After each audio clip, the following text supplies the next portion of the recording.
In the bustling streets of Melbourne, a mysterious murder unfolds in the back of a hansom cab. This gripping tale, penned by Fergus Hume, invites you to step into a world where shadows hide secrets and every passenger holds a clue. As the city buzzes with speculation, our detective is drawn into a web of intrigue, betrayal, and unexpected revelations.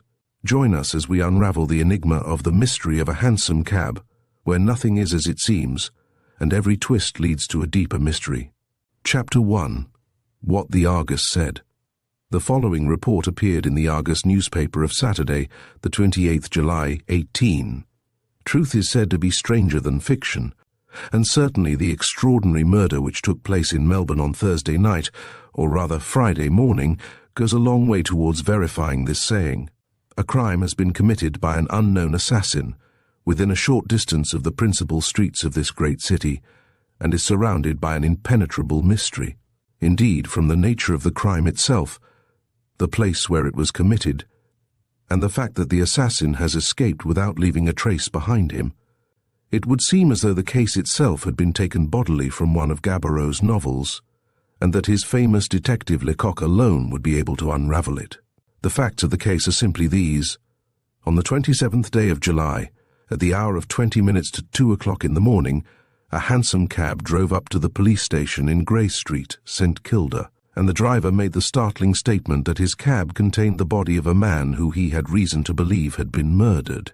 Being taken into the presence of the inspector, the cabman, who gave his name as Malcolm Royston, related the following strange story. At the hour of 1 o'clock in the morning, he was driving down Collins Street East, when, as he was passing the Burke and Wills monument, he was hailed by a gentleman standing at the corner by the Scotch church. He immediately drove up, and saw that the gentleman who hailed him was supporting the deceased, who appeared to be intoxicated. Both were in evening dress, but the deceased had on no overcoat, while the other wore a short covert coat of a light fawn colour, which was open. As Royston drove up, the gentleman in the light coat said, "Look here, cabby, here's some fellow awfully tight, you'd better take him home."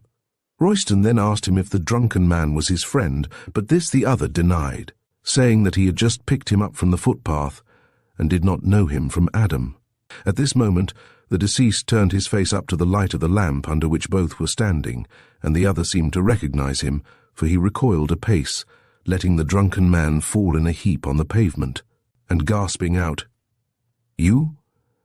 He turned on his heel, and walked rapidly away down Russell Street in the direction of Burke Street. Royston was staring after him, and wondering at his strange conduct, when he was recalled to himself by the voice of the deceased, who had struggled to his feet, and was holding on to the lamp-post, swaying to and fro. "I wan gome," he said in a thick voice, "St Kilda."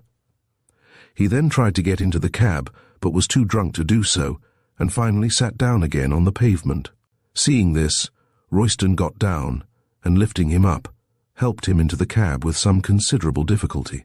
The deceased fell back into the cab, and seemed to drop off to sleep. So after closing the door, Royston turned to remount his driving seat. When he found the gentleman in the light coat, whom he had seen holding up the deceased, close to his elbow, Royston said, "Oh, you've come back," and the other answered, "Yes, I've changed my mind and will see him home." As he said this, he opened the door of the cab, stepped in beside the deceased, and told Royston to drive down to St Kilda. Royston, who was glad that the friend of the deceased had come to look after him, drove as he had been directed, but near the Church of England Grammar School, on the St Kilda Road. The gentleman in the light coat called out to him to stop. He did so, and the gentleman got out of the cab, closing the door after him. "He won't let me take him home," he said, "so I'll just walk back to the city, and you can drive him to St Kilda." "What street, sir?" asked Royston. "Grey Street, I fancy," said the other, "but my friend will direct you when you get to the junction." "Ain't he too much on, sir?" said Royston dubiously. "Oh, no. I think he'll be able to tell you where he lives. It's Grey Street or Acland Street, I fancy. I don't know which." He then opened the door of the cab and looked in. "Good night, old man," he said. The other apparently did not answer, for the gentleman in the light coat, shrugging his shoulders, and muttering "sulky brute," closed the door again. He then gave Royston half a sovereign, lit a cigarette, and after making a few remarks about the beauty of the night, walked off quickly in the direction of Melbourne. Royston drove down to the junction, and having stopped there, according to his instructions, he asked his fare several times where he was to drive him to. Receiving no response and thinking that the deceased was too drunk to answer, he got down from his seat, opened the door of the cab, and found the deceased lying back in the corner with a handkerchief across his mouth. He put out his hand with the intention of rousing him, thinking that he had gone to sleep. But on touching him, the deceased fell forward, and on examination to his horror, he found that he was quite dead. Alarmed at what had taken place, and suspecting the gentleman in the light coat, he drove to the police station at St Kilda, and there made the above report. The body of the deceased was taken out of the cab and brought into the station, a doctor being sent for at once. On his arrival, however, he found that life was quite extinct, and also discovered that the handkerchief, which was tied lightly over the mouth, was saturated with chloroform. He had no hesitation in stating that from the way in which the handkerchief was placed and the presence of chloroform, that a murder had been committed, and from all appearances the deceased died easily, and without a struggle. The deceased is a slender man, of medium height, with a dark complexion, and is dressed in evening dress, which will render identification difficult, as it is a costume which has no distinctive mark to render it noticeable. There were no papers or cards found on the deceased from which his name could be discovered, and the clothing was not marked in any way. The handkerchief, however, which was tied across his mouth, was of white silk, and marked in one of the corners with the letters O.W. in red silk. The assassin, of course, may have used his own handkerchief to commit the crime, so that if the initials are those of his name, they may ultimately lead to his detection. There will be an inquest held on the body of the deceased this morning, when no doubt some evidence may be elicited which may solve the mystery. In Monday morning's issue of the Argus, the following article appeared with reference to the matter. The following additional evidence which has been obtained may throw some light on the mysterious murder in a hansom cab of, which we gave a full description in Saturday's issue. Another hansom cabman called at the police office and gave a clue which will, no doubt, prove of value to the detectives in their search for the murderer. States that he was driving up the St Kilda Road on Friday morning about 1:30 when he was hailed by a gentleman in a light coat who stepped into the cab and told him to drive to Powlett Street, in East Melbourne. He did so, and, after paying him, the gentleman got out at the corner of Wellington Parade and Powlett Street and walked slowly up Powlett Street while the cab drove back to town. Here all clue ends, but there can be no doubt in the minds of our readers as to the identity of the man in the light coat who got out of Royston's cab on the St Kilda Road, with the one who entered the other cab and alighted therefrom at Powlett Street. There could have been no struggle, as had any taken place the cabman, Royston, surely would have heard the noise. The supposition is, therefore, that the deceased was too drunk to make any resistance, and that the other, watching his opportunity, placed the handkerchief saturated with chloroform over the mouth of his victim.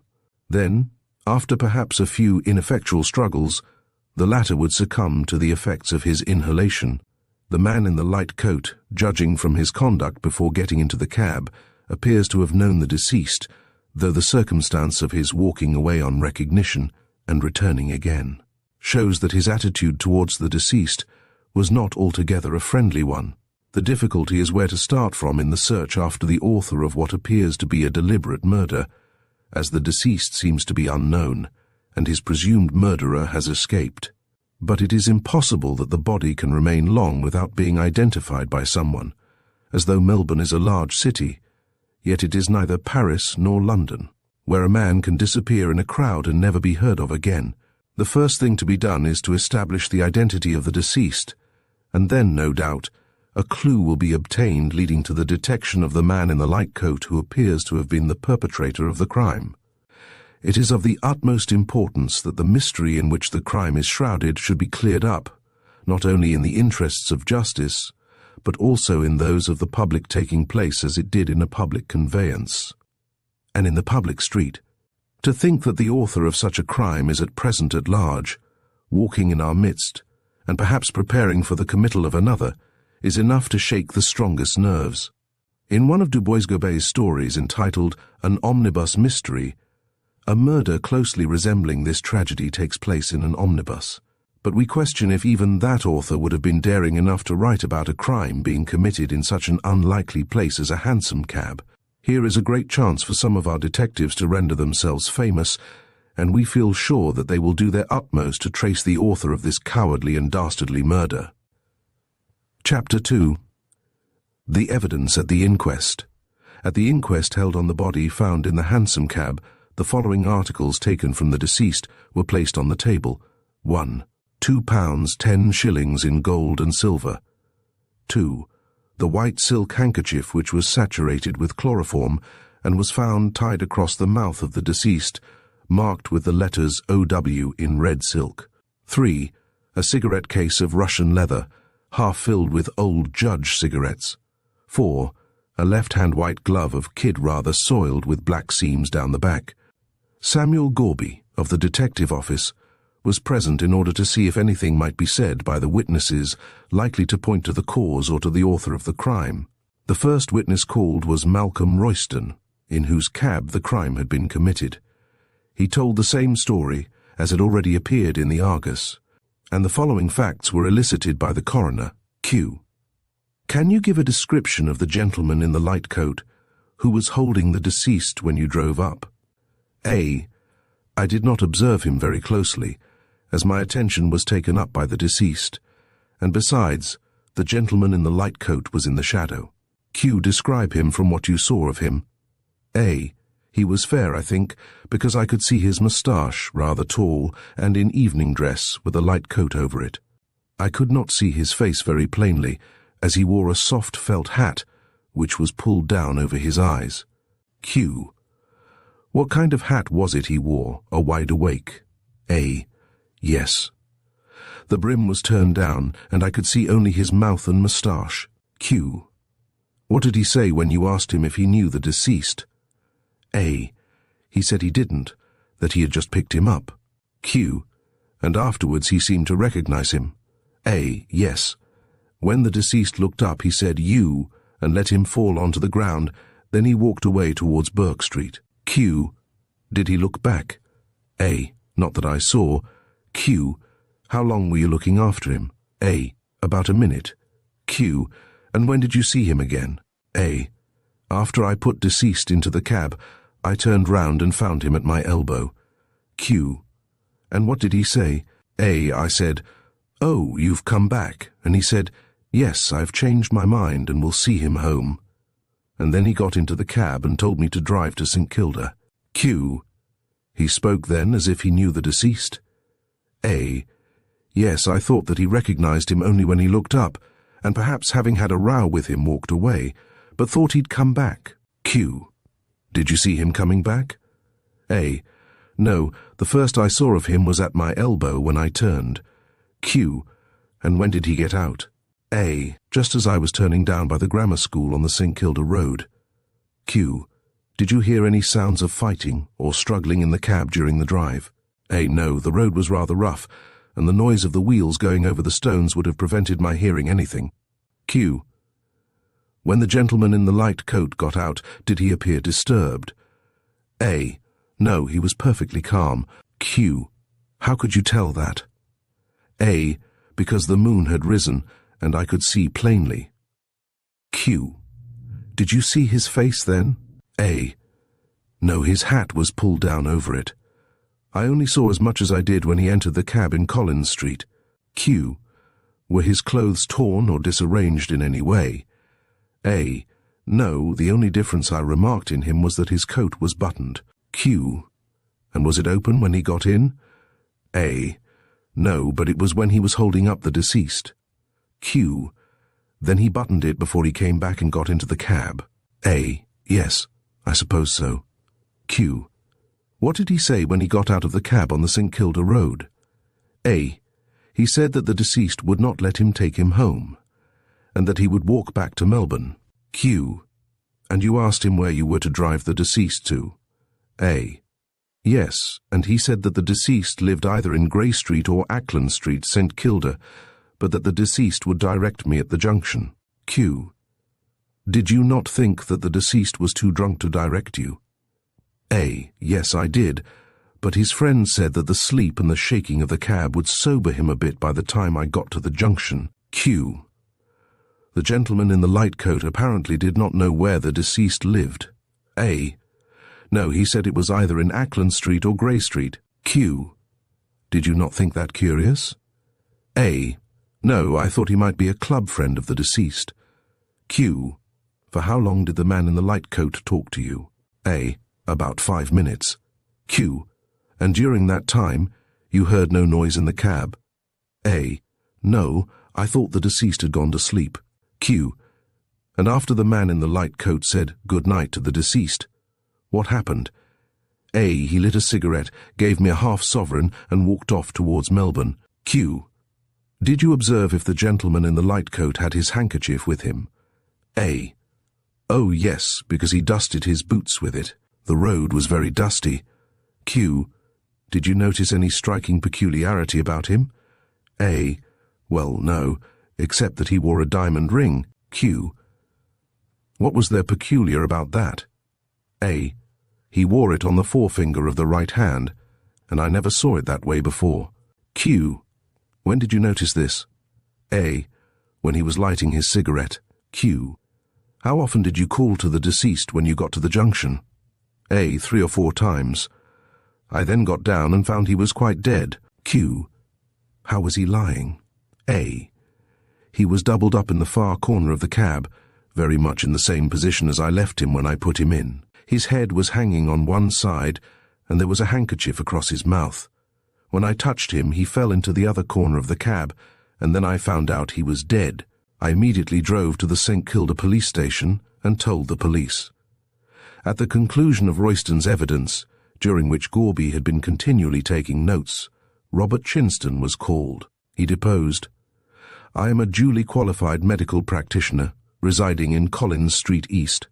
I made a post-mortem examination of the body of the deceased on Friday. Q. That was within a few hours of his death. A. Yes, judging from the position of the handkerchief and the presence of chloroform that the deceased had died from the effects of anesthesia, and knowing how rapidly the poison evaporates, I made the examination at once. Coroner, go on, sir. Dr. Chinston, externally the body was healthy-looking and well-nourished. There were no marks of violence. The staining apparent at the back of the legs and trunk was due to post-mortem congestion.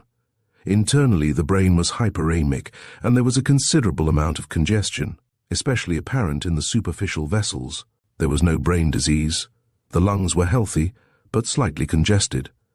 On opening the thorax, there was a faint, spirituous odour discernible. The stomach contained about a pint of completely digested food. The heart was flaccid. The right heart contained a considerable quantity of dark, fluid blood. There was a tendency to fatty degeneration of that organ.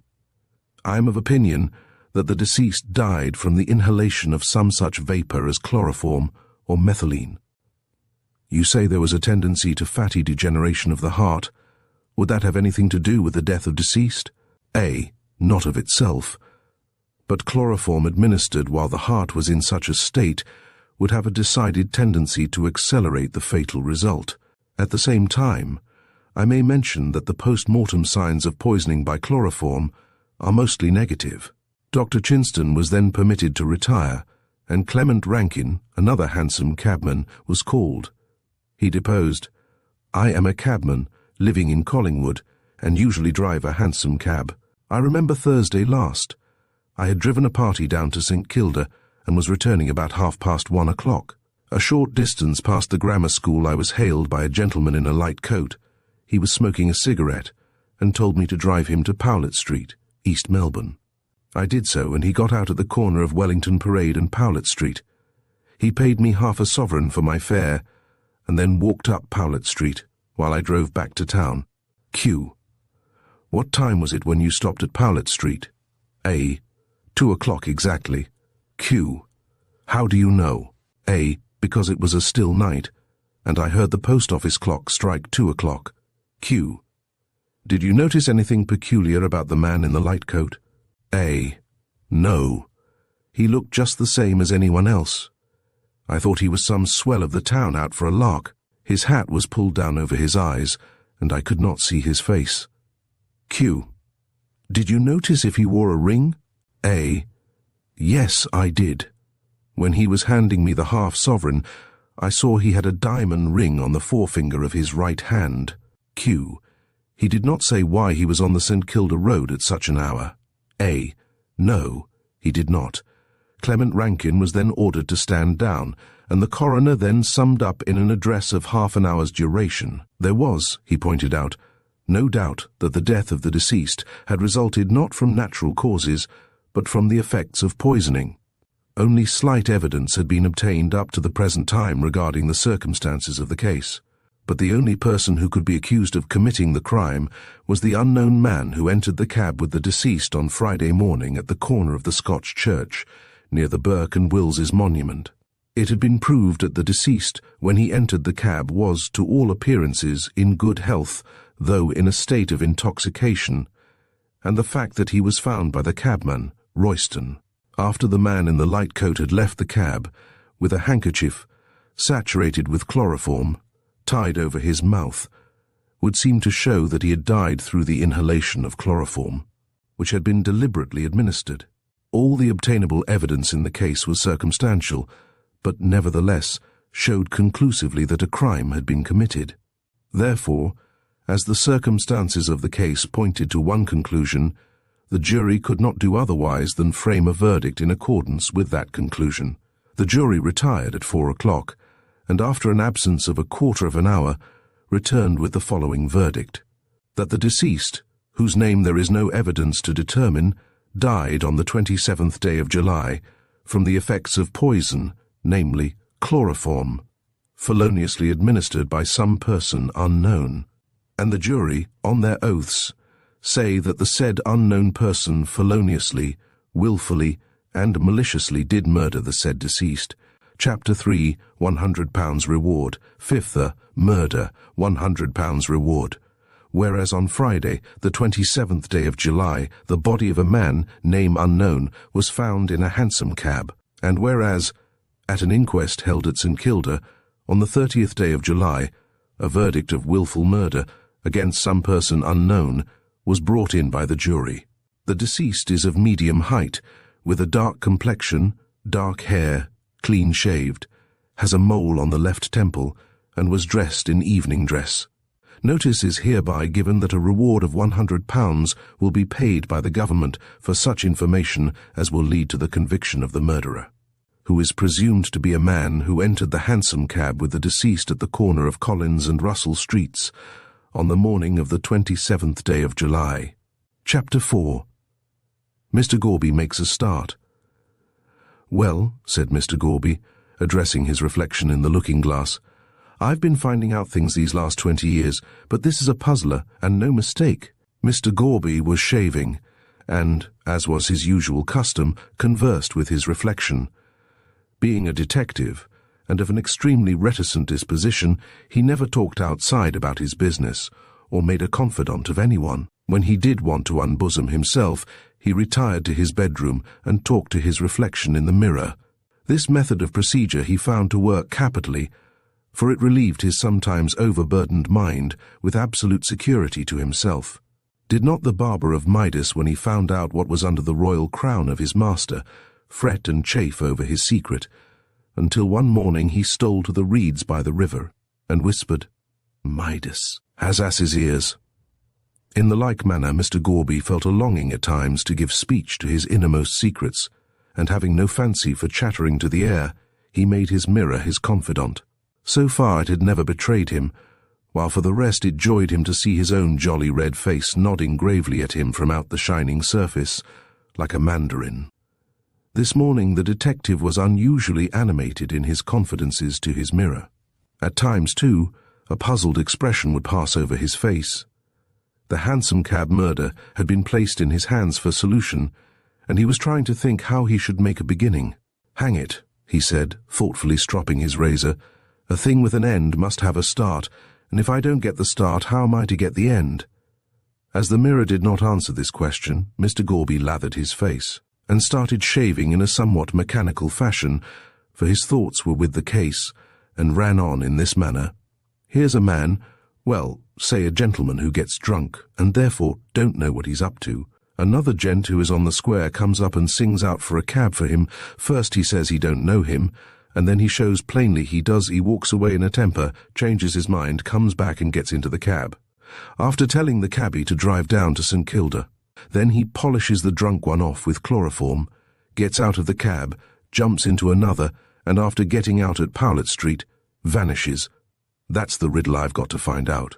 And I don't think the Sphinx ever had a harder one. There are 3 things to be discovered. First, who is the dead man? Second, what was he killed for? And third, who did it?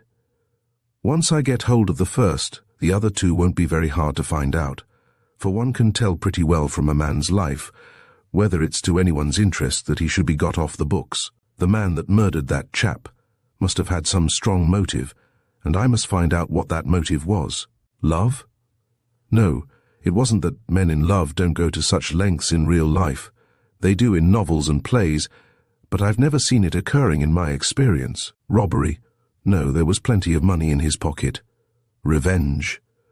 Now, really, it might be that it's a kind of thing that carries most people further than they want to go. There was no violence used, for his clothes weren't torn, so he must have been taken sudden, and before he knew what the other chap was up to. By the way, I don't think I examined his clothes sufficiently. There might be something about them to give a clue. At any rate, it's worth looking after, so I'll start with his clothes. So Mr. Gorby, having dressed and breakfasted, walked quickly to the police station, where he asked for the clothes of the deceased to be shown to him. When he received them, he retired into a corner and commenced an exhaustive examination of them. There was nothing remarkable about the coat. It was merely a well-cut and well-made dress coat, so with a grunt of dissatisfaction, Mr. Gorby threw it aside and picked up the waistcoat. Here he found something to interest him, in the shape of a pocket made on the left-hand side and on the inside of the garment. "Now, what the deuce is this for?" said Mr. Gorby, scratching his head. "It ain't usual for a dress waistcoat to have a pocket on its inside, as I'm aware of. And," continued the detective, greatly excited, "this ain't tailor's work. He did it himself. And jolly badly he did it too. Now he must have taken the trouble to make this pocket himself, so that no one else would know anything about it. And it was made to carry something valuable, so valuable that he had to carry it with him even when he wore evening clothes. Ah, here's a tear on the side nearest the outside of the waistcoat. Something has been pulled out roughly. I begin to see now. The dead man possessed something which the other man wanted, and which he knew the dead one carried about with him. He sees him drunk, gets into the cab with him, and tries to get what he wants. The dead man resists, upon which the other kills him by means of the chloroform which he had with him, and being afraid that the cab will stop, and he will be found out, snatches what he wants out of the pocket so quickly that he tears the waistcoat, and then makes off. That's clear enough, but the question is, what was it he wanted? A case with jewels? No, it could not have been anything so bulky, or the dead man would never have carried it about inside his waistcoat. It was something flat, which could easily lie in the pocket, a paper, some valuable paper which the assassin wanted, and for which he killed the other.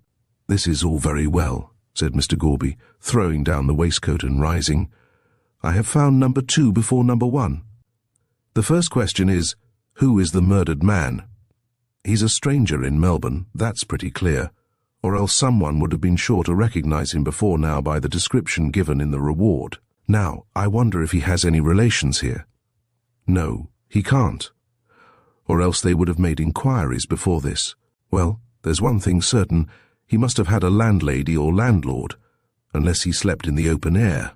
He can't have lived in an hotel, as the landlord of any hotel in Melbourne would have recognized him from the description, especially when the whole place is ringing with the murder.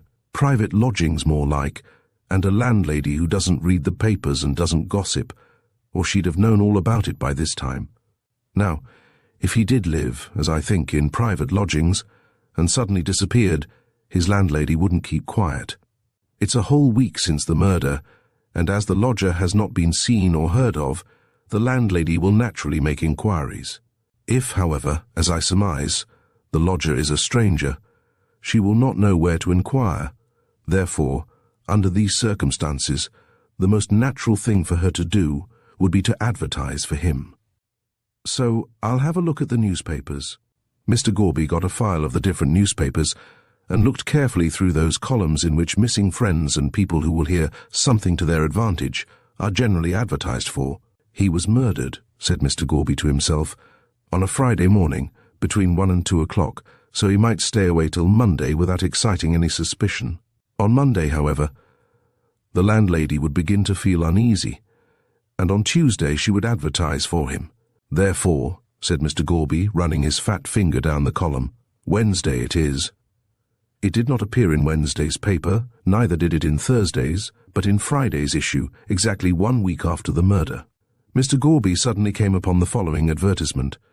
If Mr. Oliver White does not return to Possum Villa, Grey Street, St. Kilda before the end of the week, his rooms will be let again. Rubina Hableton. Oliver White, repeated Mr. Gorby slowly, and the initials on the pocket handkerchief which was proved to have belonged to the deceased were O.W., so his name is Oliver White, is it? Now, I wonder if Rubina Hableton knows anything about this matter.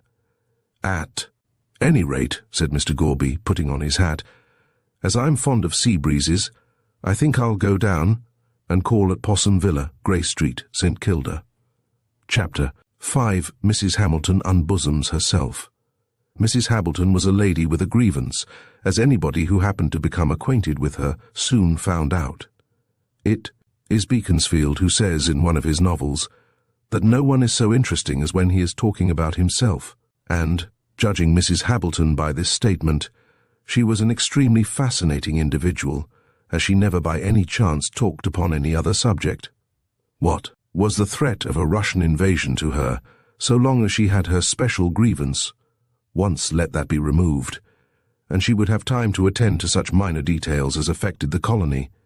Mrs. Hableton's particular grievance was want of money, not by any means an uncommon one, you might remind her, but she snappishly would tell you that she knowed that, but some people weren't like other people. In time one came to learn what she meant by this.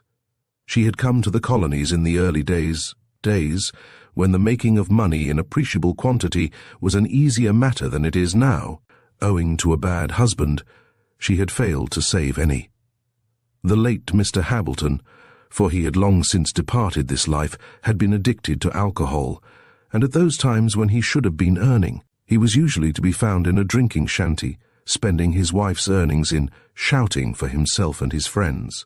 The constant drinking, and the hot Victorian climate, soon carried him off, and when Mrs. Hableton had seen him safely under the ground in the Melbourne cemetery, she returned home to survey her position and see how it could be bettered. She gathered together a little money from the wreck of her fortune, and land being cheap, purchased a small section at St. Kilda and built a house on it. She supported herself by going out chairing, taking in sewing, and acting as a sick nurse. So, among this multiplicity of occupations, she managed to exist fairly well. And in truth, it was somewhat hard upon Mrs. Hableton, for at the time when she should have been resting and reaping the fruit of her early industry, she was obliged to toil more assiduously than ever. It was little consolation to her that she was but a type of many women, who, hard-working and thrifty themselves, are married to men who are nothing but an incubus to their wives and to their families. Small wonder, then, that Mrs. Hableton should condense all her knowledge of the male sex into the one bitter aphorism, "Men is brutes." Possum Villa was an unpretentious-looking place, with one bow window and a narrow veranda in front. It was surrounded by a small garden in which were a few sparse flowers, the especial delight of Mrs. Hableton. It was her way to tie an old handkerchief round her head, and to go out into the garden and dig and water her beloved flowers, until, from sheer desperation at the overwhelming odds, they gave up all attempt to grow. She was engaged in this favourite occupation about a week after her lodger had gone. She wondered where he was, lying drunk in a public. "Ouse I'll be bound," she said, viciously pulling up a weed.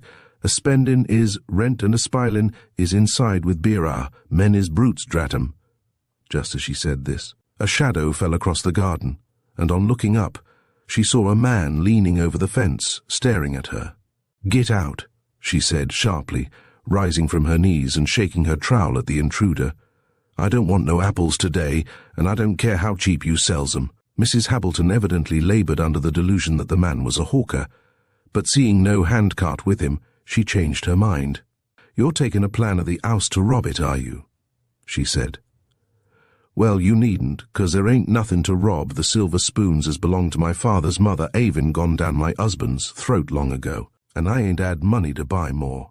I'm a lone pusson as is put on by brutes like you, and I'll thank you to leave the fence I bought with my own hard-earned money alone, and get out." Mrs. Hableton stopped short for want of breath, and stood shaking her trowel, and gasping like a fish out of water. "My dear lady," said the man at the fence mildly, "are you—" "No, I ain't," retorted Mrs. Hableton fiercely. "I ain't neither a member of the 'ouse nor a school teacher to answer your questions. I'm a woman as pays my rates and taxes, and don't gossip nor read your rubbish in newspapers, nor care for the Russings, no how, so get out." "Don't read the papers?" repeated the man in a satisfied tone. "Ah, that accounts for it." Mrs. Hableton stared suspiciously at the intruder. He was a burly-looking man, with a jovial red face, clean-shaven, and his sharp, shrewd-looking grey eyes twinkled like 2 stars. He was well dressed in a suit of light clothes, and wore a stiffly starched white waistcoat, with a massive gold chain stretched across it. Altogether he gave Mrs. Hableton finally the impression of being a well-to-do tradesman, and she mentally wondered what he wanted. "What do you want?" she asked abruptly. "Does Mr. Oliver White live here?" asked the stranger.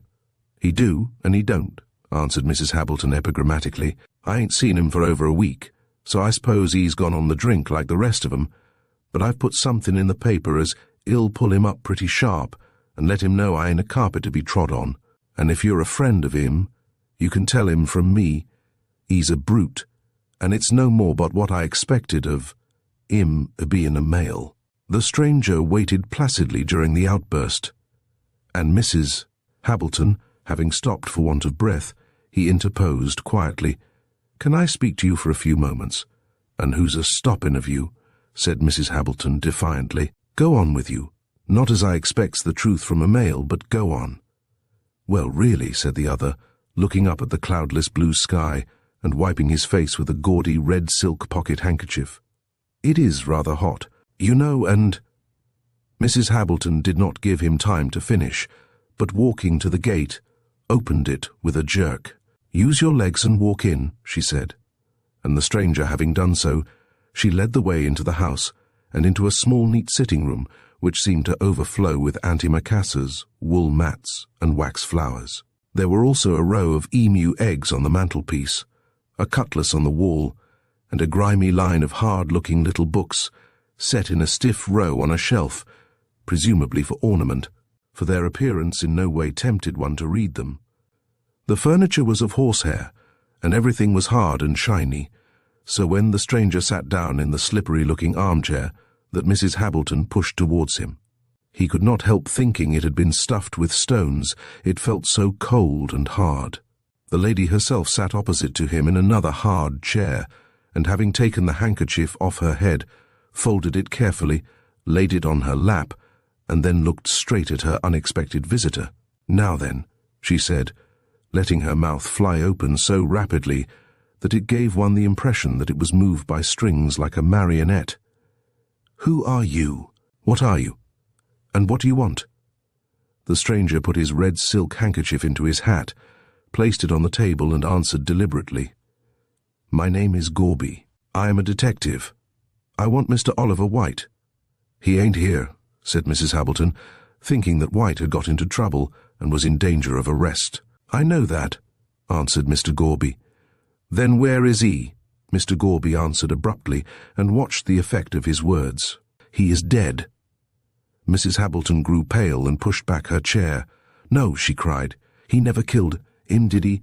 "Who never killed him?" queried Mr. Gorby sharply. Mrs. Hableton evidently knew more than she intended to say, for, recovering herself with a violent effort, she answered evasively, "He never killed himself."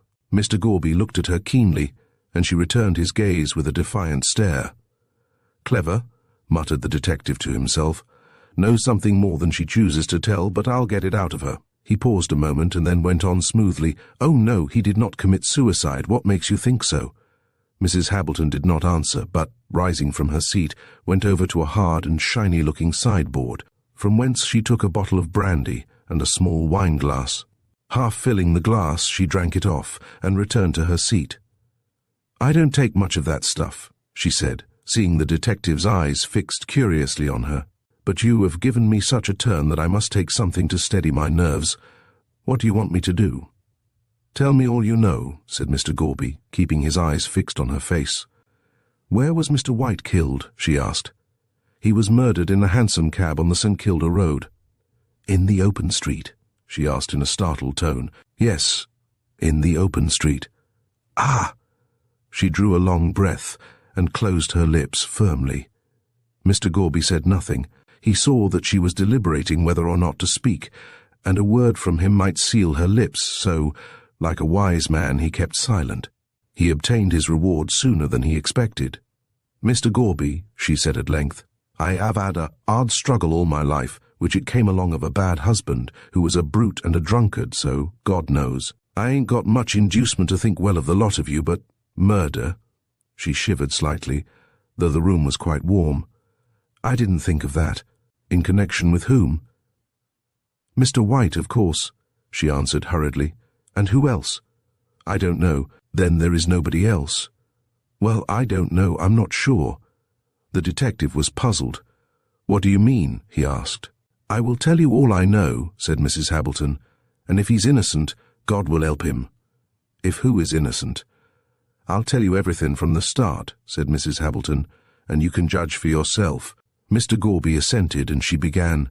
It's only 2 months ago since I decided to take in lodgers, but Sharon's hard work, and Suin's trying for the eyes, so, being a lone woman, having been badly treated by a brute, who is now dead, which I was a laser good wife to him, I thought lodgers would help me a little, so I put a notice in the paper, and Mr. Oliver White took the rooms 2 months ago. What was he like? Not very tall, dark face, no whiskers nor moustache, and quite the gentleman. Anything peculiar about him? Mrs. Hableton thought for a moment. Well, she said at length, he had a mole on his left temple, but it was covered with his hair, and few people had have seen it. The very man, said Gorby to himself. I'm on the right path. Mr. White said, he had just come from England, went on the woman, which, thought Mr. Gorby, accounts for the corpse not being recognized by friends. He took the rooms and said he'd stay with me for 6 months and paid a week's rent in advance. And he allays paid up regular like a respectable man, though I don't believe in him myself. He said he'd lots of friends and used to go out every night. Who were his friends? That I can't tell you, for he were very close, and when he went out of doors I never knowed where he went, which is jest like 'em, for they says they're going to work, and you finds 'em in the beer shop. Mr. White told me he was a-going to marry a heiress, he was. Ah, interjected Mr. Gorby sapiently. He had only one friend as I ever saw, a Mr. Morland who comed here with M. Ann, was allays with him brother-like. What is this Mr. Morland like? Good-looking enough, said Mrs. Hableton sourly, but his habits weren't as good as his face. Handsome is as handsome does, is what I says. I wonder if he knows anything about this affair, thought Gorby to himself. Where is Mr. Morland to be found? He asked. Not knowing, can't tell, retorted the landlady. He used to be here reg'lar, but I ain't seen him for over a week. Strange, very, said Gorby, shaking his head. I should like to see this Mr. Morland. I suppose it's probable he'll call again. Habit being second nature, I suppose he will, answered the woman. He might call at any time. Mostly, Avon called at night. Ah, then I'll come down this evening on chance of seeing him, replied the detective. Coincidences happen in real life as well as in novels, and the gentleman in question may turn up in the nick of time. Now, what else about Mr. White? About 2 weeks ago or 3, I'm not certain which, a gentleman called to see Mr. White. He was very tall and wore a light coat. Ah, a morning coat? No.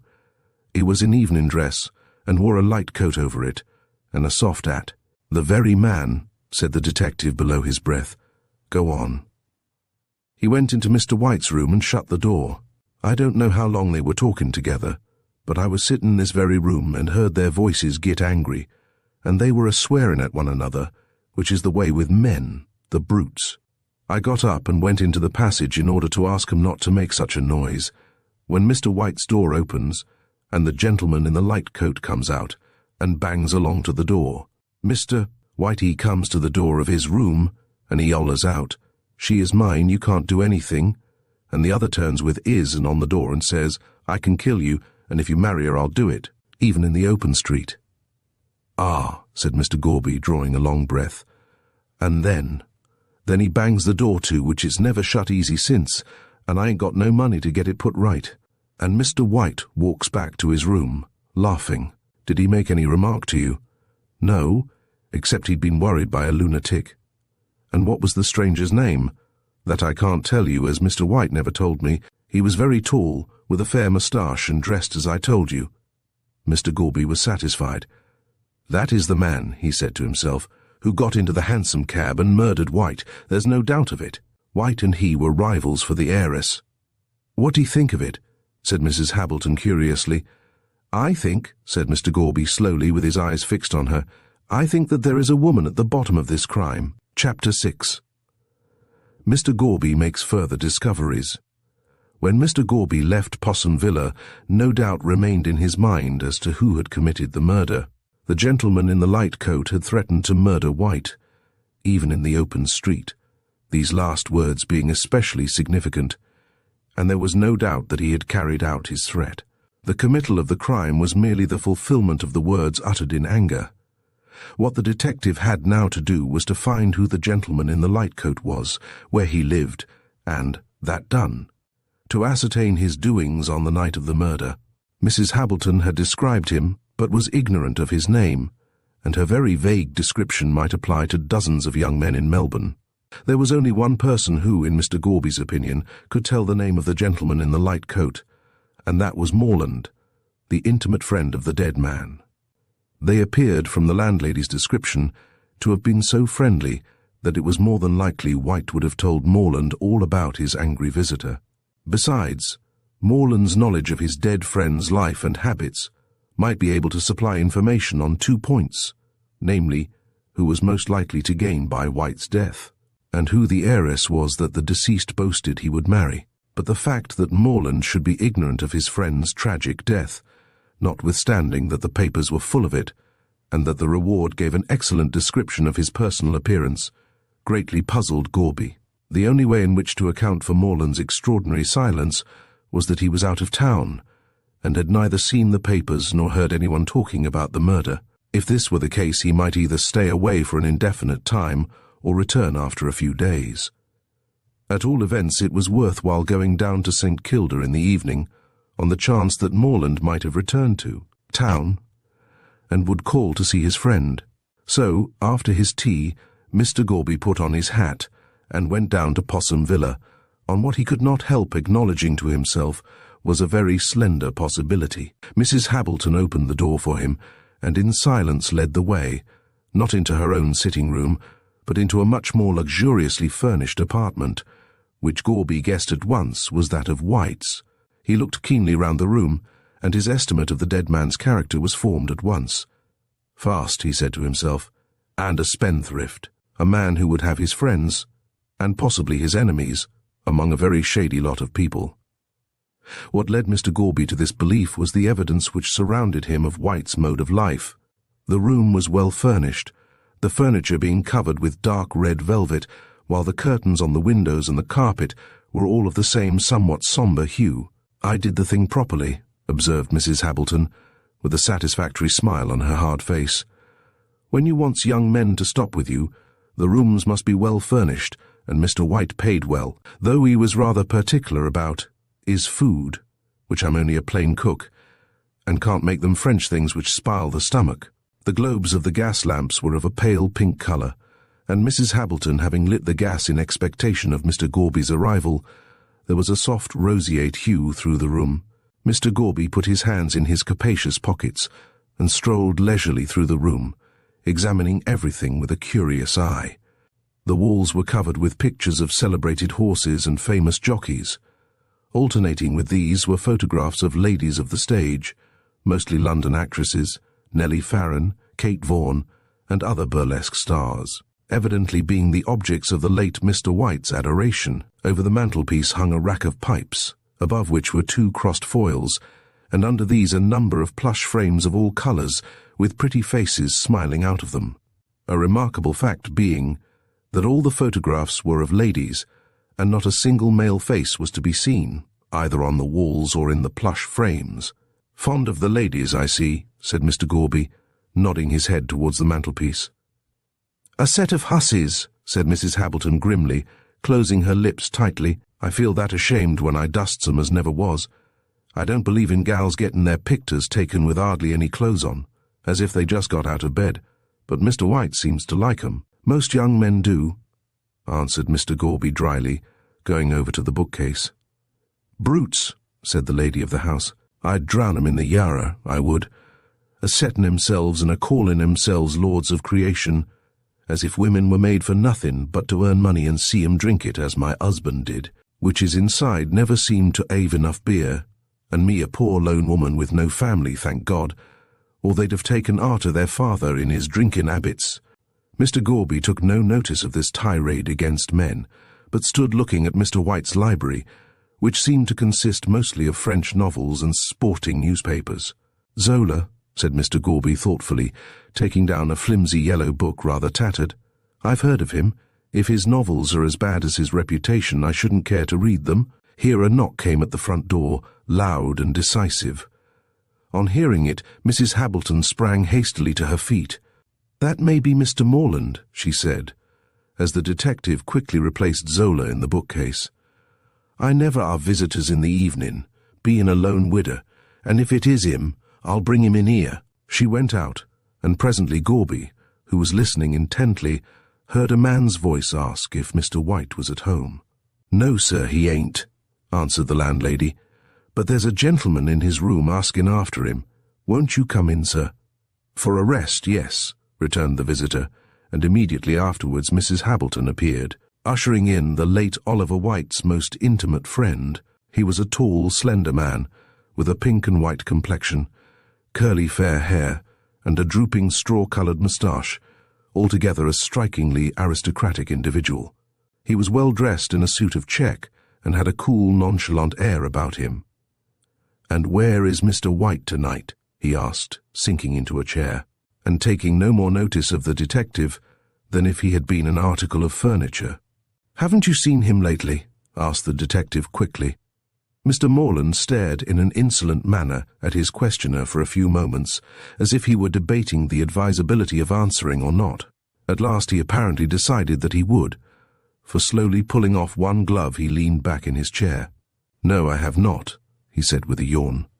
"I have been up the country for a few days, and arrived back only this evening, so I have not seen him for over a week. Why do you ask?"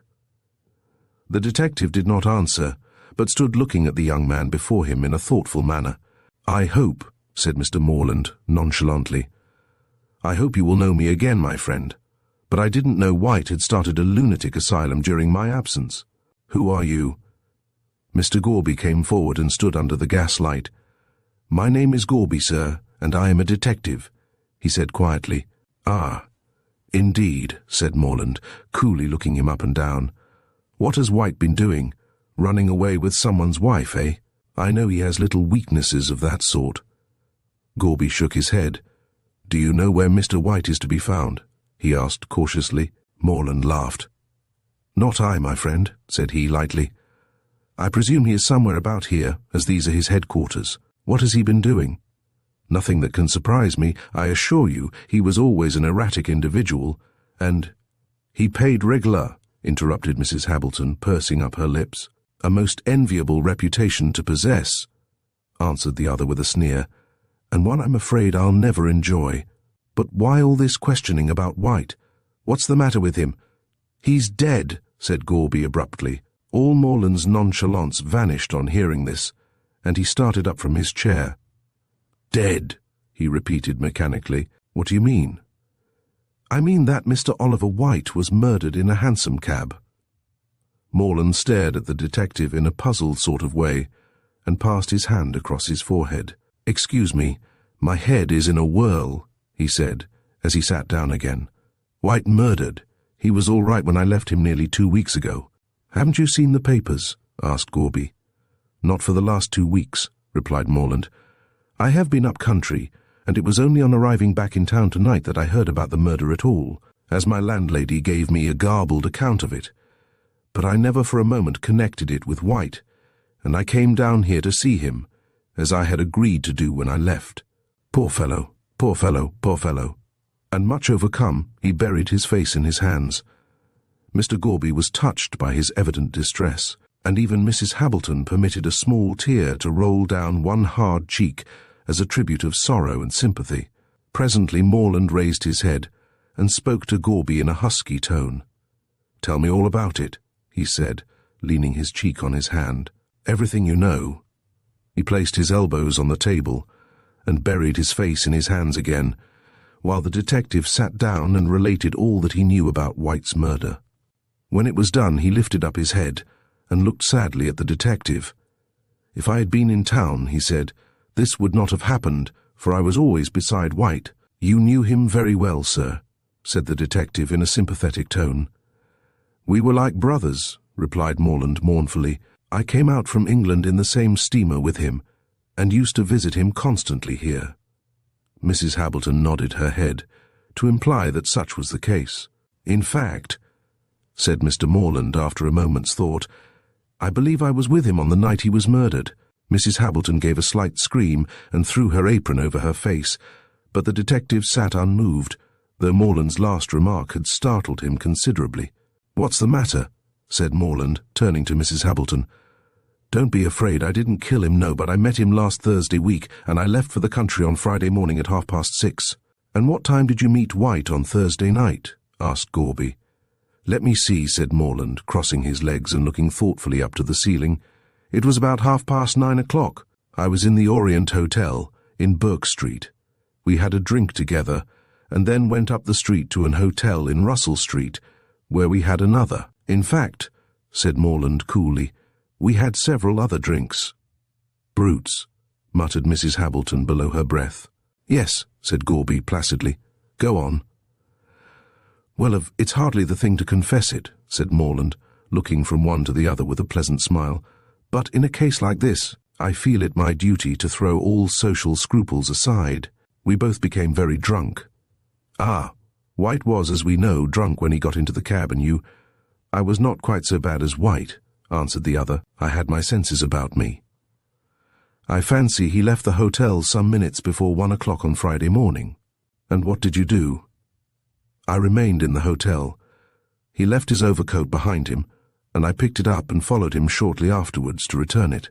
I was too drunk to see in which direction he had gone, and stood leaning against the hotel door in Burke Street with the coat in my hand. Then someone came up, and snatching the coat from me, made off with it, and the last thing I remember was shouting out, 'Stop, thief!' Then I must have fallen down, for next morning I was in bed with all my clothes on, and they were very muddy. I got up and left town for the country by the 6:30 train, so I knew nothing about the matter until I came back to Melbourne tonight. That's all I know." "And you had no impression that White was watched that night?" "No, I had not," answered Morland frankly. "He was in pretty good spirits, though he was put out at first." "What was the cause of his being put out?" Morland arose and, going to a side table, brought White's album, which he laid on the table and opened in silence. The contents were very much the same as the photographs in the room, burlesque actresses and ladies of the ballet predominating. But Mr. Morland turned over the pages till nearly the end, when he stopped at a large cabinet photograph and pushed the album towards Mr. Gorby. "That was the cause," he said. "It was the portrait of a charmingly pretty girl, dressed in white, with a sailor hat on her fair hair and holding a lawn tennis racket. She was bending half forward with a winning smile, and in the background bloomed a mass of tropical plants." Mrs. Hableton uttered a cry of surprise at seeing this. "Why, it's Miss Frettlby," she said. "How did he know her?" Knew her father, letter of introduction and all that sort of thing, said Mr. Morland glibly. Ah, indeed, said Mr. Gorby slowly. So Mr. White knew Mark Frettlby, the millionaire, but how did he obtain a photograph of the daughter? She gave it to him, said Morland. The fact is, White was very much in love with Miss Frettlby. And she was in love with someone else, finished Morland. Exactly. Yes, she loved a Mr. Brian Fitzgerald, to whom she is now engaged. He was mad on her, and White and he used to quarrel desperately over the young lady. Indeed, said Mr. Gorby. And do you know this Mr. Fitzgerald? Oh dear no, answered the other coolly. White's friends were not mine. He was a rich young man who had good introductions. I am only a poor devil on the outskirts of society, trying to push my way in the world. You are acquainted with his personal appearance, of course? Observed Mr. Gorby. Oh yes, I can describe that, said Morland. In fact, he's not at all unlike me, which I take to be rather a compliment, as he is said to be good-looking. He is tall, rather fair, talks in a bored sort of manner, and is altogether what one would call a heavy swell. But you must have seen him, he went on, turning to Mrs. Hableton. He was here 3 or 4 weeks ago, White told me. Oh, that was Mr. Fitzgerald, was it? Said Mrs. Hableton in surprise. Yes, he is rather like you. The lady they quarrelled over must have been Miss Frettlby. Very likely, said Morland, rising. Well, I'm off. Here's my address, putting a card in Gorby's hand. I'm glad to be of any use to you in this matter, as White was my dearest friend, and I'll do all in my power to help you to find out the murderer. I don't think that is a very difficult matter, said Mr. Gorby slowly. Oh, you have your suspicions? Asked Morland, looking at him. I have. Then who do you think murdered White? Mr. Gorby paused a moment, and then said deliberately, I have an idea, but I'm not certain. When I'm certain, I'll speak. You think Fitzgerald killed my friend, said Morland. I see it in your face. Mr. Gorby smiled. Perhaps, he said ambiguously. Wait till I'm certain. Chapter 7. The Wool King. The old Greek legend of Midas turning everything he touched into gold is truer than most people imagine. Medieval superstition changed the human being, who possessed such a power, into the philosopher's stone, the stone which so many alchemists sought in the Dark Ages. But we of the 19th century have given back into human hands this power of transformation. But we do not ascribe it either to Greek deity or to superstition. We call it luck. And he who possesses luck should be happy, notwithstanding the proverb which hints the contrary. Luck means more than riches. It means happiness in most of those things, which the fortunate possessor of it may choose to touch. Should he speculate, he is successful. If he marry, his wife will surely prove everything to be desired.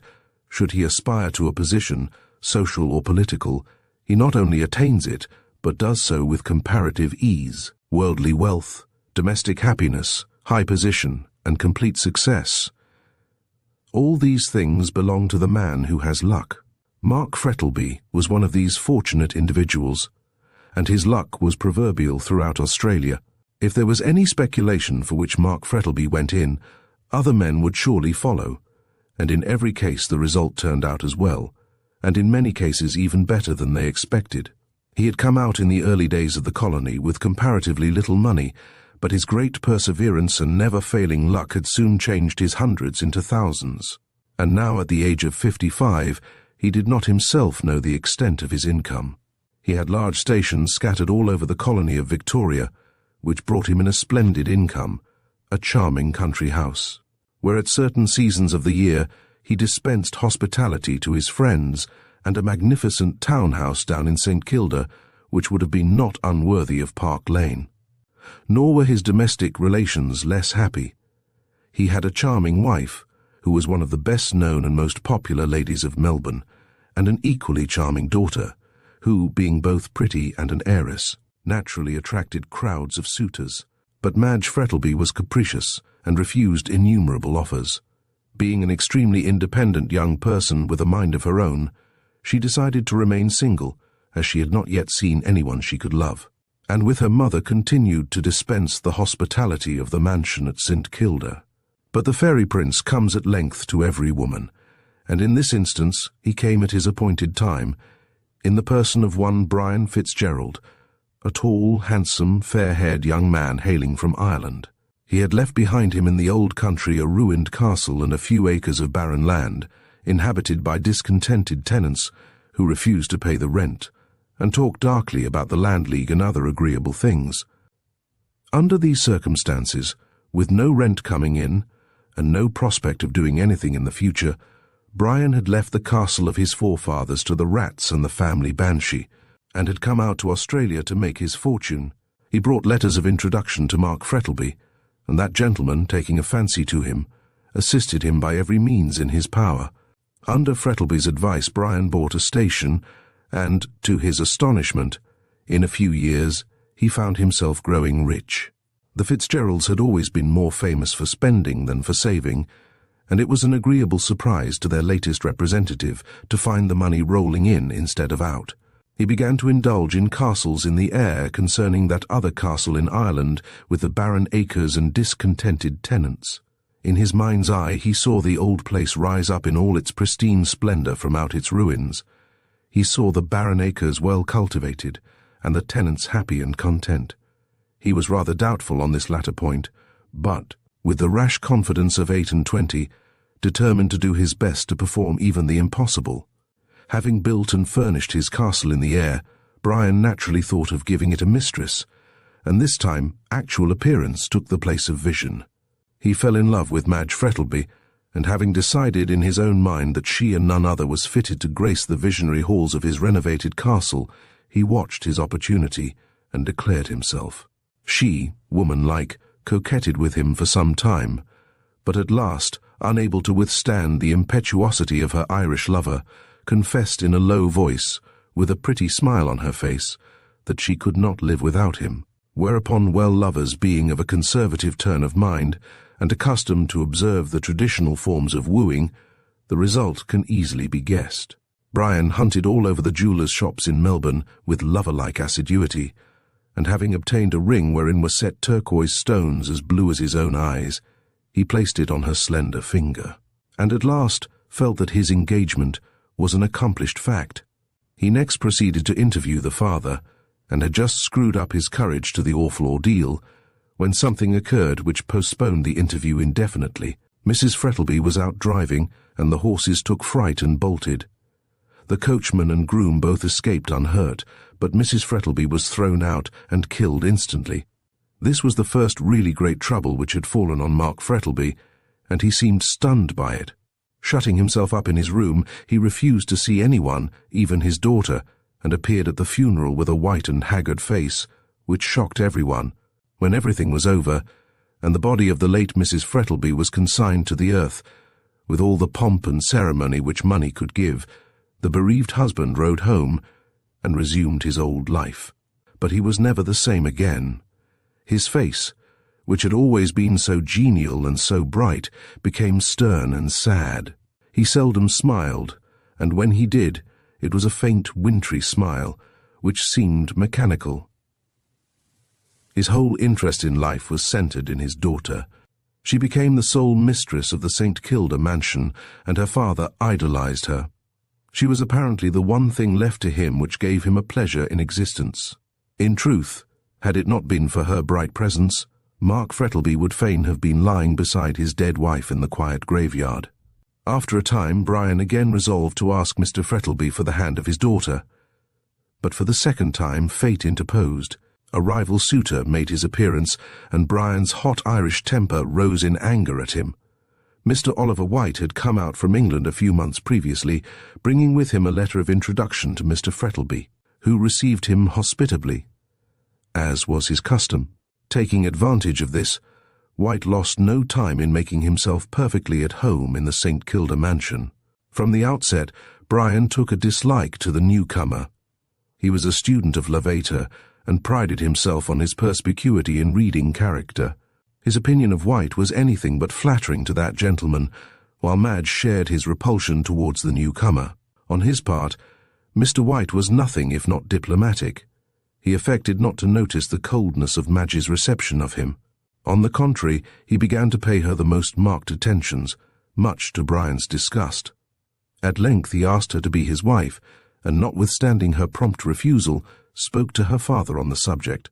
Much to the astonishment of his daughter, Mr. Frettlby not only consented to White paying his addresses to Madge, but gave that young lady to understand that he wished her to consider his proposals favourably. In spite of all Madge could say, he refused to alter his decision, and White, feeling himself safe, began to treat Brian with an insolence which was highly galling to Fitzgerald's proud nature. He had called on White at his lodgings, and after a violent quarrel, he had left the house vowing to kill him should he marry Madge Frettlby. The same night Fitzgerald had an interview with Mr. Frettlby. He confessed that he loved Madge, and that his love was returned. So, when Madge added her entreaties to Brian's, Mr. Frettlby found himself unable to withstand the combined forces, and gave his consent to their engagement. White was absent in the country for the next few days after his stormy interview with Brian, and it was only on his return that he learnt that Madge was engaged to his rival. He saw Mr. Frettlby, and having learnt from his own lips that such was the case, he left the house at once and swore that he would never enter it again. He little knew how prophetic were his words, for on that same night he met his death in the Hansom Cab. He had passed out of the life of both the lovers, and they, glad that he troubled them no more, never suspected for a moment that the body of the unknown man found in Royston's cab was that of Oliver White. About 2 weeks after White's disappearance, Mr. Frettlby gave a dinner party in honour of his daughter's birthday. It was a delightful evening, and the wide French windows which led onto the veranda were open, letting in a gentle breeze from the ocean. Outside there was a kind of screen of tropical plants, and through the tangle of the boughs the guests seated at the table could just see the waters of the bay glittering in the pale moonlight. Brian was seated opposite to Madge, and every now and then he caught a glimpse of her bright face from behind the fruit and flowers, which stood in the centre of the table. Mark Frettlby was at the head of the table and appeared in very good spirits. His stern features were somewhat relaxed, and he drank more wine than usual. The soup had just been removed when someone, who was late, entered with apologies and took his seat. Someone in this case was Mr. Felix Rolleston, one of the best-known young men in Melbourne. He had an income of his own, scribbled a little for the papers, was to be seen at every house of any pretensions in Melbourne, and was always bright, happy, and full of news. For details of any scandal you were safe in applying to Felix Rolleston. He knew all that was going on, both at home and abroad, and his knowledge, if not very accurate, was at least extensive, while his conversation was piquant and at times witty. Calton, one of the leading lawyers of the city, remarked that Rolleston put him in mind of what Beaconsfield said of one of the personages in Lothair. He wasn't an intellectual Croesus, but his pockets were always full of sixpences. Be it said in his favour that Felix was free with his sixpences. The conversation, which had shown signs of languishing before his arrival, now brightened up. "So awfully sorry, don't you know," said Felix, as he slipped into a seat by Madge. "But a fellow like me has got to be careful of his time, so many calls on it." "So many calls in it, you mean?" retorted Madge, with a disbelieving smile. "Confess now you have been paying a round of visits." "Well, yes," assented Mr. Rolleston. "That's the disadvantage of having a large circle of acquaintances. They give you weak tea and thin bread and butter, whereas—" "You would rather have something else," finished Brian. There was a laugh at this, but Mr. Rolleston disdained to notice the interruption. "The only advantage of 5 o'clock tea," he went on, "is that it brings people together, and one hears what's going on." "Ah, yes, Rolleston," said Mr. Frettlby, who was looking at him with an amused smile. "What news have you?" "Good news, bad news, and such news as you have never heard of," quoted Rolleston gravely. "Yes, I have a bit of news. Haven't you heard it?" Rolleston felt he held sensation in his hands. There was nothing he liked better. "Well, do you know?" he said, gravely fixing in his eyeglass. "They have found out the name of the fellow who was murdered in the Hansom Cab." "Never!" cried everyone eagerly. "Yes," went on Rolleston, "and what's more, you all know him." "It's never White," said Brian, in a horrified tone. "Hang it, how did you know?" said Rolleston, rather annoyed at being forestalled. "Why, I just heard it at the St. Kilda station." "Oh, easily enough," said Brian, rather confused. "I used to meet White constantly, and as I have not seen him for the last 2 weeks, I thought he might be the victim." "How did they find out?" asked Mr. Frettlby, idly toying with his wine-glass. "Oh, one of those detective fellows, you know," answered Felix. "They know everything." "I'm sorry to hear it," said Frettlby, referring to the fact that White was murdered. "He had a letter of introduction to me and seemed a clever, pushing young fellow." "A confounded cad," muttered Felix under his breath, and Brian, who overheard him, seemed inclined to assent. For the rest of the meal nothing was talked about but the murder, and the mystery in which it was shrouded. When the ladies retired, they chatted about it in the drawing-room, but finally dropped it for more agreeable subjects. The men, however, when the cloth was removed, filled their glasses and continued the discussion with unabated vigour. Brian alone did not take part in the conversation. He sat moodily staring at his untasted wine, wrapped in a brown study. "What I can't make out," observed Rolleston, who was amusing himself with cracking nuts, "is why they did not find out who he was before." "That is not hard to answer," said Frettlby, filling his glass. "He was comparatively little known here, as he had been out from England such a short time, and I fancy that this was the only house at which he visited. And look here, Rolleston," said Calton, who was sitting near him, "if you were to find a man dead in a hansom cab, dressed in evening clothes, which 9 men out of 10 are in the habit of wearing in the evening, no cards in his pockets, and no name on his linen, I rather think you would find it hard to discover who he was. I consider it reflects great credit on the police for finding out so quickly.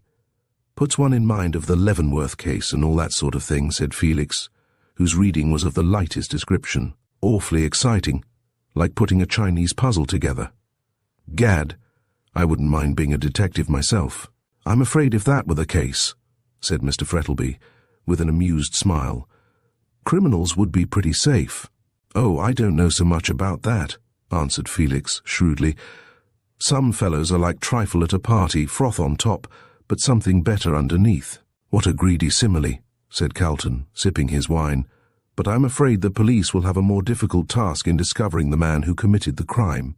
In my opinion, he's a deuced clever fellow." "Then you don't think he will be discovered?" asked Brian, rousing himself out of his brown study. "Well, I don't go as far as that," rejoined Calton, "but he has certainly left no trace behind him, and even the Red Indian, in whom instinct for tracking is so highly developed, needs some sort of a trail to enable him to find out his enemies. Depend upon it," went on Calton, warming to his subject, "the man who murdered White is no ordinary criminal. The place he chose for the committal of the crime was such a safe one." "Do you think so?" said Rolleston. "Why, I should think that a hansom cab in a public street would be very unsafe." "It is that very fact that makes it safer," replied Mr. Calton, epigrammatically. "You read De Quincey's account of the Marr murders in London, and you will see that the more public the place, the less risk there is of detection. There was nothing about the gentleman in the light coat who murdered White to excite Royston's suspicions. He entered the cab with White, no noise or anything likely to attract attention was heard, and then he alighted. Naturally enough, Royston drove to St. Kilda, and never suspected White was dead till he looked inside and touched him. As to the man in the light coat, he doesn't live in Powlett Street, no nor in East Melbourne either." "Why not?" asked Frettlby. "Because he wouldn't have been such a fool as to leave a trail to his own door. He did what the fox often does, he doubled. My opinion is that he went either right through East Melbourne to Fitzroy, or he walked back through the Fitzroy Gardens into town. There was no one about at that time of the morning, and he could return to his lodgings, hotel, or wherever he is staying with impunity. Of course, this is a theory that may be wrong, but from what insight into human nature my profession has given me, I think that my idea is a correct one." All present agreed with Mr. Calton's idea, as it really did seem the most natural thing that would be done by a man desirous of escaping detection. "Tell you what," said Felix to Brian, as they were on their way to the drawing-room, "if the fellow that committed the crime is found out, by gad, he ought to get Calton to defend him." Chapter 8. Brian takes a walk and a drive. When the gentleman entered the drawing-room, a young lady was engaged in playing one of those detestable pieces of the morceau de salon order, in which an unoffending air is taken, and variations embroidered on it, till it becomes a perfect agony to distinguish the tune, amid the perpetual rattle of quavers and demi-semi-quavers. The melody in this case was Over the Garden Wall, with variations by Signor Thumpanini, and the young lady who played it was a pupil of that celebrated Italian musician. When the male portion of the guests entered, the air was being played in the bass with a great deal of power. That is, the loud pedal was down, and with a perpetual rattle of treble notes, trying with all their shrill might to drown the tune. "Gad, it's getting over the garden wall in a hailstorm," said Felix, as he strolled over to the piano, for he saw that the musician was Dora Featherweight, an heiress to whom he was then paying attention, in the hope that she might be induced to take the name of Rolleston. So, when the fair Dora had paralyzed her audience with one final bang and rattle, as if the gentleman going over the garden wall had tumbled into the cucumber frame, Felix was loud in his expressions of delight. "Such power, you know, Miss Featherweight," he said, sinking into a chair, and mentally wondering if any of the piano strings had given way at that last crash. "You put your heart into it, and all your muscle too, by gad," he added mentally. "It's nothing but practice," answered Miss Featherweight with a modest blush. "I'm at the piano 4 hours every day." Good heavens, thought Felix, what a time the family must have of it, but he kept this remark to himself, and screwing his eyeglass into his left organ of vision, merely ejaculated, "Lucky piano." Miss Featherweight, not being able to think of any answer to this, looked down and blushed, while the ingenuous Felix looked up and sighed. Madge and Brian were in a corner of the room talking over White's death. "I never liked him," she said, "but it is horrible to think of him dying like that." "I don't know," answered Brian gloomily. "From all I can hear, dying by chloroform is a very easy death." "Death can never be easy," replied Madge, "especially to a young man so full of health and spirits as Mr. White was." "I believe you are sorry he's dead," said Brian jealously. "Aren't you?" she asked in some surprise. "De mortuis nil nisi bonum," quoted Fitzgerald. "But as I detested him when alive, you can't expect me to regret his end." Madge did not answer him, but glanced quickly at his face, and for the first time it struck her that he looked ill. "What is the matter with you, dear?" she asked, placing her hand on his arm. "You are not looking well." Nothing, he answered hurriedly. "I've been a little worried about business lately, but come," he said, rising. "Let us go outside, for I see your father has got that girl with the steam whistle voice to sing." The girl with the steam whistle voice was Julia Featherweight, the sister of Rolleston's inamorata, and Madge stifled a laugh as she went on to the veranda with Fitzgerald. "What a shame of you," she said, bursting into a laugh when they were safely outside. "She's been taught by the best masters. How I pity them," retorted Brian, grimly, as Julia wailed out, "Meet me once again," with an ear-piercing shrillness. "I'd much rather listen to our ancestral banshee. And as to meeting her again, one interview would be more than enough." Madge did not answer, but leaning lightly over the high rail of the veranda, looked out into the beautiful moonlit night. There were a number of people passing along the esplanade, some of whom stopped and listened to Julia's shrill notes. One man in particular seemed to have a taste for music, for he persistently stared over the fence at the house. Brian and Madge talked of divers subjects, but every time Madge looked up she saw the man watching the house. "What does that man want, Brian?" she asked. "What man?" asked Brian, starting. "Oh," he went on indifferently, as the watcher moved away from the gate and crossed the road onto the footpath. "He's taken up with the music, I suppose. That's all." Madge said nothing, but she could not help thinking there was more in it than the music. Presently Julia ceased, and she proposed to go in. "Why?" asked Brian, who was lying back in a comfortable seat, smoking a cigarette. "It's nice enough here. I must attend to my guests," she answered, rising. "You stop here and finish your cigarette." And with a gay laugh she flitted into the house. Brian sat and smoked, staring out into the moonlight the while. Yes, the man was certainly watching the house, for he sat on one of the seats and kept his eyes fixed on the brilliantly lighted windows. Brian threw away his cigarette and shivered slightly. "Could anyone have seen me?" he muttered, rising uneasily. "Sure, of course not, and the cabman would never recognize me again. Curse White, I wish I'd never set eyes upon him." He gave one glance at the dark figure on the seat, and then, with a shiver, passed into the warm, well-lighted room. He did not feel easy in his mind, and he would have felt still less so had he known that the man on the seat was one of the cleverest of the Melbourne detectives.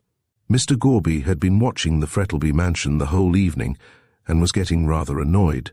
Morland did not know where Fitzgerald lived, and as that was one of the primary facts the detective wished to ascertain, he determined to watch Brian's movements and to trace him home.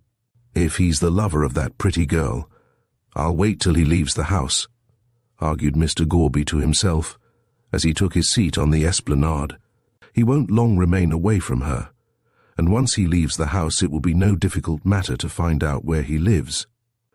When Brian made his appearance early in the evening, on his way to Mark Frettlby's mansion, he wore evening dress, a light overcoat and a soft hat. "Well, I'm dashed," ejaculated Mr. Gorby when he saw Fitzgerald disappear. "If he isn't a fool, I don't know who is. To go about in the very clothes he wore when he polished White off, and think he won't be recognized. Melbourne ain't Paris or London, that he can afford to be so careless, and when I put the Darbys on him, he will be astonished. Ah, well," he went on, lighting his pipe and taking a seat on the esplanade, "I suppose I'll have to wait here till he comes out." Mr. Gorby's patience was pretty severely tried, for hour after hour passed, and no one appeared. He smoked several pipes and watched the people strolling along in the soft silver moonlight. A bevy of girls passed by with their arms round one another's waists. Then a young man and woman, evidently lovers, came walking along. They sat down by Mr. Gorby and looked hard at him to hint that he need not stay. But the detective took no heed of them and kept his eyes steadily upon the great house opposite. Finally, the lovers took themselves off with a very bad grace. Then Mr. Gorby saw Madge and Brian come out onto the veranda and heard in the stillness of the night a sound weird and unearthly. It was Miss Featherweight singing. He saw Madge go in, shortly followed by Brian. The latter turned and stared at him for a moment. "Ah," said Gorby to himself as he relit his pipe. "Your conscience is a-smiting you, is it? Wait a bit, my boy, till I have you in gaol." Then the guests came out of the house, and their black figures disappeared one by one from the moonlight as they shook hands and said good night. Shortly after, Brian came down the path with Frettlby at his side and Madge hanging on her father's arm. Frettlby opened the gate and held out his hand. "Good night, Fitzgerald," he said in a hearty voice. "Come soon again." "Good night, Brian, dearest," said Madge, kissing him, "and don't forget tomorrow."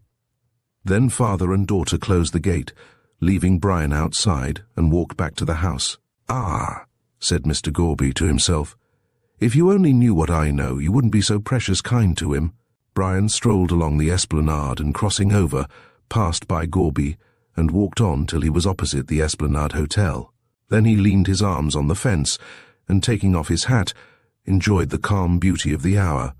"What a good-looking fellow," murmured Mr. Gorby in a regretful tone. "I can hardly believe it of him, but the proofs are too clear." The night was perfectly still. Not a breath of wind stirred, for what breeze there had been had long since died away. But Brian could see the white wavelets breaking lightly on the sands. The long narrow pier ran out like a black thread into the sheet of gleaming silver, and away in the distance the line of the Williamstown lights sparkled like some fairy illumination.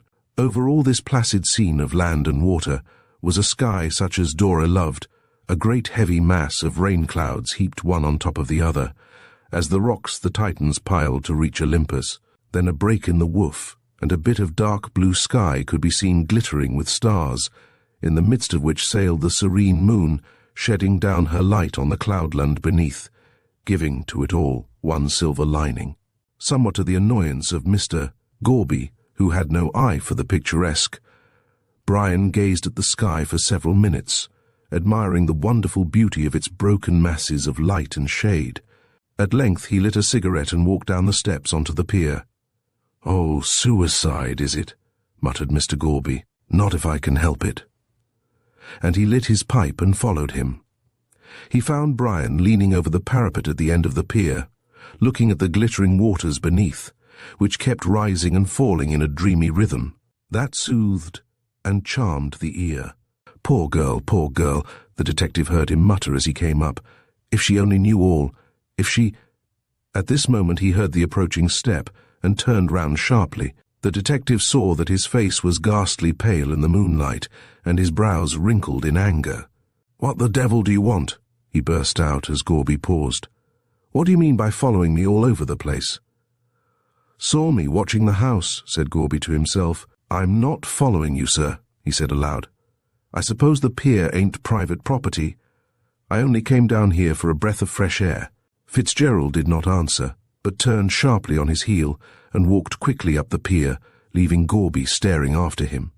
"He's getting frightened," soliloquized the detective to himself as he strolled easily along, keeping the black figure in front well in view. "I'll have to keep a sharp eye on him or he'll be clearing out of Victoria." Brian walked rapidly up to the St. Kilda station, for on looking at his watch he found that he would just have time to catch the last train. He arrived a few minutes before it started, so, getting into the smoking carriage at the near end of the platform, he lit a cigarette and, leaning back in his seat, watched the latecomers hurrying into the station. Just as the last bell rang, he saw a man rush along to catch the train. It was the same man who had been watching him the whole evening, and Brian felt confident that he was being followed. He comforted himself, however, with the thought that this pertinacious follower might lose the train, and being in the last carriage himself, he kept a lookout along the platform, expecting to see his friend of the Esplanade standing disappointed on it. There was no appearance of him, so Brian, sinking back into his seat, lamented his ill luck in not shaking off this man who kept him under such strict surveillance. "Confound him," he muttered softly. "I expect he will follow me to East Melbourne and find out where I live, but he shan't if I can help it." There was no one but himself in the carriage, and he felt relieved at this because he was in no humour to hear chatter. "Murdered in a cab," he said, lighting a fresh cigarette and blowing a cloud of smoke. "A romance in real life which beats Miss Braddon hollow. There is one thing certain, he won't come between Madge and me again. Poor Madge," with an impatient sigh. "If she only knew all, there would not be much chance of our marriage, but she can never find out, and I don't suppose anyone else will." Here a thought suddenly struck him, and rising out of his seat, he walked to the other end of the carriage and threw himself on the cushions, as if desirous to escape from himself. "What grounds can that man have for suspecting me?" he said aloud. "No one knows I was with White on that night, and the police can't possibly bring forward any evidence to show that I was. Pshaw!" he went on, impatiently buttoning up his coat. "I am like a child, afraid of my shadow. The fellow on the pier is only someone out for a breath of fresh air, as he said himself. I am quite safe."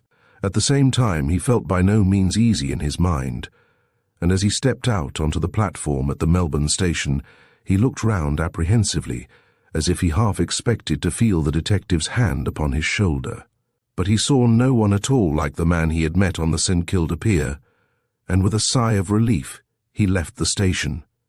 Mr. Gorby, however, was not far away. He was following at a safe distance. Brian walked slowly along Flinders Street, apparently deep in thought. He turned up Russell Street and did not stop until he found himself close to the Burke and Wills's monument, the exact spot where the cab had stopped on the night of White's murder. "Ah," said the detective to himself as he stood in the shadow on the opposite side of the street. "You're going to have a look at it, are you? I wouldn't if I were you. It's dangerous." Fitzgerald stood for a few minutes at the corner, and then walked up Collins Street. When he got to the cab stand, opposite the Melbourne Club, still suspecting he was followed, he hailed a hansom and drove away in the direction of Spring Street. Gorby was rather perplexed at this sudden move, but without delay he hailed another cab and told the driver to follow the first till it stopped. "Two can play at that game," he said, settling himself back in the cab. "And I'll get the better of you, clever as you are, and you are clever," he went on in a tone of admiration, as he looked round the luxurious hansom. "To choose such a convenient place for a murder, no disturbance and plenty of time for escape after you had finished. It's a pleasure going after a chap like you, instead of after men who tumble down like ripe fruit, and ain't got any brains to keep their crime quiet." While the detective thus soliloquized, his cab, following on the trail of the other, had turned down Spring Street and was being driven rapidly along the Wellington Parade in the direction of East Melbourne. It then turned up Powlett Street, at which Mr. Gorby was glad. "Ain't so clever as I thought," he said to himself. Shows his nest right off, without any attempt to hide it. The detective, however, had reckoned without his host, for the cab in front kept driving on through an interminable maze of streets, until it seemed as though Brian were determined to drive the whole night. "Look here, sir," cried Gorby's cabman, looking through his trap-door in the roof of the hansom. "How long's this here game a-going to last? My OSS is knocked up.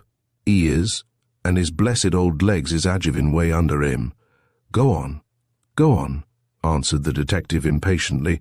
"I'll pay you well." The cabman's spirits were raised by this, and by dint of coaxing and a liberal use of the whip, he managed to get his jaded horse up to a pretty good pace. They were in Fitzroy by this time, and both cabs turned out of Gertrude Street into Nicholson Street, thence passed on to Evelyn Street and along Spring Street, until Brian's cab stopped at the corner of Collins Street. And Gorby saw him alight and dismiss his cabman. He then walked down the street and disappeared into the Treasury Gardens. "Confound it," said the detective, as he got out and paid his fare, which was by no means a light one, but over which he had no time to argue. "We've come in a circle, and I do believe he lives in Powlett Street after all." He went into the gardens and saw Brian some distance ahead of him, walking rapidly. It was bright moonlight, and he could easily distinguish Fitzgerald by his light coat, as he went along that noble avenue with its elms in their winter dress. The moon shining through their branches wrought a fantastic tracery on the smooth asphalt, and on either side Gorby could see the dim white forms of the old Greek gods and goddesses Venus Victrix, with the apple in her hand, which Mr. Gorby, in his happy ignorance of heathen mythology, took for Eve offering Adam the forbidden fruit, Diana with the hound at her feet, and Bacchus and Ariadne, which the detective imagined were the babes in the wood. He knew that each of the statues had queer names, but thought they were merely allegorical. Passing over the bridge, with the water rippling quietly underneath, Brian went up the smooth yellow path to where the statue of Hebe, holding the cup, seems instinct with life, and turning down the path to the right, he left the gardens by the end gate, near which stands the statue of the dancing faun, with the great bush of scarlet geranium burning like an altar before it. Then he went along the Wellington Parade and turned up Powlett Street, where he stopped at a house near Cairns Memorial Church, much to Mr. Gorby's relief, who, being like Hamlet, fat and scant of breath, found himself rather exhausted. He kept well in the shadow, however, and saw Fitzgerald give one final look round before he disappeared into the house. Then Mr. Gorby, like the robber captain in Ali Baba, took careful stock of the house and fixed its locality and appearance well in his mind, as he intended to call at it on the morrow. "What I'm going to do," he said as he walked slowly back to Melbourne, "is to see his landlady when he's out and find out what time he came in on the night of the murder. If it fits into the time he got out of Rankin's cab, I'll get out a warrant and arrest him straight off." Chapter 9. Mr. Gorby is satisfied at last. In spite of his long walk and still longer drive, Brian did not sleep well that night. He kept tossing and turning, or lying on his back, wide awake, looking into the darkness and thinking of White. Towards dawn, when the first faint glimmer of morning came through the Venetian blinds, he fell into a sort of uneasy doze, haunted by horrible dreams. He thought he was driving in a hansom, when suddenly he found White by his side, clad in white cerements, grinning and gibbering at him with ghastly merriment. Then the cab went over a precipice, and he fell from a great height, down, with the mocking laughter still sounding in his ears, until he woke with a loud cry, and found it was broad daylight, and that drops of perspiration were standing on his brow.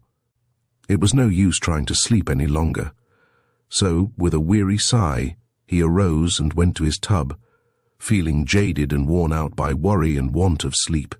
His bath did him some good. The cold water brightened him up and pulled him together.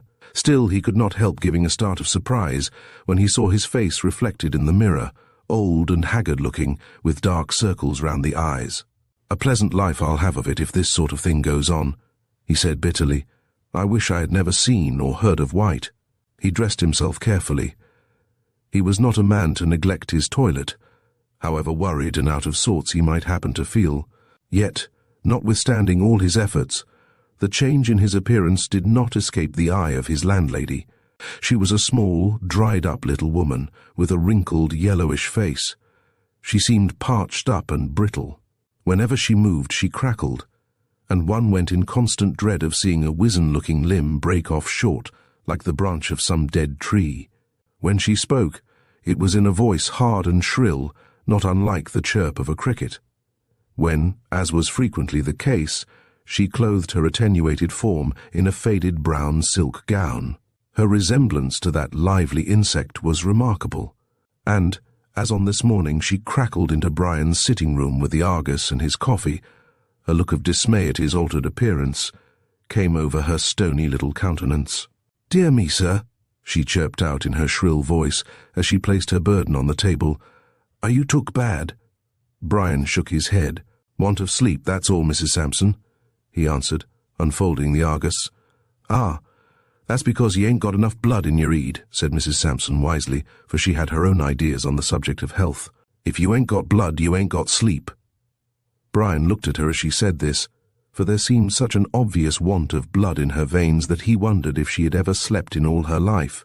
"There was my father's brother, which, of course, makes him my uncle," went on the landlady, pouring out a cup of coffee for Brian, "and the blood he had was something astounding, which it made him sleep that long as they had to draw pints from him afore he'd wake in the morning." Brian had the Argus before his face, and under its friendly cover he laughed quietly to himself.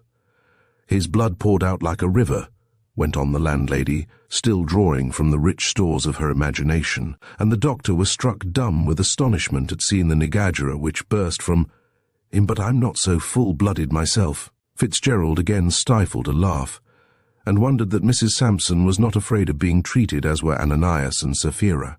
However, he said nothing, but merely intimated that if she would leave the room he would take his breakfast. "And if you wants anything else, Mr. Fitzgerald," she said, going to the door, "you knows your way to the bell as easily as I do to the kitchen." And with a final chirrup, she crackled out of the room. As soon as the door was closed, Brian put down his paper and roared, in spite of his worries. He had that extraordinary vivacious Irish temperament which enables a man to put all trouble behind his back, and thoroughly enjoy the present. His landlady, with her Arabian night-like romances, was a source of great amusement to him, and he felt considerably cheered by the odd turn her humour had taken this morning. After a time, however, his laughter ceased, and his troubles came crowding on him again.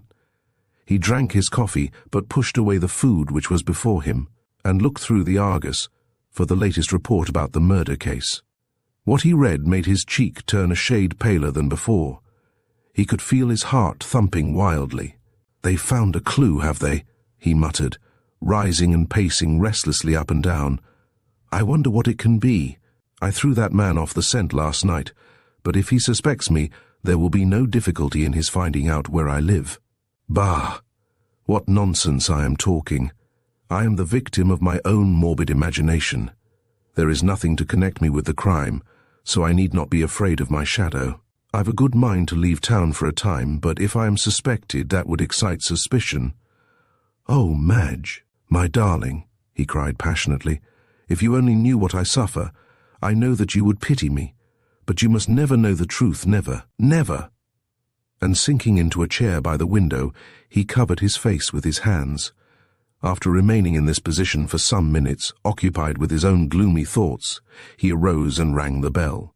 A faint crackle in the distance announced that Mrs. Sampson had heard it, and she soon came into the room, looking more like a cricket than ever. Brian had gone into his bedroom and called out to her from there. "I'm going down to St. Kilda, Mrs. Sampson," he said, "and probably I shall not be back all day." "Which I hopes it all do you good," she answered, "for you've eaten nothing, and the sea breezes is miraculous for making you take to your victuals. My mother's brother being a sailor, and wonderful for his stomach, which when he had done a meal, the table looked as if a low cuss had gone over it." "A what?" asked Fitzgerald, buttoning his gloves.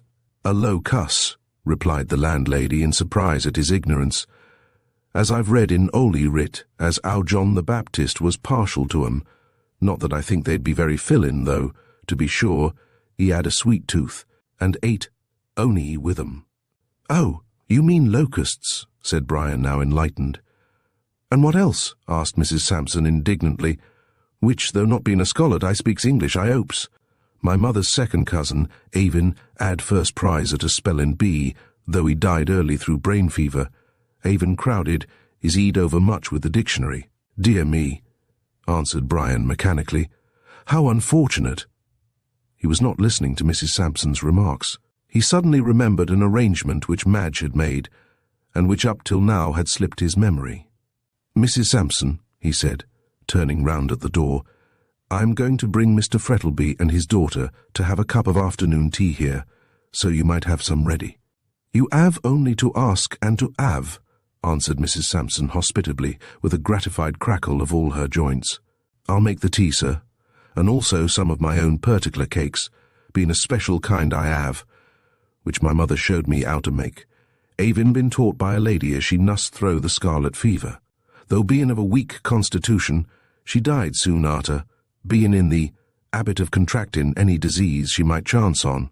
Brian hurried off, lest in her Poe-like appreciation of them, Mrs. Sampson should give vent to more charnel house horrors.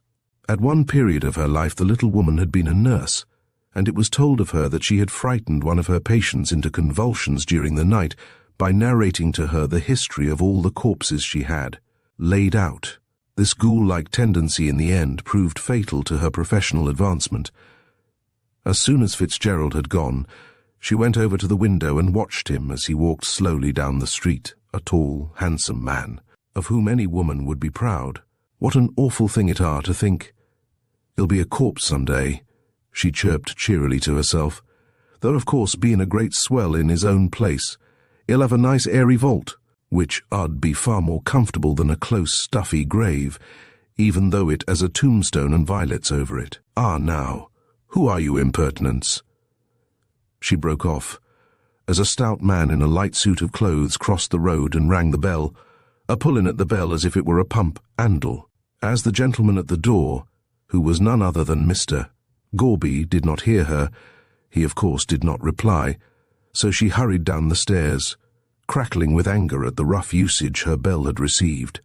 Mr. Gorby had seen Brian go out, and deeming it a good opportunity for inquiry, had lost no time in making a start.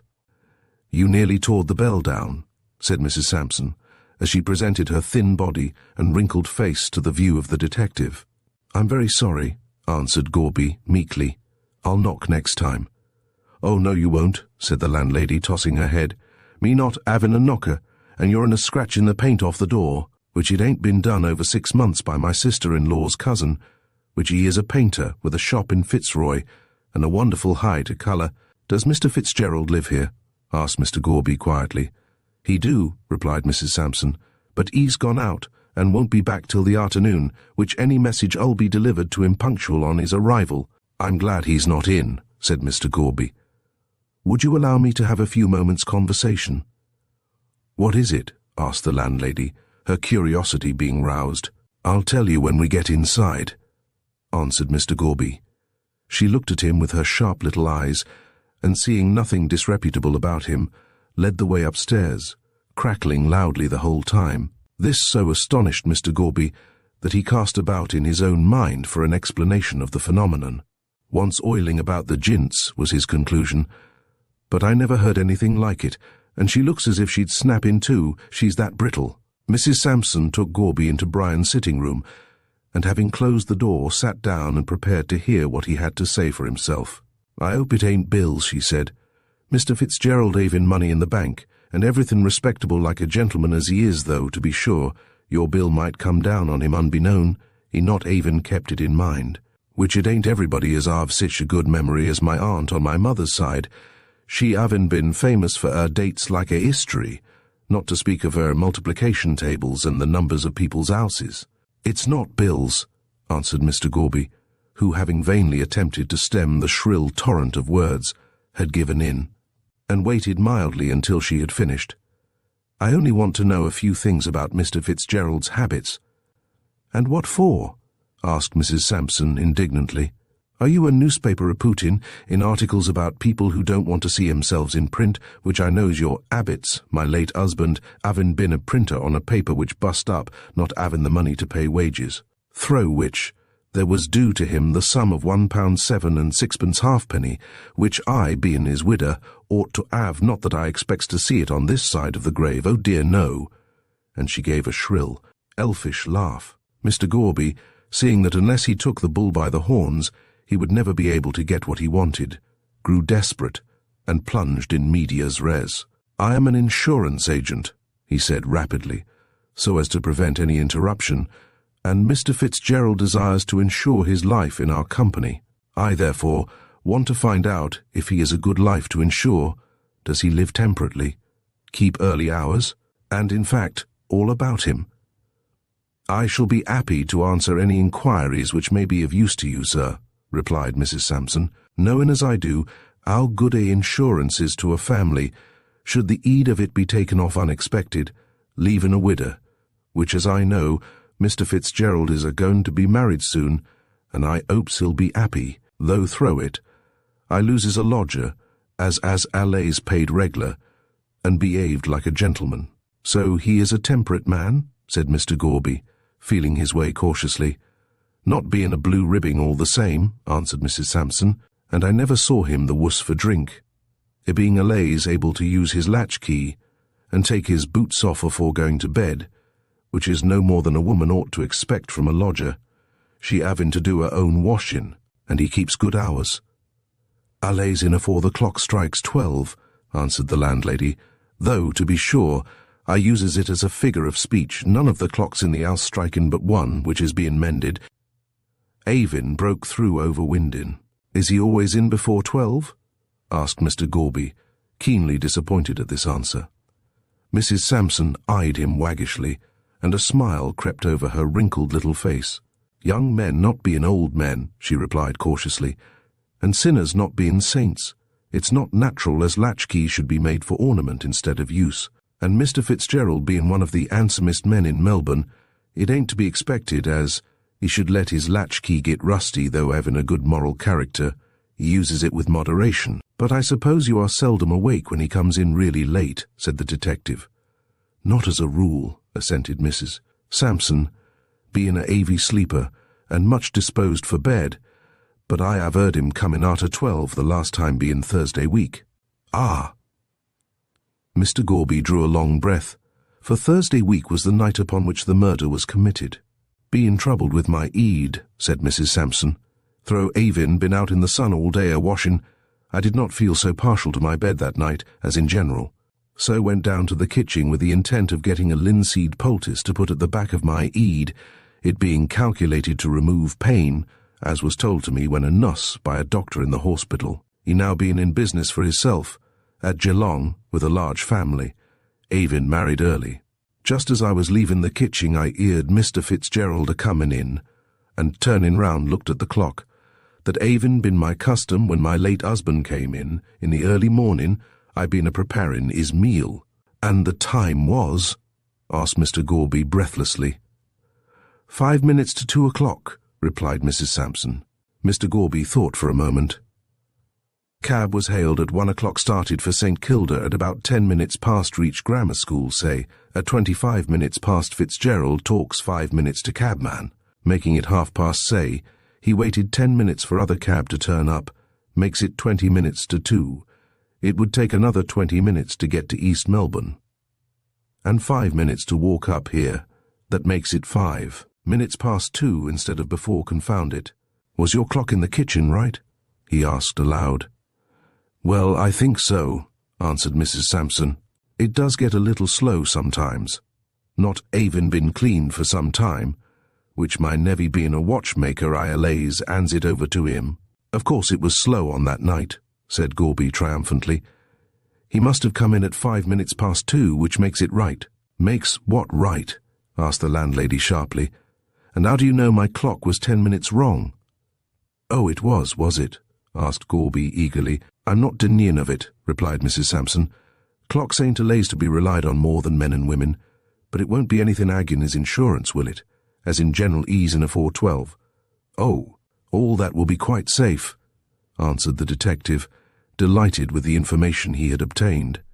Is this Mr. Fitzgerald's room? Yes, it is, replied the landlady, but he furnished it himself, being of a luxurious turn of mind, not but what his taste is good, though far be it from me to deny I helped him to select. But having another room of the same to let, any friends as you might have in search of a home I'd be well looked arter, my references being very high, and my cooking tasty, and if... Here a ring at the front door bell called Mrs. Sampson away. So with a hurried word to Gorby she crackled downstairs. Left to himself, Mr. Gorby arose and looked round the room. It was excellently furnished, and the pictures were good. At one end of the room, by the window, there was a writing table covered with papers. "It's no good looking for the papers he took out of White's pocket, I suppose," said the detective to himself, as he turned over some letters, "as I don't know what they are, and I couldn't tell them if I saw them. But I'd like to find that missing glove and the bottle that held the chloroform, unless he's done away with them. There doesn't seem any sign of them here, so I'll have a look in his bedroom." There was no time to lose, as Mrs. Sampson might return at any moment, so Mr. Gorby walked quickly into the bedroom, which opened off the sitting-room. The first thing that caught the detective's eye was a large photograph, in a plush frame, of Madge Frettlby. It stood on the dressing-table, and was similar to that one which he had already seen in White's album. He took it up with a laugh. "You're a pretty girl," he said, apostrophizing the picture, "but you give your photograph to two young men, both in love with you, and both hot-tempered. The result is that one is dead, and the other won't survive him long. That's what you've done." He put it down again, and looking round the room, caught sight of a light covert coat hanging behind the door, and also a soft hat. "Ah," said the detective, going up to the door, "here is the very coat you wore when you killed that poor fellow. Wonder what you have in the pockets." And he plunged his hand into them in turn. There were an old theatre programme and a pair of brown gloves in one, but in the second pocket Mr. Gorby made a discovery, none other than that of the missing glove. There it was, a soiled white glove for the right hand, with black bands down the back, and the detective smiled in a gratified manner as he put it carefully in his pocket. "My morning has not been wasted," he said to himself. "I found out that he came in at a time which corresponds to all his movements after 1 o'clock on Thursday night, and this is the missing glove, which clearly belonged to White. If I could only get hold of the chloroform bottle, I'd be satisfied." But the chloroform bottle was not to be found, though he searched most carefully for it. At last, hearing Mrs. Sampson coming upstairs again, he gave up the search and came back to the sitting-room. "Threw it away, I suspect," he said, as he sat down in his old place. "But it doesn't matter. I think I can form a chain of evidence from what I have discovered, which will be sufficient to convict him. Besides, I expect when he is arrested he will confess everything. He seems to feel remorse for what he has done." The door opened, and Mrs. Sampson entered the room in a state of indignation. "One of them Chinese orcas," she explained. "He's been a-trying to get the better of me over carrots, as if I didn't know what carrots was, and him a-talking about a shilling in his gibberish. As if he hadn't been brought up in a place where they don't know what a shilling is. But I never could abide foreigners ever since a Frenchman, as taught me his language, made off with my mother's silver teapot, unbeknown to her, it being set out on the sideboard for company." Mr. Gorby interrupted these domestic reminiscences of Mrs. Sampson's by stating that, now she had given him all necessary information, he would take his departure. "And I hopes," said Mrs. Sampson, as she opened the door for him, "as I'll have the pleasure of seeing you again should any business on behalf of Mr. Fitzgerald require it." "Oh, I'll see you again," said Mr. Gorby with heavy jocularity, "and in a way you won't like, as you'll be called as a witness," he added mentally. "Did I understand you to say, Mrs. Sampson," he went on, "that Mr. Fitzgerald would be at home this afternoon?" "Oh, yes, sir, he will," answered Mrs. Sampson, "a-drinking tea with his young lady who is Miss Frettlby, and has got no end of money, not but what I mightn't have had the same had I been born in a higher spear." "You need not tell Mr. Fitzgerald I have been here," said Gorby, closing the gate. "I'll probably call and see him myself this afternoon." "What a stout person he are," said Mrs. Sampson to herself as the detective walked away. "Just like my late father, who was a lays fleshy, being a great eater and fond of his glass, But I took arter my mother's family, they bein' thin like, and proud of keeping themselves so, as the vinegar they drank could testify, not that I indulge in it myself. She shut the door and went upstairs to take away the breakfast things, while Gorby was being driven along at a good pace to the police office to obtain a warrant for Brian's arrest on a charge of wilful murder. Chapter 10. In the Queen's Name. It was a broiling hot day, one of those cloudless days, with the blazing sun beating down on the arid streets and casting deep, black shadows. A real Australian December day, dropped by mistake of the clerk of the weather into the middle of August. The previous week having been really chilly, it was all the more welcome. It was Saturday morning and fashionable Melbourne was doing the block. Collins Street is to the southern city what Bond Street and the Row are to London, and the boulevards to Paris. It is on the block that people show off their new dresses, bow to their friends, cut their enemies, and chatter small talk. The same thing no doubt occurred in the Appian Way, the fashionable street of imperial Rome, when Catullus talked gay nonsense to Lesbia, and Horace received the congratulations of his friends over his new volume of society verses. History repeats itself, and every city is bound by all the laws of civilization to have one special street, wherein the votaries of fashion can congregate. Collins Street is not, of course, such a grand thoroughfare as those above mentioned, but the people who stroll up and down the broad pavement are quite as charmingly dressed, and as pleasant as any of the peripatetics of those famous cities. As the sun brings out bright flowers, so the seductive influence of the hot weather had brought out all the ladies in gay dresses of innumerable colours, which made the long street look like a restless rainbow. Carriages were bowling smoothly along, their occupants smiling and bowing as they recognized their friends on the sidewalk. Lawyers, their legal quibbles finished for the week, were strolling leisurely with their black bags in their hands. Portly merchants, forgetting Flinders Lane and incoming ships, walked beside their pretty daughters, and the representatives of swelldom were stalking along in their customary apparel of curly-brimmed hats, high collars, and immaculate suits. Altogether, it was a pleasant and animated scene, which would have delighted the heart of anyone who was not dyspeptic, or in love dyspeptic people and lovers disappointed ones. Of course, being wont to survey the world in a cynical vein, Madge Frettlby was engaged in that occupation so dear to every female heart-shopping. She was in Mowbray, Rowan, and Hicks, turning over ribbons and laces, while the faithful Brian waited for her outside, and amused himself by looking at the human stream which flowed along the pavement. He disliked shopping quite as much as the majority of his sex, and though as a lover he felt a certain amount of self-abnegation to be becoming in him, it was difficult to drive away the thoughts of his pleasant club, where he could be reading and smoking, with, perchance, something cooling in a glass beside him. However, after she had purchased a dozen or more articles she did not want, Madge remembered that Brian was waiting for her, and hurried to the door. "I haven't been many minutes, have I, dear?" she said, touching him lightly on the arm. "Oh dear, no," answered Brian, looking at his watch.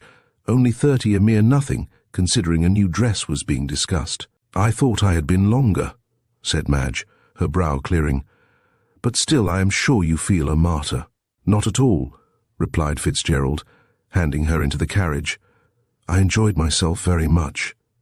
"Nonsense," she laughed, opening her sunshade, while Brian took his seat beside her. "That's one of those social stories which everyone considers themselves bound to tell from a sense of duty.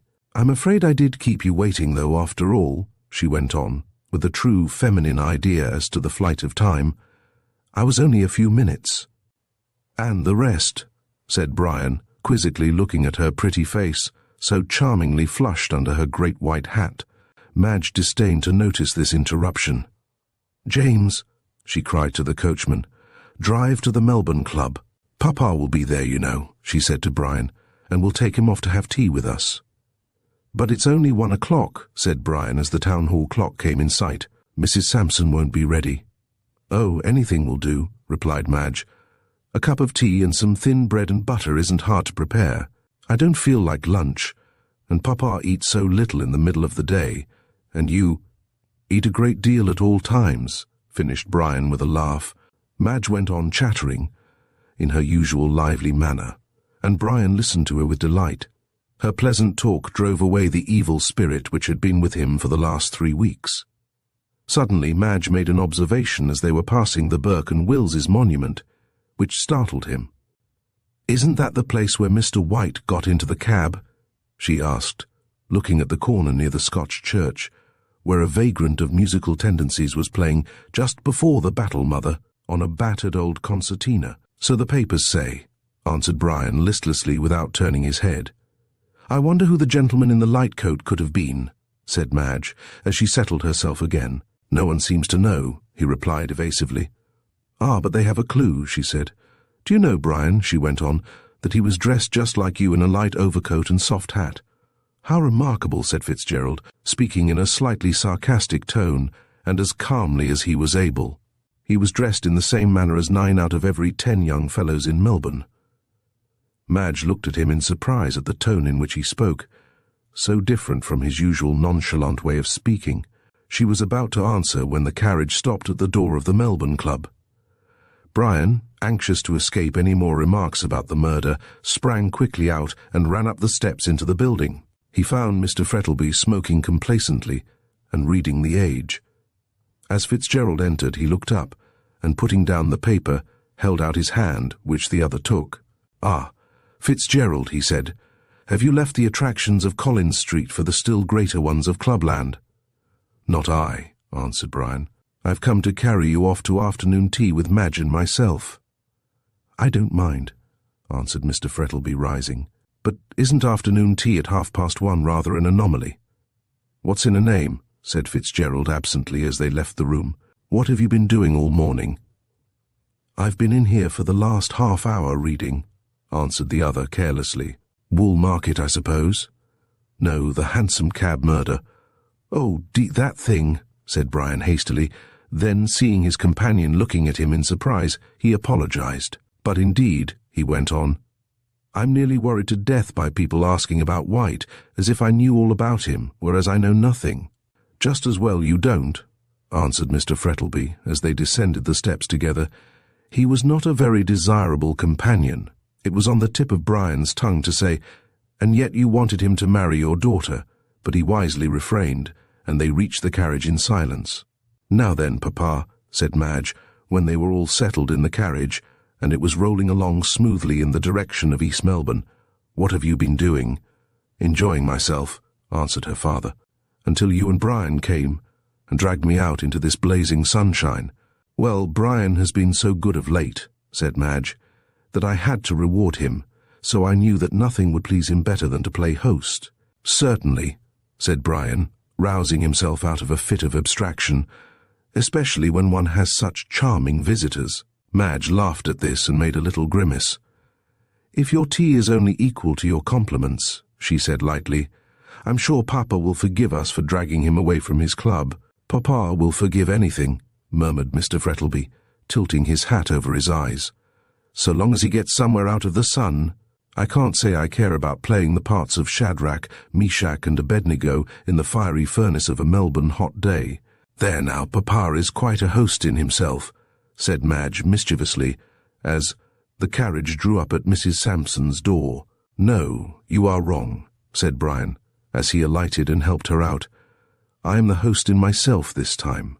"If there is one thing I hate above another," observed Miss Frettlby calmly, "it's a pun, and especially a bad one." Mrs. Sampson was very much astonished at the early arrival of her lodger's guests, and did not hesitate to express her astonishment. "Being taken by surprise," she said, with an apologetic cackle. "It ain't to be supposed as miracles can be performed with regard to cooking, the fire having gone out, not being kept alight on account of the heat of the day, which was that Altiers never was, though, to be sure, being a child in the early days. I remember it were that Altiers, my sister's aunt, was in the habit of roasting her jints in the sun." After telling this last romance, and leaving her visitors in doubt whether the joints referred to belonged to an animal, or to her sister's aunt, or to herself, Mrs. Sampson crackled away downstairs to get things ready. "What a curious thing that landlady of yours is, Brian," said Madge, from the depths of a huge armchair. "I believe she's a grasshopper from the Fitzroy Gardens." "Oh no, she's a woman," said Mr. Frettlby cynically. "You can tell that by the length of her tongue." "A popular error, Papa," retorted Madge sharply. "I know plenty of men who talk far more than any woman."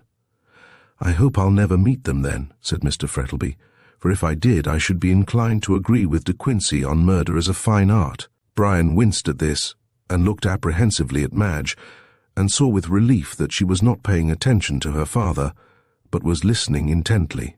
"There she is," as a faint rustle at the door announced the arrival of Mrs. Sampson and the tea-tray. "I wonder, Brian, you don't think the house is on fire with that queer noise always going on? She wants oil."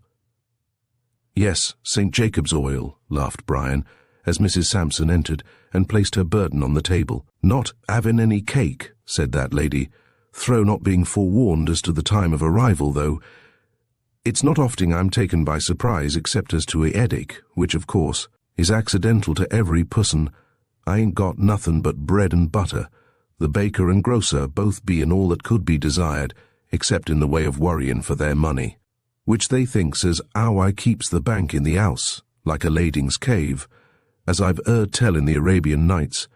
Me, Avin, gained it as a prize for English in my early girlhood, being then considered a scholard and industrious." Mrs. Sampson's shrill apologies for the absence of cake having been received, she hopped out of the room, and Madge made the tea. The service was a quaint Chinese one, which Brian had picked up in his wanderings. He used it only on special occasions. As he watched Madge, he could not help thinking how pretty she looked, with her hands moving deftly among the cups and saucers, so bizarre-looking with their sprawling dragons of yellow and green. He half smiled to himself as he thought, "If they knew all, I wonder if they would sit with me so unconcernedly." Mr. Frettlby, too, as he looked at his daughter, thought of his dead wife and sighed. "Well," said Madge, as she handed them their tea and helped herself to some thin bread and butter, "you two gentlemen are most delightful company. Papa is sighing like a furnace, and Brian is staring at me with his eyes like blue china saucers. You ought both to be turned forth to funerals like melancholy." "Why like melancholy?" queried Brian lazily. "I'm afraid, Mr. Fitzgerald," said the young lady with a smile in her pretty black eyes, "that you are not a student of A Midsummer Night's Dream."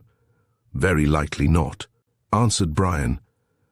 "Midsummer out here is so hot that one gets no sleep, and consequently no dreams.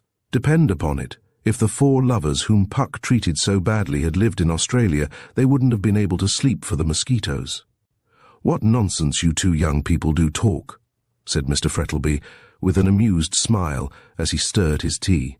"Dulce est desipere in loco," observed Brian gravely. "A man who can't carry out that observation is sure not to be up to much." "I don't like Latin," said Miss Frettlby, shaking her pretty head. "I agree with Heine's remark that if the Romans had been forced to learn it, they would not have found time to conquer the world, which was a much more agreeable task," said Brian. "And more profitable," finished Mr. Frettlby. They chattered in this desultory fashion for a considerable time, till at last Madge rose and said they must go. Brian proposed to dine with them at St. Kilda, and then they would all go to Brock's fireworks.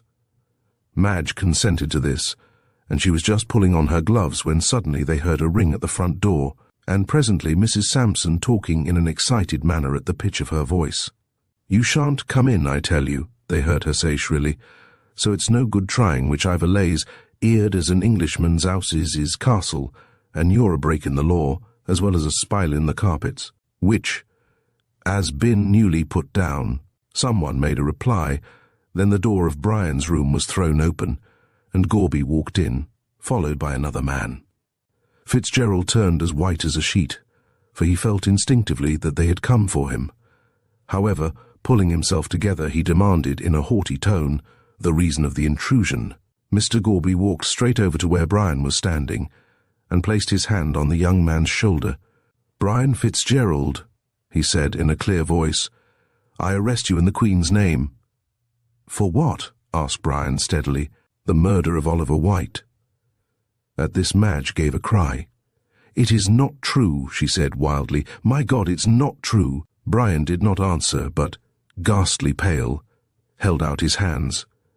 Gorby slipped the handcuffs onto his wrists with a feeling of compunction, despite his joy in running his man down. This done, Fitzgerald turned round to where Madge was standing, pale and still, as though turned into stone. "Madge," he said, in a clear, low voice, "I am going to prison, perhaps to death, but I swear to you, by all that I hold most sacred, that I am innocent of this murder." "My darling." She made a step forward, but her father stepped before her. "Keep back," he said in a hard voice. "There is nothing between you and that man now." She turned round with an ashen face, but with a proud look in her clear eyes. "You are wrong," she answered, with a touch of scorn in her voice. "I love him more now than ever." Then, before her father could stop her, she placed her arms round her lover's neck and kissed him wildly. "My darling," she said, with the tears streaming down her white cheeks, "whatever the world may say, you are always dearest of all to me." Brian kissed her passionately and moved away. Madge fell down at her father's feet in a dead faint. Chapter 11. Counsel for the prisoner. Brian Fitzgerald was arrested at a few minutes past 3 o'clock, and by 5, all Melbourne was ringing with the news that the perpetrator of the now famous Hansom Cab murder had been caught. The evening papers were full of the affair, and the Herald went through several editions, the demand being far in the excess of the supply. Such a crime had not been committed in Melbourne since the Greer shooting case in the Opera House, and the mystery by which it was surrounded made it even more sensational. The committal of the crime in such an extraordinary place as a hansom cab had been startling enough, but the discovery that the assassin was one of the most fashionable young men in Melbourne was still more so. Brian Fitzgerald being well known in society as a wealthy squatter, and the future husband of one of the richest and prettiest girls in Victoria, it was no wonder that his arrest caused some sensation. The Herald, which was fortunate enough to obtain the earliest information about the arrest, made the best use of it, and published a flaming article in its most sensational type. Somewhat after this fashion: Hansom Cab tragedy. Arrest of the supposed murderer. Startling revelations in high life. It is needless to say that some of the reporters had painted the lily pretty freely, but the public were ready to believe everything that came out in the papers. Mr. Frettlby, the day after Brian's arrest, had a long conversation with his daughter, and wanted her to go up to Yabba Yallook station until the public excitement had somewhat subsided. But this Madge flatly refused to do. "I'm not going to desert him when he most needs me," she said resolutely. "Everybody has turned against him, even before they have heard the facts of the case. He says he is not guilty, and I believe him." "Then let him prove his innocence," said her father, who was pacing slowly up and down the room. "If he did not get into the cab with White, he must have been somewhere else, so he ought to set up the defence of an alibi." "He can easily do that," said Madge, with a ray of hope lighting up her sad face. "He was here till 11 o'clock on Thursday night." "Very probably," returned her father dryly. "But where was he at 1 o'clock on Friday morning? Besides, Mr. White left the house long before Brian did," she went on rapidly. "You must remember, it was when you quarrelled with Mr. White." "My dear Madge," said Frettlby, stopping in front of her with a displeased look, "you are incorrect. White and myself did not quarrel. He asked me if it were true that Fitzgerald was engaged to you, and I answered, 'Yes.' That was all. And then he left the house." "Yes, and Brian didn't go until 2 hours after," said Madge triumphantly. "He never saw Mr. White the whole night." "So he says," replied Mr. Frettlby significantly. "I believe Brian before anyone else in the world," said his daughter, hotly, with flushed cheeks and flashing eyes. "Ah, but will a jury?" queried her father. "You have turned against him too," answered Madge, her eyes filling with tears. "You believe him guilty." "I am not prepared either to deny or confirm his guilt," said Mr. Frettlby coldly. "I have done what I could to help him. I have engaged Calton to defend him, and if eloquence and skill can save him, you may set your mind at rest." "My dear father," said Madge, throwing her arms round his neck, "I knew you would not desert him altogether for my sake." "My darling," replied her father in a faltering voice as he kissed her, "there is nothing in the world I would not do for your sake." Meanwhile, Brian was sitting in his cell in the Melbourne jail, thinking sadly enough about his position. He saw no hope of escape except one, and that he did not intend to take advantage of. It would kill her. It would kill her. he said feverishly as he paced to and fro over the echoing stones. Better that the last of the Fitzgeralds should perish like a common thief than that she should know the bitter truth. If I engage a lawyer to defend me, he went on, the first question he will ask me will be where was I on that night, and if I tell him all will be discovered, and then no, I cannot do it. It would kill her, my darling. And throwing himself down on the bed, he covered his face with his hands. He was roused by the opening of the door of his cell, and on looking up, saw that it was Calton who entered. He was a great friend of Fitzgerald's, and Brian was deeply touched by his kindness in coming to see him. Duncan Calton had a kindly heart, and was anxious to help Brian, but there was also a touch of self-interest in the matter. He had received a note from Mr. Frettlby, asking him to defend Fitzgerald, which he agreed to do with avidity, as he foresaw in this case an opportunity for his name becoming known throughout the Australian colonies. It is true that he was already a celebrated lawyer, but his reputation was purely a local one, and as he foresaw that Fitzgerald's trial for murder would cause a great sensation throughout Australia and New Zealand, he determined to take advantage of it as another step in the ladder which led to fame, wealth, and position. So this tall, keen-eyed man, with a clean-shaven face and expressive mouth, advanced into the cell and took Brian by the hand. "It is very kind of you to come and see me," said Fitzgerald. "It is at a time like this that one appreciates friendship." "Yes, of course," answered the lawyer, fixing his keen eyes on the other's haggard face, as if he would read his innermost thoughts. "I came partly on my own account, and partly because Frettlby asked me to see you as to your defence." "Mr. Frettlby?" said Brian in a mechanical way.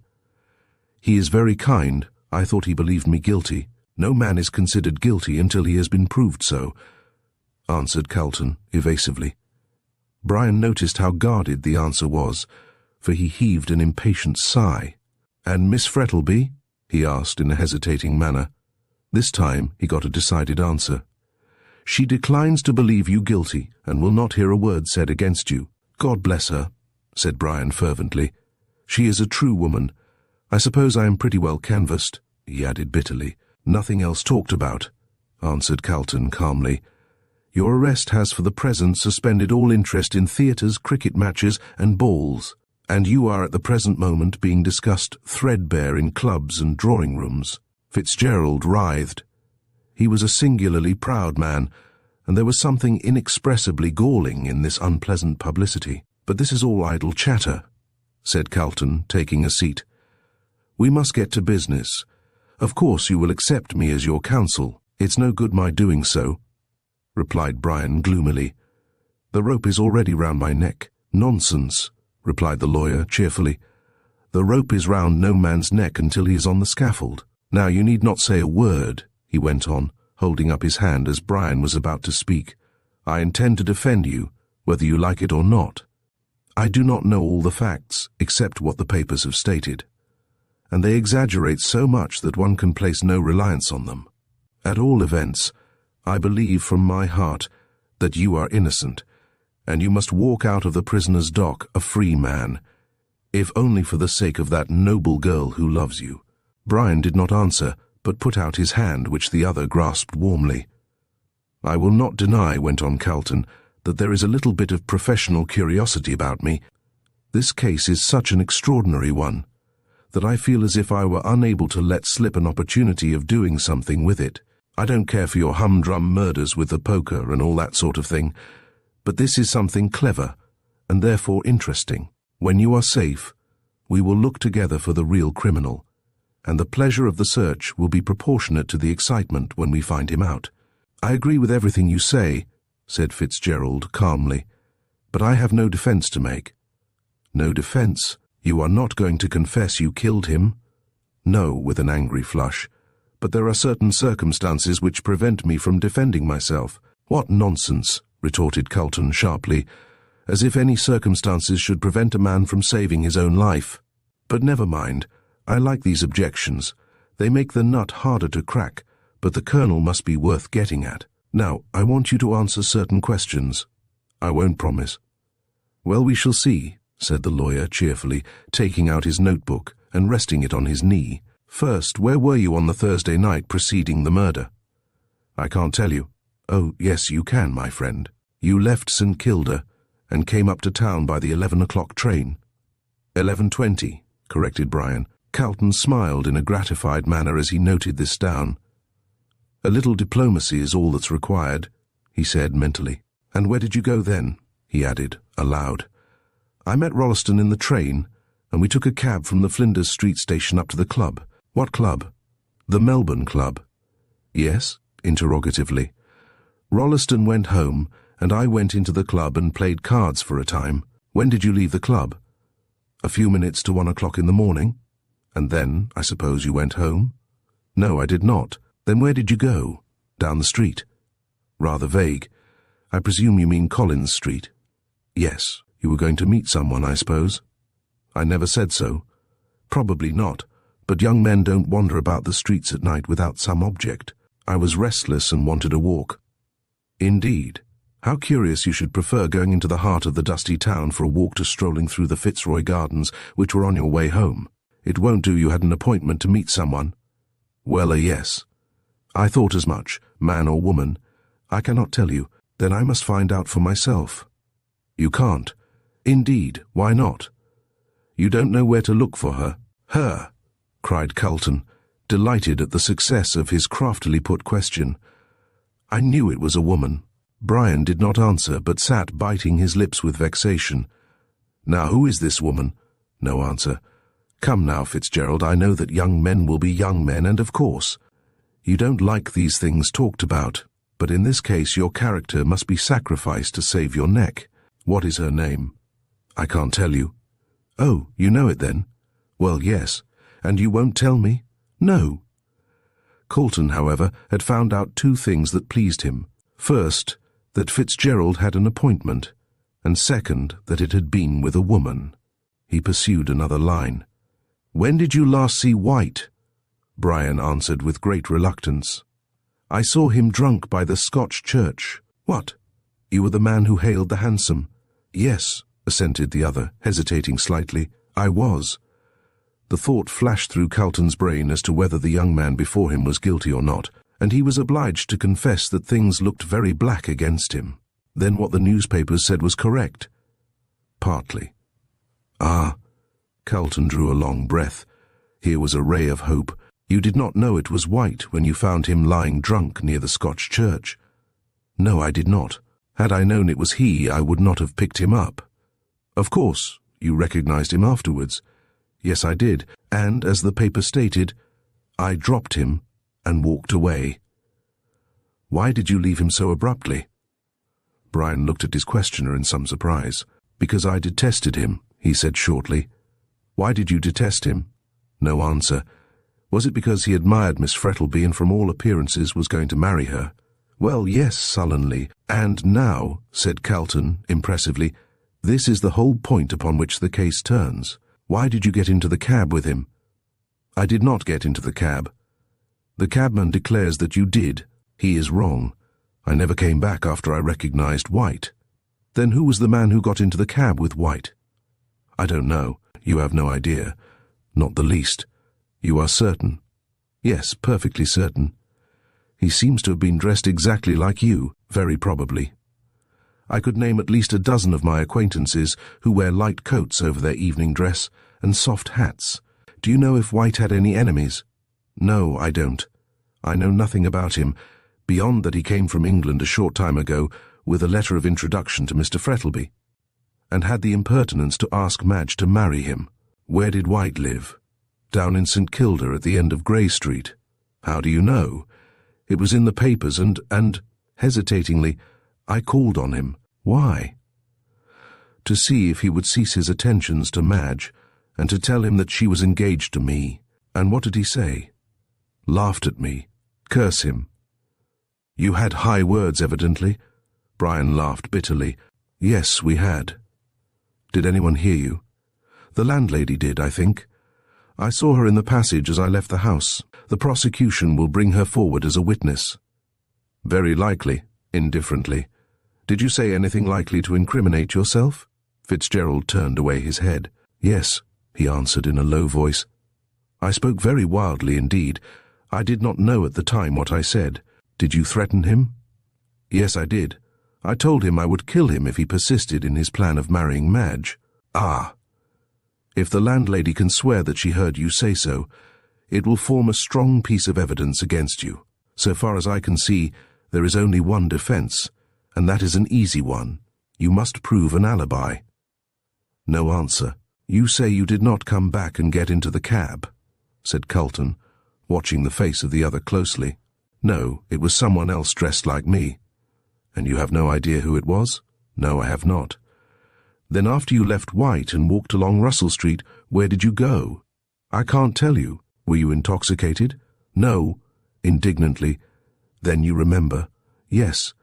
And where were you? I can't tell you. You refuse. Yes, I do. Take time to consider. You may have to pay a heavy price for your refusal. If necessary, I will pay it. And you won't tell me where you were? No, I won't. Calton was beginning to feel annoyed. You're very foolish, he said.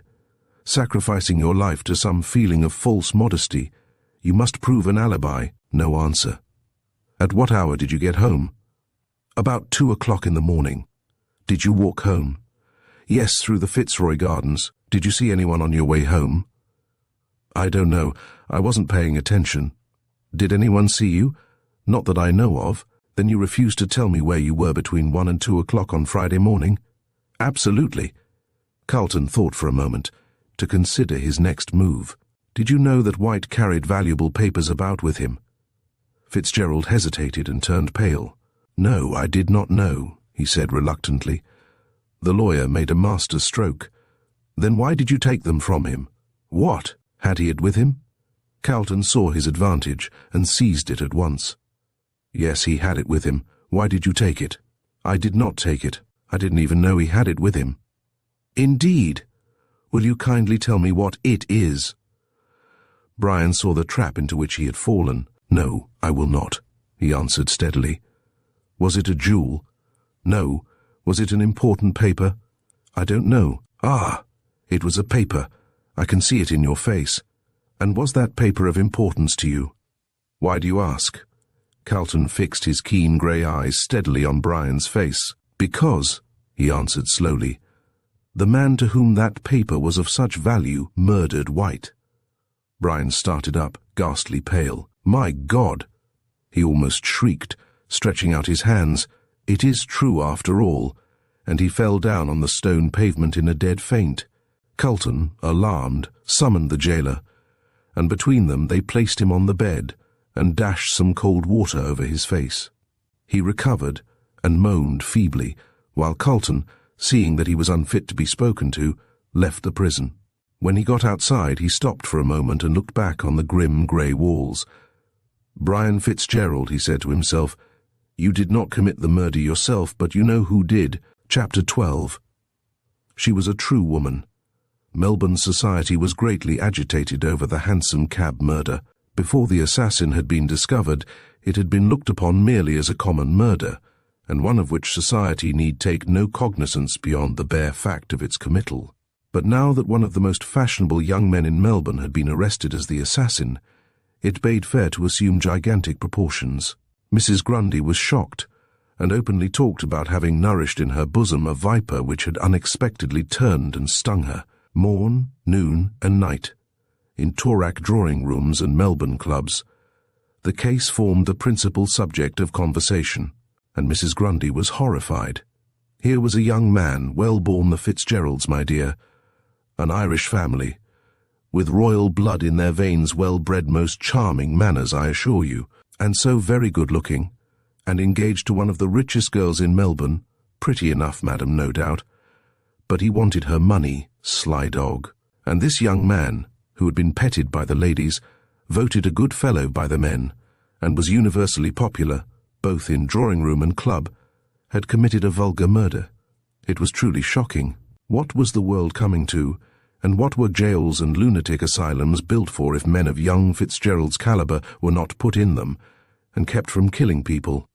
And then, of course, everybody asked everybody else who White was, and why he had never been heard of before. All people who had met Mr. White were worried to death with questions about him, and underwent a species of social martyrdom as to who he was, what he was like, why he was killed, and all the rest of the insane questions which some people will ask.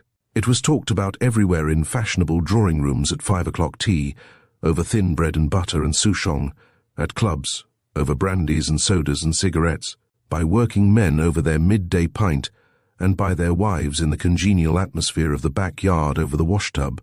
The papers were full of paragraphs about the famous murder, and the society papers gave an interview with the prisoner by their special reporters, which had been composed by those gentlemen out of the floating rumours which they heard around, and their own fertile imaginations. As to the prisoner's guilt, everyone was certain of it. The cabman Royston had sworn that Fitzgerald had got into the cab with White, and when he got out, White was dead.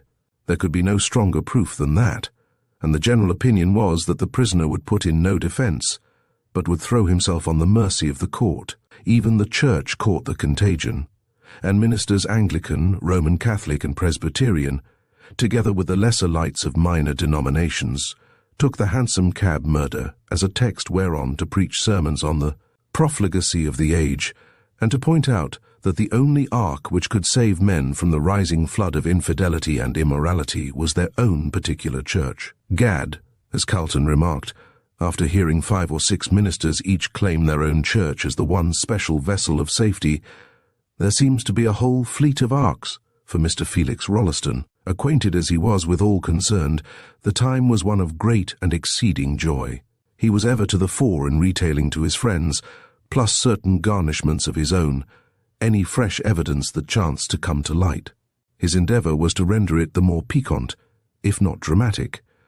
If you asked him for his definite opinion as to the innocence or guilt of the accused, Mr. Felix shook his head sagaciously, and gave you to understand that neither he nor his dear friend Calton, he knew Calton to nod to, had yet been able to make up their minds about the matter. "Fact is, don't you know," observed Mr. Rolleston wisely, "there's more in this than meets the eye, and all that sort of thing. Think 'tective fellas wrong myself, don't think Fitz killed White. Jolly well sure he didn't." This would be followed invariably by a query in chorus of, "Who killed him then?" "Aha," Felix would retort, putting his head on one side like a meditative sparrow. "'Tective fellas can't find out, that's the difficulty. Good mind to go on the prowl myself, by Jove." "But do you know anything of the detective business?" someone would ask. "Oh dear, yes," with an airy wave of his hand. "I've read Gaboriau, you know, awfully jolly life. Tectives." Despite this evasion, Rolleston, in his heart of hearts, believed Fitzgerald guilty, but he was one of those persons who, having either tender hearts or obstinate natures, the latter is perhaps the more general, deem it incumbent upon them to come forward in championship of those in trouble. There are, doubtless, those who think that Nero was a pleasant young man, whose cruelties were but the resultant of an overflow of high spirits, and who regard Henry VIII in the light of a henpecked husband, unfortunate in the possession of 6 wives. These people delight in expressing their sympathy with great scoundrels of the Ned Kelly order.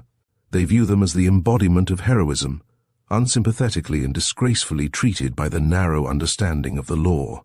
If one half the world does kick a man when he is down, the other half invariably consoles the prostrate individual with halfpence. And therefore, even while the weight of public opinion was dead against Fitzgerald, he had his share of avowed sympathy. There was a comfort in this for Madge, not that if the whole countryside had unanimously condemned her lover, she would have believed him guilty. The element of logic does not enter into the championship of woman. Her love for a man is sufficient to exalt him to the rank of a demigod.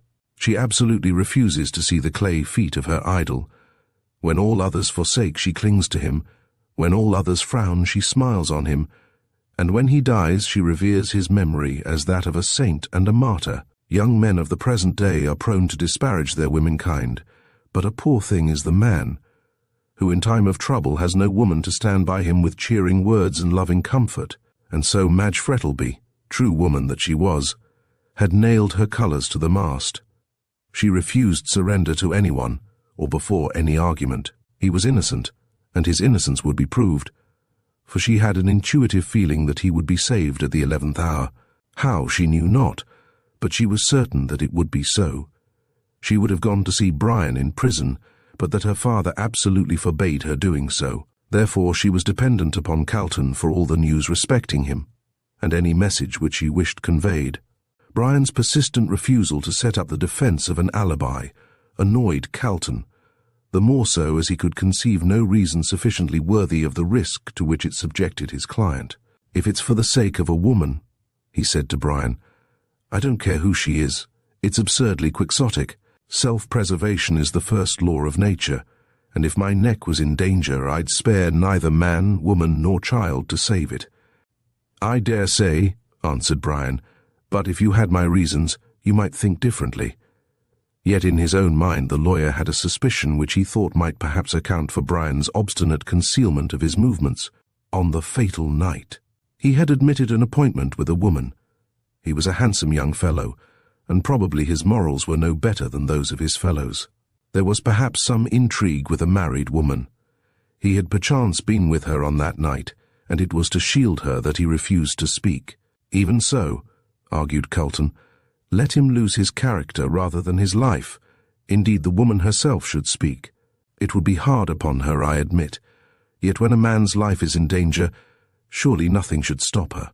Full of these perplexing thoughts, Calton went down to St. Kilda to have a talk with Madge. He intended to ask her to assist him towards obtaining the information he needed. He had a great respect for Madge, and thought her a really clever woman. It was just possible, he argued, that Brian's great love might cause him to confess everything to her, at her urgent request. He found Madge awaiting his arrival with anxiety. "Where have you been all this time?" she said as they sat down. "I have been counting every moment since I saw you last. How is he?" "Just the same," answered Calton, taking off his gloves, still obstinately refusing to save his own life. "Where's your father?" he asked suddenly. "Out of town," she answered impatiently. "He will not be back for a week. But what do you mean that he won't save his own life?" Calton leaned forward and took her hand. "Do you want to save his life?" he asked. "Save his life," she reiterated, starting up out of her chair with a cry. "God knows I would die to save him." "Pish," murmured Calton to himself, as he looked at her glowing face and outstretched hands. "These women are always in extremes. The fact is," he said aloud, "Fitzgerald is able to prove an alibi, and he refuses to do so." "But why?" Calton shrugged his shoulders. "That is best known to himself, some quixotic idea of honour, I fancy. Now, he refuses to tell me where he was on that night. Perhaps he won't refuse to tell you.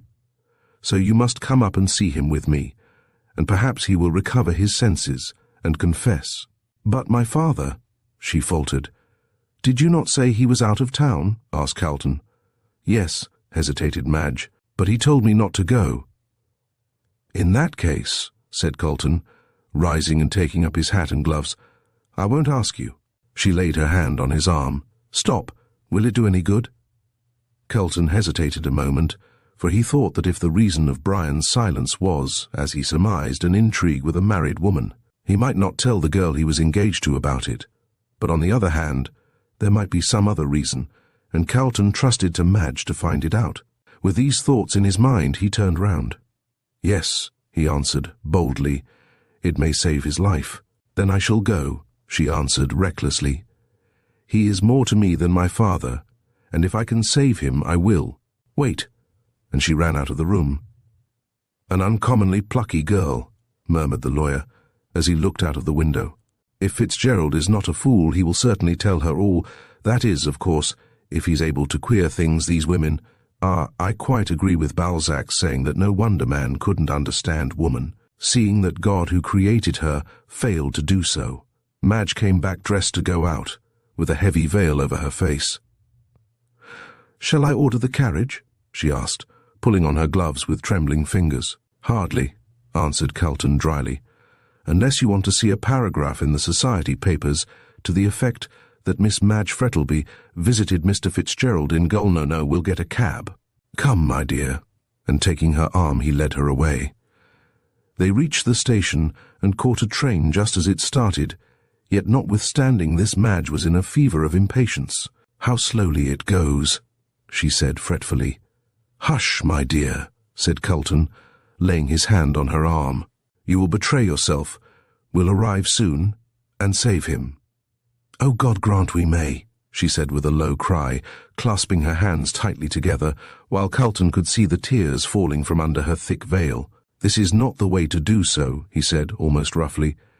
"You'll be in hysterics, soon control yourself for his sake." "For his sake," she muttered, and with a powerful effort of will, calmed herself. They soon arrived in Melbourne, and getting a hansom, drove up quickly to the jail. After going through the usual formula, they entered the cell where Brian was, and when the warder who accompanied them opened the door, they found the young man seated on his bed. He looked up, and, on seeing Madge, rose and held out his hands with a cry of delight. She ran forward, and threw herself on his breast with a stifled sob. For a short time no one spoke, Calton being at the other end of the cell, busy with some notes which he had taken from his pocket, and the warder having retired. "My poor darling," said Madge, stroking back the soft fair hair from his flushed forehead. "How ill you look." "Yes," answered Fitzgerald with a hard laugh. "Prison does not improve a man, does it?" "Don't speak in that tone, Brian," she said. "It is not like you. Let us sit down and talk calmly over the matter." "I don't see what good that will do," he answered wearily, as they sat down hand in hand. "I have talked about it to Calton till my head aches, and it is no good." "Of course not," retorted the lawyer, sharply, as he also sat down. "Nor will it be any good until you come to your senses, and tell us where you were on that night. I tell you I cannot." "Brian, dear," said Madge softly, taking his hand, "you must tell all for my sake." Fitzgerald sighed. This was the hardest temptation he had yet been subjected to. He felt half inclined to yield, and chance the result, but one look at Madge's pure face steeled him against doing so. What could his confession bring but sorrow and regret to one whom he loved better than his life? "Madge," he answered gravely, taking her hand again, "you do not know what you ask." "Yes, I do," she replied quickly. "I ask you to save yourself, to prove that you are not guilty of this terrible crime, and not to sacrifice your life for the sake of... Here she stopped, and looked helplessly at Calton, for she had no idea of the reason of Fitzgerald's refusal to speak. "For the sake of a woman," finished Calton bluntly. "A woman," she faltered, still holding her lover's hand. Is that the reason?" Brian averted his face. "Yes," he said in a low, rough voice. A sharp expression of anguish crossed her pale face, and sinking her head on her hands, she wept bitterly. Brian looked at her in a dogged kind of way, and Calton stared grimly at them both. "Look here," he said at length to Brian, in an angry voice. "If you want my opinion of your conduct, I think it's infamous, begging your pardon, Miss Frettlby, for the expression. Here is this noble girl, who loves you with her whole heart and is ready to sacrifice everything for your sake, comes to implore you to save your life, and you coolly turn round and acknowledge another woman." Brian lifted his head haughtily, and his face flushed. "You are wrong," he said, turning round sharply. "There is the woman for whose sake I keep silence." And rising up from the bed, he pointed to Madge, as she sobbed bitterly on it. She lifted up her haggard face with an air of surprise. "For my sake!" she cried in a startled voice. "Oh, he's mad," said Calton, shrugging his shoulders. "I shall put in a defence of insanity." "No, I am not mad," cried Fitzgerald wildly, as he caught Madge in his arms. "My darling, my darling, it is for your sake that I keep silence, and I shall do so though my life pays the penalty. I could tell you where I was on that night and save myself, but if I did, you would learn a secret which would curse your life, and I dare not speak, I dare not." Madge looked up into his face with a pitiful smile as her tears fell fast. "Dearest," she said softly, "do not think of me, but only of yourself. Better that I should endure misery than that you should die. I do not know what the secret can be, but if the telling of it will save your life, do not hesitate. See," she cried, falling on her knees. "I am at your feet. I implore you by all the love you ever had for me, to save yourself, whatever the consequences may be to me." "Madge," said Fitzgerald, as he raised her in his arms, "at one time I might have done so, but now it is too late. There is another and stronger reason for my silence. which I have only found out since my arrest. I know that I am closing up the one way of escape from this charge of murder, of which I am innocent, but as there is a God in heaven, I swear that I will not speak." There was a silence in the cell, broken only by Madge's convulsive sobs, and even Calton, cynical man of the world as he was, felt his eyes grow wet. Brian led Madge over to him and placed her in his arms. "Take her away," he said in a broken voice, "or I shall forget that I am a man." And turning away, he threw himself on his bed and covered his face with his hands. Calton did not answer him, but summoned the warder and tried to lead Madge away. But just as they reached the door, she broke away from him, and running back, flung herself on her lover's breast. "My darling, my darling," she sobbed, kissing him, "you shall not die. I shall save you in spite of yourself." And as if afraid to trust herself longer, she ran out of the cell, followed by the barrister. Chapter 13. Madge makes a discovery. Madge stepped into the cab, and Calton paused a moment to tell the cabman to drive to the railway station. Suddenly she stopped him. "Tell him to drive to Brian's lodgings in Powlett Street," she said, laying her hand on Calton's arm. "What for?" asked the lawyer in astonishment. "And also to go past the Melbourne Club, as I want to stop there." "What the deuce does she mean?" muttered Calton, as he gave the necessary orders, and stepped into the cab. "And now," he asked, looking at his companion, who had let down her veil, while the cab rattled quickly down the street, "what do you intend to do?" She threw back her veil, and he was astonished to see the sudden change which had come over her. There were no tears now, and her eyes were hard and glittering, while her mouth was firmly closed.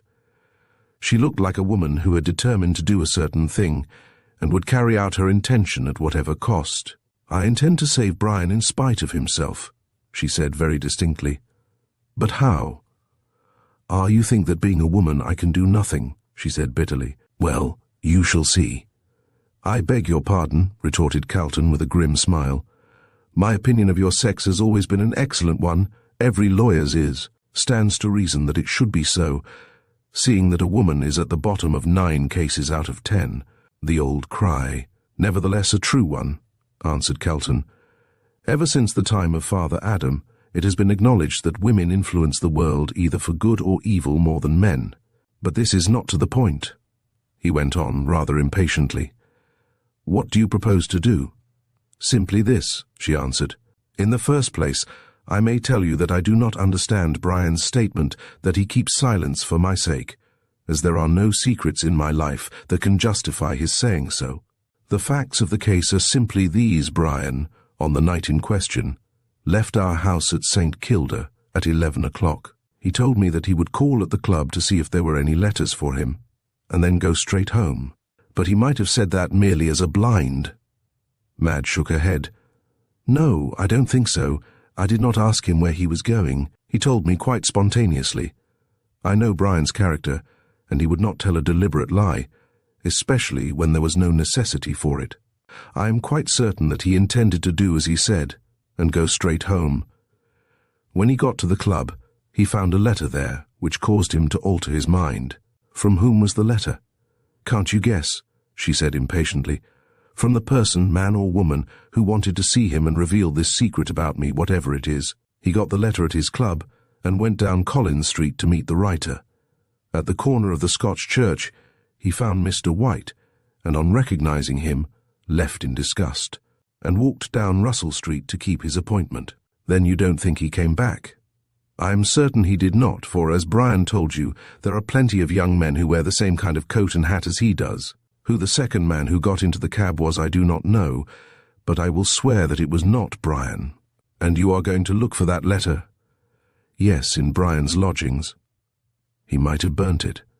He might have done 1,000 things, but he did not," she answered. "Brian is the most careless man in the world.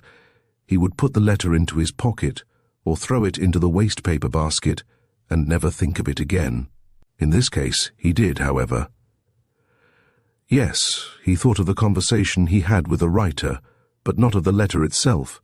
Depend upon it, we shall find it in his desk, or in one of the pockets of the clothes he wore that night. Then there's another thing," said Calton thoughtfully. "The letter might, have been delivered to him between the Elizabeth Street railway station and the club. We can soon find out about that, answered Madge, for Mr. Rolleston was with him at the time. So he was, answered Calton. And here is Rolleston coming down the street. We'll ask him now. The cab was just passing the Burke and Wills's monument, and Calton's quick eye had caught a glimpse of Rolleston walking down the left-hand side. What first attracted Calton's attention was the glittering appearance of Felix. His well-brushed top hat glittered, his varnished boots glittered, and his rings and scarf pin glittered. In fact, so resplendent was his appearance that he looked like an animated diamond coming along in the blazing sunshine. The cab drove up to the curb, and Rolleston stopped short as Calton sprang out directly in front of him. Madge lay back in the cab and pulled down her veil, not wishing to be recognized by Felix, as she knew that if he did, it would soon be all over the town. "Hallo, old chap," said Rolleston in considerable astonishment. "Where did you spring from?" "From the cab, of course," answered Calton with a laugh. "A kind of deus ex machina," replied Rolleston, attempting a bad pun. "Exactly," said Calton.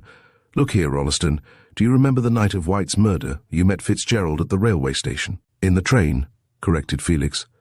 Well, no matter. You came up with him to the club." "Yes, and left him there. Did you notice if he received any message while he was with you?"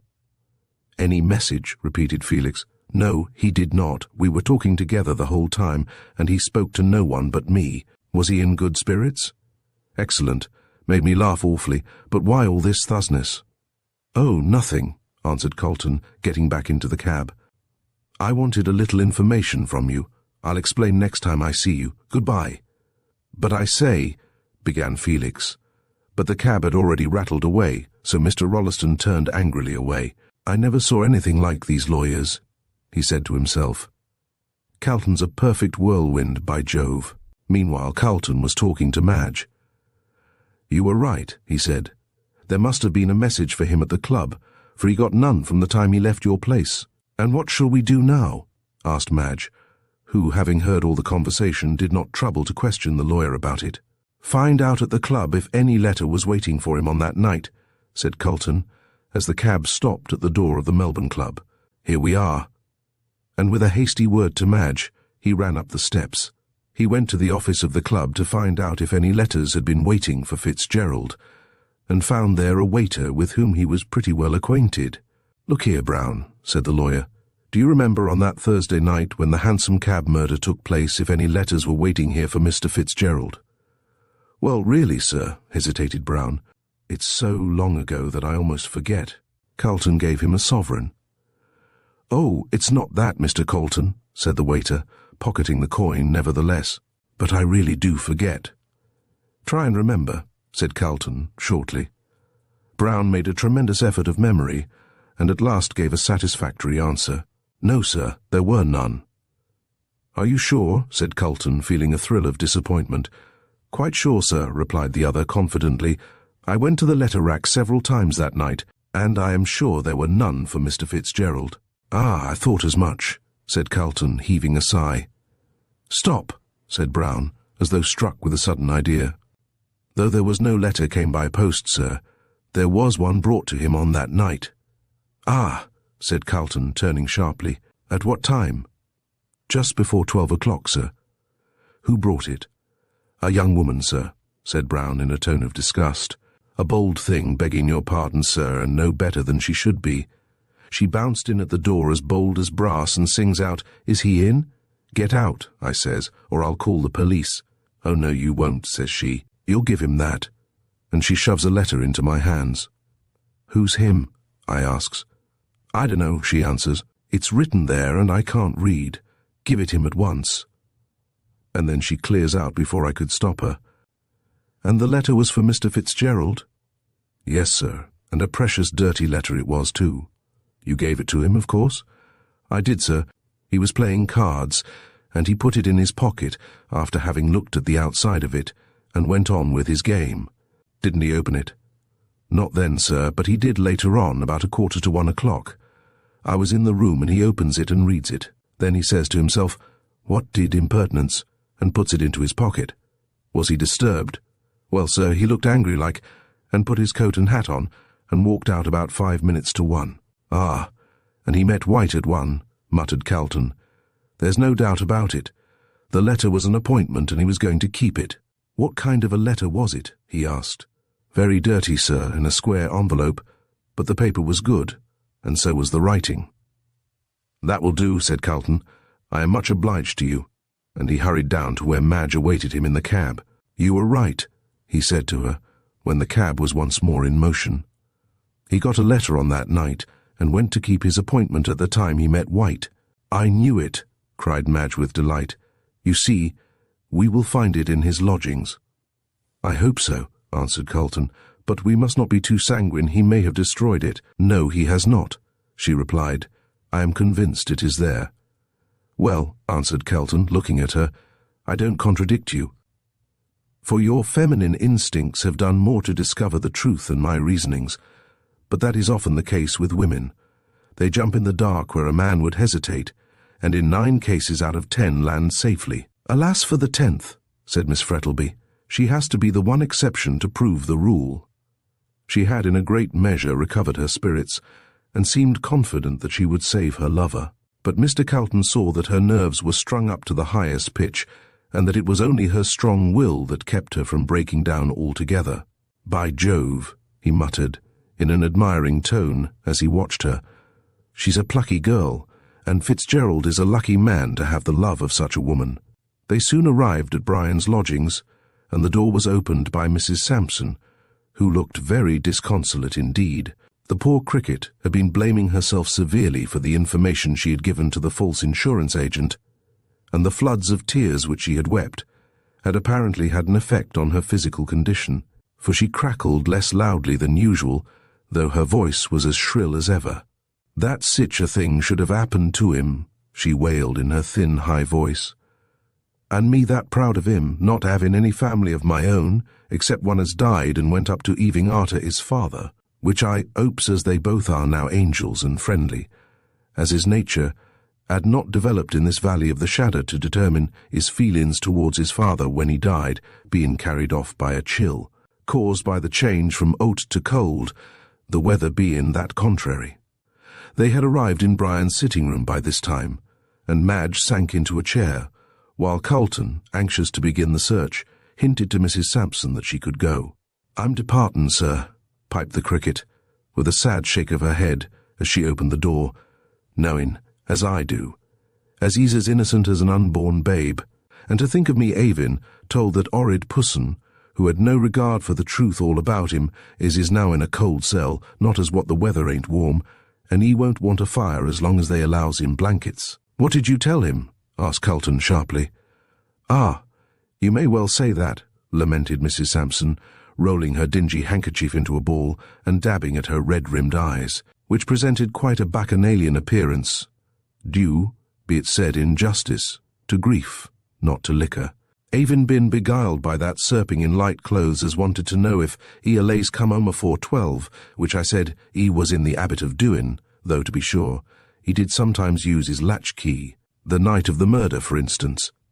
"Oh, don't say that, sir," said Mrs. Sampson, with a terrified crackle. "Me being weak and ailing, though comin' of a strong family, as allays lived to a good age, through being in the habit of wearing flannels, which my mother's father thought better nor a spilin' the inside with chemistry." "Clever man, that detective," murmured Calton to himself.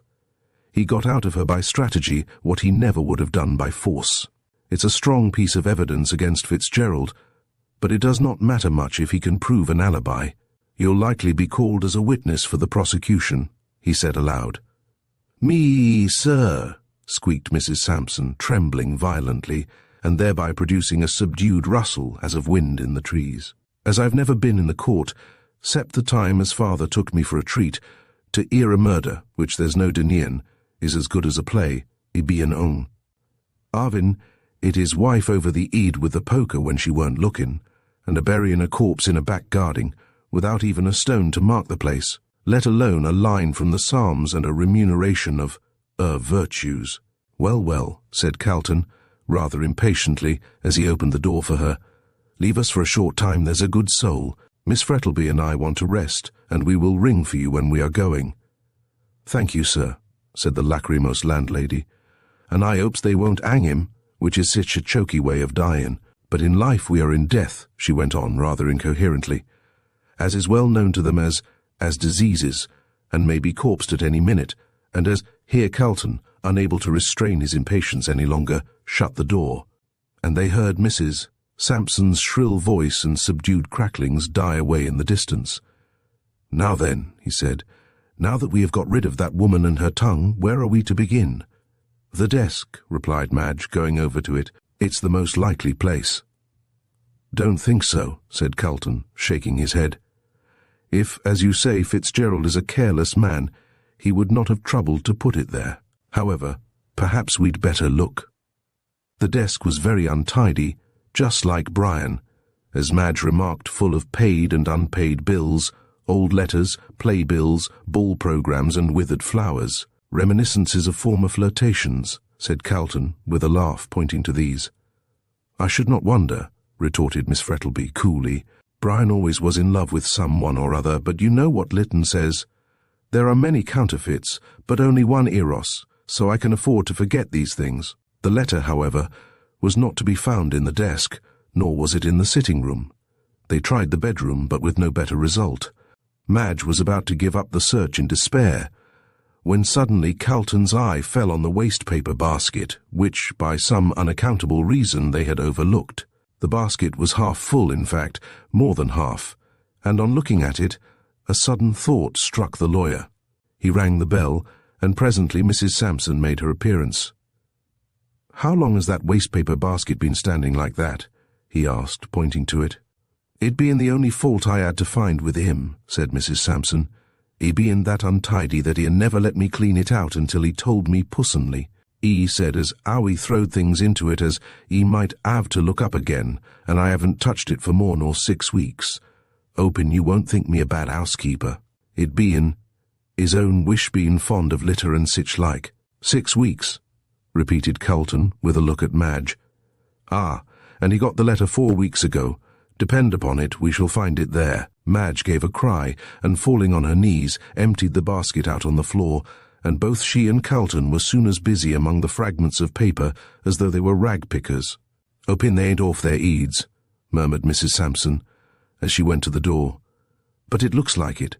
They bein—" Suddenly a cry broke from Madge, as she drew out of the mass of paper a half-burnt letter, written on thick and creamy-looking paper. "At last," she cried, rising off her knees and smoothing it out. "I knew he had not destroyed it." "Pretty nearly, however," said Calton, as his eye glanced rapidly over it. "It's almost useless as it is. There's no name to it." He took it over to the window and spread it out upon the table. It was dirty and half-burnt, but still it was a clue. "The above is a facsimile of the letter. There is not much to be gained from that, I'm afraid," said Madge sadly. "It shows that he had an appointment. But where?" Calton did not answer, but, leaning his head on his hands, stared hard at the paper. At last he jumped up with a cry. "I have it," he said, in an excited tone. "Look at that paper. See how creamy and white it is, and above all, look at the printing in the corner ot villa. Torak." Then he went down to Torak. "In an hour and back again, hardly." Then it was not written from Torak. No, it was written in one of the Melbourne back slums. "How do you know?" "Look at the girl who brought it," said Calton quickly. "A disreputable woman, one far more likely to come from the back slums than from Torak. As to the paper, 3 months ago there was a robbery at Torak, and this is some of the paper that was stolen by the thieves." Madge said nothing, but her sparkling eyes and the nervous trembling of her hands showed her excitement. "I will see a detective this evening," said Calton, exultingly. "Find out where this letter came from and who wrote it. We'll save him yet," he said, placing the precious letter carefully in his pocket-book. "You think that you will be able to find the woman who wrote that?" Said the lawyer, looking thoughtful. "She may be dead. As the letter says, she is in a dying condition.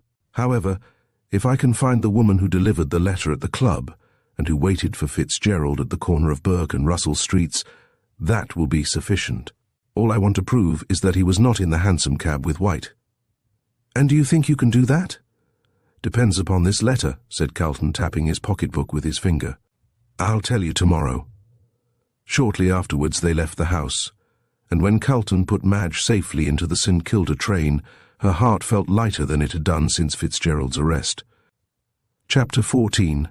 Another Richmond in the field.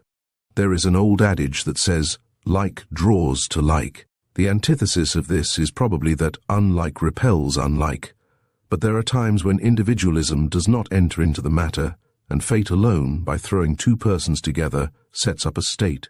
Congenial or uncongenial, as the case may be, fate chose to throw together Mr. Gorby and Mr. Kilsip, and each was something more than uncongenial to the other. Each was equally clever in their common profession. Each was a universal favourite, yet each hated the other. They were as fire and water to one another, and when they came together, invariably there was trouble. Kilsip was tall and slender, Gorby was short and stout. Kilsip looked clever, Gorby wore a smile of self-satisfaction, which alone was sufficient to prevent his doing so. Yet, singularly enough, it was this very smile that proved most useful to Gorby in the pursuit of his calling. It enabled him to come at information where his sharp-looking colleague might try in vain. The hearts of all went forth to Gorby's sweet smile and insinuating manner. But when Kilsip appeared, people were wont to shut up and to retire promptly like alarmed snails within their shells. Gorby gave the lie direct to those who hold that the face is ever the index to the mind. Kilsip, on the other hand, with his hawk-like countenance, his brilliant black eyes, hooked nose, and small thin-lipped mouth, endorsed the theory. His complexion was quite colourless, and his hair was jet black. Altogether, he could not be called fair to look upon. His craft and cunning were of the snake-like order. So long as he conducted his inquiries in secret, he was generally successful, but once let him appear personally on the scene, and failure was assured to him. Thus, while Kilsip passed as the cleverer, Gorby was invariably the more successful at all events, ostensibly. When therefore this hansom cab murder case was put into Gorby's hands, the soul of Kilsip was smitten with envy, and when Fitzgerald was arrested, and all the evidence collected by Gorby seemed to point so conclusively to his guilt, Kilsip writhed in secret over the triumph of his enemy, though he would only have been too glad to say that Gorby had got hold of the wrong man. Yet the evidence was so conclusive that such a thought never entered his head until he received a note from Mr. Calton, asking him to call at his office that evening at 8 o'clock, with reference to the murder. Kilsip knew that Calton was counsel for the prisoner.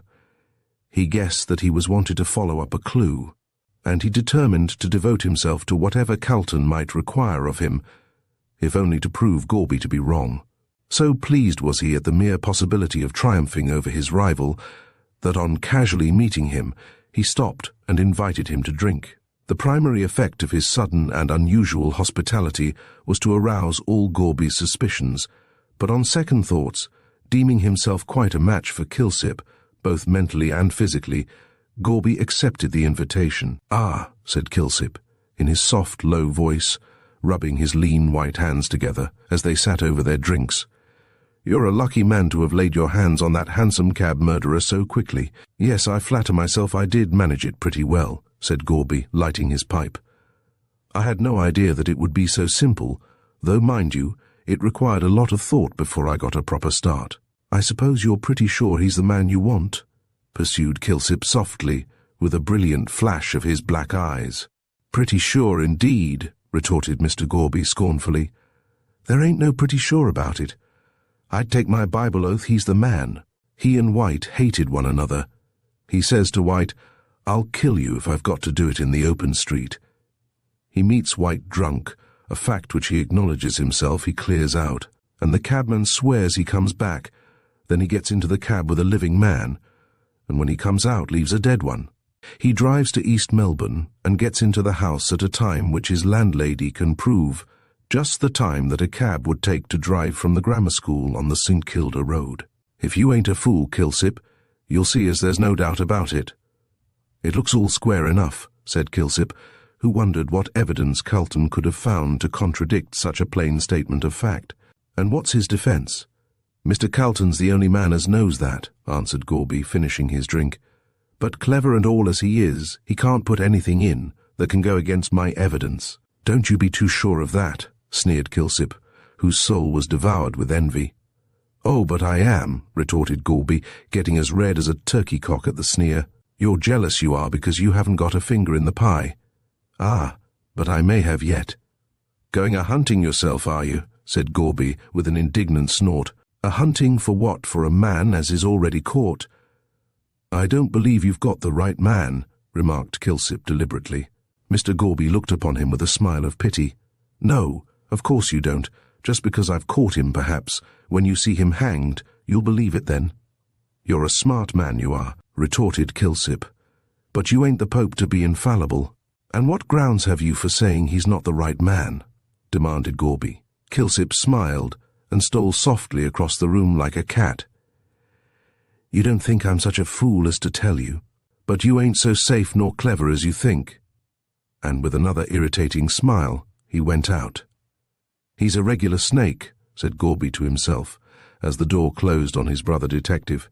But he's bragging now. There isn't a link missing in the chain of evidence against Fitzgerald, so I defy him. He can do his worst. At 8 o'clock on that night, the soft-footed and soft-voiced detective presented himself at Calton's office. He found the lawyer impatiently waiting for him. Kilsip closed the door softly, and then taking a seat opposite to Calton, waited for him to speak. The lawyer, however, first handed him a cigar, and then producing a bottle of whiskey and 2 glasses from some mysterious recess, he filled one and pushed it towards the detective. Kilsip accepted these little attentions with the utmost gravity, yet they were not without their effect on him, as the keen-eyed lawyer saw. Calton was a great believer in diplomacy, and never lost an opportunity of inculcating it into young men starting in life. Diplomacy, said Calton to one young aspirant for legal honours, is the oil we cast on the troubled waters of social, professional and political life, and if you can, by a little tact, manage mankind, you are pretty certain to get on in this world. Calton was a man who practised what he preached. He believed Kilsip to have that feline nature which likes to be stroked, to be made much of, and he paid him these little attentions, knowing full well they would bear their fruit. He also knew that Kilsip entertained no friendly feeling for Gorby, that, in fact, he bore him hatred, and he determined that this feeling which existed between the two men should serve him to the end he had in view. I suppose, he said, leaning back in his chair and watching the wreaths of blue smoke curling from his cigar, I suppose you know all the ins and the outs of the Hansom Cab murder. I should rather think so, said Kilsip, with a curious light in his queer eyes. Why, Gorby does nothing but brag about it, and his smartness in catching the supposed murderer. Aha, said Calton, leaning forward and putting his arms on the table. Supposed murderer. Does that mean that he hasn't been convicted by a jury, or that you think that Fitzgerald is innocent? Kilsip stared hard at the lawyer, in a vague kind of way, slowly rubbing his hands together. Well, he said at length, in a deliberate manner, before I got your note, I was convinced Gorby had got hold of the right man, but when I heard that you wanted to see me, and knowing you are defending the prisoner, I guessed that you must have found something in his favour which you wanted me to look after. Right, said Calton, laconically. As Mr. Fitzgerald said he met White at the corner and hailed the cab, went on the detective. How do you know that? Interrupted Calton sharply. Gorby told me. How the devil did he find out? Cried the lawyer with genuine surprise. Because he is always poking and prying about, said Kilsip, forgetting, in his indignation, that such poking and prying formed part of detective business. But at any rate, he went on quickly, if Mr. Fitzgerald did leave Mr. White, the only chance he's got of proving his innocence is that he did not come back, as the cabman alleged. Then, I suppose, you think that Fitzgerald will prove an alibi, said Calton. Well, sir, answered Kilsip modestly, of course you know more about the case than I do, but that is the only defence I can see he can make. Well, he's not going to put in such a defence. Then he must be guilty, said Kilsip promptly. Not necessarily, returned the barrister dryly, but if he wants to save his neck, he'll have to prove an alibi, persisted the other. That's just where the point is, answered Calton. He doesn't want to save his neck. Kilsip, looking rather bewildered, took a sip of whiskey and waited to hear what Mr. Calton had to say. The fact is, said Calton, lighting a fresh cigar, he has some extraordinary idea in his head. He refuses absolutely to say where he was on that night. I understand, said Kilsip, nodding his head. Woman. No, nothing of the kind, retorted Calton hastily. I thought so at first, but I was wrong. He went to see a dying woman who wished to tell him something. What about? That's just what I can't tell you, answered Calton quickly. It must have been something important, for she sent for him in great haste, and he was by her bedside between the hours of 1 and 2 on Friday morning. Then he did not return to the cab. No, he did not.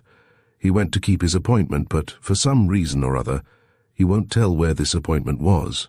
I went to his rooms today and found this half-burnt letter asking him to come.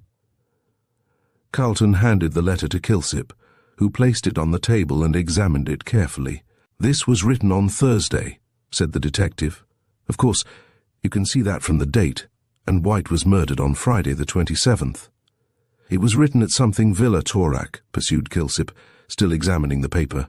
Oh, I understand he went down there. Hardly, retorted Calton in a sarcastic tone. He couldn't very well go down there, have an interview, and be back in East Melbourne in 1 hour. The cabman Royston can prove that he was at Russell Street at 1 o'clock, and his landlady that he entered his lodging in East Melbourne at 2. No, he wasn't at Torak. When was this letter delivered? Shortly before 12 o'clock, at the Melbourne Club, by a girl who, from what the waiters saw of her, appears to be a disreputable individual. You will see it says bearer will wait him at Bourke Street, and as another street is mentioned, and as Fitzgerald after leaving White went down Russell Street to keep his appointment, the most logical conclusion is that the bearer of the letter waited for him at the corner of Bourke and Russell Streets. Now, went on the lawyer, I want to find out who the girl that brought the letter is. But how? God bless my soul, Kilsip. How stupid you are, cried Calton, his irritation getting the better of him. Can't you understand that paper came from one of the back slums, therefore it must have been stolen? A sudden light flashed into Kilsip's eyes. Talbot Villa Torak, he cried quickly, snatching up the letter again, and examining it with great attention. Where that burglary took place. Exactly, said Calton, smiling complacently. Now do you understand what I want? You must take me to the crib in the back slums where the articles stolen from the house in Torak were hidden. This paper pointing to the letter is part of the swag left behind, and must have been used by someone there. Brian Fitzgerald obeyed the directions given in the letter, and he was there, at the time of the murder. I understand, said Kilsip with a gratified purr. There were 4 men engaged in that burglary, and they hid the swag at Mother Guttersnipe's crib, in a lane off Little Bourke Street, but hang it, a swell like Mr. Fitzgerald in evening dress couldn't very well have gone down there unless— He had someone with him well known in the locality, finished Calton rapidly. Exactly. That woman who delivered the letter at the club guided him. Judging from the waiter's description of her appearance, I should think she was pretty well known about the slums. Well, said Kilsip, rising and looking at his watch, it is now 9 o'clock, so if you like we will go to the old hag's place at Once Dying Woman, he said, as if struck by a sudden thought. There was a woman who died there about 4 weeks ago. Who was she? Asked Calton, who was putting on his overcoat. Some relation of Mother Guttersnipe's, I fancy, answered Kilsip as they left the office. I don't know exactly what she was. She was called the Queen, and a precious handsome woman she must have been, came from Sydney about 3 months ago, and from what I can make out, was not long from England. Died of consumption on the Thursday night before the murder. Chapter 15. A Woman of the People. Bourke Street is a more crowded thoroughfare than Collins Street, especially at night. The theatres that it contains are in themselves sufficient for the gathering of a considerable crowd. It is a grimy crowd for the most part. Round the doors of the hotels a number of ragged and shabby-looking individuals collect, waiting till some kind friend shall invite them to step inside. Further on, a knot of horsey-looking men are to be seen standing under the Opera House veranda giving and taking odds about the Melbourne Cup or some other meeting. Here and there are ragged street Arabs, selling matches and newspapers, and against the veranda post, in the full blaze of the electric light, leans a weary, draggled-looking woman, one arm clasping a baby to her breast, and the other holding a pile of newspapers, while she drones out in a hoarse voice, "Herald, 3rd edition, 1 penny," until the ear wearies of the constant repetition. Cabs rattle incessantly along the street. Here, a fast-looking hansom, with a rakish horse, bearing some gilded youth to his club there, a dingy-looking vehicle, drawn by a lank quadruped, which staggers blindly down the street. Alternating with these, carriages dash along with their well-groomed horses, and within, the vision of bright eyes, white dresses, and the sparkle of diamonds. Then further up, just on the verge of the pavement, 3 violins and a harp are playing a German waltz to an admiring crowd of attentive spectators. If there is one thing which the Melbourne folk love more than another, it is music. Their fondness for it is only equalled by their admiration for horse racing. Any street band which plays at all decently may be sure of a good audience and a substantial remuneration for their performance. Some writer has described Melbourne as Glasgow with the sky of Alexandria, and certainly the beautiful climate of Australia, so Italian in its brightness, must have a great effect on the nature of such an adaptable race as the Anglo-Saxon, in spite of the dismal prognostications of Marcus Clarke regarding the future Australian, whom he describes as being a tall, coarse, strong-jawed, greedy, pushing, talented man, excelling in swimming and horsemanship. It is more likely that he will be a cultured, indolent individual, with an intense appreciation of the arts and sciences, and a dislike to hard work and utilitarian principles. Climatic influence should be taken into account with regard to the future Australian, and our posterity will no more resemble us than the luxurious Venetians resembled their hardy forefathers, who first started to build on those lonely sandy islands of the Adriatic. This was the conclusion at which Mr. Calton arrived, as he followed his guide through the crowded streets, and saw with what deep interest the crowd listened to the rhythmic strains of Strauss and the sparkling melodies of Offenbach. The brilliantly lit street, with the never-ceasing stream of people pouring along, the shrill cries of the street Arabs, the rattle of vehicles, and the fitful strains of music, all made up a scene which fascinated him, and he could have gone on wandering all night, watching the myriad phases of human character constantly passing before his eyes.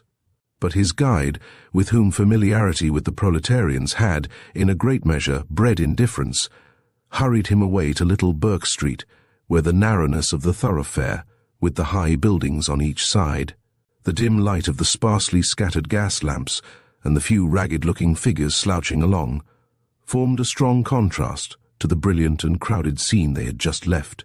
Turning off Little Burke Street, the detective led the way down a dark lane. It was as hot as a furnace from the accumulated heat of the day. To look up at the clear starlit sky was to experience a sensation of delicious coolness. "Keep close to me," whispered Kilsip, touching the barrister on the arm. "We may meet some nasty customers about here." It was not quite dark, for the atmosphere had that luminous kind of haze so observable in Australian twilights, and this weird light was just sufficient to make the darkness visible. Kilsip and the barrister kept for safety in the middle of the alley, so that no one could spring upon them unaware, and they could see sometimes on the one side a man cowering back into the black shadow, or on the other, a woman with disordered hair and bare bosom, leaning out of a window trying to get a breath of fresh air. There were also some children playing in the dried-up gutter, and their shrill young voices came echoing strangely through the gloom, mingling with a bacchanalian sort of song, sung by a man. As he slouched along unsteadily over the rough stones, now and then a mild-looking string of Chinamen stole along, clad in their dull-hued blue blouses, either chattering shrilly, like a lot of parrots, or moving silently down the alley with a stolid oriental apathy on their yellow faces. Here and there came a stream of warm light through an open door, and within, the Mongolians were gathered round the gambling tables, playing fantan, or leaving the seductions of their favourite pastime, to glide soft-footed to the many cook-shops where enticing-looking fowls and turkeys already cooked were awaiting purchasers. Kilsip, turning to the left, led the barrister down another and still narrower lane, the darkness and gloom of which made the lawyer shudder, as he wondered how human beings could live in such murky places. At last, to Calton's relief, for he felt somewhat bewildered by the darkness and narrowness of the lanes through which he had been taken, the detective stopped before a door, which he opened, and stepping inside, beckoned to the barrister to follow. Calton did so, and found himself in a low, dark, ill-smelling passage. At the end a faint light glimmered. Kilsip caught his companion by the arm and guided him carefully along the passage. There was much need of this caution, for Calton could feel that the rotten boards were full of holes, into which one or the other of his feet kept slipping from time to time, while he could hear the rats squeaking and scampering away on all sides. Just as they got to the end of this tunnel, for it could be called nothing else, the light suddenly went out, and they were left in complete darkness. "Light that!" cried the detective in a peremptory tone of voice. "What do you mean by dousing the glim?" Thieves' argot was evidently well understood here, for there was a shuffle in the dark, a muttered voice, and someone lit a candle. Calton saw that the light was held by an elfish-looking child. Tangled masses of black hair hung over her scowling white face. As she crouched down on the floor against the damp wall, she looked up defiantly yet fearfully at the detective. "Where's Mother Guttersnipe?" asked Kilsip, touching her with his foot. She seemed to resent the indignity and rose quickly to her feet. "Upstairs," she replied, jerking her head in the direction of the right wall. Following her direction, Calton, his eyes now somewhat accustomed to the gloom, could discern a gaping black chasm, which he presumed was the stair alluded to. "You won't get much out of her tonight. She's a-going to start a booze, she is." "Never mind what she's doing or about to do," said Kilsip sharply. "Take me to her at once." The girl looked him sullenly up and down. Then she led the way into the black chasm and up the stairs. They were so shaky as to make Calton fear they might give way. As they toiled slowly up the broken steps, he held tightly to his companion's arm. At last they stopped at a door through the cracks of which a faint glimmer of light was to be seen. Here the girl gave a shrill whistle, and the door opened. Still preceded by their elfish guide, Calton and the detective stepped through the doorway. A curious scene was before them. A small square room with a low roof, from which the paper mildewed and torn hung in shreds. On the left hand, at the far end, was a kind of low stretcher, upon which a woman, almost naked, lay, amid a heap of greasy clothes. She appeared to be ill, for she kept tossing her head from side to side restlessly, and every now and then sang snatches of song in a cracked voice. In the centre of the room was a rough deal table, upon which stood a guttering tallow candle, which but faintly illuminated the scene, and a half-empty rectangular bottle of schnapps, with a broken cup beside it. In front of these signs of festivity sat an old woman with a pack of cards spread out before her, and from which she had evidently been telling the fortune of a villainous-looking young man who had opened the door, and who stood looking at the detective with no very friendly expression of countenance. He wore a greasy brown velvet coat, much patched, and a black wide-awake hat pulled down over his eyes. From his expression, so scowling and vindictive was it, the barrister judged his ultimate destiny to lie between Pentridge and the gallows. As they entered, the fortune-teller raised her head, and shading her eyes with one skinny hand, looked curiously at the newcomers.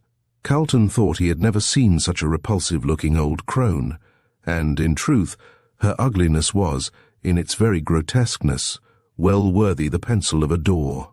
Her face was seamed and lined with innumerable wrinkles, clearly defined by the dirt which was in them, bushy grey eyebrows, drawn frowningly over two piercing black eyes whose light was undimmed by age, a hook nose, like the beak of a bird of prey, and a thin-lipped mouth devoid of teeth. Her hair was very luxurious and almost white, and was tied up in a great bunch by a greasy bit of black ribbon. As to her chin, Calton, when he saw it wagging to and fro, involuntarily quoted Macbeth's lines, "Ye should be women, and yet your beards forbid me to interpret that ye are so." She was no bad representative of the weird sisters. As they entered, she eyed them viciously, demanding, "What the blazes they wanted? Want your booze?" cried the child, with an elfish laugh, as she shook back her tangled hair. "Get out, you whelp," croaked the old hag, shaking one skinny fist at her, "or I'll tear your earth out." "Yes, she can go," said Kilsip, nodding to the girl. "And you can clear too," he added, sharply, turning to the young man, who stood still holding the door open.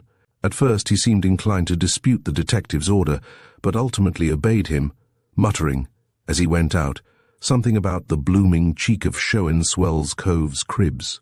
The child followed him out, her exit being accelerated by Mother Guttersnipe, who, with a rapidity only attained by long practice, seized the shoe from one of her feet and flung it at the head of the rapidly retreating girl. "Wait till I catches ye, Liza," she shrieked, with a volley of oaths. "I'll break your head for ye." Liza responded with a shrill laugh of disdain and vanished through the shaky door which she closed after her. When she had disappeared, Mother Guttersnipe took a drink from the broken cup and, gathering all her greasy cards together in a business-like way, looked insinuatingly at Calton with a suggestive leer. "It's the future you want unveiled, dearie," she croaked, rapidly shuffling the cards. "And old Mother'll tell—" "No, she won't," interrupted the detective sharply. "I've come on business." The old woman started at this and looked keenly at him from under her bushy eyebrows. "What have the boys been up to now?" she asked harshly. "There ain't no swaggier this time." Just then the sick woman, who had been restlessly tossing on the bed, commenced singing a snatch of the quaint old ballad of Barbara Allen, "Oh, mither, mither, make my bed, and make it saft and narrow. Since my true love died for me today, I'll die for him tomorrow." "Shut up, cuss you," yelled Mother Guttersnipe viciously, "or I'll knock your bloomin' head off," and she seized the square bottle as if to carry out her threat. But altering her mind, she poured some of its contents into the cup and drank it off with avidity. "The woman seems ill," said Calton, casting a shuddering glance at the stretcher. "So she are," growled Mother Guttersnipe angrily. "She ought to be in Yarra Bend, she ought, instead of stoppin' here and singin' them beastly things, which makes my blood run cold. Just era," she said viciously as the sick woman broke out once more. "Oh, little did my mither think, when first she cradled me, I'd die so far away fra home upon the gallows tree." "Yah," said the old woman, hastily, drinking some more gin out of the cup. "She's a laser talking of dyin' and galas, as if they were nice things to jaw about." "Who was that woman who died here 3 or 4 weeks ago?" asked Kilsip sharply. "How should I know?" retorted Mother Guttersnipe sullenly. "I didn't kill her, did I? It were the brandy she drank. She was a lays drinkin', cuss her." "Do you remember the night she died?" "No, I don't," answered the beldame frankly. "I were drunk blind, bloomin' blazin' drunk, s'help me." "You're always drunk," said Kilsip. "What if I am?" snarled the woman, seizing her bottle. "You don't pay for it." "Yes, I'm drunk. I'm a lays drunk. I was drunk last night, and the night before, and I'm a-goin' to git drunk tonight," with an impressive look at the bottle, "and tomorrow night, and I'll keep it up till I'm rotten in the grave." Calton shuddered. So full of hatred and suppressed malignity was her voice. But the detective merely shrugged his shoulders. "More fool you," he said briefly. "Come now, on the night the Queen, as you call her, died, there was a gentleman came to see her." "So she said," retorted Mother Guttersnipe. "But lor, I don't know anything, I were drunk." "Who said?" "The Queen." "No, my granddaughter, Sal. The Queen sent her to fetch the toff to see a cutter lucky, wanted him to look at. His work, I suppose, cuss him. And Sal prigged some paper from my box," she shrieked indignantly. "Prigged it when I were too drunk to stop her." The detective glanced at Calton, who nodded to him with a gratified expression on his face. They were right as to the paper having been stolen from the villa at Torak. "You did not see the gentleman who came?" said Kilsip, turning again to the old hag. "Not I, cuss you," she retorted politely. "He came about 1:30 in the morning, and you don't expect we can stop up all night, do ye?" 1:30, repeated Calton quickly. "The very time. Is this true?" "Wish I may die if it ain't," said Mother Guttersnipe graciously. "My granddaughter Sal kin tell ye." "Where is she?" asked Kilsip sharply. At this the old woman threw back her head and howled dismay. "She's ooked it," she wailed, drumming on the ground with her feet. "Gone and left her poor old gran and joined the army, cuss 'em, a-comin' round and a-spilin' business." Here the woman on the bed broke out again. "Since the flowers of the forest are a wed hour." "Hold your jaw," yelled Mother Guttersnipe, rising and making a dart at the bed. I'll choke the life out ye, s'help me. Do you want me to murder ye singing 'em funeral things?" Meanwhile, the detective was talking rapidly to Mr. Calton. "The only person who can prove Mr. Fitzgerald was here between 1 and 2 o'clock," he said quickly, "is Sal Rawlins, as everyone else seems to have been drunk or asleep. As she has joined the Salvation Army, I'll go to the barracks the first thing in the morning and look for her." "I hope you'll find her," answered Calton, drawing a long breath. "A man's life hangs on her evidence." They turned to go, Calton having first given Mother Guttersnipe some loose silver, which she seized on with an avaricious clutch. "You'll drink it, I suppose?" said the barrister, shrinking back from her. "Very likely," retorted the hag, with a repulsive grin, tying the money up in a piece of her dress, which she tore off for the purpose. "I'm affording to the public, 'ouse I am, and it's the only pleasure I have in my life, cuss it." The sight of money had a genial effect on her nature, for she held the candle at the head of the stairs as they went down, so that they should not break their heads. As they arrived safely, they saw the light vanish, and heard the sick woman singing "The Last Rose of Summer." The street door was open, and after groping their way along the dark passage with its pitfalls, they found themselves in the open street. "Thank heaven," said Calton, taking off his hat and drawing a long breath. "Thank heaven we are safely out of that den." "At all events, our journey has not been wasted," said the detective as they walked along. "We've found out where Mr. Fitzgerald was on the night of the murder, so he will be safe." "That depends upon Sal Rawlins," answered Calton gravely. "But come, let us have a glass of brandy, for I feel quite ill after my experience of low life." Chapter 16. Missing. The next day Kilsip called at Calton's office late in the afternoon and found the lawyer eagerly expecting him. The detective's face, however, looked rather dismal, and Calton was not reassured. "Well," he said impatiently, when Kilsip had closed the door and taken his seat, "where is she?" "That's just what I want to know," answered the detective coolly. "I went to the Salvation Army headquarters and made inquiries about her. It appears that she had been in the army as a hallelujah lass, but got tired of it in a week and went off with a friend of hers to Sydney. She carried on her old life of dissipation, but ultimately her friend got sick of her, and the last thing they heard about her was that she had taken up with a Chinese man in one of the Sydney slums. I telegraphed at once to Sydney and got a reply that there was no person of the name of Sal Rawlins known to the Sydney police, but they said they would make inquiries and let me know the result." "Ah, she has no doubt changed her name," said Calton thoughtfully, stroking his chin. "I wonder why." "Wanted to get rid of the army, I expect," answered Kilsip dryly. The straying lamb did not care about being hunted back to the fold. "And when did she join the army?" "The very day after the murder. Rather sudden conversion." "Yes, but she said the death of the woman on Thursday night had so startled her that she went straight off to the army to get her religion properly fixed up." "The effects of fright, no doubt," said Calton dryly. "I've met a good many examples of these sudden conversions, but they never last long as a rule. It's a case of the devil was sick, the devil a monk would be, more than anything else. Good looking." So, I believe," replied Kilsip, shrugging his shoulders. "Very ignorant, could neither read nor write. That accounts for her not asking for Fitzgerald when she called at the club. She probably did not know whom she had been sent for. It will resolve itself into a question of identification, I expect. However, if the police can't find her, we will put an advertisement in the papers offering a reward and send out handbills to the same effect. She must be found. Brian Fitzgerald's life hangs on a thread, and that thread is Sal Rawlins." "Yes," assented Kilsip, rubbing his hands together. "Even if Mr. Fitzgerald acknowledges that he was at Mother Guttersnipe's on the night in question, she will have to prove that he was there, as no one else saw him." "Are you sure of that?" "As sure as anyone can be in such a case.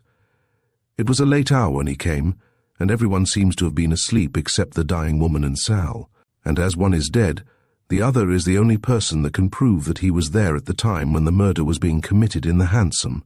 And Mother Guttersnipe was drunk, as she acknowledged last night. She thought that if a gentleman did call, it must have been the other one." "The other one?" repeated Calton, in a puzzled voice. "What other one?" "Oliver White. Calton arose from his seat with a blank air of astonishment. "Oliver White," he said, as soon as he could find his voice. "Was he in the habit of going there?" Kilsip curled himself up in his seat like a sleek cat, and pushing forward his head till his nose looked like the beak of a bird of prey, looked keenly at Calton. "Look here, sir," he said, in his low, purring voice. "There's a good deal in this case which don't seem plain. In fact, the further we go into it, the more mixed up it seems to get. I went to see Mother Guttersnipe this morning, and she told me that White had visited the Queen several times while she lay ill, and that he seemed to be pretty well acquainted with her." "But who the deuce is this woman they call the Queen?" said Calton irritably. "She seems to be at the bottom of the whole affair. Every path we take leads to her." "I know hardly anything about her," replied Kilsip, "except that she was a good-looking woman. Of about 49, she come out from England to Sydney a few months ago. Then on here, how she got to Mother Guttersnipe's I can't find out, though I've tried to pump that old woman, but she's as close as wax, and it's my belief she knows more about this dead woman than she chooses to tell. But what could she have told Fitzgerald to make him act in this silly manner? A stranger who comes from England and dies in a Melbourne slum can't possibly know anything about Miss Frettlby, not unless Miss Frettlby was secretly married to White," suggested Kilsip. "And the Queen knew it." "Nonsense," retorted Calton sharply. "Why, she hated him and loves Fitzgerald besides. Why on earth should she marry secretly and make a confidant of a woman in one of the lowest parts of Melbourne? At one time, her father wanted her to marry White, but she made such strong opposition that he eventually gave his consent to her engagement with Fitzgerald." "And White?" "Oh, he had a row with Mr. Frettlby and left the house in a rage. He was murdered the same night for the sake of some papers he carried." "Oh, that's Gorby's idea," said Kilsip scornfully, with a vicious snarl. "And it's mine too," answered Calton firmly. "White had some valuable papers, which he always carried about with him. The woman who died evidently told Fitzgerald that he did so. I gathered as much from an accidental admission he made." Kilsip looked puzzled.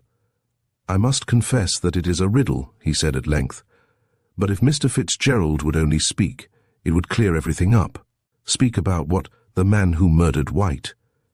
"Well, if he did not go quite so far as that, he might at least supply the motive for the crime." "Perhaps so," answered Calton, as the detective rose to go. "But it's no use. Fitzgerald, for some reason or another, has evidently made up his mind not to speak, so our only hope in saving him lies in finding this girl. If she's anywhere in Australia, you may be sure she'll be found," answered Kilsip confidently, as he took his departure. "Australia isn't so overcrowded as all that." "But if Sal Rawlins was in Australia at all, she certainly must have been in some very remote part. All efforts to find her proved futile. It was an open question if she was alive or dead. She seemed to have vanished completely. She was last seen in a Sydney den with a Chinese man, whom afterwards she appears to have left. Since then, nothing whatever was known of her. Notices offering large rewards for her discovery were inserted in all the newspapers, Australian and New Zealand, but nothing came of them. As she herself was unable to read, there seemed little chance of her knowing of them, and if, as Calton surmised, she had changed her name, no one would be likely to tell her of them. There was only the bare chance that she might hear of them casually, or that she might turn up of her own accord. If she returned to Melbourne, she would certainly go to her grandmother's. She had no motive for not doing so, so Kilsip kept a sharp watch on the house, much to Mrs. Rawlins' disgust, for, with true English pride, she objected to this system of espionage. "Cuss him," she croaked over her evening drink, to an old crone, as withered and evil-looking as herself.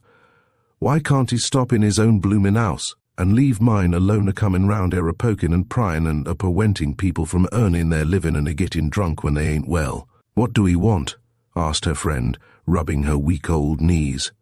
"Wants? He wants his throat cut," said Mother Guttersnipe viciously, "and s'elp me I'll do for him some night when he's a-watchin' round here as if it were Pentridge he can git what he can out of that whelp as ran away, but I know suthin he don't know cuss him." She ended with a senile laugh, and her companion, having taken advantage of the long speech to drink some gin out of the broken cup, Mother Guttersnipe seized the unfortunate old creature by the hair. and in spite of her feeble cries, banged her head against the wall. "I'll have the police in at you," whimpered the assaulted one, as she tottered as quickly away as her rheumatics would allow her. "See if I don't." "Get out," retorted Mother Guttersnipe indifferently, as she filled herself a fresh cup. "You come a-falutin' round here aggin' priggin' my drinks, cuss you, and I'll cut your throat and wring your wicked old head off." The other gave a howl of dismay at hearing this pleasant proposal, and tottered out as quickly as possible, leaving Mother Guttersnipe in undisputed possession of the field. Meanwhile, Calton had seen Brian several times and used every argument in his power to get him to tell everything, but he either maintained an obstinate silence or merely answered, "It would only break her heart." He admitted to Calton, after a good deal of questioning, that he had been at Mother Guttersnipe's on the night of the murder. After he had left White by the corner of the Scotch church, as the cabman Royston had stated, he had gone along Russell Street and met Sal Rawlins near the Unicorn Hotel. She had taken him to Mother Guttersnipe's, where he had seen the dying woman, who had told him something he could not reveal. "Well," said Mr. Calton, after hearing the admission, "you might have saved us all this trouble by admitting this before, and yet kept your secret, whatever it may be. Had you done so, we might have got hold of Sal Rawlins before she left Melbourne, but now it's a mere chance whether she turns up or not." Brian did not answer to this. In fact, he seemed hardly to be thinking of what the lawyer was saying. But just as Calton was leaving, he asked, "How is Madge?" "How can you expect her to be?" said Calton, turning angrily on him. "She is very ill, owing to the worry she has had over this affair." My darling," cried Brian in agony, clasping his hands above his head. "I did it only to save you." Calton approached him and laid his hand lightly on his shoulder. "My dear fellow," he said gravely, "the confidences between lawyer and client are as sacred as those between priest and penitent. You must tell me this secret which concerns Miss Frettlby so deeply." "No," said Brian firmly, "I will never repeat what that wretched woman told me, when I would not tell you before. In order to save my life, it is not likely I am going to do so now, when I have nothing to gain and everything to lose by telling it." "I will never ask you again," said Calton, rather annoyed, as he walked to the door. "And as to this accusation of murder, if I can find this girl, you are safe." When the lawyer left the jail, he went to the detective office to see Kilsip and ascertain if there was any news of Sal Rawlins, but as usual, there was none. "It is fighting against fate," he said, sadly, as he went away. "His life hangs on a mere chance." The trial was fixed to come off in September, and of course there was great excitement in Melbourne as the time drew near. Great, therefore, was the disappointment when it was discovered that the prisoner's counsel had applied for an adjournment of the trial till October, on the ground that an important witness for the defence could not be found. Chapter 17. The Trial. In spite of the utmost vigilance on the part of the police, and the offer of a large reward, both by Calton, on behalf of the accused, and by Mr. Frettlby, the much-desired Sal Rawlins still remained hidden. The millionaire had maintained a most friendly attitude towards Brian throughout the whole affair.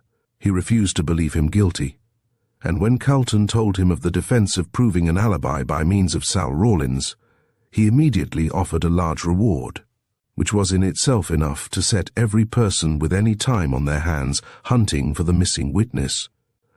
All Australia and New Zealand rang with the extremely plebeian name of Sal Rawlins, the papers being full of notices offering rewards.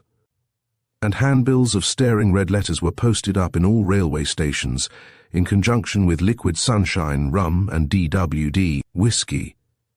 She had become famous without knowing it, unless indeed she had kept herself concealed purposely, but this was hardly probable, as there was no apparent motive for her doing so. If she was above ground, she must certainly have seen the handbills, if not the papers, and though not able to read, she could hardly help hearing something about the one topic of conversation throughout Australia.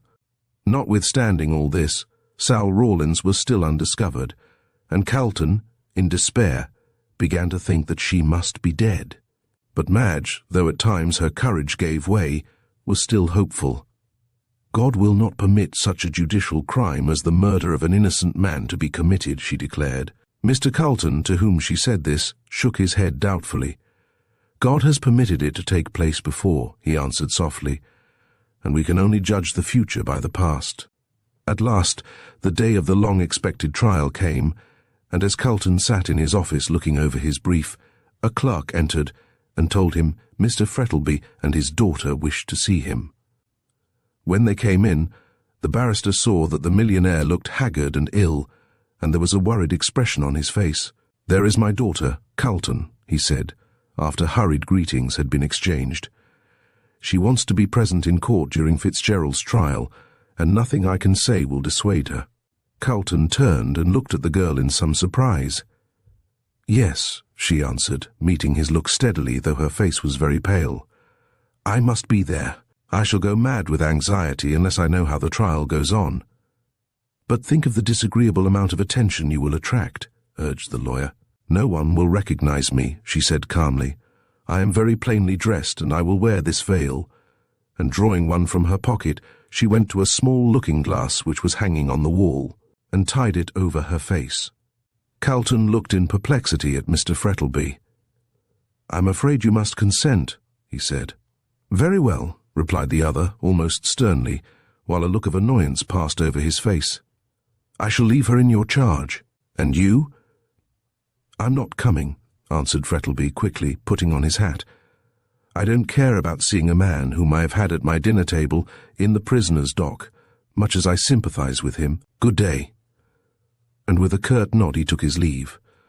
When the door closed on her father, Madge placed her hand on Calton's arm.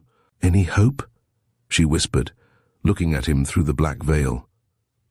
"The merest chance," answered Calton, putting his brief into his bag. "We have done everything in our power to discover this girl, but without result. If she does not come at the 11th hour, I'm afraid Brian Fitzgerald is a doomed man." Madge fell on her knees with a stifled cry. "Oh, God of mercy," she cried, raising her hands as if in prayer. "Save him, save my darling, and let him not die for the crime of another. God!" She dropped her face in her hands and wept convulsively as the lawyer touched her lightly on the shoulder. "Come," he said kindly. "Be the brave girl you were, and we may save him yet. The hour is darkest before the dawn, you know." Madge dried her tears and followed the lawyer to the cab, which was waiting for them at the door. They drove quickly up to the court, and Calton put her in a quiet place where she could see the dock, and yet be unobserved by the people in the body of the court. Just as he was leaving her, she touched his arm. "Tell him," she whispered in a trembling voice. "Tell him I am here." Calton nodded, and hurried away to put on his wig and gown, while Madge looked hurriedly round the court from her point of vantage. It was crowded with fashionable Melbourne of both sexes, and they were all talking together in subdued whispers. The popular character of the prisoner, his good looks, and engagement to Madge Frettlby, together with the extraordinary circumstances of the case, had raised public curiosity to the highest pitch, and, consequently, everybody who could possibly manage to gain admission was there. Felix Rolleston had secured an excellent seat beside the pretty Miss Featherweight, whom he admired so much, and he was chattering to her with the utmost volubility. "Puts me in mind of the Colosseum and all that sort of thing, you know," he said, putting up his eyeglass and staring round. "Butchered to make a Roman holiday, by Jove." "Don't say such horrid things, you frivolous creature," simpered Miss Featherweight, using her smelling bottle. "We are all here out of sympathy for that poor dear Mr. Fitzgerald." The mercurial Felix, who had more cleverness in him than people gave him credit for, smiled outright at this eminently feminine way of covering an overpowering curiosity. "Ah, yes," he said lightly, "exactly. I dare say Eve only ate the apple because she didn't like to see such a lot of good fruit go to waste." Miss Featherweight eyed him doubtfully. She was not quite certain whether he was in jest or earnest. Just as she was about to reply to the effect that she thought it wicked to make the Bible a subject for joking, the judge entered, and the court rose. When the prisoner was brought in, there was a great flutter among the ladies, and some of them even had the bad taste to produce opera glasses. Brian noticed this, and he flushed up to the roots of his fair hair, for he felt his degradation acutely. He was an intensely proud man, and to be placed in the criminal dock with a lot of frivolous people who had called themselves his friends, looking at him as though he were a new actor or a wild animal, was galling in the extreme. He was dressed in black and looked pale and worn, but all the ladies declared that he was as good-looking as ever, and they were sure he was innocent. The jury was sworn in, and the Crown Prosecutor rose to deliver his opening address. Most of those present knew the facts only through the medium of the newspapers, and such floating rumours as they had been able to gather.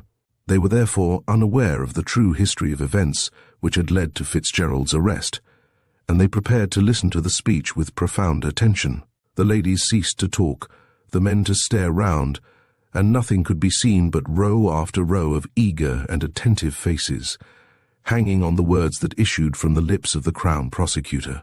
He was not a great orator, but he spoke clearly and distinctly, and every word could be heard in the dead silence. He gave a rapid sketch of the crime, merely a repetition of what had been published in the newspapers, and then proceeded to enumerate the witnesses for the prosecution. He would call the landlady of the deceased, to show that ill feeling existed between the prisoner and the murdered man, and that the accused had called on the deceased a week prior to the committal of the crime, and threatened his life. There was great excitement at this, and several ladies decided, on the spur of the moment, that the horrid man was guilty, but the majority of them still refused to believe in the guilt of such a good-looking young fellow. He would call a witness who could prove that White was drunk on the night of the murder, and went along Russell Street. In the direction of Collins Street, the cabman Royston could swear to the fact that the prisoner had hailed the cab, and after going away for a short time, returned and entered the cab with the deceased. He would also prove that the prisoner left the cab at the grammar school in the St Kilda Road, and on the arrival of the cab at the junction, he discovered the deceased had been murdered. The cabman Rankin would prove that he drove the prisoner from the St Kilda Road to Powlett Street in East Melbourne, where he got out, and he would call the prisoner's landlady to prove that the prisoner resided in Powlett Street, and that on the night of the murder he had not reached home till shortly after 2 o'clock. He would also call the detective who had charge of the case, to prove the finding of a glove belonging to the deceased in the pocket of the coat which the prisoner wore on the night of the murder, and the doctor who had examined the body of the deceased would give evidence that the death was caused by inhalation of chloroform. As he had now fully shown the chain of evidence which he proposed to prove, he would call the first witness, Malcolm Royston. Royston, on being sworn, gave the same evidence as he had given at the inquest, from the time that the cab was hailed up to his arrival at the St Kilda police station with the dead body of White. In the cross-examination, Calton asked him if he was prepared to swear that the man who hailed the cab and the man who got in with the deceased were one and the same person. Witness, I am. Calton, you are quite certain? Witness, yes, quite certain. Calton, do you then recognize the prisoner as the man who hailed the cab? Witness hesitatingly, I cannot swear to that. The gentleman who hailed the cab had his hat pulled down over his eyes so that I could not see his face, but the height and general appearance of the prisoner are the same. Calton, then it is only because the man who got into the cab was dressed like the prisoner on that night that you thought they were both the same. Witness, it never struck me for a minute that they were not the same. Besides, he spoke as if he had been there before. I said, "Oh, you've come back," and he said, "Yes, I'm going to take him home," and got into my cab. Calton, did you notice any difference in his voice? Witness, no, except that the first time I saw him he spoke in a loud voice, and the second time he came back very low. Calton, you were sober, I suppose? Witness indignantly, yes, quite sober. Calton, you did not have a drink, say, at the Oriental Hotel, which I believe is near the rank where your cab stands. Witness hesitating, well, I might have had a glass. Calton, so you might. You might have had several. Witness sulkily, well, there's no law against a cove feeling thirsty. Calton, certainly not, and I suppose you took advantage of the absence of such a law. Witness defiantly, yes, I did. Calton, and you were elevated. Witness, yes, on my cab laughter. Calton, severely, you are here to give evidence, sir, not to make jokes, however clever they may be. Were you, or were you not, slightly the worse for drink? Witness, I might have been. Calton, So you were in such a condition that you did not observe very closely the man who hailed you. Witness, no. I didn't. There was no reason why I should. I didn't know a murder was going to be committed. Calton. And it never struck you it might be a different man. Witness, no. I thought it was the same man the whole time. This closed Royston's evidence, and Calton sat down very dissatisfied at not being able to elicit anything more definite from him. One thing appeared clear, that someone must have dressed himself to resemble Brian, and have spoken in a low voice for fear of betraying himself. Clement Rankin, the next witness, deposed to having picked up the prisoner on the St Kilda Road between 1 and 2 on Friday morning, and driven him to Powlett Street, East Melbourne. In the cross-examination, Calton elicited one point in the prisoner's favour.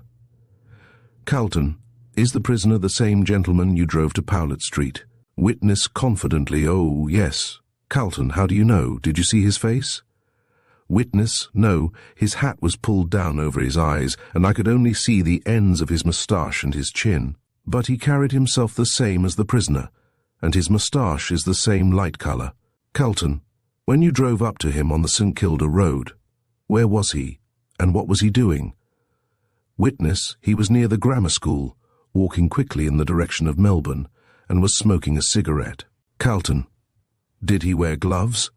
Witness, yes, one on the left hand, the other was bare. Calton, did he wear any rings on the right hand? Witness, yes, a large diamond one on the forefinger. Calton, are you sure? Witness, yes, because I thought it a curious place for a gentleman to wear a ring, and when he was paying me my fare, I saw the diamond glitter on his finger in the moonlight. Calton, that will do. The counsel for the defence was pleased with this bit of evidence, as Fitzgerald detested rings, and never wore any, so he made a note of the matter on his brief.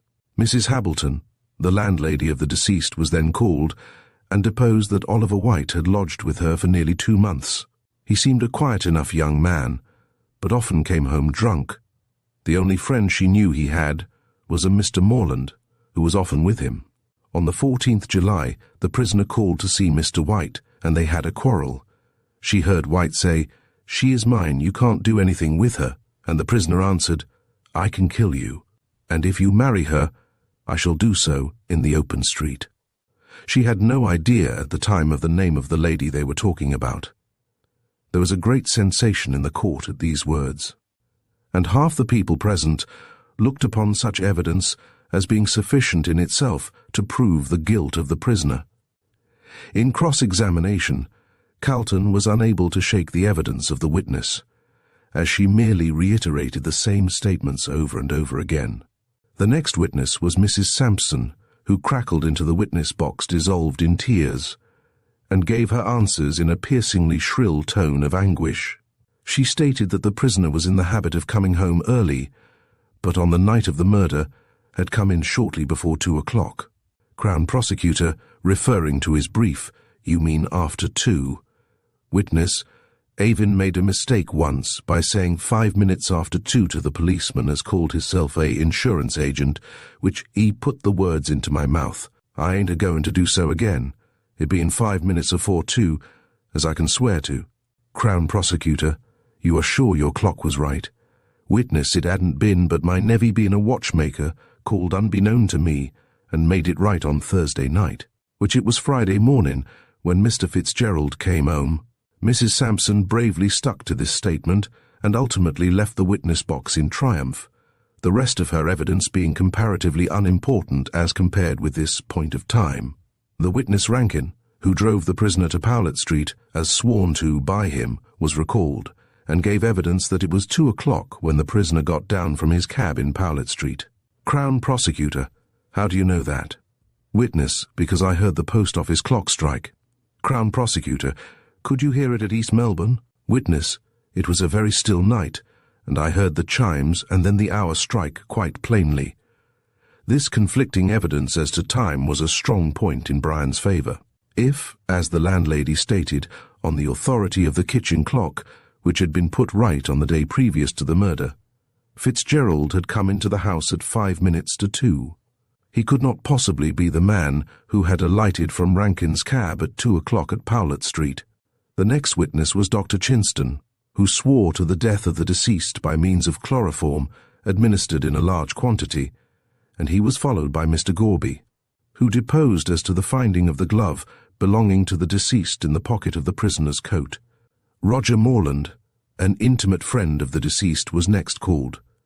He stated that he had known the deceased in London and had met him in Melbourne. He was with him a great deal.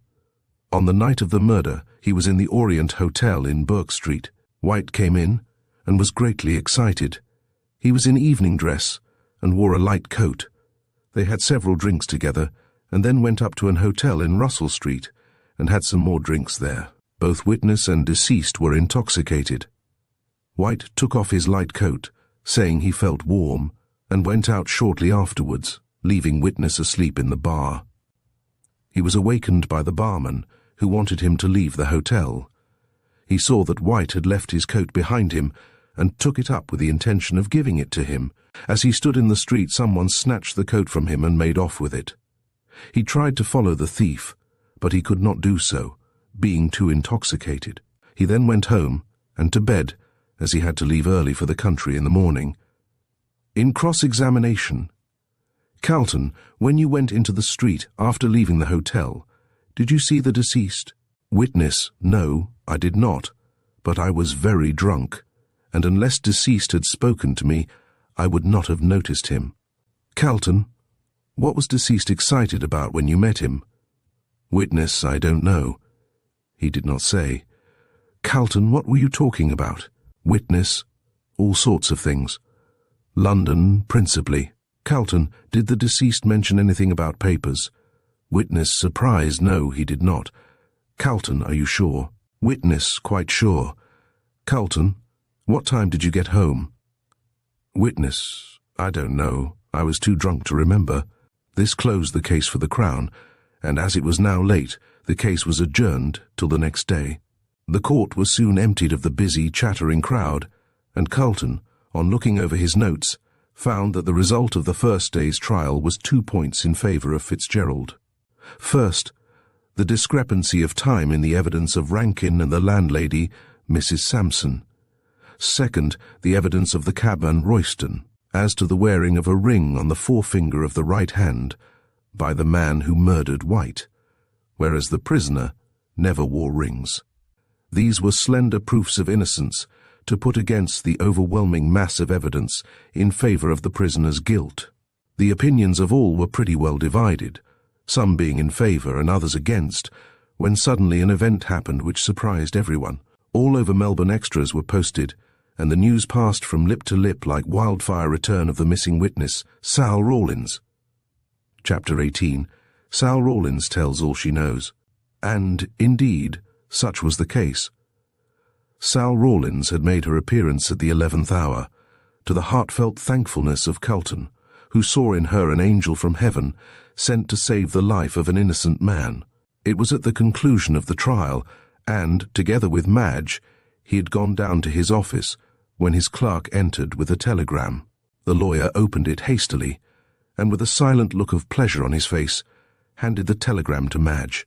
She, womanlike, being more impulsive, gave a cry when she read it, and falling on her knees, thanked God for having heard her prayers, and saved her lover's life. "Take me to her at once," she implored the lawyer. She was anxious to hear from Sal Rawlins's own lips the joyful words which would save Brian from a felon's death. "No, my dear," answered Calton, firmly but kindly. "I can hardly take a lady to the place where Sal Rawlins lives. You will know all tomorrow, but meanwhile you must go home and get some sleep." "And you will tell him?" she whispered, clasping her hands on Calton's arm. "At once," he answered promptly. "And I will see Sal Rawlins tonight, and hear what she has to say. Rest content, my dear," he added, as he placed her in the carriage. "He is perfectly safe now." Brian heard the good news with a deep feeling of gratitude, knowing that his life was safe, and that he could still keep his secret. It was the natural revulsion of feeling after the unnatural life he had been leading since his arrest. When one is young and healthy, and has all the world before one, it is a terrible thing to contemplate a sudden death. And yet, in spite of his joy at being delivered from the hangman's rope, there mingled with his delight the horror of that secret which the dying woman had told him with such malignant joy. I had rather she had died in silence than she should have bequeathed me this legacy of sorrow. And the gaoler, seeing his haggard face the next morning, muttered to himself, he wore blessed if the swell warned sorry he wore safe.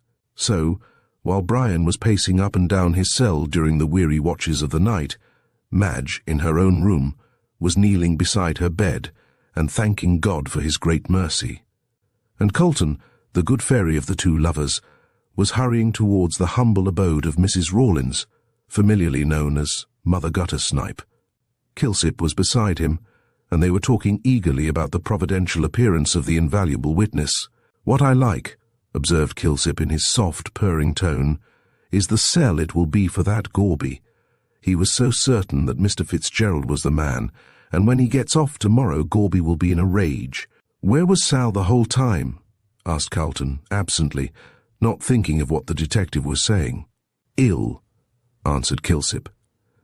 "After she left the Chinese man she went into the country, caught cold by falling into some river, and ended up by getting brain fever. Some people found her, took her in, and nursed her. When she got well she came back to her grandmother's. But why didn't the people who nursed her tell her she was wanted? They must have seen the papers." "Not they," retorted the detective. "They knew nothing." "Vegetables," muttered Calton contemptuously. "How can people be so ignorant? Why, all Australia has been ringing with the case. At any rate, it's money out of their pocket." "Well, there's nothing more to tell," said Kilsip, "except that she turned up tonight at 5 o'clock, looking more like a corpse than anything else. When they entered the squalid, dingy passage that led to Mother Guttersnipe's abode, they saw a faint light streaming down the stair. As they climbed up, they could hear the rancorous voice of the old hag pouring forth alternate blessings and curses on her prodigal offspring, and the low tones of a girl's voice in reply. On entering the room, Calton saw that the sick woman, who had been lying in the corner on the occasion of his last visit, was gone. Mother Guttersnipe was seated in front of the deal table with a broken cup and her favourite bottle of spirits before her. She evidently intended to have a night of it in order to celebrate Sal's return, and had commenced early so as to lose no time. Sal herself was seated on a broken chair and leaned wearily against the wall. She stood up as Calton and the detective entered, and they saw that she was a tall, slender woman of about 25, not bad-looking, but with a pallid and haggard appearance from recent illness. She was clothed in a kind of tawdry blue dress, much soiled and torn, and had over her shoulders an old tartan shawl, which she drew tightly across her breast as the strangers entered. Her grandmother, who looked more weird and grotesquely horrible than ever, saluted Calton and the detective on their entrance with a shrill yell and a volley of choice language. "Oh, you've come again, have ye?" she screeched, raising her skinny arms, "to take my gal away from a poor old grandmother as nussed her cuss her when her own mother had gone a gallivanting with swells. I'll have the law of ye both, s'help me, I will." Kilsip paid no attention to this outbreak of the old fury, but turned to the girl. "This is the gentleman who wants to speak to you," he said gently, making the girl sit on the chair again, for indeed she looked too ill to stand. "Just tell him what you told me." "'Bout the Queen, sir," said Sal, in a low, hoarse voice, fixing her wild eyes on Calton. "If I'd only known as you was a-wanting me, I'd have come afore." "Where were you?" asked Calton in a pitying tone. "New South Wales," answered the girl with a shiver. "The cove as I went with to Sydney left me to die like a dog in the gutter." "Cuss him," croaked the old woman in a sympathetic manner, as she took a drink from the broken cup. "I tooked up with a Chinaman," went on her granddaughter, wearily, "and lived with him for a bit. It's awful, ain't it?" she said with a dreary laugh, as she saw the disgust on the lawyer's face. "But Chinamen ain't bad. They treat a poor girl a dashed sight better nor a white cove does. They don't beat the life out of 'em with their fists, nor drag 'em about the floor by the hair." "Cuss 'em," croaked Mother Guttersnipe, drowsily. "I'll tear their hurts out." "I think I must have gone mad, I must," said Sal, pushing her tangled hair off her forehead. "For arter I left the China Cove, I went on walking right into the bush, a-trying to cool my eed, for it felt on fire like. I went into a river and got wet, and then I took my hat and boots off and lay down on the grass, and then the rain comed on, and I walked to a house as was near, where they took me in. Oh, sich kind people, she sobbed, stretching out her hands. That didn't badger me 'bout my soul, but gave me good food to eat. I gave 'em a wrong name. I was so afraid of that army of finding me. Then I got ill and nod nothing for weeks. They said I was off my chump. And then I came back here to see Gran Cussy, said the old woman, but in such a tender tone that it sounded like a blessing. And did the people who took you in never tell you anything about the murder? Asked Calton. Sal shook her head. No, it were a long way in the country, and they never nod anything they didn't. Oh, that explains it, muttered Calton to himself. Come now, he said cheerfully. Tell me all that happened on the night you brought Mr. Fitzgerald to see the Queen. Who's he? Asked Sal, puzzled. Mr. Fitzgerald, the gentleman you brought the letter for to the Melbourne Club. Oh, him, said Sal, a sudden light breaking over her wan face. I never knowed his name afore. Calton nodded complacently. I knew you didn't, he said. That's why you didn't ask for him at the club. She never told me his name, said Sal, jerking her head in the direction of the bed. Then whom did she ask you to bring to her? Asked Calton eagerly. No one, replied the girl. This was the way of it. On that night she was awful ill, and I sat beside her while Gran was asleep. I was drunk, broke in Gran fiercely. None of your lies, I was blazing drunk. And says she to me, she says, went on the girl, indifferent to her grandmother's interruption, get me some paper and a pencil, and I'll write a note to him, I will. So I goes and gets her what she asks fur out of Gran's box. Stole it, cuss ye, shrieked the old hag, shaking her fist. Hold your tongue, said Kilsip, in a peremptory tone. Mother Guttersnipe burst into a volley of oaths, and having run rapidly through all she knew, subsided into a sulky silence. She wrote on it, went on Sal, and then asked me to take it to the Melbourne Club and give it to him. Says I, who's him? Says she, it's on the letter, don't you ask no questions, and you won't hear no lies, but give it to him at the club, and wait for him at the corner of Burke Street and Russell Street. So out I goes, and gives it to a cove at the club, and then he comes along, and says he, take me to her, and I tooked him, and what like was the gentleman? Oh, very good-looking, said Sal. Very tall, with yeller hair and moustache. He had party clothes on and a masher coat and a soft hat.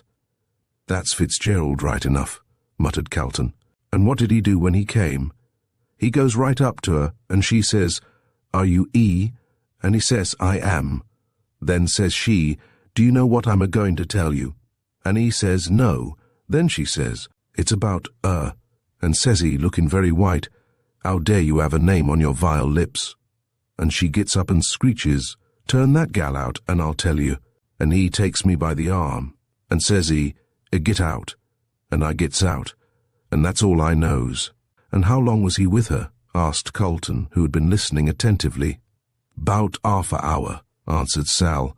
I takes him back to Russell Street 'bout 25 minutes to 2, 'cause I looked at the clock on the post office, and he gives me a sov, and then he goes a-tearing up the street like anything. Take him about 20 minutes to walk to East Melbourne, said Calton to himself. So he must just have got in at the time, Mrs. Sampson said. He was in with the Queen the whole time, I suppose? He asked, looking keenly at Sal. I was at that door, said Sal, pointing to it, and he couldn't have got out unless I'd seen him. Oh, it's all right, said Calton, nodding to Kilsip.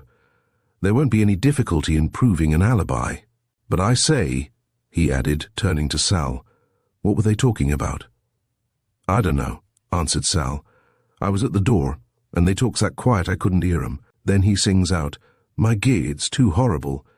And I hear a laughing like to bust, and then he comes to me and says, quite wild like, Take me out of this hell, and I tooked him, and when you came back, she was dead. Dead? As a blessed doornail, said Sal cheerfully. And I never knowed I was in the room with a corpse, wailed Mother Guttersnipe, waking up. Cuss her. She was a laser doing contrary things. How do you know? Said Calton sharply as he rose to go. I knowed her longer nor you, croaked the old woman, fixing one evil eye on the lawyer. And I know what you'd like to know, but you shan't. He shan't. Calton turned from her with a shrug of his shoulders. "You will come to the court tomorrow with Mr. Kilsip," he said to Sal, "and tell what you have just now told me." "It's all true, s'help me," said Sal eagerly. "He was here all the time." Calton stepped towards the door, followed by the detective, when Mother Guttersnipe rose. "Where's the money for fining her?" she screeched, pointing one skinny finger at Sal. "Well, considering the girl found herself," said Calton dryly, "the money is in the bank, and will remain there, and I'm to be done out of my hard-earned tin, s'help me," howled the old fury. "Cuss ye, I'll have the law of ye, and get ye put in quad." "You'll go there yourself if you don't take care," said Kilsip in his soft, purring tones. "Yah!" shrieked Mother Guttersnipe, snapping her fingers at him. "What do I care about your quad? Ain't I been in Pentrig? And it ain't hurt me, it ain't. I'm as lively as a gal, I am." And the old fury, to prove the truth of her words, danced a kind of war dance in front of Mr. Calton, snapping her fingers and yelling out curses as an accompaniment to her ballet. Her luxurious white hair streamed out during her gyrations, and with her grotesque appearance and the faint light of the candle, she presented a gruesome spectacle. Calton remembered the tales he had heard of the women of Paris at the Revolution and the way they danced la carmagnole. Mother Guttersnipe would have been in her element in that sea of blood and turbulence, he thought. But he merely shrugged his shoulders and walked out of the room, as with a final curse, delivered in a hoarse voice. Mother Guttersnipe sank exhausted on the floor and yelled for gin. Chapter 19. The Verdict of the Jury. Next morning the court was crowded, and numbers were unable to gain admission. The news that Sal Rawlins, who alone could prove the innocence of the prisoner, had been found and would appear in court that morning, had spread like wildfire, and the acquittal of the prisoner was confidently expected by a large number of sympathizing friends, who seemed to have sprung up on all sides like mushrooms in a single night. There were, of course, plenty of cautious people left, who waited to hear the verdict of the jury before committing themselves, and who still believed him to be guilty. But the unexpected appearance of Sal Rawlins had turned the great tide of public feeling in favor of the prisoner, and many who had been loudest in their denunciations of Fitzgerald were now more than half convinced of his innocence. Pious clergymen talked in an incoherent way about the finger of God and the innocent not suffering unjustly, which was a case of counting unhatched chickens, as the verdict had yet to be given. Felix Rolleston awoke and found himself famous in a small way. Out of good-natured sympathy and a spice of contrariness, he had declared his belief in Brian's innocence, and now, to his astonishment, he found that his view of the matter was likely to prove correct. He received so much praise on all sides for his presumed perspicuity that he soon began to think that he had believed in Fitzgerald's innocence by a calm course of reasoning, and not because of a desire to differ from everyone else in their opinion of the case. After all, Felix Rolleston is not the only man who has been astonished to find greatness thrust upon him and come to believe himself worthy of it. He was a wise man, however, and while in the full tide of prosperity he seized the flying moment and proposed to Miss Featherweight, who, after some hesitation, agreed to endow him with herself and her thousands. She decided that her future husband was a man of no common intellect, seeing that he had long ago arrived at a conclusion which the rest of Melbourne were only beginning to discover now. So she determined that. As soon as she assumed marital authority, Felix, like Strephon in Iolanthe, should go into Parliament, and with her money and his brains she might some day be the wife of a premier. Mr. Rolleston had no idea of the political honours which his future spouse intended for him, and was seated in his old place in the court, talking about the case. "Knew he was innocent, don't you know?" he said, with a complacent smile. "Fitzgerald's too jolly good-looking a fellow and all that sort of thing to commit murder." Whereupon a clergyman, happening to overhear the lively Felix make this flippant remark, disagreed with it entirely, and preached a sermon to prove that good looks and crime were closely connected, and that both Judas Iscariot and Nero were beauty men. "Ah," said Calton, when he heard the sermon, "if this unique theory is a true one, what a truly pious man that clergyman must be." This allusion to the looks of the reverend gentleman was rather unkind, for he was by no means bad-looking. But then, Calton was one of those witty men who would rather lose a friend than suppress an epigram. When the prisoner was brought in, a murmur of sympathy ran through the crowded court, so ill and worn out he looked. But Calton was puzzled to account for the expression of his face, so different from that of a man whose life had been saved, or rather, was about to be saved. For in truth it was a foregone conclusion. "You know who stole those papers," he thought, as he looked at Fitzgerald keenly, "and the man who did so is the murderer of White." The judge having entered, and the court being opened, Calton rose to make his speech, and stated in a few words the line of defence he intended to take. He would first call Albert Dendy, a watchmaker, to prove that on Thursday night, at 8 o'clock in the evening, he had called at the prisoner's lodgings while the landlady was out, and while there had put the kitchen clock right, and had regulated the same. He would also call Felix Rolleston, a friend of the prisoner's, to prove that the prisoner was not in the habit of wearing rings, and frequently expressed his detestation of such a custom. Sebastian Brown, a waiter at the Melbourne Club, would be called to prove that on Thursday night a letter was delivered to the prisoner at the club by one Sarah Rawlins, and that the prisoner left the club shortly before 1 o'clock on Friday morning.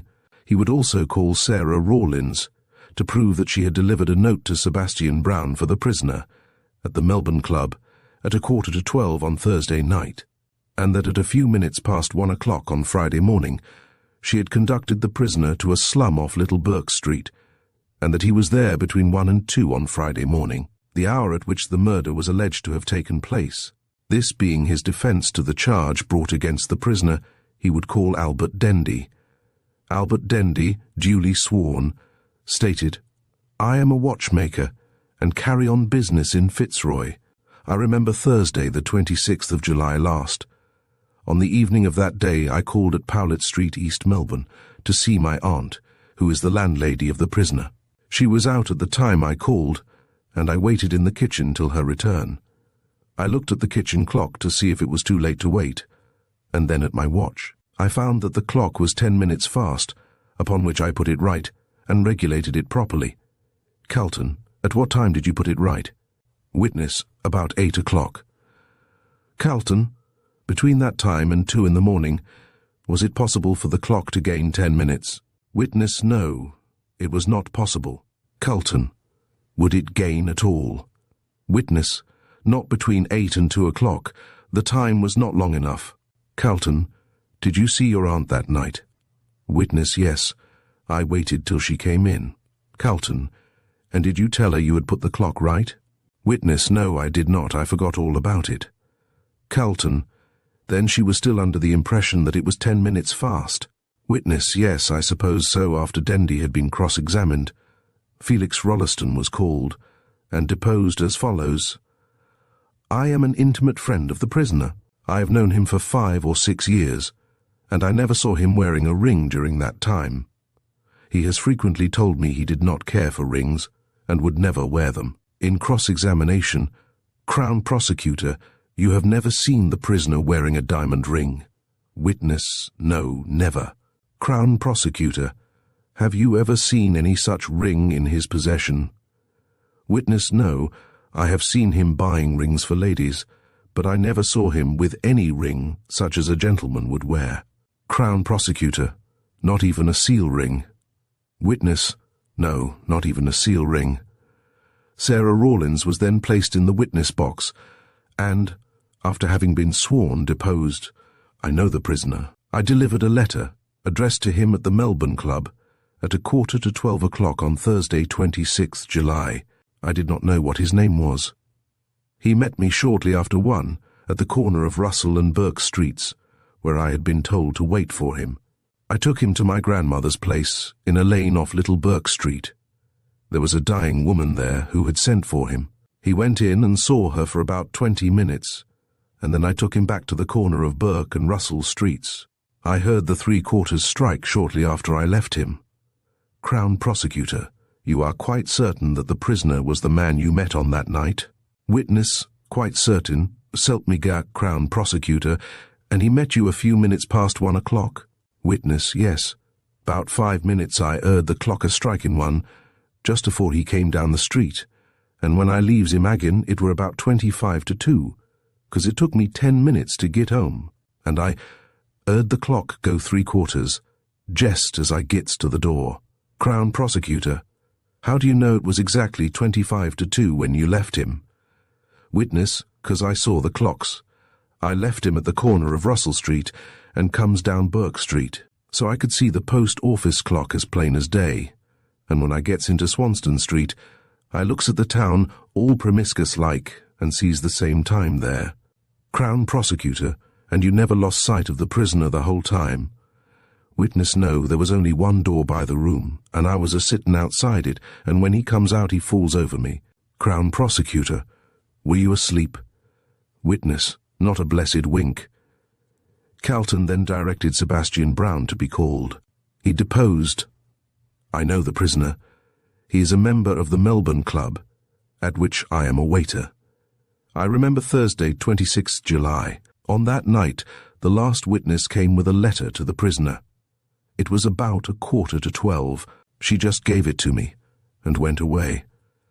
I delivered it to Mr. Fitzgerald. He left the club at about 10 minutes to 1. This closed the evidence for the defence, and after the Crown Prosecutor had made his speech, in which he pointed out the strong evidence against the prisoner, Calton arose to address the jury. He was a fine speaker and made a splendid defence. Not a single point escaped him, and that brilliant piece of oratory is still remembered and spoken of admiringly in the purlieus of Temple Court and Chancery Lane. He began by giving a vivid description of the circumstances of the meeting of the murderer and his victim in Collins Street East, the cab driving down to St. Kilda, the getting out of the cab of the murderer. After committing the crime, and the way in which he had secured himself against pursuit, having thus enchained the attention of the jury by the graphic manner in which he described the crime, he pointed out that the evidence brought forward by the prosecution was purely circumstantial, and that they had utterly failed to identify the prisoner in the dock with the man who entered the cab.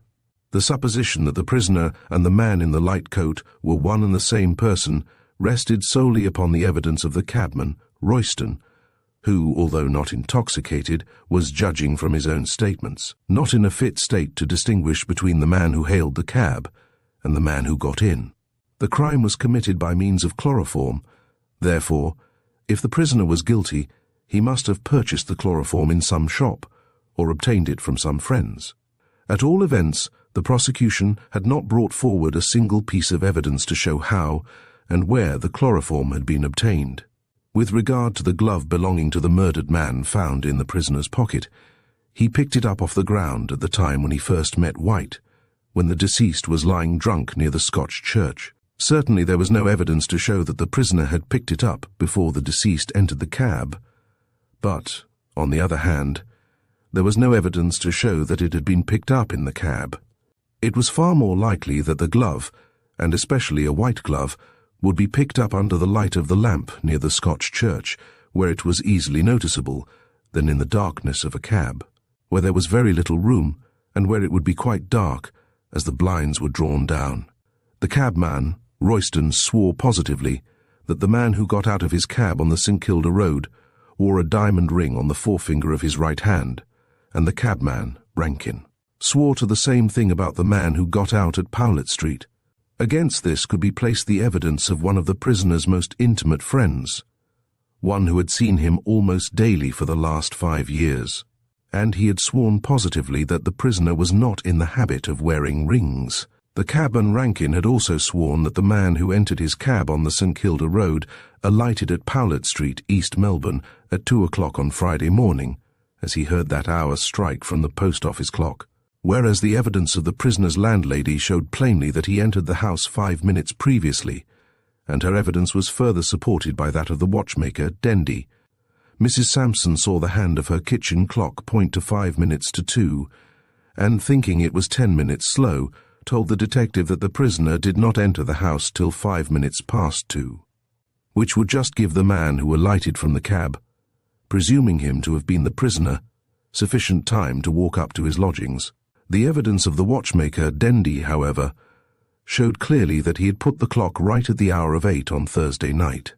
that it was impossible for it to gain 10 minutes before 2 on Friday morning, and therefore the time, 5 minutes to 2, seen by the landlady was the correct one, and the prisoner was in the house 5 minutes before the other man alighted from the cab in Powlett Street. These points in themselves were sufficient to show that the prisoner was innocent, but the evidence of the woman Rawlins must prove conclusively to the jury that the prisoner was not the man who committed the crime.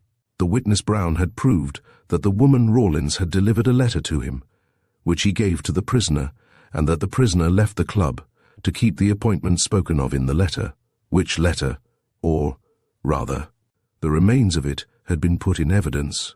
The woman Rawlins swore that the prisoner met her at the corner of Russell and Burke Streets, and had gone with her to one of the back slums, there to see the writer of the letter.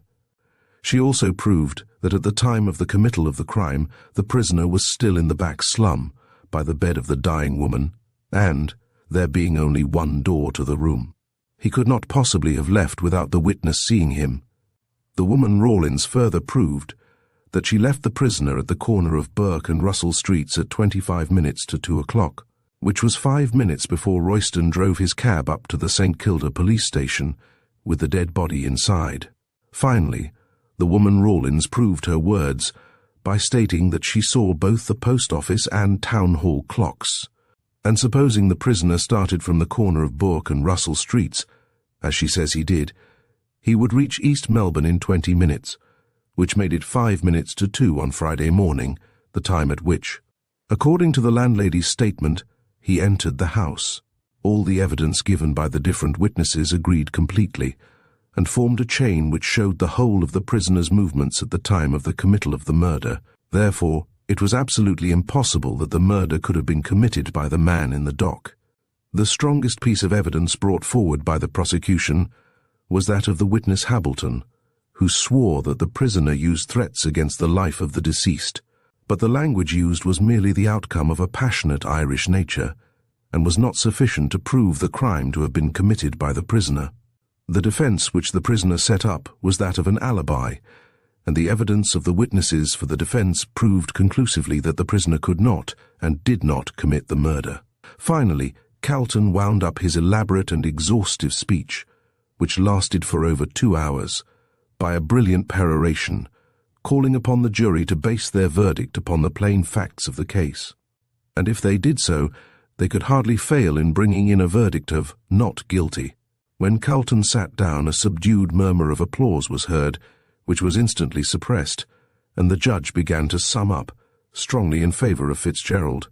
The jury then retired, and immediately there was a dead silence in the crowded court, an unnatural silence, such as must have fallen on the blood-loving Roman populace when they saw the Christian martyrs kneeling on the hot yellow sands of the arena, and watched the long, lithe forms of lion and panther creeping steadily towards their prey. The hour being late, the gas had been lighted, and there was a sickly glare through the wide hall. Fitzgerald had been taken out of court on the retiring of the jury, but the spectators stared steadily at the empty dock, which seemed to enchain them by some indescribable fascination. They conversed among themselves only in whispers, until even the whispering ceased, and nothing could be heard but the steady ticking of the clock, and now and then the quick-drawn breath of some timid onlooker. Suddenly, a woman, whose nerves were overstrung, shrieked, and the cry rang weirdly through the crowded hall. She was taken out, and again there was silence, every eye being now fixed on the door through which the jury would reissue with their verdict of life or death. The hands of the clock moved slowly round a quarter, a half three-quarters, and then the hour sounded with a silvery ring which startled everyone. Madge, sitting with her hands tightly clasped together, began to fear that her highly strung nerves would give way. "My God," she muttered softly to herself, "will this suspense never end?" Just then the door opened, and the jury re-entered. The prisoner was again placed in the dock, and the judge resumed his seat, this time with the black cap in his pocket, as everyone guessed. The usual formalities were gone through, and when the foreman of the jury stood up, every neck was craned forward, and every ear was on the alert to catch the words that fell from his lips. The prisoner flushed a little, and then grew pale as death, giving a quick, nervous glance at the quiet figure in black, of which he could just catch a glimpse. Then came the verdict, sharp and decisive, not guilty. On hearing this, a cheer went up from everyone in the court.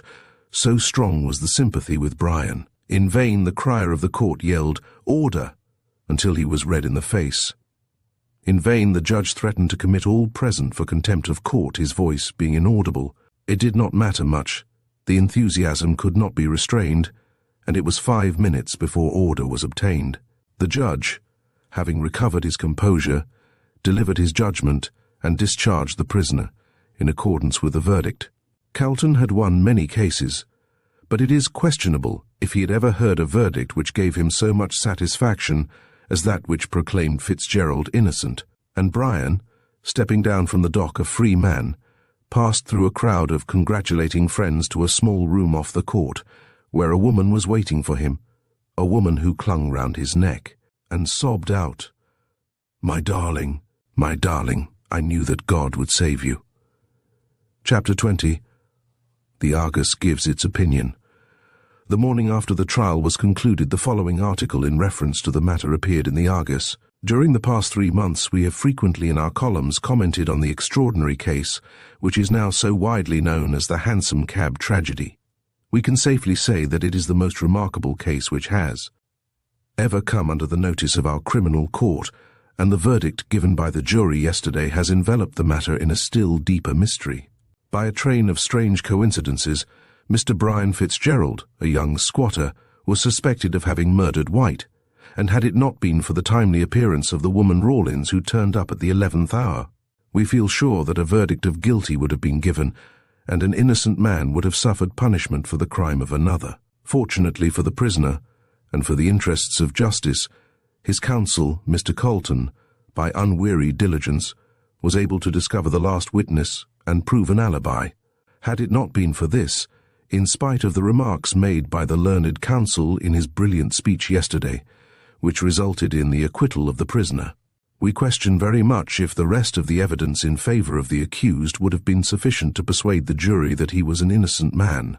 The only points in favour of Mr. Fitzgerald were the inability of the cabman Royston to swear to him as the man who had got into the cab with White, the wearing of a diamond ring on the forefinger of the right hand, whereas Mr. Fitzgerald wears no rings, and the difference in time sworn to by the cabman Rankin and the landlady. Against these points, however, the prosecution placed a mass of evidence which seemed conclusively to prove the guilt of the prisoner, but the appearance of Sal Rawlins in the witness box put an end to all doubt. In language which could not be mistaken for anything else than the truth, she positively swore that Mr. Fitzgerald was in one of the slums off Bourke Street, between the hours of 1 and 2 on Friday morning, at which time the murder was committed. Under these circumstances, the jury unanimously agreed and returned a verdict of not guilty, and the prisoner was forthwith acquitted. We have to congratulate his counsel, Mr. Calton, for the able speech he made for the defence, and also Mr. Fitzgerald for his providential escape from a dishonourable and undeserved punishment. He leaves the court without a stain on his character, and with the respect and sympathy of all Australians for the courage and dignity with which he comported himself throughout, while resting under the shadow of such a serious charge. But now that it has been conclusively proved that he is innocent, the question arises in everyone's mind, who is the murderer of Oliver White? The man who committed this dastardly crime is still at large, and, for all we know, may be in our midst. Emboldened by the impunity with which he has escaped the hands of justice, he may be walking securely down our streets, and talking of the very crime of which he is the perpetrator. Secure in the thought that all traces of him have been lost for ever, from the time he alighted from Rankin's cab at Powlett Street, he has ventured probably to remain in Melbourne, and for all that anyone knows, he may have been in the court during the late trial. Nay, this very article may meet his eye, and he may rejoice at the futile efforts which have been made to find him. But let him beware, justice is not blind, but blindfolded, and when he least expects it, she will tear the bandage from her keen eyes, and drag him forth to the light of day to receive the reward of his deed. Owing to the strong evidence against Fitzgerald, That is the only direction in which the detectives have hitherto looked, but baffled on one side, they will look on the other, and this time may be successful. That such a man as the murderer of Oliver White should be at large is a matter of danger, not only to individual citizens, but to the community at large, for it is a well-known fact that a tiger who once tastes human blood never overcomes his craving for it. And without doubt, the man who so daringly and coolly murdered a drunken, and therefore defenseless man, will not hesitate to commit a second crime. The present feeling of all classes in Melbourne must be one of terror that such a man should be at large, and must, in a great measure, resemble the fear which filled everyone's heart in London when the Marr murders were committed, and it was known that the murderer had escaped. Anyone who has read De Quincey's graphic description of the crime perpetrated by Williams must tremble to think that such another devil incarnate is in our midst. It is an imperative necessity that such a feeling should be done away with. But how is this to be managed? It is one thing to speak, and another to act. There seems to be no possible clue discoverable at present which can lead to the discovery of the real murderer. The man in the light coat who got out of Rankin's cab at Powlett Street, East Melbourne, designedly, as it now appears, in order to throw suspicion on Fitzgerald, has vanished as completely as the witches in Macbeth, and left no trace behind. It was 2 o'clock in the morning when he left the cab, and in a quiet suburb like East Melbourne, no one would be about, so that he could easily escape unseen. There seems to be only one chance of ever tracing him, and that is to be found in the papers which were stolen from the pocket of the dead man. What they were, only 2 persons knew, and one knows now. The first 2 were White and the woman who was called the Queen, and both of them are now dead. The other who knows now is the man who committed the crime. There can be no doubt that these papers were the motive for the crime, as no money was taken from the pockets of the deceased. The fact also that the papers were carried in a pocket made inside the waistcoat of the deceased shows that they were of value. Now, the reason we think that the dead woman knew of the existence of these papers is simply this. It appears that she came out from England with White as his mistress, and after staying some time in Sydney, came on to Melbourne. How she came into such a foul and squalid den as that she died in, we are unable to say, unless, seeing that she was given to drink, she was picked up drunk by some Samaritan of the slums and carried to Mrs. Rawlins' humble abode. White visited her there frequently, but appears to have made no attempt to remove her to a better place, alleging as his reason that the doctors said she would die if taken into the air. Our reporter learned from one of the detectives that the dead woman was in the habit of talking to White about certain papers, and on one occasion was overheard to say to him, "They'll make your fortune if you play your cards well." This was told to the detective by the woman Rawlins, to whose providential appearance Mr. Fitzgerald owes his escape. From this it can be gathered that the papers, whatever they might be, were of value, and sufficient to tempt another to commit a murder in order to obtain them. White, therefore, being dead, and his murderer having escaped, the only way of discovering the secret which lies at the root of this tree of crime is to find out the history of the woman who died in the slum. Traced back for some years, circumstances may be discovered which will reveal what these papers contained, and once that is found, we can confidently say that the murderer will soon be discovered.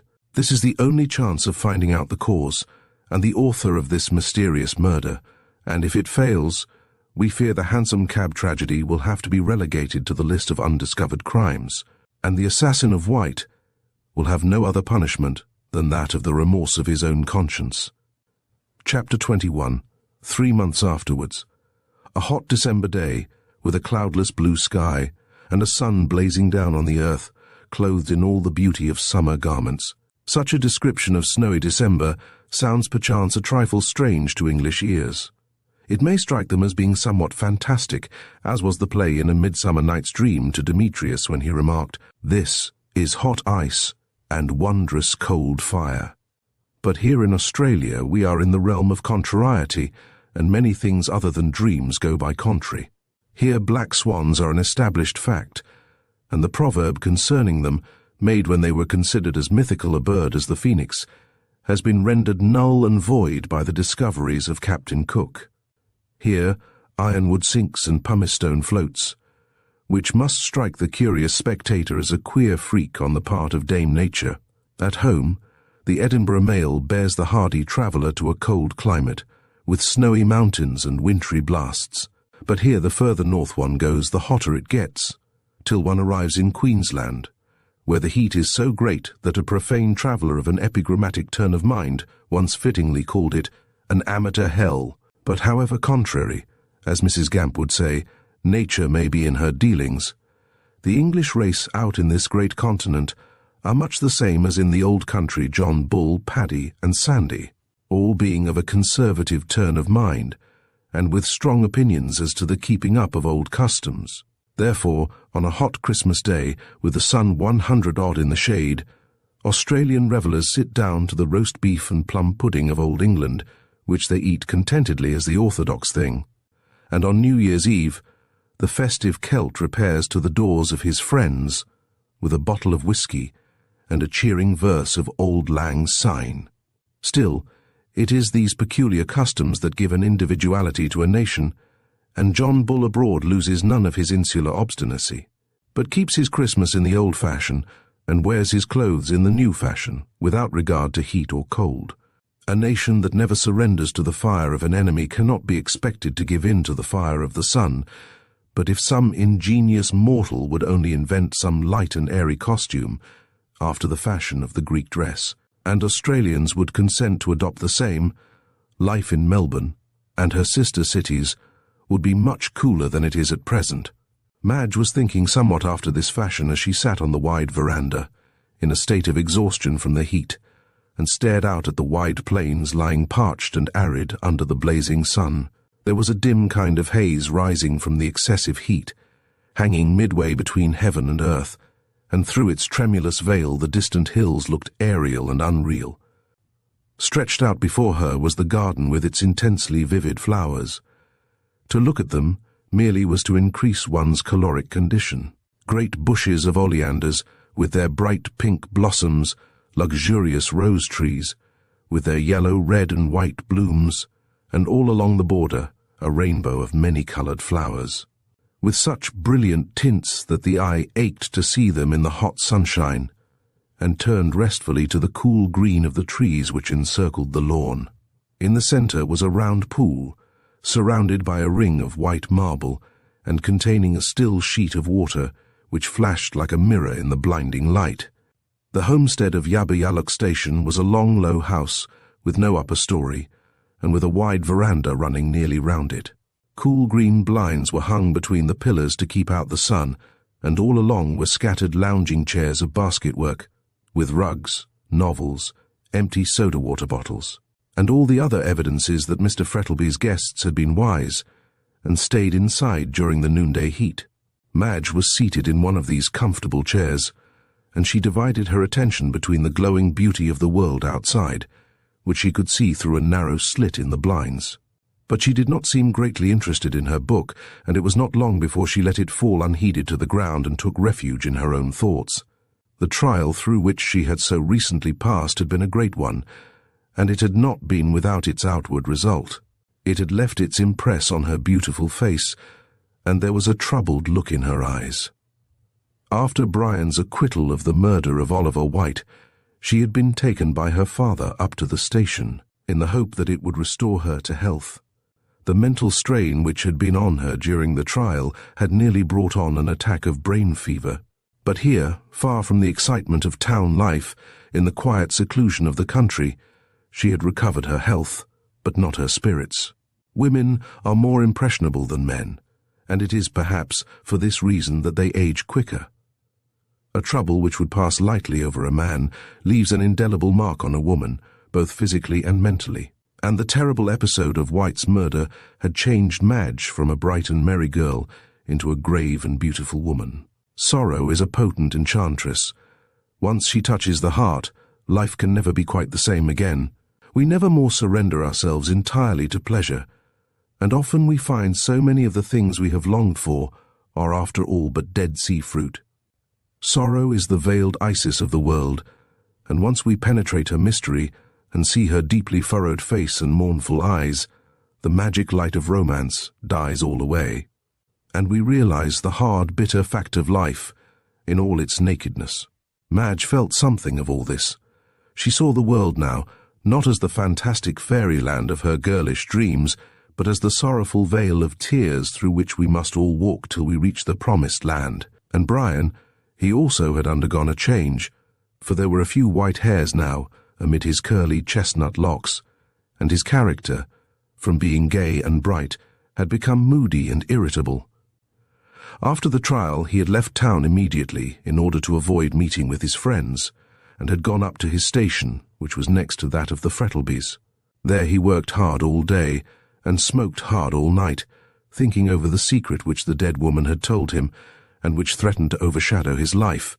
Every now and then he rode over and saw Madge, but this was generally when he knew her father to be away from Melbourne, for of late he had disliked the millionaire.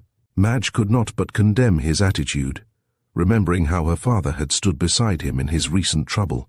Yet there was another reason why Brian kept aloof from Yabba Yaluk station. He did not wish to meet any of the gay society which was there, knowing that since his trial he was an object of curiosity and sympathy to everyone, a position galling enough to his proud nature. At Christmas time, Mr. Frettlby had asked several people up from Melbourne, and though Madge would rather have been left alone, yet she could not refuse her father, and had to play hostess with a smiling brow and aching heart. Felix Rolleston, who a month since had joined the noble army of Benedicts, was there with Mrs. Rolleston, née Miss Featherweight, who ruled him with a rod of iron. Having bought Felix with her money, she had determined to make good use of him, and being ambitious to shine in Melbourne society, had insisted upon Felix studying politics, so that when the next general election came round, he could enter Parliament. Felix had rebelled at first, but ultimately gave way, as he found that when he had a good novel concealed among his parliamentary papers, time passed quite pleasantly, and he got the reputation of a hard worker at little cost. They had brought up Julia with them, and this young person had made up her mind to become the second Mrs. Frettlby. She had not received much encouragement, but, like the English at Waterloo, did not know when she was beaten, and carried on the siege of Mr. Frettlby's heart in an undaunted manner. Dr. Chinston had come up for a little relaxation, and gave never a thought to his anxious patients, or the many sick rooms he was in the habit of visiting. A young English fellow called Peterson, who amused himself by travelling, an old colonist, full of reminiscences of the old days when, by gad, sir, we hadn't a gas lamp in the whole of Melbourne, and several other people, completed the party. They had all gone off to the billiard room, and left Madge in her comfortable chair half asleep.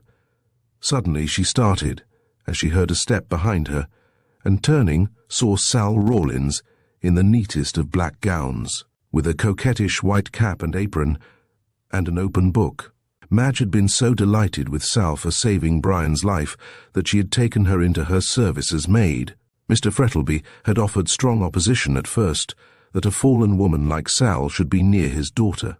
But Madge was determined to rescue the unhappy girl from the life of sin she was leading, and so at last he reluctantly consented. Brian, too, had objected, but ultimately yielded, as he saw that Madge had set her heart on it. Mother Guttersnipe objected at first, characterizing the whole affair as cussed humbug, but she likewise gave in, and Sal became maid to Miss Frettlby, who immediately set to work to remedy Sal's defective education by teaching her to read. The book she held in her hand was a spelling book, and this she handed to Madge. "I think I knows it now, miss," she said respectfully, as Madge looked up with a smile. "Do you indeed?" said Madge gaily. "You will be able to read in no time, Sal." "Read this?" said Sal, touching Tristan, a Romance by Zoe. "Hardly," said Madge, picking it up with a look of contempt. "I want you to learn English, and not a confusion of tongues like this thing. But it's too hot for lessons, Sal," she went on, leaning back in her seat. "So get a chair and talk to me." Sal complied, and Madge looked out at the brilliant flower beds and at the black shadow of the tall wych elm which grew on one side of the lawn. She wanted to ask a certain question of Sal, and did not know how to do it. The moodiness and irritability of Brian had troubled her very much of late, and, with the quick instinct of her sex, she ascribed it indirectly to the woman who had died in the back slum.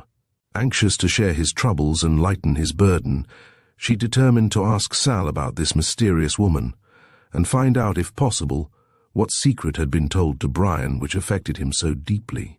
"Sal," she said, after a short pause, turning her clear grey eyes on the woman, "I want to ask you something." The other shivered and turned pale. About that," Madge nodded. Sal hesitated for a moment, and then flung herself at the feet of her mistress. "I will tell you," she cried. "You have been kind to me, and have a right to know. I will tell you all I know." "Then," asked Madge firmly, as she clasped her hands tightly together, "who was this woman whom Mr. Fitzgerald went to see, and where did she come from?" "Gran and me found her one evening in Little Burke Street," answered Sal. "Just near the theatre. She was quite drunk, and we took her home with us." "How kind of you," said Madge. "Oh, it wasn't that," replied the other dryly. "Gran wanted her clothes. She was awful swell dressed." "And she took the clothes? How wicked." "Anyone would have done it down our way," answered Sal indifferently. "But Gran changed her mind when she got her home. I went out to get some gin for Gran, and when I came back she was hugging and kissing the woman." "She recognized her?" "Yes, I suppose so," replied Sal. "And next morning, when the lady got square, she made a grab at Gran and hollered out, 'I was coming to see you.' And then Gran chucked me out of the room, and they had a long jaw, and then when I come back, Gran tells me the lady is a-going to stay with us 'cause she was ill, and sent me for Mr. White. And he came?" "Oh, yes, often," said Sal. "He kicked up a row when he first turned up, but when he found she was ill he sent a doctor, but it warn't no good. She was 2 weeks with us, and then died the morning she saw Mr. Fitzgerald." "I suppose Mr. White was in the habit of talking to this woman?" "Lots," returned Sal, "but he always turned Gran and me out of the room before he started." And hesitating, "Did you ever overhear one of these conversations?" "Yes, one," answered the other with a nod. "I got riled at the way he cleared us out of our own room. And once, when he shut the door and Gran went off to get some gin, I sat down at the door and listened. He wanted her to give up some papers, and she wouldn't. She said she'd die first, but at last he got 'em and took 'em away with him." "Did you see them?" asked Madge, as the assertion of Gorby that White had been murdered for certain papers flashed across her mind. "Rather," said Sal. "I was looking through a hole in the door, and she takes 'em from under her pillar, and he takes 'em to the table where the candle was, and looks at 'em. They were in a large blue envelope, with writing on it in red ink. Then he put 'em in his pocket, and she sings out, 'You'll lose 'em,' and he says, 'No, I'll always have 'em with me, and if he wants 'em he'll have to kill me fust afore he gets 'em.' And you did not know who the man was to whom the papers were of such importance?" "No, I didn't. They never said no names." "And when was it White got the papers?" "About a week before he was murdered," said Sal, after a moment's thought. "And after that he never turned up again. She kept watching for him night and day, and 'cause he didn't come, got mad at him. I hear her saying, 'You think you've done with me, my gentleman, and leaves me here to die, but I'll spoil your little game.' And then she wrote that letter to Mr. Fitzgerald, and I brought him to her, as you know." "Yes, yes," said Madge, rather impatiently. "I heard all that at the trial, but what conversation passed between Mr. Fitzgerald and this woman? Did you hear it?" "Bits of it," replied the other. "I didn't split in court, 'cause I thought the lawyer would be down on me for listening. The first thing I heard Mr. Fitzgerald saying was, 'You're mad, it ain't true,' and she says, 'S'elp me it is, White's got the proof.' And then he sings out, 'My poor girl,' and she says, 'Will you marry her now?' And says he, 'I will, I love her more than ever.' And then she makes a grab at him and says, 'Spile his game if you can,' and says he, 'What's your name?' And she says, 'What?' asked Madge breathlessly. "Rosanna Moore!" There was a sharp exclamation as Sal said the name, and turning round quickly, Madge found Brian standing beside her, pale as death, with his eyes fixed on the woman who had risen to her feet. "Go on," he said sharply. "That's all I know," she replied, in a sullen tone.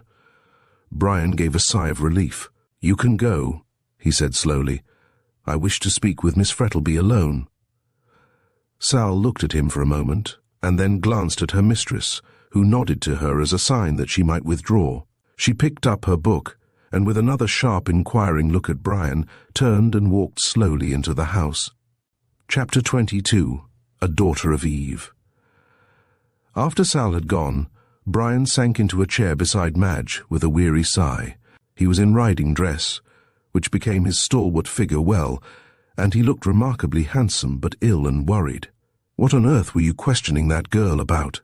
he said abruptly, taking his hat off and tossing it and his gloves onto the floor. Madge flushed crimson for a moment, and then taking Brian's 2 strong hands in her own, looked steadily into his frowning face. "Why don't you trust me?" she asked in a quiet tone. "It is not necessary that I should," he answered moodily. "The secret that Rosanna Moore told me on her deathbed is nothing that would benefit you to know." "Is it about me?" she persisted. "It is, and it is not," he answered epigrammatically.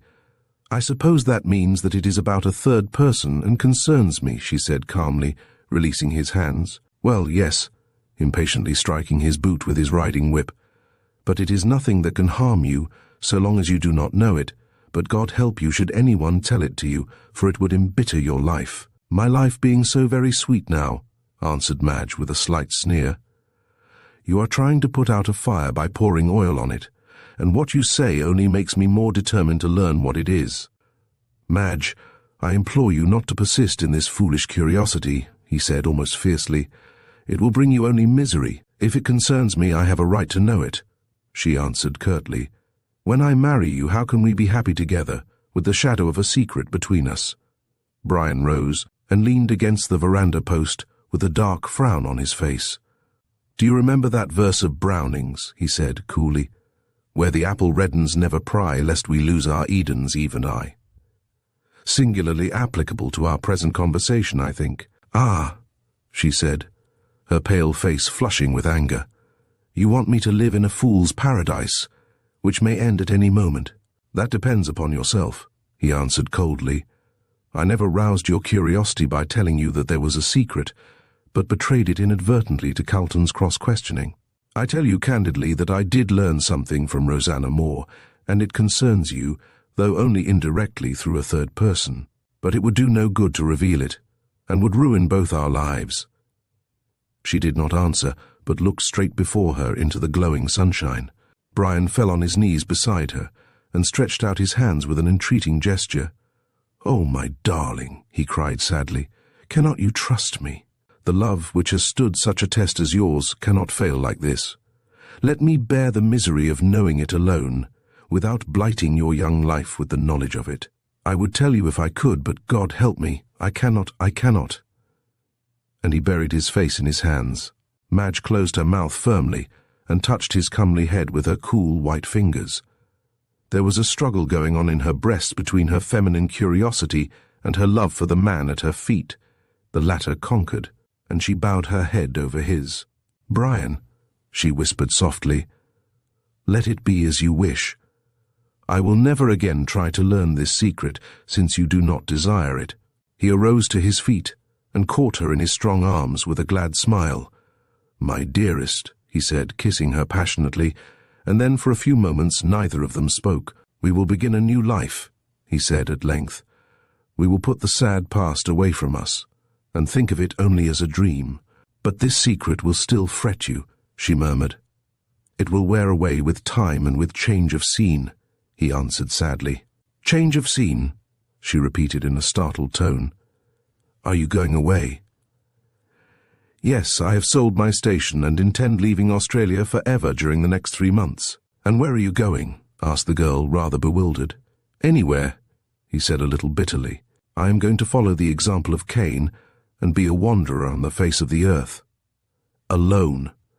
That is what I have come to see you about," said Brian, looking steadily at her. "I have come to ask you if you will marry me at once, and we will leave Australia together." She hesitated. "I know it is asking a great deal," he said hurriedly, "to leave your friends, your position, and with hesitation, your father. But think of my life without you. Think how lonely I shall be, wandering round the world by myself. But you will not desert me now. I have so much need of you. You will come with me and be my good angel in the future as you have been in the past." She put her hand on his arm and looking at him with her clear grey eyes, said, "Yes." "Thank God for that," said Brian reverently, and there was again a silence. Then they sat down and talked about their plans, and built castles in the air, after the fashion of lovers. "I wonder what Papa will say," observed Madge, idly twisting her engagement ring round and round. Brian frowned, and a dark look passed over his face. "I suppose I must speak to him about it," he said at length, reluctantly. "Yes, of course," she replied lightly. "It is merely a formality, still one that must be observed." "And where is Mr. Frettlby?" asked Fitzgerald, rising. "In the billiard-room," she answered, as she followed his example. "No," she continued, as she saw her father step onto the veranda. "Here he is." Brian had not seen Mark Frettlby for some time, and was astonished at the change which had taken place in his appearance. Formerly, he had been as straight as an arrow, with a stern, fresh-coloured face. But now he had a slight stoop, and his face looked old and withered. His thick black hair was streaked here and there with white. His eyes alone were unchanged. They were as keen and bright as ever. Brian knew full well how he himself had altered. He knew, too, that Madge was not the same, and now he could not but wonder whether the great change that was apparent in her father was attributable to the same source, to the murder of Oliver White. Sad and thoughtful as Mr. Frettlby looked as he came along, a smile broke over his face as he caught sight of his daughter. "My dear Fitzgerald," he said, holding out his hand, "this is indeed a surprise. When did you come over?" "About half an hour ago," replied Brian reluctantly, taking the extended hand of the millionaire. "I came to see Madge, and have a talk with you." "Ah, that's right," said the other, putting his arm round his daughter's waist. "So that's what has brought the roses to your face, young lady," he went on, pinching her cheek playfully. "You will stay to dinner, of course, Fitzgerald." "Thank you, no," answered Brian hastily. "My dress—" "Nonsense," interrupted Frettlby hospitably. "We are not in Melbourne, and I am sure Madge will excuse your dress. You must stay." "Yes, do," said Madge, in a beseeching tone, touching his hand lightly. "I don't see so much of you that I can let you off with half an hour's conversation." Brian seemed to be making a violent effort. "Very well," he said in a low voice, "I shall stay." "And now," said Frettlby in a brisk tone as he sat down, "the important question of dinner being settled, what is it you want to see me about your station?" "No," answered Brian, leaning against the veranda post, while Madge slipped her hand through his arm. "I have sold it." "Sold it?" echoed Frettlby, aghast. "What for?" "I felt restless and wanted a change." "Ah, a rolling stone," said the millionaire, shaking his head. "Gathers no moss, you know." "Stones don't roll of their own accord," replied Brian in a gloomy tone. "They are impelled by a force over which they have no control." "Oh, indeed," said the millionaire in a joking tone. "And may I ask what is your propelling force?"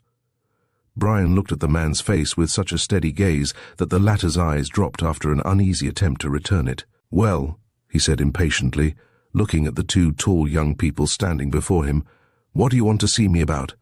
"Madge has agreed to marry me at once, and I want your consent." "Impossible," said Frettlby curtly.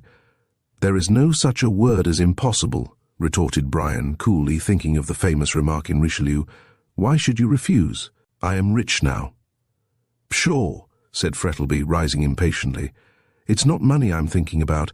I've got enough for both of you. But I cannot live without Madge." "Then come with us," said his daughter, kissing him. Her lover, however, did not second the invitation, but stood moodily twisting his tawny moustache and staring out into the garden in an absent sort of manner. "What do you say, Fitzgerald?" said Frettlby, who was eyeing him keenly. "Oh, delighted, of course," answered Brian confusedly. "In that case," returned the other coolly, "I will tell you what we will do. I have bought a steam yacht, and she will be ready for sea about the end of January. You will marry my daughter at once, and go round New Zealand for your honeymoon.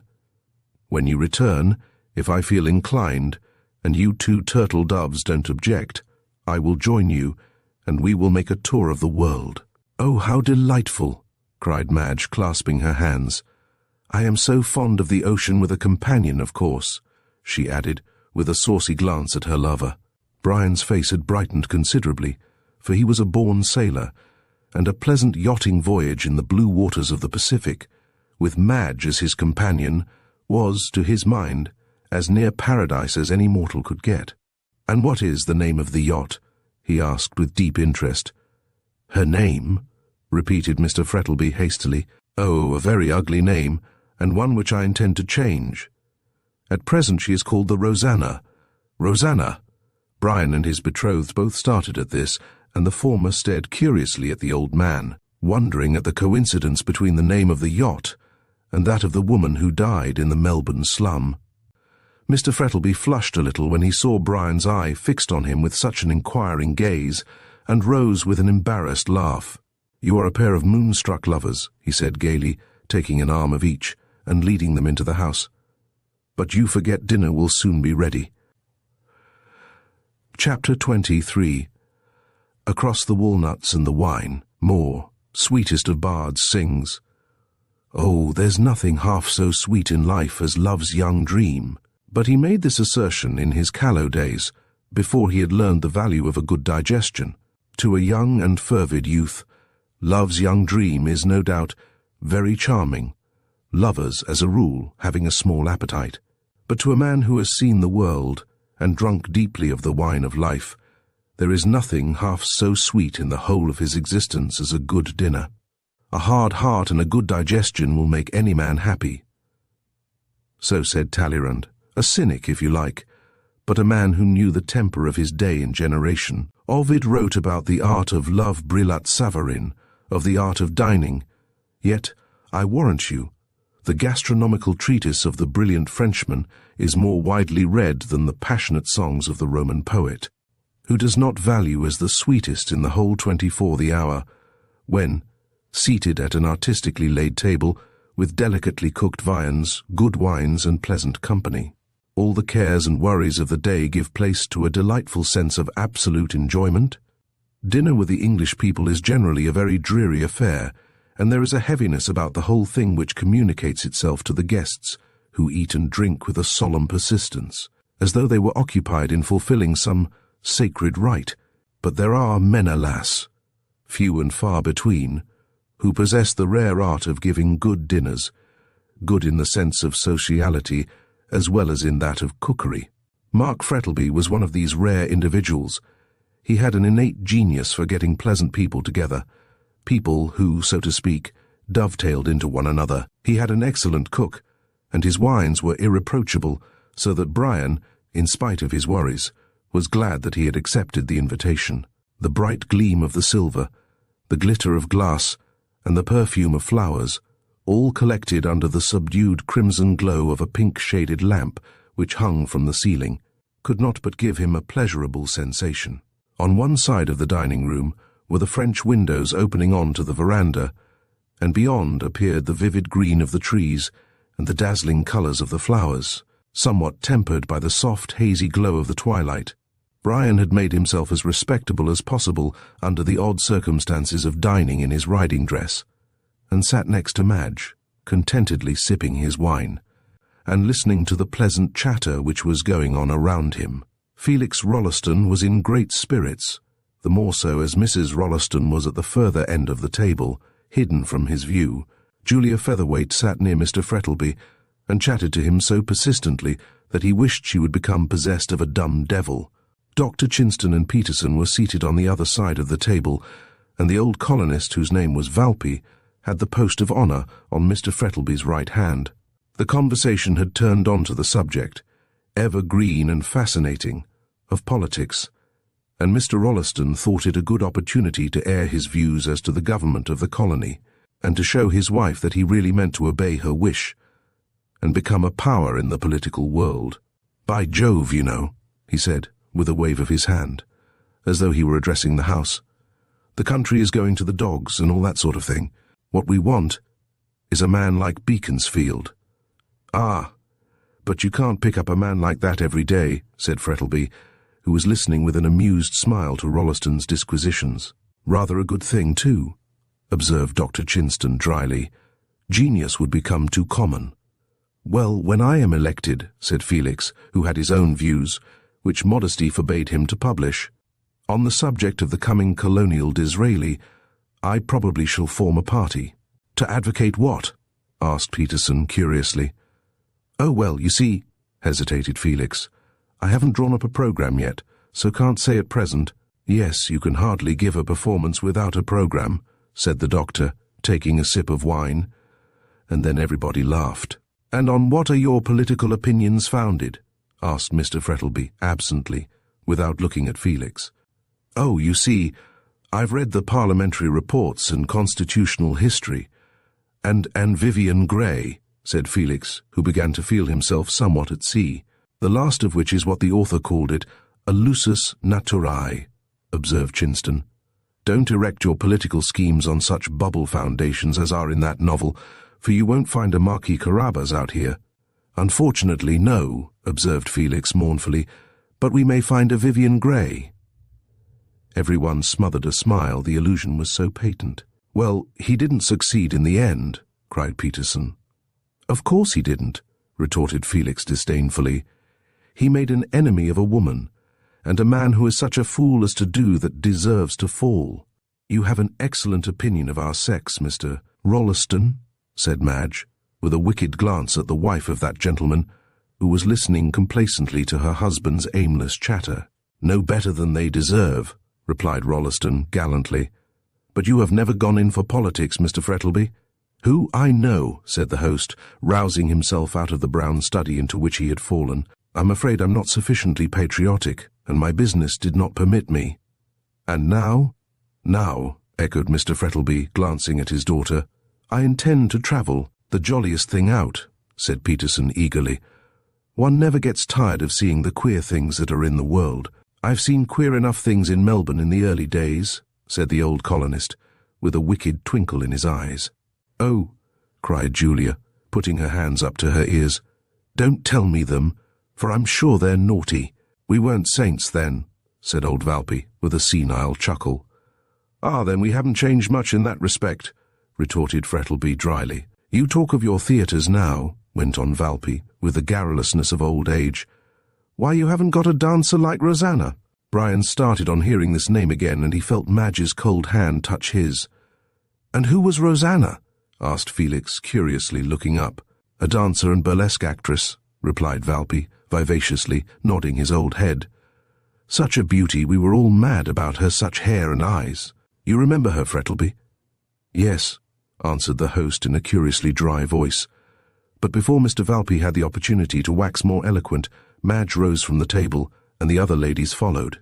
The ever-polite Felix held the door open for them, and received a bright smile from his wife for what she considered his brilliant talk at the dinner-table. Brian sat still, and wondered why Frettlby changed colour on hearing the name. He supposed that the millionaire had been mixed up with the actress, and did not care about being reminded of his early indiscretions, and, after all, who does? She was as light as a fairy, continued Valpy, with wicked chuckle. What became of her? Asked Brian abruptly. Mark Frettlby looked up suddenly as Fitzgerald asked this question. She went to England in 1858, said the aged one. I'm not quite sure if it was July or August, but it was in 1858.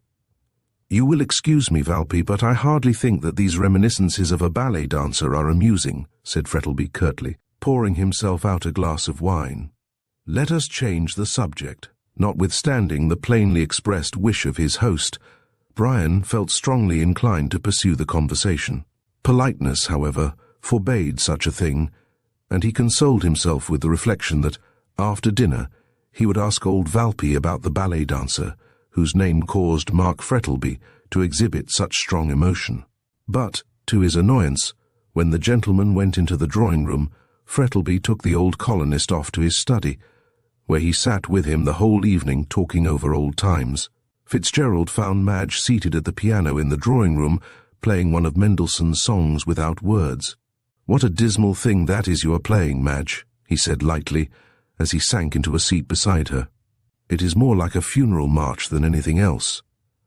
Gad, so it is, said Felix, who came up at this moment. I don't care myself about Opie 84 feet and all that classical humbug.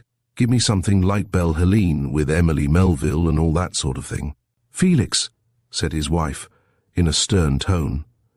"My dear," he answered recklessly, rendered bold by the champagne he had taken, "you observed—" "Nothing particular," answered Mrs. Rolleston, glancing at him with a stony eye, "except that I consider Offenbach low." "I don't," said Felix, sitting down to the piano, from which Madge had just risen, "and to prove he ain't, here goes." He ran his fingers lightly over the keys and dashed into a brilliant Offenbach gallop, which had the effect of waking up the people in the drawing-room who felt sleepy after dinner, and sent the blood tingling through their veins. When they were thoroughly roused, Felix, now that he had an appreciative audience, for he was by no means an individual who believed in wasting his sweetness on the desert air, prepared to amuse them. "You haven't heard the last new song by Frosty, have you?" he asked, after he had brought his gallop to a conclusion. "Is that the composer of Inasmuch and How So?" asked Julia, clasping her hands. "I do love his music, and the words are so sweetly pretty." "Infernally stupid, she means," whispered Peterson to Brian. "They've no more meaning in them than the titles." "Sing us the new song, Felix," commanded his wife, and her obedient husband obeyed her. It was entitled Somewhere, words by Vashti, music by Paula Frosty, and was one of those extraordinary compositions which may mean anything, that is, if the meaning can be discovered. Felix had a pleasant voice, though it was not very strong, and the music was pretty, while the words were mystical. The first verse was as follows: "A flying cloud, a breaking wave, a faint light in a moonless sky, a voice that from the silent grave sounds sad in one long bitter cry. I know not, sweet, where you may stand, with shining eyes and golden hair, yet I know I will touch your hand and kiss your lips somewhere. Somewhere, somewhere, when the summer sun is fair, waiting me, on land or sea, somewhere, love, somewhere." The second verse was very similar to the first, and when Felix finished, a murmur of applause broke from every one of the ladies. "How sweetly pretty," sighed Julia. "Such a lot in it." "But what is its meaning?" asked Brian, rather bewildered. "It hasn't got one," replied Felix complacently. "Surely you don't want every song to have a moral, like a book of Aesop's fables?" Brian shrugged his shoulders and turned away with Madge. "I must say I agree with Fitzgerald," said the doctor quickly. "I like a song with some meaning in it. The poetry of the one you sang is as mystical as Browning, without any of his genius to redeem it." "Philistine," murmured Felix under his breath, and then vacated his seat at the piano in favor of Julia, who was about to sing a ballad called "Going Down the Hill," which had been the rage in Melbourne musical circles during the last 2 months. Meanwhile, Madge and Brian were walking up and down in the moonlight. It was an exquisite night, with a cloudless blue sky glittering with the stars, and a great yellow moon in the west. Madge seated herself on the side of the marble ledge which girdled the still pool of water in front of the house, and dipped her hand into the cool water. Brian leaned against the trunk of a great magnolia tree, whose glossy green leaves and great creamy blossoms looked fantastic in the moonlight. In front of them was the house, with the ruddy lamplight streaming through the wide windows, and they could see the guests within, excited by the music, waltzing to Rolleston's playing. And their dark figures kept passing and repassing the windows, while the charming music of the waltz mingled with their merry laughter. "Looks like a haunted house," said Brian, thinking of Poe's weird poem, "but such a thing is impossible out here." "I don't know so much about that," said Madge gravely, lifting up some water in the palm of her hand and letting it stream back like diamonds in the moonlight. "I knew a house in St. Kilda which was haunted." "By what?" asked Brian sceptically. "Noises," she answered solemnly. Brian burst out laughing and startled a bat, which flew round and round in the silver moonlight and whirred away into the shelter of a wych-elm. "Rats and mice are more common here than ghosts," he said lightly. "I'm afraid the inhabitants of your haunted house were fanciful. So you don't believe in ghosts?" "There's a banshee in our family," said Brian with a gay smile, "who is supposed to cheer our deathbeds with her howlings. But as I've never seen the lady myself, I'm afraid she's a Mrs. Harris." "It's aristocratic to have a ghost in a family, I believe," said Madge. "That is the reason we colonials have none." "Ah, but you will have," he answered with a careless laugh. There are no doubt democratic as well as aristocratic ghosts, but sure, he went on impatiently, what nonsense I talk. There are no ghosts, except of a man's own raising. The ghosts of a dead youth, the ghosts of past follies, the ghosts of what might have been. These are the spectres which are more to be feared than those of the churchyard. Madge looked at him in silence, for she understood the meaning of that passionate outburst, the secret which the dead woman had told him, and which hung like a shadow over his life. She arose quietly and took his arm. The light touch roused him, and a faint wind sent an eerie rustle through the still leaves of the magnolia as they walked back in silence to the house. Chapter 24. Brian receives a letter. Notwithstanding the hospitable invitation of Mr. Frettlby, Brian refused to stay at Yabba Yallook that night, but after saying goodbye to Madge, mounted his horse and rode slowly away in the moonlight. He felt very happy, and letting the reins lie on his horse's neck, he gave himself up unreservedly to his thoughts. Atra Cura certainly did not sit behind the horseman on this night, and Brian, to his surprise, found himself singing Kitty of Coleraine as he rode along in the silver moonlight. And was he not right to sing when the future seemed so bright and pleasant? Oh, yes. They would live on the ocean, and she would find how much pleasanter it was on the restless waters, with their solemn sense of mystery, than on the crowded land. Was not the sea made for the free land for courts and slaves alone? Moore was perfectly right. She would learn that when with a fair wind, and all sail set, they were flying over the blue Pacific waters. And then they would go home to Ireland, to the ancestral home of the Fitzgeralds, where he would lead her in under the arch with seed meal failed on it, and everyone would bless the fair young bride. Why should he trouble himself about the crime of another? No. He had made a resolve, and intended to keep it. He would put this secret with which he had been entrusted behind his back, and would wander about the world with Madge and her father. He felt a sudden chill come over him as he murmured the last words to himself. Her father. I'm a fool, he said impatiently, as he gathered up the reins and spurred his horse into a canter. It can make no difference to me so long as Madge remains ignorant, but to sit beside him, to eat with him, to have him always present like a skeleton at a feast, God help me. He urged his horse into a gallop, and as he rushed over the turf, with the fresh, cool night wind blowing keenly against his face, he felt a sense of relief, as though he were leaving some dark spectre behind. On he galloped, with the blood throbbing in his young veins, over miles of plain, with the dark blue star-studded sky above, and the pale moon shining down on him past a silent shepherd's hut, which stood near a wide creek, splashing through the cool water, which wound through the dark plain like a thread of silver in the moonlight.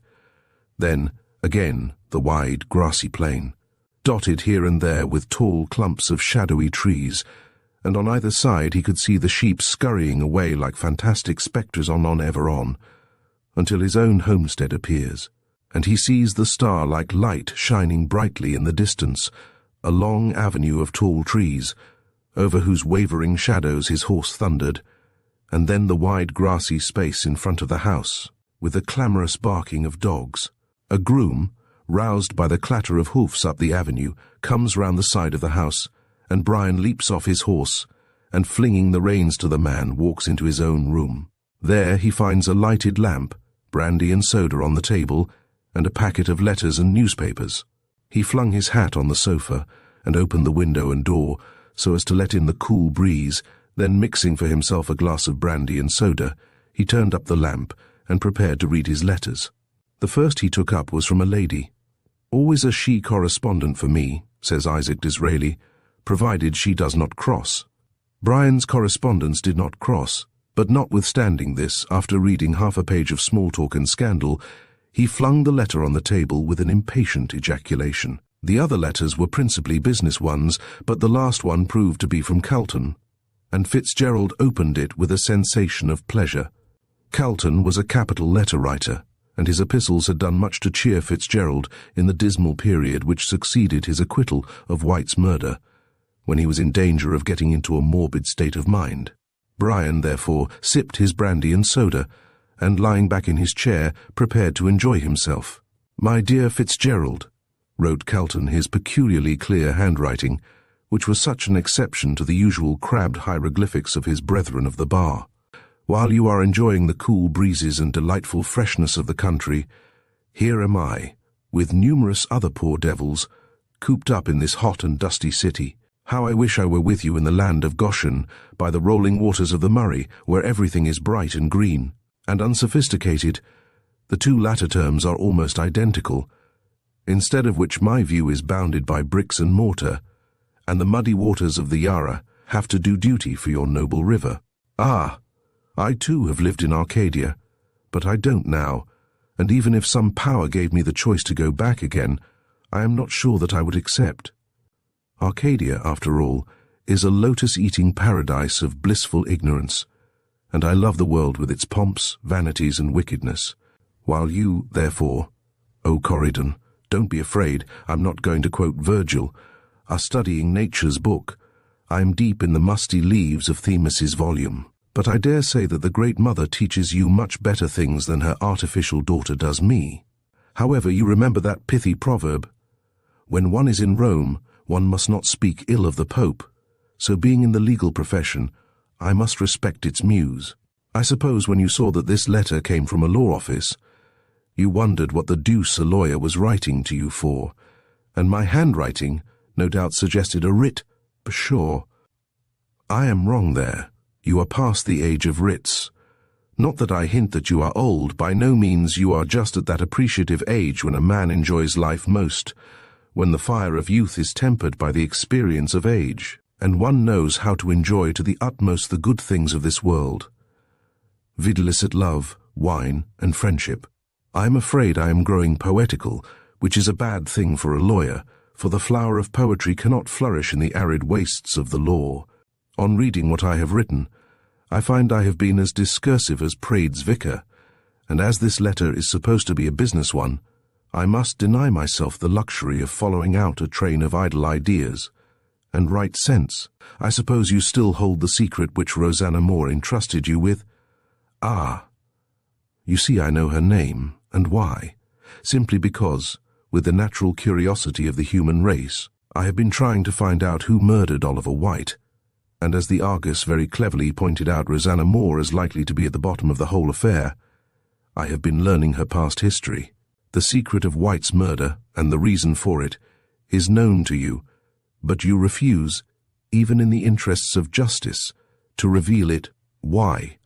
I don't know, but we all have our little faults, and from an amiable though mistaken sense of, shall I say, duty, you refuse to deliver up the man whose cowardly crime so nearly cost you your life. After your departure from Melbourne, everyone said, the Hansom Cab tragedy is at an end, and the murderer will never be discovered. I ventured to disagree with the wiseacres who made such a remark, and asked myself, who was this woman who died at Mother Guttersnipe's? Receiving no satisfactory answer from myself, I determined to find out, and took steps accordingly. In the first place, I learned from Roger Morland, who, if you remember, was a witness against you at the trial, that White and Rosanna Moore had come out to Sydney in the John Elder about a year ago as Mr. and Mrs. White. I need hardly say that they did not think it needful to go through the formality of marriage, as such a tie might have been found inconvenient on some future occasion. Morland knew nothing about Rosanna Moore, and advised me to give up the search, as coming from a city like London, it would be difficult to find anyone that knew her there. Notwithstanding this, I telegraphed home to a friend of mine, who's a bit of an amateur detective, find out the name and all about the woman who left England in the John Elder on the 21st day of August, as wife of Oliver White. Mirabile dictu, he found out all about her, and knowing, as you do, what a maelstrom of humanity London is, you must admit my friend was clever. It appears, however, that the task I set him was easier than he expected, for the so-called Mrs. White was rather a notorious individual in her own way. She was a burlesque actress at the Frivolity Theatre in London, and, being a very handsome woman, had been photographed innumerable times. Consequently, when she very foolishly went with White to choose a berth on board the boat, she was recognized by the clerks in the office as Rosanna Moore, better known as Musette of the Frivolity. Why she ran away with White I cannot tell you. With reference to men understanding women, I refer you to Balzac's remark, anent the same. Perhaps Musette got weary of St. John's Wood and champagne suppers, and longed for the purer air of her native land. Ah! You open your eyes at this latter statement, you are surprised. No, on second thoughts you are not, because she told you herself that she was a native of Sydney and had gone home in 1858, after a triumphant career of acting in Melbourne. And why did she leave the applauding Melbourne public and the flesh-pots of Egypt? You know this also. She ran away with a rich young squatter, with more money than morals, who happened to be in Melbourne at the time. She seems to have had a weakness for running away. But why she chose White to go with this time puzzles me. He was not rich, not particularly good-looking, had no position, and a bad temper. How do I know all these traits of Mr. White's character, morally and socially? Easily enough, my omniscient friend found them all out. Mr. Oliver White was the son of a London tailor, and his father, being well off, retired into a private life and ultimately went the way of all flesh. His son, finding himself with a capital income and a pretty taste for amusement, cut the shop of his late lamented parent, found out that his family had come over with the conqueror Glanville de White, helped to sew the Bayeux tapestry, I suppose, and graduated at the Frivolity Theatre as a masher. In common with the other gilded youth of the day, he worshipped at the gas-lit shrine of Musette, and the goddess, pleased with his incense, left her other admirers in the lurch and ran off with fortunate Mr. White. So far as this goes, there is nothing to show why the murder was committed. Men do not perpetrate crimes for the sake of lighter loves like Musette, unless, indeed, some wretched youth embezzles money to buy jewellery for his divinity. The career of Musette, in London, was simply that of a clever member of the demi-monde, and as far as I can learn, no one was so much in love with her as to commit a crime for her sake. So far so good. The motive of the crime must be found in Australia. White had spent nearly all his money in England, and, consequently, Musette and her lover arrived in Sydney with comparatively very little cash.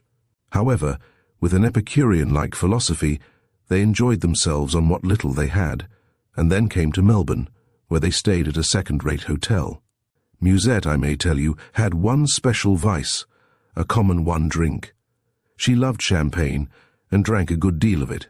Consequently, on arriving at Melbourne and finding that a new generation had arisen, which knew not Joseph, I mean Musette, she drowned her sorrows in the flowing bowl and went out after a quarrel with Mr. White, to view Melbourne by night, a familiar scene to her, no doubt. What took her to Little Bourke Street I don't know. Perhaps she got lost, perhaps it had been a favourite walk of hers in the old days. At all events she was found dead drunk in that unsavoury locality by Sal Rawlins. I know this is so, because Sal told me so herself. Sal acted the part of the Good Samaritan, took her to the squalid den she called home, and there Rosanna Moore fell dangerously ill. White, who had missed her, found out where she was, and that she was too ill to be removed.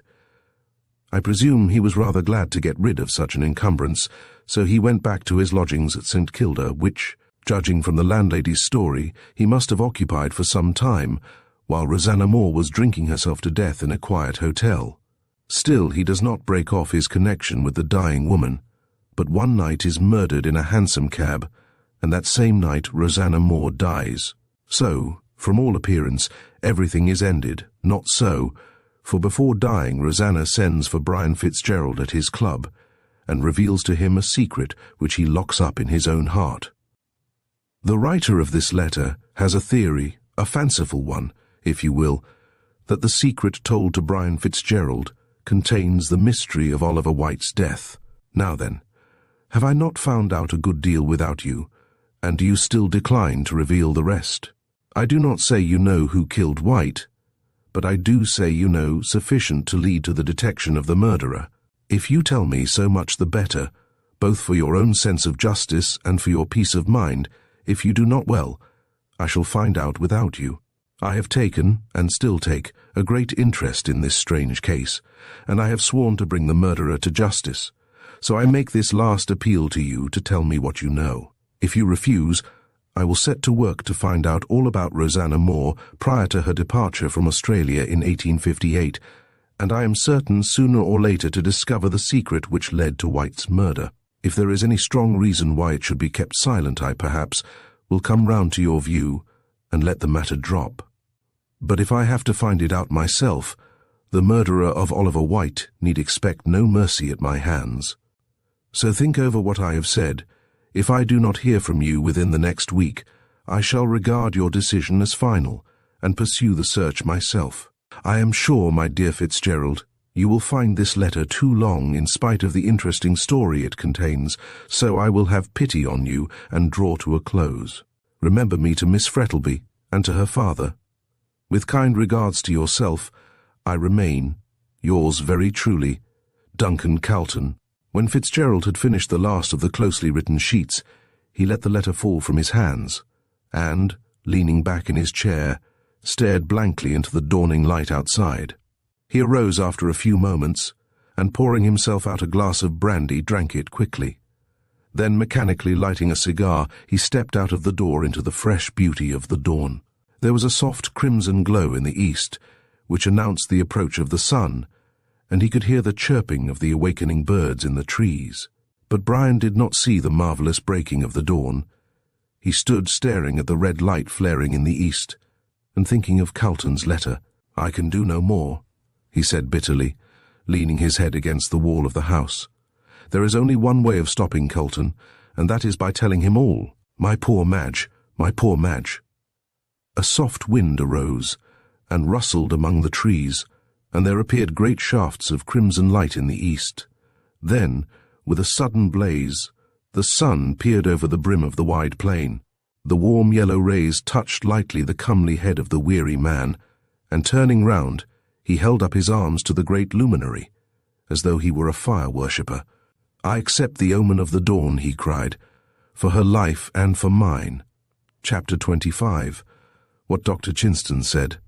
His resolution taken, Brian did not let the grass grow under his feet, but rode over in the afternoon to tell Madge of his intended departure. The servant told him she was in the garden, so he went there, and guided by the sound of merry voices and the laughter of pretty women, soon found his way to the lawn tennis ground. Madge and her guests were there, seated under the shade of a great wych elm, and watching, with great interest, a single-handed match being played between Rolleston and Peterson, both of whom were capital players. Mr. Frettlby was not present. He was inside writing letters and talking with old Mr. Valpy, and Brian gave a sigh of relief as he noted his absence. Madge caught sight of him as he came down the garden path and flew quickly towards him with outstretched hands as he took his hat off. "How good of you to come," she said, in a delighted tone as she took his arm. "And on such a hot day." "Yes, it's something fearful in the shade," said pretty Mrs. Rolleston with a laugh, putting up her sunshade. "Pardon me if I think the contrary," replied Fitzgerald, bowing, with an expressive look at the charming group of ladies under the great tree. Mrs. Rolleston blushed and shook her head. "Ah, it's easy seeing you come from Ireland, Mr. Fitzgerald," she observed, as she resumed her seat. "You are making Madge jealous." "So he is," answered Madge, with a gay laugh. "I shall certainly inform Mr. Rolleston about you, Brian, if you make these gallant remarks." "Here he comes, then," said her lover, as Rolleston and Peterson, having finished their game, walked off the tennis ground and joined the group under the tree. Though in tennis flannels, they both looked remarkably warm, and throwing aside his racket, Mr. Rolleston sat down with a sigh of relief. "Thank goodness it's over, and that I have won," he said, wiping his heated brow. "Galley slaves couldn't have worked harder than we have done, while all you idle folks sat sub tegmin fagi," which means, asked his wife, lazily. "That onlookers see most of the game," answered her husband, impudently. "I suppose that's what you call a free and easy translation," said Peterson, laughing. "Mrs. Rolleston ought to give you something for your new and original adaptation of Virgil." "Let it be iced, then," retorted Rolleston, lying full length on the ground, and staring up at the blue of the sky as seen through the network of leaves. "I always like my something iced." "It's a way you've got," said Madge, with a laugh, as she gave him a glass filled with some sparkling golden-coloured liquor, with a lump of ice clinking musically against the side of it. "He's not the only one who's got that way," said Peterson gaily, when he had been similarly supplied. "It's a way we've got in the army. It's a way we've got in the navy. It's a way we've got in the varsity." "And so say all of us," finished Rolleston, and holding out his glass to be replenished. "I'll have another, please." "Whew, it is hot." "What, the drink?" asked Julia with a giggle. "No, the day," answered Felix, making a face at her. "It's the kind of day one feels inclined to adopt Sydney Smith's advice, by getting out of one's skin and letting the wind whistle through one's bones." "With such a hot wind blowing," said Peterson gravely, "I'm afraid they'd soon be broiled bones." "Go, giddy one," retorted Felix, throwing his hat at him, "or I'll drag you into the blazing sun and make you play another game." "Not I," replied Peterson coolly. "Not being a salamander, I'm hardly used to your climate yet, and there is a limit even to lawn tennis." And turning his back on Rolleston, he began to talk to Julia Featherweight. Meanwhile, Madge and her lover, leaving all this frivolous chatter behind them, were walking slowly towards the house, and Brian was telling her of his approaching departure, though not of his reasons for it. "I received a letter last night," he said, turning his face away from her, "and as it's about some important business, I must start at once." "I don't think it will be long before we follow," answered Madge thoughtfully. "Papa leaves here at the end of the week. Why?" "I'm sure I don't know," said Madge petulantly. "He is so restless, and never seems to settle down to anything. He says for the rest of his life he's going to do nothing but wander all over the world." There suddenly flashed across Fitzgerald's mind a line from Genesis, which seemed singularly applicable to Mr. Frettlby. "A fugitive and a vagabond thou shalt be in the earth." "Everyone gets these restless fits sooner or later," he said, idly. "In fact," with an uneasy laugh, "I believe I'm in one myself." "That puts me in mind of what I heard Dr. Chinston say yesterday," she said. "This is the age of unrest, as electricity and steam have turned us all into bohemians." "Ah, Bohemia is a pleasant place," said Brian, absently, unconsciously quoting Thackeray, "but we all lose our way to it late in life." "At that rate, we won't lose our way to it for some time," she said, laughing. As they stepped into the drawing-room, so cool and shady, after the heat and glare outside, as they entered, Mr. Frettlby rose from a chair near the window. He appeared to have been reading, for he held a book in his hand. "What? Fitzgerald!" he exclaimed, in a hearty tone, as he held out his hand. "I am glad to see you." "I let you know I am living, don't I?" replied Brian, his face flushing as he reluctantly took the proffered hand. "But the fact is, I have come to say goodbye for a few days." "Ah, going back to town, I suppose," said Mr. Frettlby, lying back in his chair and playing with his watch chain. "I don't know that you are wise, exchanging the clear air of the country for the dusty atmosphere of Melbourne. Yet Madge tells me you are going back," said Brian, idly toying with a vase of flowers on the table. "Depends upon circumstances," replied the other carelessly. "I may and I may not. You go on business, I presume?" "Well, the fact is, Calton—" Here Brian stopped suddenly and bit his lip with vexation, for he had not intended to mention the lawyer's name. "Yes?" said Mr. Frettlby interrogatively, sitting up quickly and looking keenly at Brian. "Wants to see me on business," he finished awkwardly. "Connected with the sale of your station, I suppose," said Frettlby, still keeping his eyes on the young man's face. "Can't have a better man. Calton's an excellent man of business." "A little too excellent," replied Fitzgerald ruefully. "He's a man who can't leave well alone." "Apropos of what?" "Oh, nothing," answered Fitzgerald hastily, and just then his eyes met those of Frettlby. The two men looked at one another steadily for a moment, but in that short space of time a single name flashed through their brains, the name of Rosanna Moore. Mr. Frettlby was the first to lower his eyes and break the spell. "Ah, well," he said lightly, as he rose from his chair and held out his hand. "If you are 2 weeks in town, call at St. Kilda, and it's more than likely you will find us there." Brian shook hands in silence, and watched him pick up his hat and move on to the veranda, and then out into the hot sunshine. "He knows," he muttered involuntarily. "Knows what, sir?" said Madge, who came silently behind him and slipped her arm through his. "That you are hungry and want something to eat before you leave us?" "I don't feel hungry," said Brian, as they walked towards the door. "Nonsense," answered Madge, merrily, who, like Eve, was on hospitable thoughts intent. "I'm not going to have you appear in Melbourne a pale, fond lover, as though I were treating you badly. Come, Sir No," she continued, putting up her hand as he tried to kiss her. "Business first, pleasure afterwards," and they went into the dining room laughing. Mark Frettlby wandered down to the lawn tennis ground, thinking of the look he had seen in Brian's eyes. He shivered for a moment in the hot sunshine, as though it had grown suddenly chill. "Someone stepping across my grave," he murmured to himself with a cynical smile. "Bah! How superstitious I am! And yet he knows, he knows." "Come on, sir," cried Felix, who had just caught sight of him. "A racket awaits you." Frettlby awoke with a start, and found himself near the lawn tennis ground, and Felix at his elbow smoking a cigarette. He roused himself with a great effort, and tapped the young man lightly on the shoulder. "What?" he said with a forced laugh. "Do you really expect me to play lawn tennis on such a day? You are mad." "I am hot, you mean?" retorted the imperturbable Rolleston, blowing a wreath of smoke. "That's a foregone conclusion," said Dr. Chinston, who came up at that moment. "Such a charming novel," cried Julia, who had just caught the last remark. "What is?" asked Peterson, rather puzzled. "Howell's book, A Foregone Conclusion," said Julia, also looking puzzled. "Weren't you talking about it?" "I'm afraid this talk is getting slightly incoherent," said Felix with a sigh. "We all seem madder than usual today." "Speak for yourself," said Chinston indignantly. "I'm as sane as any man in the world." "Exactly," retorted the other coolly. "That's what I say, and you, being a doctor, ought to know that every man and woman in the world is more or less mad."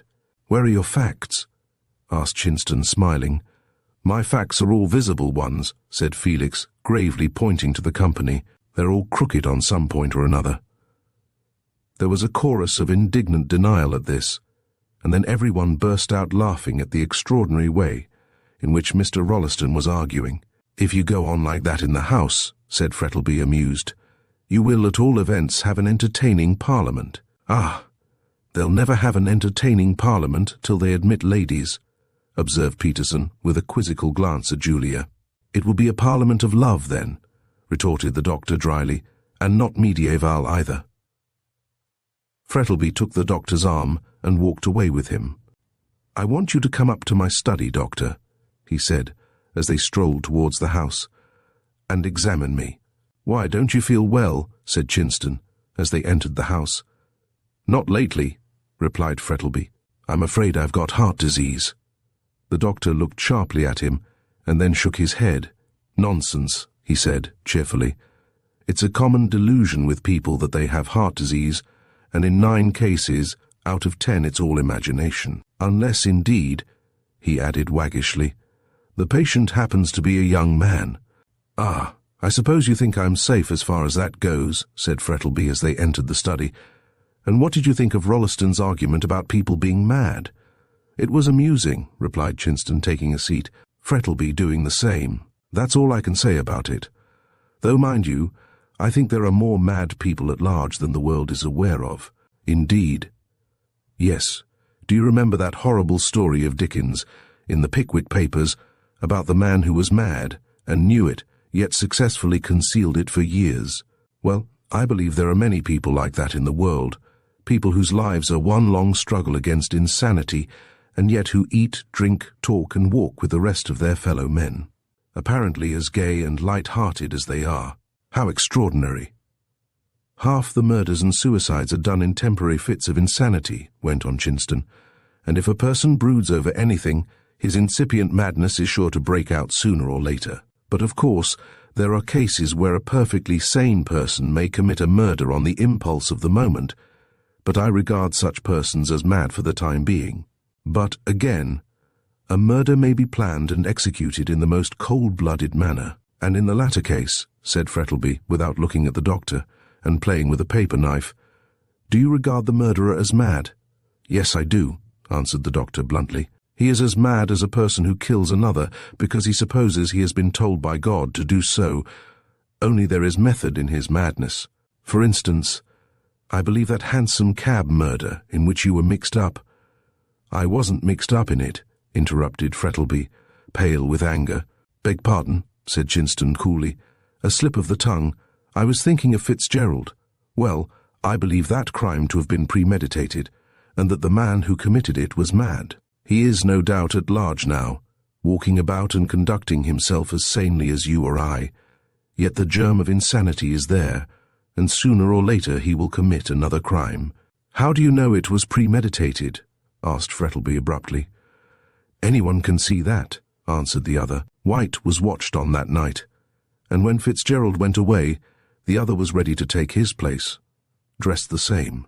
"That's nothing," retorted Frettlby, looking at his companion sharply.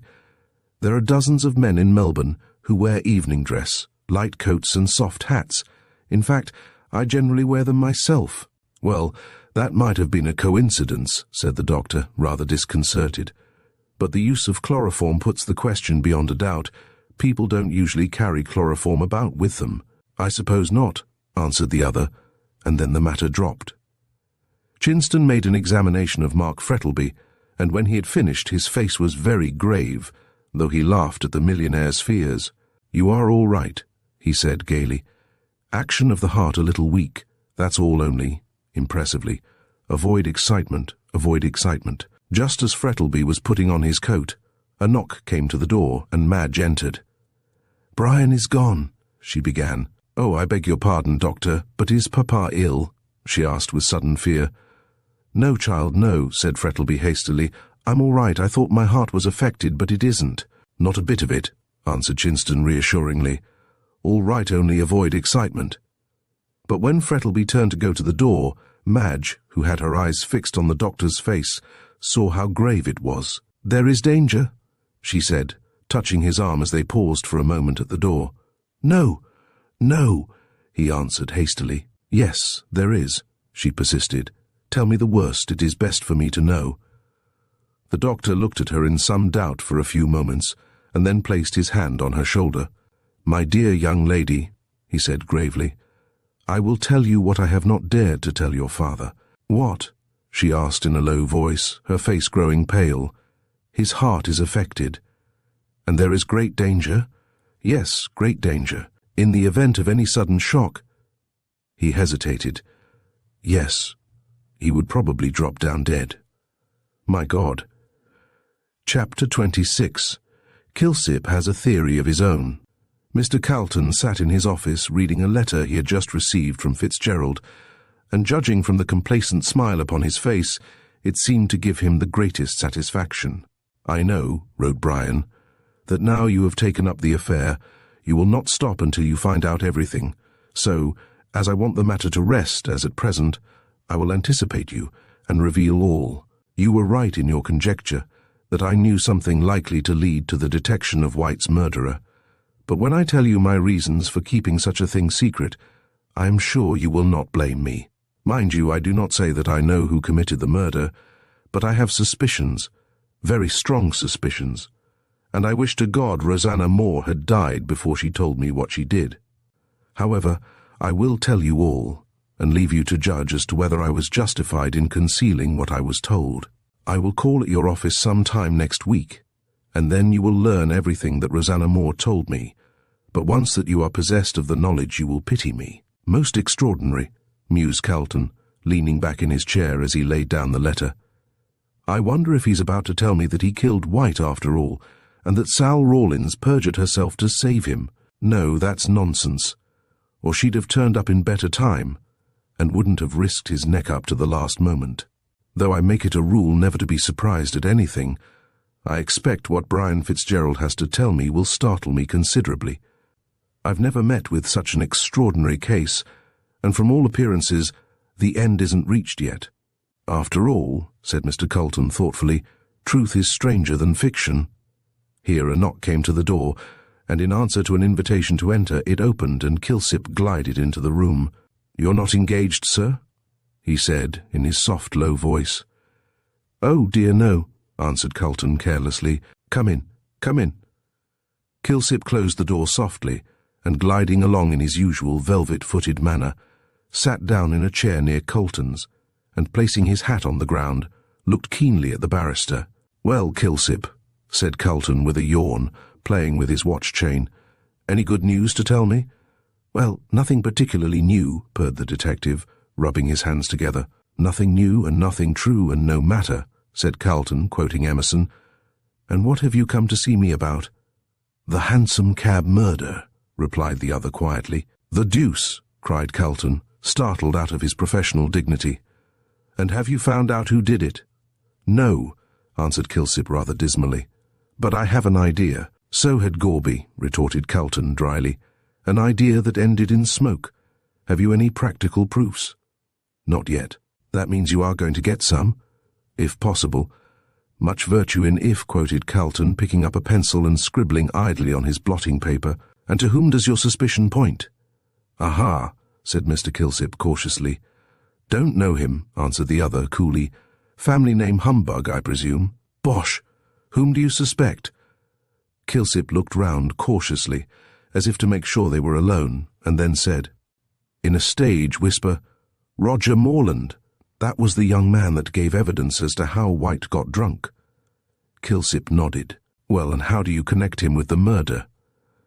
"Do you remember in the evidence given by the cabmen, Royston and Rankin? They both swore that the man who was with White on that night wore a diamond ring on the forefinger of the right hand." "What of that? Nearly every second man in Melbourne wears a diamond ring, but not on the forefinger of the right hand." "Oh, and Morland wears a ring in that way?" "Yes. Merely a coincidence. Is that all your proof?" "All I can obtain at present." "It's very weak," said Calton scornfully. "The weakest proofs may form a chain to hang a man," observed Kilsip sententiously. "Morland gave his evidence clearly enough," said Calton, rising and pacing the room. "He met White. They got drunk together. White went out of the hotel, and shortly afterwards Morland followed with the coat, which was left behind by White, and then someone snatched it from him." "Ah, did they?" interrupted Kilsip quickly. "So Morland says," said Calton, stopping short. "I understand. You think Morland was not so drunk as he would make out, and that after following White outside, he put on his coat and got into the cab with him. That is my theory." "It's ingenious enough," said the barrister. "But why should Morland murder White? What motive had he?" "Those papers. Pshaw, another idea of Gorby's," said Calton angrily. "How do you know there were any papers? The fact is, Calton did not intend Kilsip to know that White really had papers until he heard what Fitzgerald had to tell him." "And another thing," said Calton, resuming his walk. "If your theory is correct, which I don't think it is, what became of White's coat? Has Morland got it?" "No, he has not," answered the detective decisively. "You seem very positive about it," said the lawyer after a moment's pause. "Did you ask Morland about it?" A reproachful look came into Kilsip's white face. "Not quite so green," he said, forcing a smile. "I thought you'd a better opinion of me than that, Mr. Calton. Ask him no." "Then how did you find out?" "The fact is, Morland is employed as a barman in the Kangaroo Hotel." "A barman," echoed Calton. "And he came out here as a gentleman of independent fortune. Why, hang it, man, that in itself is sufficient to prove that he had no motive to murder White. Morland pretty well lived on White. So what could have induced him to kill his golden goose and become a barman? Sure, the idea is absurd." "Well, you may be right about the matter," said Kilsip rather angrily, "and if Gorby makes mistakes I don't pretend to be infallible. But, at all events, when I saw Morland in the bar, he wore a silver ring on the forefinger of his right hand. Silver isn't a diamond." "No, but it shows that was the finger he was accustomed to wear his ring on. When I saw that, I determined to search his room. I managed to do so while he was out and found—" "A mare's nest?" Kilsip nodded. "And so your castle of cards falls to the ground," said Calton jestingly. "Your idea is absurd. Morland no more committed the murder than I did. Why, he was too drunk on that night to do anything." "Humph, so he says." "Well, men don't calumniate themselves for nothing." "It was a lesser danger to avert a greater one," replied Kilsip coolly. "I am sure that Morland was not drunk on that night. He only said so to escape awkward questions as to his movements. Depend upon it, he knows more than he lets out." "Well, and how do you intend to set about the matter?" I shall start looking for the coat first. Ah, you think he has hidden it? I am sure of it. My theory is this: when Morland got out of the cab at Powlett Street— But he didn't, interrupted Calton angrily. Let us suppose, for the sake of argument, that he did, said Kilsip quietly. I say when he left the cab he walked up Powlett Street, turned to the left down George Street, and walked back to town through the Fitzroy Gardens. Then, knowing that the coat was noticeable, he threw it away, or rather, hid it, and walked out of the gardens through the town. In evening dress, more noticeable than the coat. He wasn't in evening dress, said Kilsip quietly. No, neither was he, observed Calton eagerly, recalling the evidence at the trial. Another blow to your theory. The murderer was in evening dress. The cabman said so. Yes, because he had seen Mr. Fitzgerald in evening dress a few minutes before, and thought that he was the same man who got into the cab with White. Well, what of that? If you remember, the second man had his coat buttoned up. Morland wore dark trousers, at least I suppose so, and with the coat buttoned up, it was easy for the cabman to make the mistake, believing, as he did, that it was Mr. Fitzgerald. That sounds better, said Calton thoughtfully. And what are you going to do? Look for the coat in the Fitzroy Gardens. Pshaw, a wild goose chase. Possibly, said Kilsip as he arose to go. And when shall I see you again? Said Calton. Oh, tonight, said Kilsip, pausing at the door. I had nearly forgotten. Mother Guttersnipe wants to see you. Why? What's up? She's dying, and wants to tell you some secret. Rosanna Moore, by Jove, said Calton. She'll tell me something about her. I'll get to the bottom of this yet. All right. I'll be here at 8 o'clock. Very well, sir. And the detective glided out. I wonder if that old woman knows anything, said Calton to himself as he resumed his seat. She may have overheard some conversation between White and his mistress, and intends to divulge it. Well, I'm afraid when Fitzgerald does confess, I shall know all about it beforehand. Chapter 27. Mother Guttersnipe joins the majority. Punctual to his appointment, Kilsip called at Calton's office at 8 o'clock, in order to guide him through the squalid labyrinths of the slums. He found the barrister waiting impatiently for him. The fact is, Calton had got it into his head that Rosanna Moore was at the bottom of the whole mystery, and every new piece of evidence he discovered went to confirm this belief. When Rosanna Moore was dying, she might have confessed something to Mother Guttersnipe, which would hint at the name of the murderer, and he had a strong suspicion that the old hag had received hush money in order to keep quiet. Several times before Calton had been on the point of going to her and trying to get the secret out of her. That is, if she knew it. But now fate appeared to be playing into his hands, and a voluntary confession was much more likely to be true than one dragged piecemeal from unwilling lips. By the time Kilsip made his appearance, Calton was in a high state of excitement. I suppose we'd better go at once, he said to Kilsip as he lit a cigar. That old hag may go off at any moment. She might, assented Kilsip doubtfully, but I wouldn't be a bit surprised if she pulled through. Some of these old women have 9 lives like a cat. Not improbable, retorted Calton, as they passed into the brilliantly lighted street.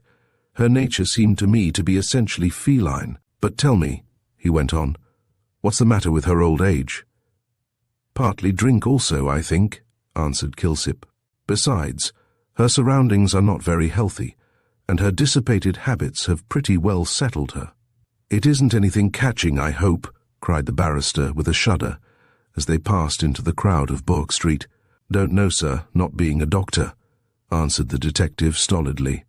Oh, ejaculated Calton in dismay. It will be all right, sir, said Kilsip reassuringly. I've been there dozens of times, and I'm all right. I dare say, retorted the barrister, but I may go there once and catch it, whatever it is. Take my word, sir, it's nothing worse than old age and drink. Has she a doctor? Won't let one come near her prescribes for herself. Gin, I suppose? Humph. Much more unpleasant than the usual run of medicines. In a short time they found themselves in Little Bourke Street, and after traversing a few dark and narrow lanes, by this time they were more or less familiar to Calton, they found themselves before Mother Guttersnipe's den. They climbed the rickety stairs, which groaned and creaked beneath their weight, and found Mother Guttersnipe lying on the bed in the corner.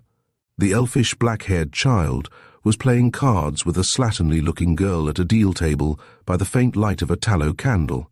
They both sprang to their feet as the strangers entered, and the elfish child pushed a broken chair in a sullen manner towards Mr. Calton, while the other girl shuffled into a far corner of the room and crouched down there like a dog.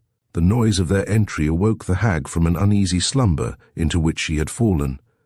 Sitting up in bed, she huddled the clothes round her. She presented such a gruesome spectacle that involuntarily Calton recoiled. Her white hair was unbound and hung in tangled masses over her shoulders in snowy profusion. Her face, parched and wrinkled, with the hooked nose and beady black eyes, like those of a mouse, was poked forward, and her skinny arms, bare to the shoulder, were waving wildly about as she grasped at the bedclothes with her claw-like hands. The square bottle and the broken cup lay beside her, and filling herself a dram, she lapped it up greedily. The irritant brought on a paroxysm of coughing, which lasted until the elfish child shook her well, and took the cup from her. "Greedy old beast," muttered this amiable infant, peering into the cup. "You'd drink the yarra dry, I believe." "Yah," muttered the old woman feebly. "Who's they, Liza?" she said, shading her eyes with one trembling hand, while she looked at Calton and the detective. "The police, Cove and the swell," said Liza, suddenly.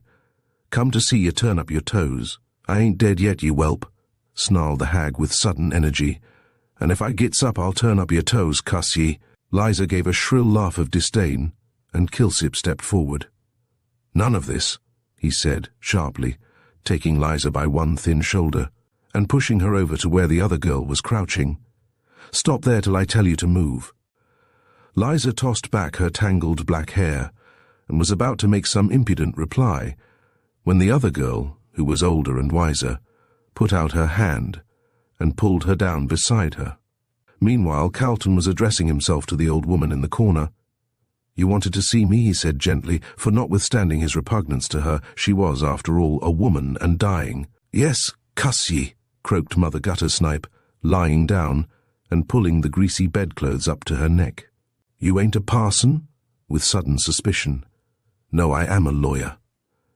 "I ain't a-going to have the cussed parsons a-prowlin' round here," growled the old woman viciously. "I ain't a-going to die yet, cuss ye. I'm going to get well and strong, and have a good time of it." "I'm afraid you won't recover," said Calton gently. "You had better let me send for a doctor." "No, I shan't," retorted the hag, aiming a blow at him with all her feeble strength. "I ain't a-going to have my insides spilled with salts and senna. I don't want neither parsons nor doctors. I don't. I wouldn't have a lawyer, only I'm a-thinking of making my will, I am." "Mind I gets the watch," yelled Liza from the corner. "If you gives it to Sal, I'll tear her eyes out." "Silence," said Kilsip sharply, and with a muttered curse, Liza sat back in her corner. "Sharper than a serpent's tooth, she are," whined the old woman, when quiet was once more restored. "That young devil I've fed at my home, and now she turns, cuss her." "Well, well," said Calton rather impatiently, "what is it you wanted to see me about?" "Don't be in such a hurry," said the hag with a scowl, "or I'm blamed if I tell you anything. S'help me." She was evidently growing very weak, so Calton turned to Kilsip and told him in a whisper to get a doctor. The detective scribbled a note on some paper, and, giving it to Liza, ordered her to take it. At this the other girl arose, and, putting her arm in that of the child's, they left together. "Them two young hussies gone," said Mother Guttersnipe. "Right you are, for I don't want what I've got to tell to get into the newspaper, I don't." "And what is it?" asked Calton, bending forward. The old woman took another drink of gin, and it seemed to put life into her, for she sat up in the bed and commenced to talk rapidly, as though she were afraid of dying before her secret was told. "You've been here afore," she said, pointing one skinny finger at Calton, "and you wanted to find out all about her, but you didn't. She wouldn't let me tell, for she was always a proud jade, a flouncing round, while her poor mother was a-starving." "Her mother? Are you Rosanna Moore's mother?" cried Calton, considerably astonished. "May I die if I ain't," croaked the hag. "Her poor father died of drink. Cuss him, and I'm a-follerin' him to the same place in the same way. You weren't about town in the old days?" or you'd have been after her, cussy." "After Rosanna?" "The Werry girl," answered Mother Guttersnipe. "She were on the stage, she were, and my eye, what a swell she were, with all the coves a-dying for her, and she dancing over their black hurts, cuss 'em, but she was a-lays good to me till he came." "Who came?" "He," yelled the old woman, raising herself on her arm, her eyes sparkling with vindictive fury. "He, a-comin' round with diamonds and gold, and a-ruining my poor girl, and how he's held his bloomin'. He'd up all these years as if he were a saint, cuss him, cuss him." "Whom does she mean?" whispered Calton to Kilsip. "Mean!" screamed Mother Guttersnipe, whose sharp ears had caught the muttered question. "Why, Mark Frettlby." "Good God!" Calton rose up in his astonishment, and even Kilsip's inscrutable countenance displayed some surprise. "Aye, he were a swell in them days," pursued Mother Guttersnipe, "and he comes a-philandering round my gal, cuss him, and ruins her, and leaves her and the child to starve, like a black-hearted villain as he were. The child? Her name?" "Bah," retorted the hag with scorn, "as if you didn't know my granddaughter Sal." "Sal? Mark Frettlby's child?" "Yes, and as pretty a girl as the other, though she happened to be born on the wrong side of the edge. Oh, I've seen her a-sweeping along in her silks and satins as though we were dirt and sell her off, sister cusser." Exhausted by the efforts she had made, the old woman sank back in her bed, while Calton sat dazed, thinking over the astounding revelation that had just been made. That Rosanna Moore should turn out to be Mark Frettlby's mistress he hardly wondered at. After all, the millionaire was but a man, and in his young days had been no better and no worse than the rest of his friends. Rosanna Moore was pretty, and was evidently one of those women who rakes at heart prefer the untrammelled freedom of being a mistress to the sedate bondage of a wife. In questions of morality, so many people live in glass houses that there are few nowadays who can afford to throw stones. Calton did not think any the worse of Frettlby for his youthful follies, but what did surprise him was that Frettlby should be so heartless as to leave his child to the tender mercies of an old hag like Mother Guttersnipe. It was so entirely different from what he knew of the man that he was inclined to think that the old woman was playing him a trick. "Did Mr. Frettlby know Sal was his child?" he asked. "Not he," snarled Mother Guttersnipe in an exultant tone. "He thought she was dead. He did, arter Rosanna gave him the go-by." "And why did you not tell him?" "'Cause I wanted to break his hurt if he had any," said the old beldame vindictively. "Sal was a-going wrong as fast as she could, till she was tuck from me. If she had got into quad, I'd have gone to him and said, 'Look at your daughter, how I've ruined her as you did mine.'" "You wicked woman," said Calton, revolted at the malignity of the scheme. "You sacrificed an innocent girl for this." "None of your preaching," retorted the hag sullenly. "I ain't been brought up for a saint, I ain't, and I wanted to pay him out. He paid me well to hold my tongue about my daughter, and I've got it here," laying her hand on the pillow. "All gold, good golden mine, cuss me." Calton rose. He felt quite sick at this exhibition of human depravity, and longed to be away. As he was putting on his hat, however, the two girls entered with the doctor, who nodded to Kilsip, cast a sharp, scrutinizing glance at Calton, and then walked over to the bed. The two girls went back to their corner and waited in silence for the end. Mother Guttersnipe had fallen back in the bed, with one claw-like hand clutching the pillow, as if to protect her beloved gold. And over her face a deadly paleness was spreading, which told the practised eye of the doctor that the end was near. He knelt down beside the bed for a moment, holding the candle to the dying woman's face. She opened her eyes and muttered drowsily, "Who's you? Get out!" But then she seemed to grasp the situation again, and she started up with a shrill yell, which made the hearers shudder.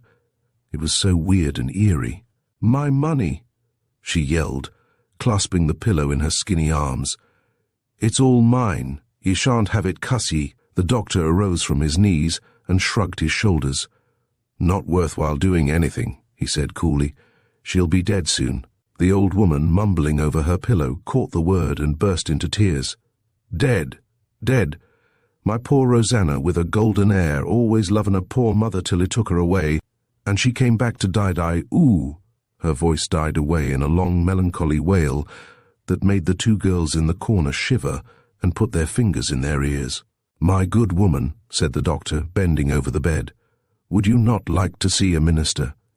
She looked at him with her bright, beady eyes, already somewhat dimmed with the mists of death, and said in a harsh, low whisper, "Why?" "Because you have only a short time to live," said the doctor, gently. "You are dying." Mother Guttersnipe sprang up and seized his arm with a scream of terror. Dying, no." "No," she wailed, clawing his sleeve. "I ain't fit to die, cuss me, save me. I don't know where I'd go to, s'help me, save me." The doctor tried to remove her hands, but she held on with wonderful tenacity. "It is impossible," he said briefly. The hag fell back in her bed. "I'll give you money to save me," she shrieked. "Good money, all mine. CCR souverains." And tearing her pillow open, she took out a canvas bag, and from it poured a gleaming stream of gold. Gold it rolled all over the bed, over the floor, away into the dark corners. Yet no one touched it, so enchained were they by the horrible spectacle of the dying woman clinging to life. She clutched some of the shining pieces and held them up to the three men as they stood silently beside the bed, but her hands trembled so that sovereigns kept falling from them on the floor with metallic clinks. All mine," she shrieked loudly. "Give me my life gold money, Cassie. I sold my soul for it. Save me. Give me my life." And with trembling hands, she tried to force the gold on them. They said no word, but stood silently looking at her, while the two girls in the corner clung together and trembled with fear. "Don't look at me, don't," cried the hag, falling down again amid the shining gold. "You want me to die, shan't? I shan't give me my gold," clawing at the scattered sovereigns. "I'll take it with me. I shan't die, gee," whimpering. "I ain't done nothing. Let me live. Give me a Bible. Save me, gee, cuss it, gee." She fell back on the bed, a corpse. The faint light of the candle flickered on the shining gold, and on the dead face, framed in tangled white hair, while the three men, sick at heart, turned away in silence to seek assistance, with that wild cry still ringing in their ears, "Gee, save me, gee." Chapter 28. Mark Frettlby has a visitor. According to the copybooks of our youth, procrastination is the thief of time. Now Brian found the truth of this. He had been in town almost a week, but he had not yet been to see Calton. Each morning, or something very near it, he set out, determined to go direct to Chancery Lane, but he never arrived there. He had returned to his lodgings in East Melbourne, and had passed his time either in the house or in the garden. When perhaps business connected with the sale of his station compelled his presence in town, he drove straight there and back. Curiously enough, he shrank from meeting any of his friends. He felt keenly his recent position in the prisoner's dock, and even when walking by the Yarra, as he frequently did, he was conscious of an uneasy feeling, a feeling that he was an object of curiosity, and that people turned to look at him out of a morbid desire to see one who had been so nearly hanged for murder. As soon as his station should be sold, and he married to Madge, he determined to leave Australia and never set foot on it again. But until he could leave the place, he would see no one, nor would he mix with his former friends. So great was his dread of being stared at. Mrs. Sampson, who had welcomed him back with shrill exclamations of delight, was loud in her expressions of disapproval as to the way he was shutting himself up. "Your eyes be in hollow," said the sympathizing Cricket. "It is natural as its want of air, which my husband's uncle, being a druggist and well-to-do in Collingwood, says as our want of oxygent, being a French name. As he called the atmosphere, were fearful for pulling people down and making 'em go off their food, which you hardly eats anything. And not being a butterfly, it's expected as your appetite would be larger." "Oh, I'm all right," said Brian, absently lighting a cigarette and only half listening to his landlady's garrulous chatter. "But if anyone calls, tell them I'm not in. I don't want to be bothered by visitors." "Been as wise a thing as Solomon ever said," answered Mrs. Sampson energetically, which, no doubt, he was in good health when seeing the Queen of Sheba, as is necessary when anyone calls, and not feeling disposed to speak, which I'm often that way myself on occasions. My spirits being low, as I've heard tell soda water have that effect on 'em, which you takes it with a dash of brandy.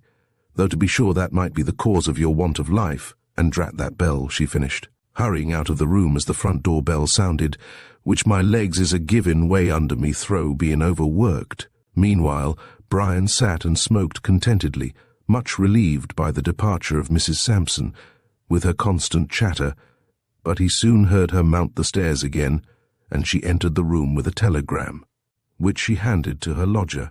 "Open it don't contain bad news," she said as she retreated to the door again. "Which I don't like 'em having had a shock in early life through one having come unexpected, as my uncle's grandfather were dead. Avon perished of consumption, our family all being disposed to the disease, and now if you'll excuse me, sir, I'll get to my dinner, being in the habit of taking my meals regular, and I studies my inside carefully, being easily upset through which I never could be a sailor."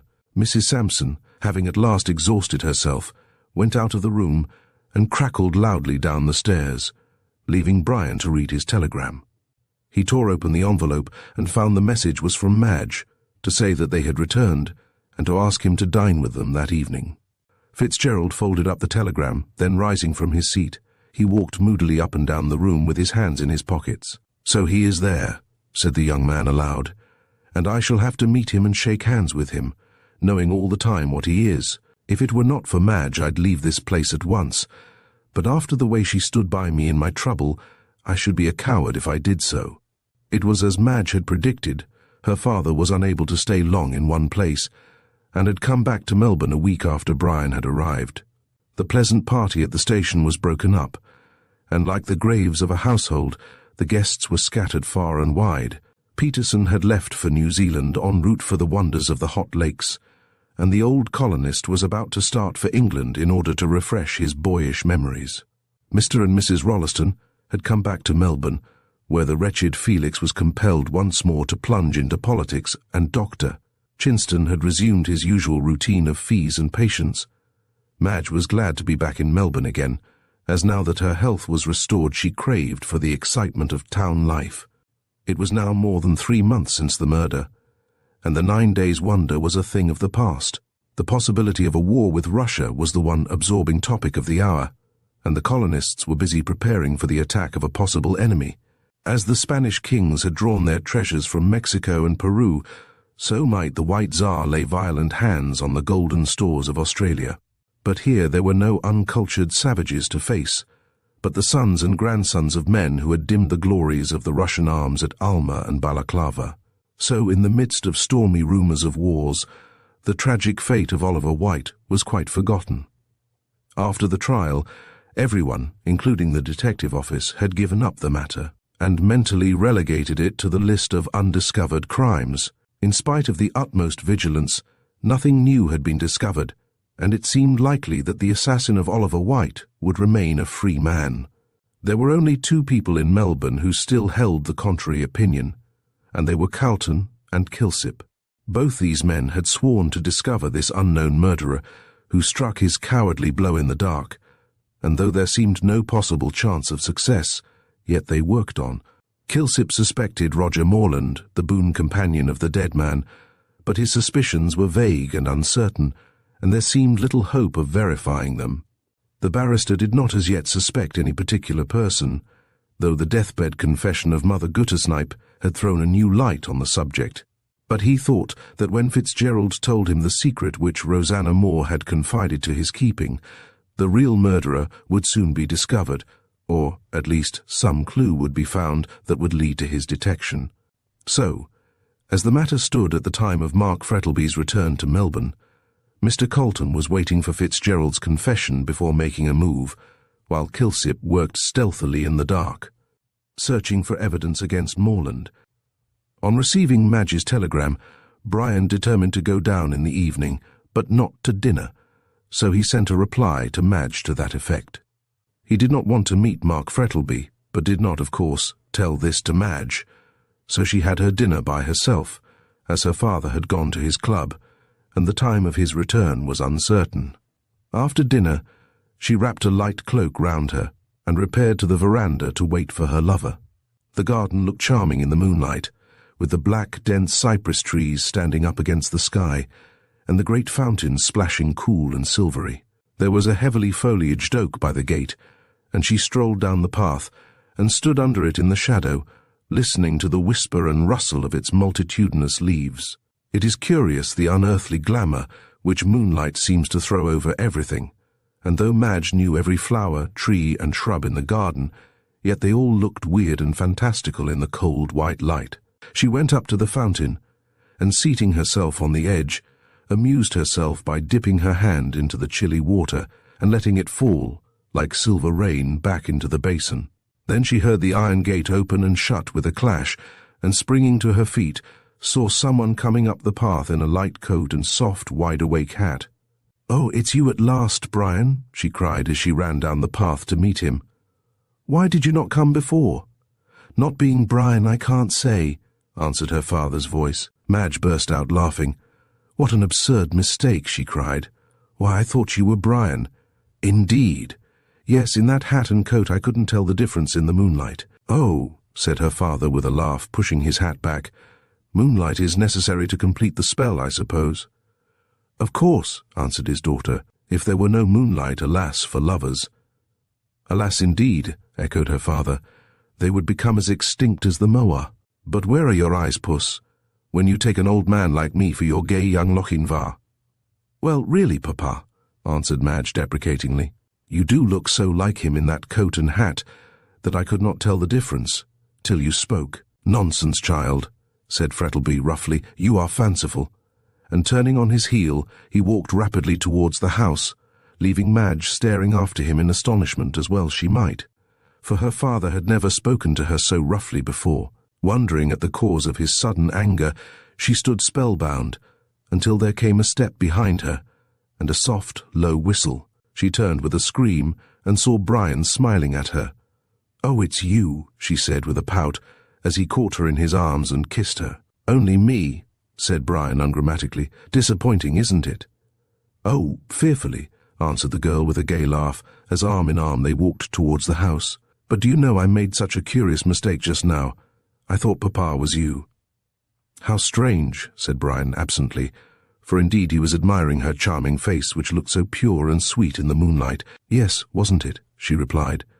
"He had on a light coat and a soft hat, just like you wear sometimes, and as you are both the same height, I took you for one another." Brian did not answer, but there was a cold feeling at his heart as he saw a possibility of his worst suspicions being confirmed.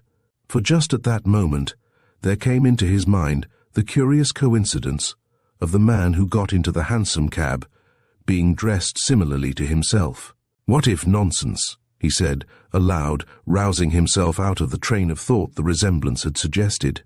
"I'm sure it isn't," said Madge, who had been talking about something else for the last 5 minutes. "You are a very rude young man." "I beg your pardon," said Brian, waking up. "You were saying that the horse is the most noble of all animals exactly." "I don't understand," began Brian, rather puzzled. "Of course you don't," interrupted Madge petulantly, "considering I've been wasting my eloquence on a deaf man for the last 10 minutes, and very likely lame as well as deaf." And to prove the truth of the remark, she ran up the path with Brian after her. He had a long chase of it, for Madge was nimble and better acquainted with the garden than he was, but at last he caught her, just as she was running up the steps into the house, and then history repeats itself. They went into the drawing-room and found that Mr. Frettlby had gone up to his study, and did not want to be disturbed. Madge sat down to the piano, but before she struck a note, Brian took both her hands prisoners. "Madge," he said gravely as she turned round, "what did your father say when you made that mistake?" "He was very angry," she answered. "Quite cross, I'm sure. I don't know why." Brian sighed as he released her hands, and was about to reply when the visitor's bell sounded. They heard the servant answer it, and then someone was taken upstairs to Mr. Frettlby's study. When the footman came in to light the gas, Madge asked who it was that had come to the door. "I don't know, miss," he answered. "He said he wanted to see Mr. Frettlby particularly, so I took him up to the study, but I thought that Papa said he was not to be disturbed." "Yes, miss, but the gentleman had an appointment with him."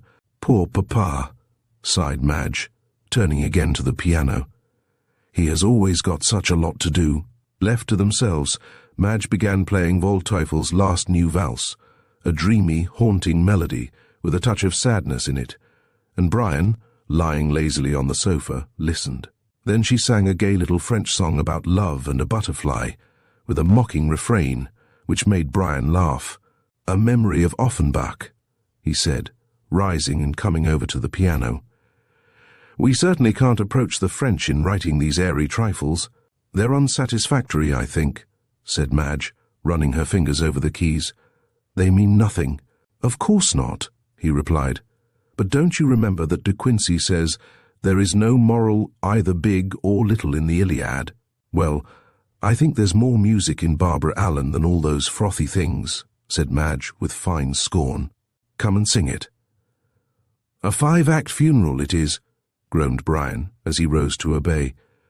"Let's have Gary Owen instead." Nothing else, however, would suit the capricious young person at the piano, so Brian, who had a pleasant voice, sang the quaint old ditty of cruel Barbara Allen, who treated her dying love with such disdain. "Sir John Graham was an ass," said Brian, when he had finished, "or instead of dying in such a silly manner, he'd have married her right off, without asking her permission." "I don't think she was worth marrying," replied Madge, opening a book of Mendelssohn's duets, "or she wouldn't have made such a fuss over her health not being drunk. Depend upon it, she was a plain woman," remarked Brian gravely, "and was angry because she wasn't toasted among the rest of the country belles. I think the young man had a narrow escape. She'd always have reminded him about that unfortunate oversight." "You seem to have analysed her nature pretty well," said Madge a little dryly. "However, we'll leave the failings of Barbara Allen alone and sing this." This was Mendelssohn's charming duet, "Would That My Love," which was a great favourite of Brian's. They were in the middle of it when suddenly Madge stopped, as she heard a loud cry, evidently proceeding from her father's study. Recollecting Dr. Chinston's warning, she ran out of the room and upstairs, leaving Brian rather puzzled by her unceremonious departure, for though he had heard the cry, yet he did not attach much importance to it. Madge knocked at the study door, and then she tried to open it, but it was locked. "Who's there?" asked her father sharply from inside. "Only me, Papa," she answered. "I thought you were—" No, I'm all right," replied her father quickly. "Go downstairs. I'll join you shortly." Madge went back to the drawing-room only half satisfied with the explanation. She found Brian waiting at the door with rather an anxious face. "What's the matter?" he asked, as she paused a moment at the foot of the stairs. "Papa says nothing," she replied, "but I am sure he must have been startled, or he would not have cried out like that." She told him what Dr. Chinston had said about the state of her father's heart, a recital which shocked Brian greatly. They did not return to the drawing-room, but went out on the veranda, where, after wrapping a cloak around Madge, Fitzgerald lit a cigarette. They sat down at the far end of the veranda, somewhat in the shadow, and could see the hall door wide open, and a warm flood of mellow light pouring therefrom, and beyond the cold white moonshine. After about a quarter of an hour, Madge's alarm about her father having somewhat subsided, they were chatting on indifferent subjects, when a man came out of the hall door and paused for a moment on the steps of the veranda. He was dressed in rather a fashionable suit of clothes, but, in spite of the heat of the night, he had a thick white silk scarf round his throat.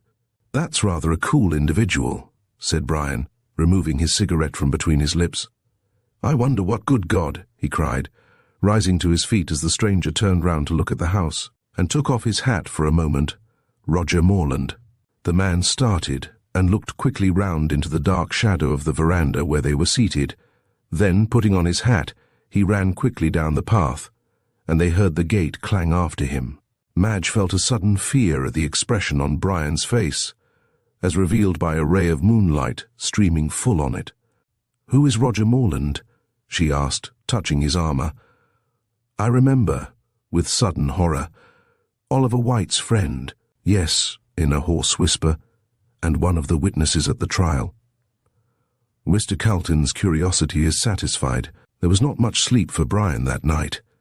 He left Madge almost immediately and went home, but he did not go to bed.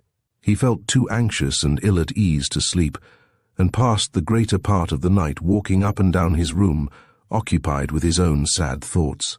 He was wondering in his own mind what could be the meaning of Roger Morland's visit to Mark Frettlby. All the evidence that he had given at the trial was that he had met White and had been drinking with him during the evening.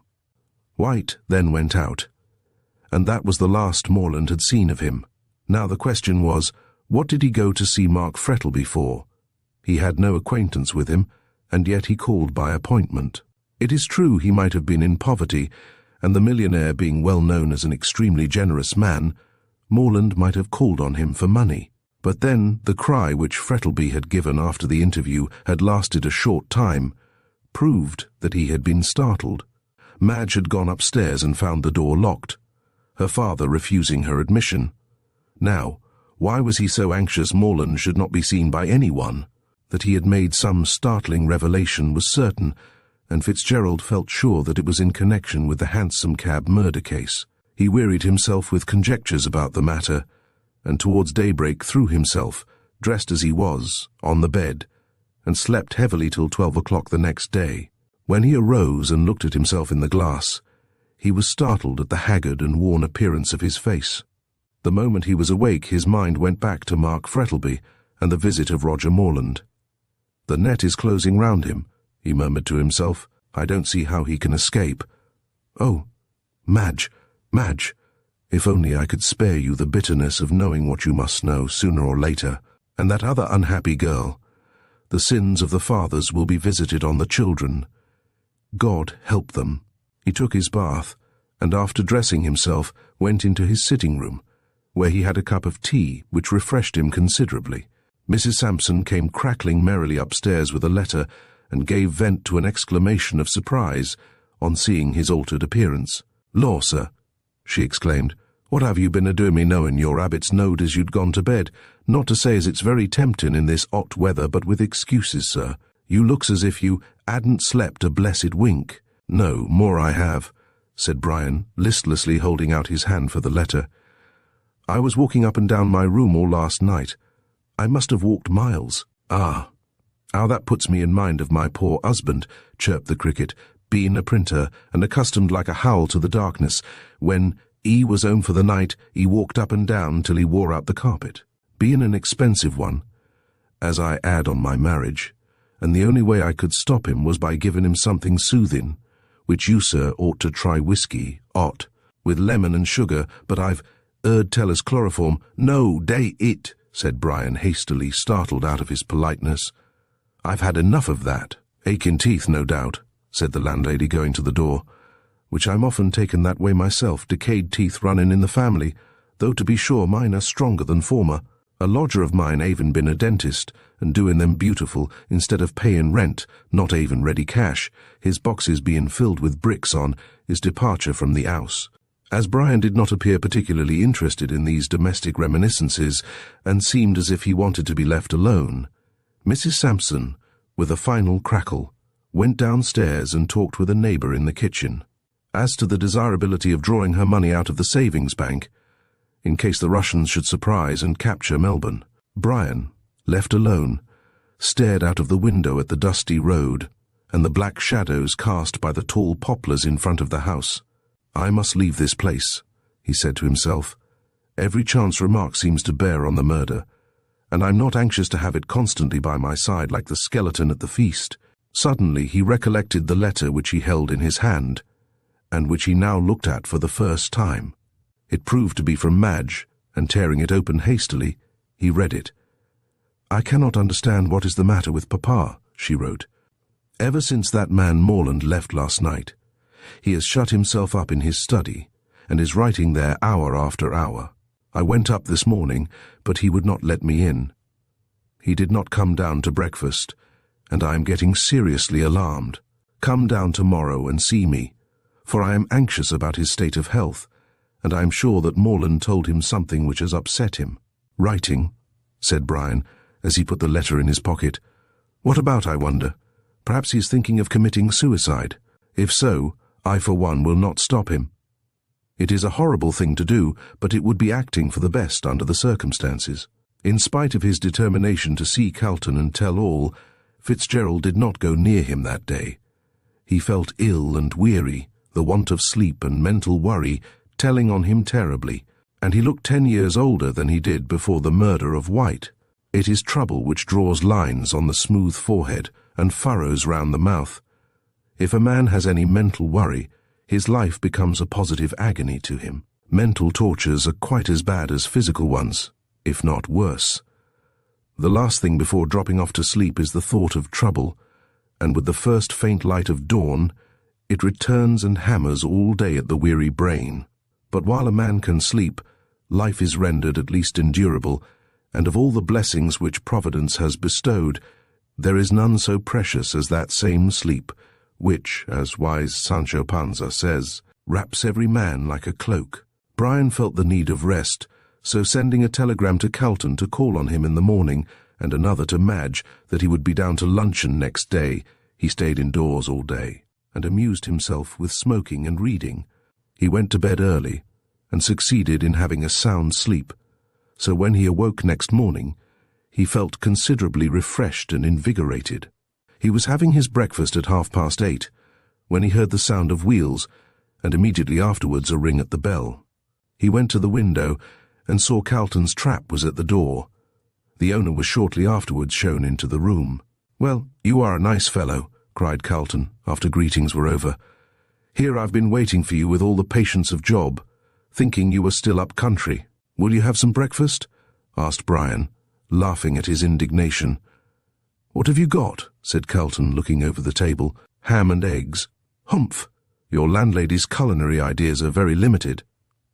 "Most landladies' ideas are," retorted Fitzgerald, resuming his breakfast. "Unless heaven invents some new animal, lodgers will go on getting beef and mutton, alternated with hash, until the end of the world."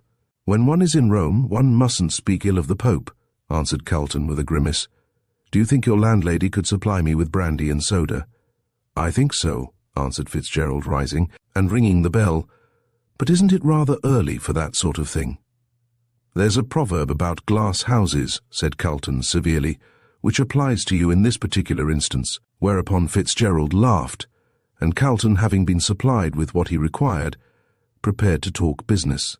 "I need hardly tell you how anxious I am to hear what you've got to say," he said, leaning back in his chair.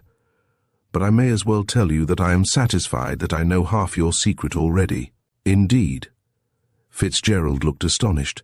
"In that case I need not—" "Yes, you need," retorted Calton. "I told you I only know half." "Which half?" "Rather difficult to answer. However, I'll tell you what I know, and you can supply all deficiencies. I am quite ready go on stop." He arose and closed the door carefully. "Well," resuming his seat, "Mother Guttersnipe died the other night. Is she dead?" "As a doornail," answered Calton calmly. "And a horrible deathbed it was. Her screams ring in my ears yet. But before she died she sent for me, and said—" "What?" "That she was the mother of Rosanna Moore." "Yes, and that Sal Rawlins was Rosanna's child." "And the father," said Brian in a low voice, "was Mark Frettlby."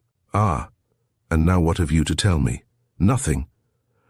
"Nothing," echoed Calton, surprised. "Then this is what Rosanna Moore told you when she died?" "Yes." "Then why have you made such a mystery about it?" "You ask that?" said Fitzgerald, looking up in surprise. "If I had told it, don't you see what difference it would have made to Madge?" "I'm sure I don't," retorted the barrister, completely mystified. "I suppose you mean Frettlby's connection with Rosanna Moore. Well, of course it was not a very creditable thing for her to have been Frettlby's mistress, but still—" "His mistress?" said Fitzgerald, looking up sharply. "Then you don't know all. What do you mean, was she not his mistress?" "No, his wife." Calton sprang to his feet and gave a cry of surprise. "His wife?" Fitzgerald nodded. "Why, Mother Guttersnipe did not know this. She thought Rosanna was his mistress." "He kept his marriage secret," answered Brian. "And as his wife ran away with someone else shortly afterwards, he never revealed it." "I understand now," said the barrister slowly. "For if Mark Frettlby was lawfully married to Rosanna Moore, Madge is illegitimate." "Yes, and she now occupies the place which Sal Rawlins, or rather Sal Frettlby, ought to." "Poor girl," said Calton, a little sadly. "But all this does not explain the mystery of White's murder." "I will tell you that," said Fitzgerald quickly. "When Rosanna left her husband, she ran away to England with some young fellow, and when he got tired of her, she returned to the stage and became famous as a burlesque actress under the name of Musette. There she met White, as your friend found out, and they came out here for the purpose of extorting money from Frettlby. When they arrived in Melbourne, Rosanna let White do all the business and kept herself quiet. She gave her marriage certificate to White, and he had it on him the night he was murdered." "Then Gorby was right," interposed Calton eagerly. "The man to whom those papers were valuable did murder White. Can you doubt it? And that man was—" "Not Mark Frettlby," burst out Calton. "Surely not Mark Frettlby." Brian nodded. "Yes, Mark Frettlby." There was a silence for a few moments, Calton being too much startled by the revelation to say anything. "When did you discover this?" he asked, after a pause. "At the time you first came to see me in prison," said Brian. "I had no suspicion till then, but when you said that White was murdered for the sake of certain papers, I, knowing full well what they were, and to whom they were of value, guessed immediately that Mark Frettlby had killed White in order to obtain them, and to keep his secret." "There can be no doubt of it," said the barrister with a sigh. "So this is the reason Frettlby wanted Madge to marry White. Her hand was to be the price of his silence. When he withdrew his consent, White threatened him with exposure. I remember he left the house in a very excited state on the night he was murdered. Frettlby must have followed him up to town, got into the cab with him, and after killing him with chloroform, must have taken the marriage certificate from his secret pocket and escaped." Brian rose to his feet and walked rapidly up and down the room. "Now you can understand what a hell my life has been for the last few months," he said, "knowing that he had committed the crime, and yet I had to sit with him, eat with him, and drink with him, with the knowledge that he was a murderer. And Madge, his daughter." Just then a knock came to his door, and Mrs. Sampson entered with a telegram, which she handed to Brian. He tore it open as she withdrew, and glancing over it, gave a cry of horror, and let it flutter to his feet. Calton turned rapidly on hearing his cry, and seeing him fall into a chair with a white face, snatched up the telegram and read it. When he did so, his face grew as pale and startled as Fitzgerald's, and lifting his hand he said solemnly, "It is the judgment of God." Chapter 30, Nemesis. Men, according to the old Greek, are the sport of the gods, who, enthroned on high Olympus, put evil desires into the hearts of mortals, and when evil actions were the outcome of evil thoughts, amused themselves by watching the ineffectual efforts made by their victims to escape a relentless deity called Nemesis, who exacted a penalty for their evil deeds. It was no doubt very amusing to the gods, but it is questionable if the men found it so. They had their revenge, however, for weary of plaguing puny mortals, who whimpered and cried when they saw they could not escape. The inevitable Nemesis turned her attention from actors to spectators, and made a clean sweep of the whole Olympian hierarchy. She smashed their altars, pulled down their statues, and after she had completed her malicious work, found that she had, vulgarly speaking, been cutting off her nose to spite her face, for she, too, became an object of derision and of disbelief, and was forced to retire to the same obscurity to which she had relegated the other deities. But men found out that she had not been altogether useless as a scapegoat upon which to lay the blame of their own shortcomings, so they created a new deity called Fate, and laid any misfortune which happened to them to her charge. Her worship is still very popular, especially among lazy and unlucky people who never bestir themselves, on the ground that whether they do so or not, their lives are already settled by fate. After all, the true religion of fate has been preached by George Eliot, when she says that our lives are the outcome of our actions. Set up any idol you please upon which to lay the blame of unhappy lives and baffled ambitions, but the true cause is to be found in men themselves. Every action, good or bad, which we do has its corresponding reward, and Mark Frettlby found it so, for the sins of his youth were now being punished in his old age. No doubt he had sinned gaily enough in that far-off time when life's cup was still brimming with wine, and no asp hid among the roses. But Nemesis had been an unseen spectator of all his thoughtless actions, and now she came to demand her just dues. He felt somewhat as Faust must have felt when Mephistopheles suggested a visit to Hades, in repayment of those years of magic youth and magic power.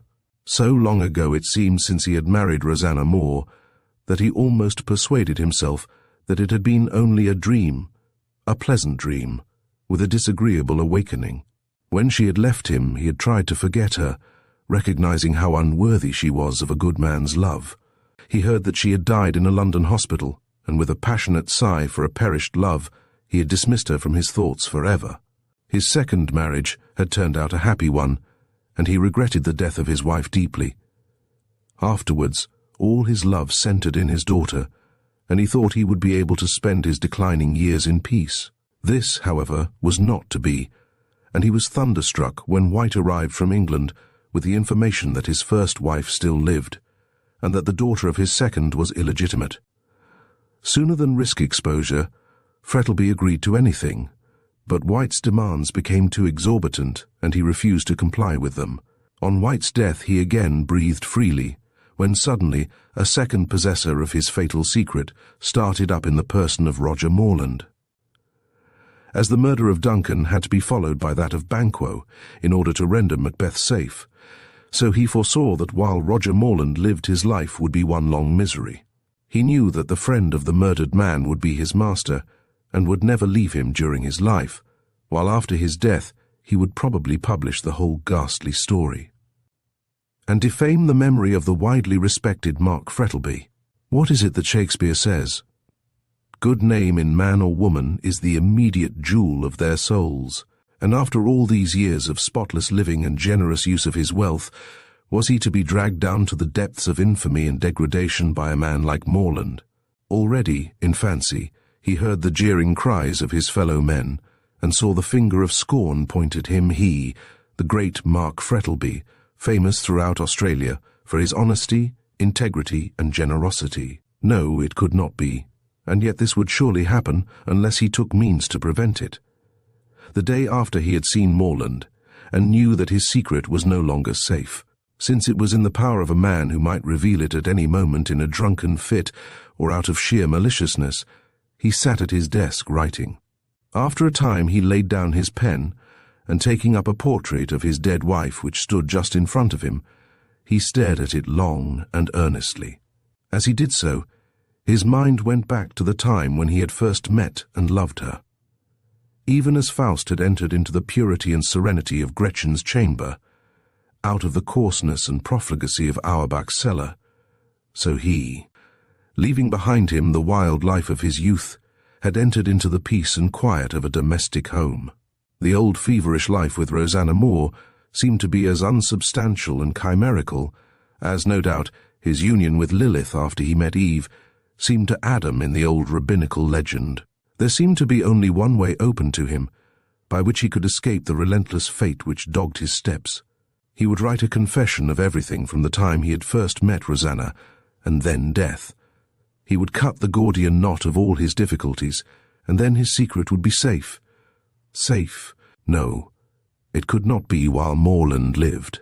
When he was dead, Morland would see Madge and embitter her life with the story of her father's sins.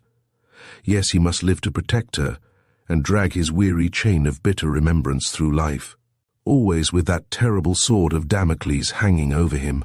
But still, he would write out his confession, and after his death, whenever it may happen, it might help if not altogether to exculpate, at least to secure some pity for a man who had been hardly dealt with by fate.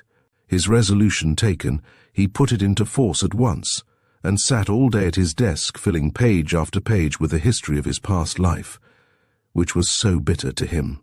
He started at first languidly, and as in the performance of an unpleasant but necessary duty.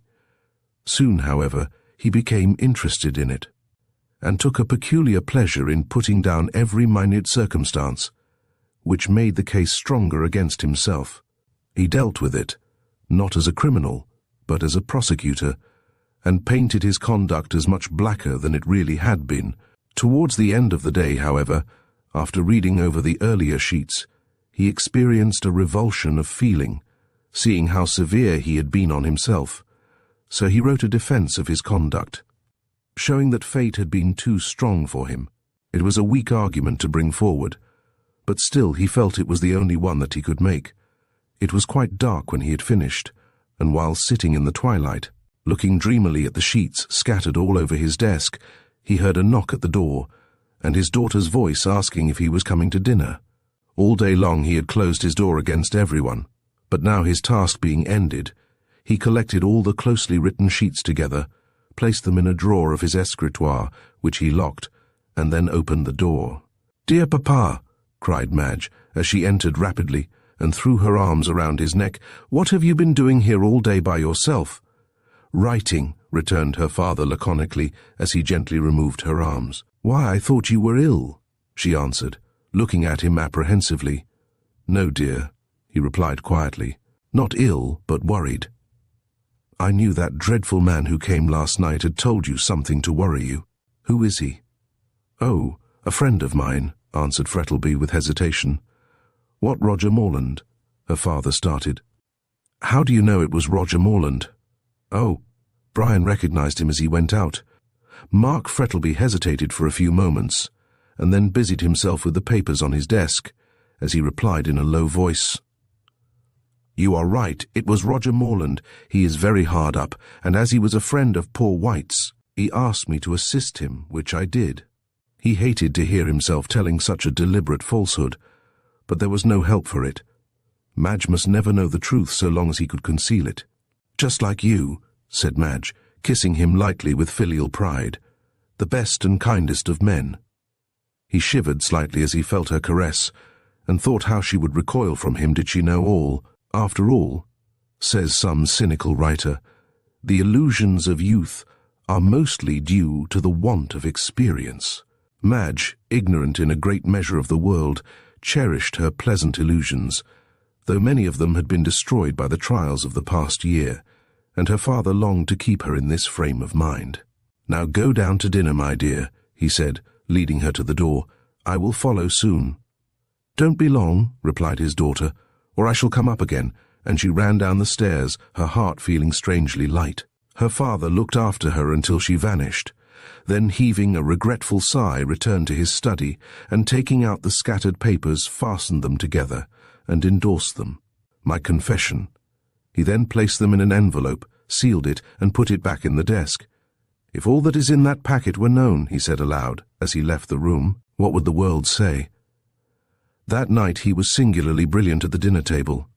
Generally a very reticent and grave man, on this night he laughed and talked so gaily that the very servants noticed the change. The fact was, he felt a sense of relief at having unburdened his mind, and felt as though, by writing out that confession, he had laid the spectre which had haunted him for so long. His daughter was delighted at the change in his spirits, but the old Scotch nurse, who had been in the house since Madge was a baby, shook her head. "He's fey," she said gravely. "He's no lang for the wald." Of course she was laughed at people who believe in presentiments generally are, but nevertheless she held firmly to her opinion. Mr. Frettlby went to bed early that night, the excitement of the last few days, and the feverish gaiety in which he had lately indulged proving too strong for him. No sooner had he laid his head on his pillow than he dropped off to sleep at once, and forgot in placid slumber the troubles and worries of his waking hours. It was only 9 o'clock, so Madge stayed by herself in the great drawing-room, and read a new novel, which was then creating a sensation, called Sweet Violet Eyes. It belied its reputation, however, for it was very soon thrown on the table with a look of disgust, and rising from her seat Madge walked up and down the room, and wished some good fairy would hint to Brian that he was wanted. If man is a gregarious animal, how much more, then, is a woman? This is not a conundrum, but a simple truth. A female Robinson Crusoe, says a writer who prided himself upon being a keen observer of human nature, a female Robinson Crusoe would have gone mad for want of something to talk to. This remark, though severe, nevertheless contains several grains of truth, for women, as a rule, talk more than men. They are more sociable, and a Miss Misanthrope, in spite of Justin McCarthy's, is unknown, at least in civilized communities. Miss Frettlby, being neither misanthropic nor dumb, began to long for someone to talk to, and ringing the bell, ordered Sal to be sent in. The two girls had become great friends, and Madge, though by 2 years the younger, assumed the role of mentor, and under her guidance Sal was rapidly improving. It was a strange irony of fate which brought together these two children of the same father, each with such different histories, the one reared in luxury and affluence, never having known want, the other dragged up in the gutter, all unsexed and besmirched by the life she had led. The whirligig of time brings in its revenges, and it was the last thing in the world Mark Frettlby would have thought of seeing Rosanna Moore's child, whom he fancied dead, under the same roof as his daughter Madge. On receiving Madge's message, Sal came to the drawing-room, and the two were soon chatting amicably together.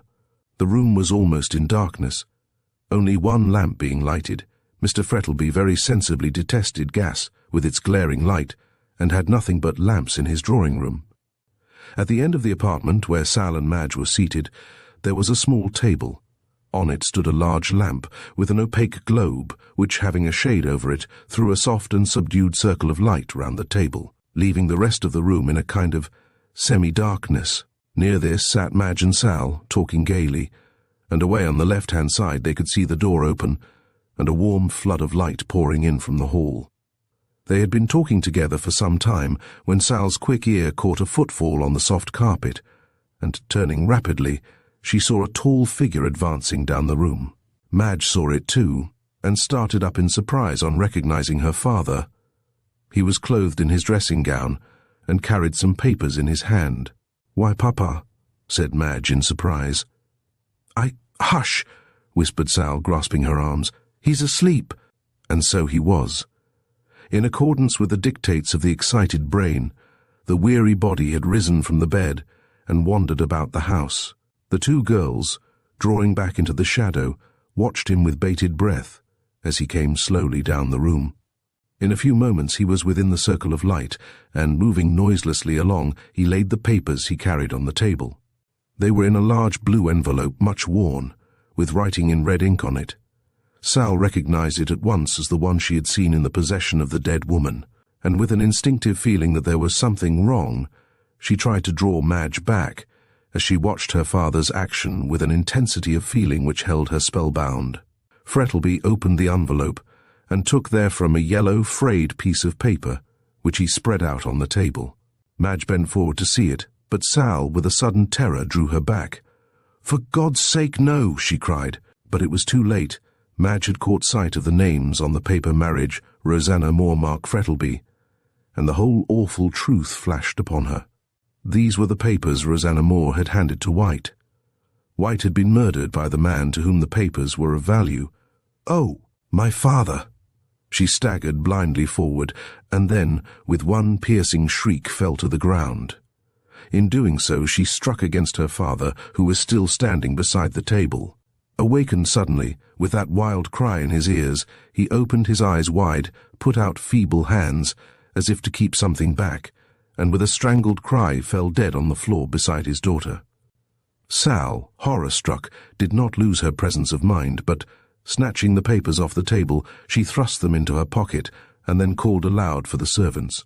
But they, already attracted by Madge's wild cry, came hurrying in, to find Mark Frettlby, the millionaire, lying dead, and his daughter in a faint beside her father's corpse. Chapter 31. Hush Money. As soon as Brian received the telegram which announced the death of Mark Frettlby, he put on his hat, stepped into Calton's trap, and drove along to the St. Kilda station in Flinders Street with that gentleman. There Calton dismissed his trap, sending a note to his clerk with the groom, and went down to St. Kilda with Fitzgerald. On arrival they found the whole house perfectly quiet and orderly, owing to the excellent management of Sal Rawlins. She had taken the command in everything, and although the servants, knowing her antecedents, were disposed to resent her doing so, yet such were her administrative powers and strong will that they obeyed her implicitly. Mark Frettlby's body had been taken up to his bedroom, Madge had been put to bed, and Dr. Chinston and Brian sent for. When they arrived, they could not help expressing their admiration at the capital way in which Sal Rawlins had managed things. "She's a clever girl, that," whispered Calton to Fitzgerald. "Curious thing, she should have taken up her proper position in her father's house. Fate is a deal cleverer than we mortals think her." Brian was about to reply when Dr. Chinston entered the room. His face was very grave, and Fitzgerald looked at him in alarm. "Madge, Miss Frettlby," he faltered. "Is very ill," replied the doctor. "Has an attack of brain fever. I can't answer for the consequences yet." Brian sat down on the sofa and stared at the doctor in a dazed sort of way. Madge dangerously ill, perhaps dying. What if she were to die, and he to lose the true-hearted woman who stood so nobly by him in his trouble? "Cheer up," said Chinston, patting him on the shoulder. "While there's life there's hope, and whatever human aid can do to save her will be done." Brian grasped the doctor's hand in silence, his heart being too full to speak. "How did Frettlby die?" asked Calton. "Heart disease," said Chinston. "His heart was very much affected, as I discovered a week or so ago. It appears he was walking in his sleep, and entering the drawing-room, he alarmed Miss Frettlby, who screamed and must have touched him. He awoke suddenly, and the natural consequences followed. He dropped down dead." "What alarmed Miss Frettlby?" asked Brian, in a low voice, covering his face with his hand. "The sight of her father walking in his sleep, I suppose," said Chinston, buttoning his glove. "And the shock of his death, which took place indirectly through her, accounts for the brain fever." "Madge Frettlby is not the woman to scream and waken a somnambulist," said Calton decidedly, knowing as she did the danger. "There must be some other reason." "This young woman will tell you all about it," said Chinston, nodding towards Sal, who entered the room at this moment. "She was present, and since then has managed things admirably, and now I must go," he said, shaking hands with Calton and Fitzgerald. "Keep up your heart, my boy. I'll pull her through yet." After the doctor had gone, Calton turned sharply to Sal Rawlins, who stood waiting to be addressed. "Well," he said briskly, "can you tell us what startled Miss Frettlby?" "I can, sir," she answered quietly. "I was in the drawing-room when Mr. Frettlby died, but we had better go up to the study." "Why?" asked Calton in surprise, as he and Fitzgerald followed her upstairs. "Because, sir," she said, when they had entered the study and she had locked the door, "I don't want anyone but yourselves to know what I tell you." "More mystery," muttered Calton, as he glanced at Brian and took his seat at the escritoire. "Mr. Frettlby went to bed early last night," said Sal calmly, "and Miss Madge and I were talking together in the drawing-room, when he entered, walking in his sleep, and carrying some papers. Both Calton and Fitzgerald started, and the latter grew pale. He came down the room and spread out a paper on the table where the lamp was. Miss Madge bent forward to see what it was. I tried to stop her, but it was too late. She gave a scream and fell on the floor. In doing so, she happened to touch her father. He awoke and fell down dead." "And the papers?" asked Calton uneasily. Sal did not answer, but producing them from her pocket, laid them in his hands. Brian bent forward as Calton opened the envelope in silence, but both gave vent to an exclamation of horror at seeing the certificate of marriage which they knew Rosanna Moore had given to White. Their worst suspicions were confirmed, and Brian turned away his head, afraid to meet the barrister's eye. The latter folded up the papers thoughtfully and put them in his pocket. "You know what these are?" he asked Sal, eyeing her keenly. "I could hardly help knowing," she answered. "It proves that Rosanna Moore was Mr. Frettlby's wife, and—" She hesitated. "Go on," said Brian in a harsh tone, looking up. "And they were the papers she gave Mr. White?" "Well—" Sal was silent for a moment, and then looked up with a flush. "You needn't think I'm going to split," she said, indignantly, recurring to her Burke Street slang in the excitement of the moment. "I know what you know, but I'll be as silent as the grave." "Thank you," said Brian fervently, taking her hand. "I know you love her too well to betray this terrible secret." "I would be a nice 'un, I would," said Sal with a scorn, "after her lifting me out of the gutter, to round on her, a poor girl like me, without a friend or a relative, now Gran's dead." Calton looked up quickly. It was plain Sal was quite ignorant that Rosanna Moore was her mother. So much the better. They would keep her in ignorance, perhaps not altogether, but it would be folly to undeceive her at present. "I'm going to Miss Madge now," she said, going to the door, "and I won't see you again. She's getting light-headed and might let it out, but I'll not let anyone in but myself. and so saying she left the room. "Cast thy bread upon the waters," said Calton oracularly. "The kindness of Miss Frettlby to that poor waif is already bearing fruit. Gratitude is the rarest of qualities, rarer even than modesty." Fitzgerald made no answer, but stared out of the window, and thought of his darling lying sick unto death, and he able to do nothing to save her. "Well," said Calton sharply. "Oh, I beg your pardon," said Fitzgerald, turning in confusion. "I suppose the will must be read and all that sort of thing." "Yes," answered the barrister. "I am one of the executors." "And the others?" "Yourself and Chinston," answered Calton. "So I suppose," turning to the desk, "we can look at his papers and see that all is straight." "Yes, I suppose so," replied Brian, mechanically, his thoughts far away, and then he turned again to the window. Suddenly Calton gave vent to an exclamation of surprise and, turning hastily, Brian saw him holding a thick roll of papers in his hand, which he had taken out of the drawer. "Look here, Fitzgerald," he said, greatly excited. "Here is Frettlby's confession, look," and he held it up. Brian sprang forward in astonishment. So at last the Hansom Cab mystery was to be cleared up. These sheets, no doubt, contained the whole narration of the crime and how it was committed. "We will read it, of course," he said, hesitating, half hoping that Calton would propose to destroy it at once. "Yes," answered Calton, "the 3 executors must read it, and then we will burn it." "That will be the better way," answered Brian gloomily. "Frettlby is dead, and the law can do nothing in the matter, so it would be best to avoid the scandal of publicity. But why tell Chinston?" "We must," said Calton decidedly. "He will be sure to gather the truth from Madge's ravings, and he may as well know all. He is quite safe and will be silent as the grave. But I am more sorry to tell Kilsip." "The detective? Good God, Calton, surely you will not do so." "I must," replied the barrister quietly. "Kilsip is firmly persuaded that Morland committed the crime, and I have the same dread of his pertinacity as you had of mine. He may find out all." "What must be," said Fitzgerald, clenching his hands. "But I hope no one else will find out this miserable story. There's Morland, for instance." "Ah, true," said Calton thoughtfully.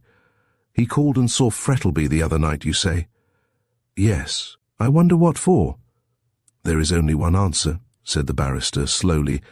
"He must have seen Frettlby following White when he left the hotel and wanted hush money. I wonder if he got it," observed Fitzgerald.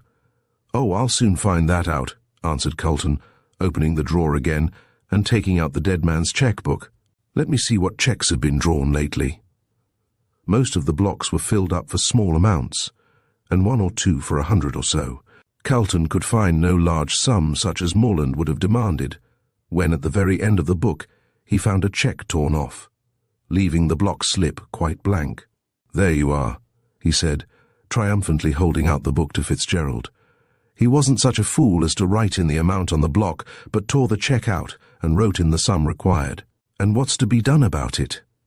"Let him keep it, of course," answered Calton, shrugging his shoulders. "It's the only way to secure his silence." "I expect he cashed it yesterday and is off by this time," said Brian, after a moment's pause. "So much the better for us," said Calton grimly. "But I don't think he's off, or Kilsip would have let me know.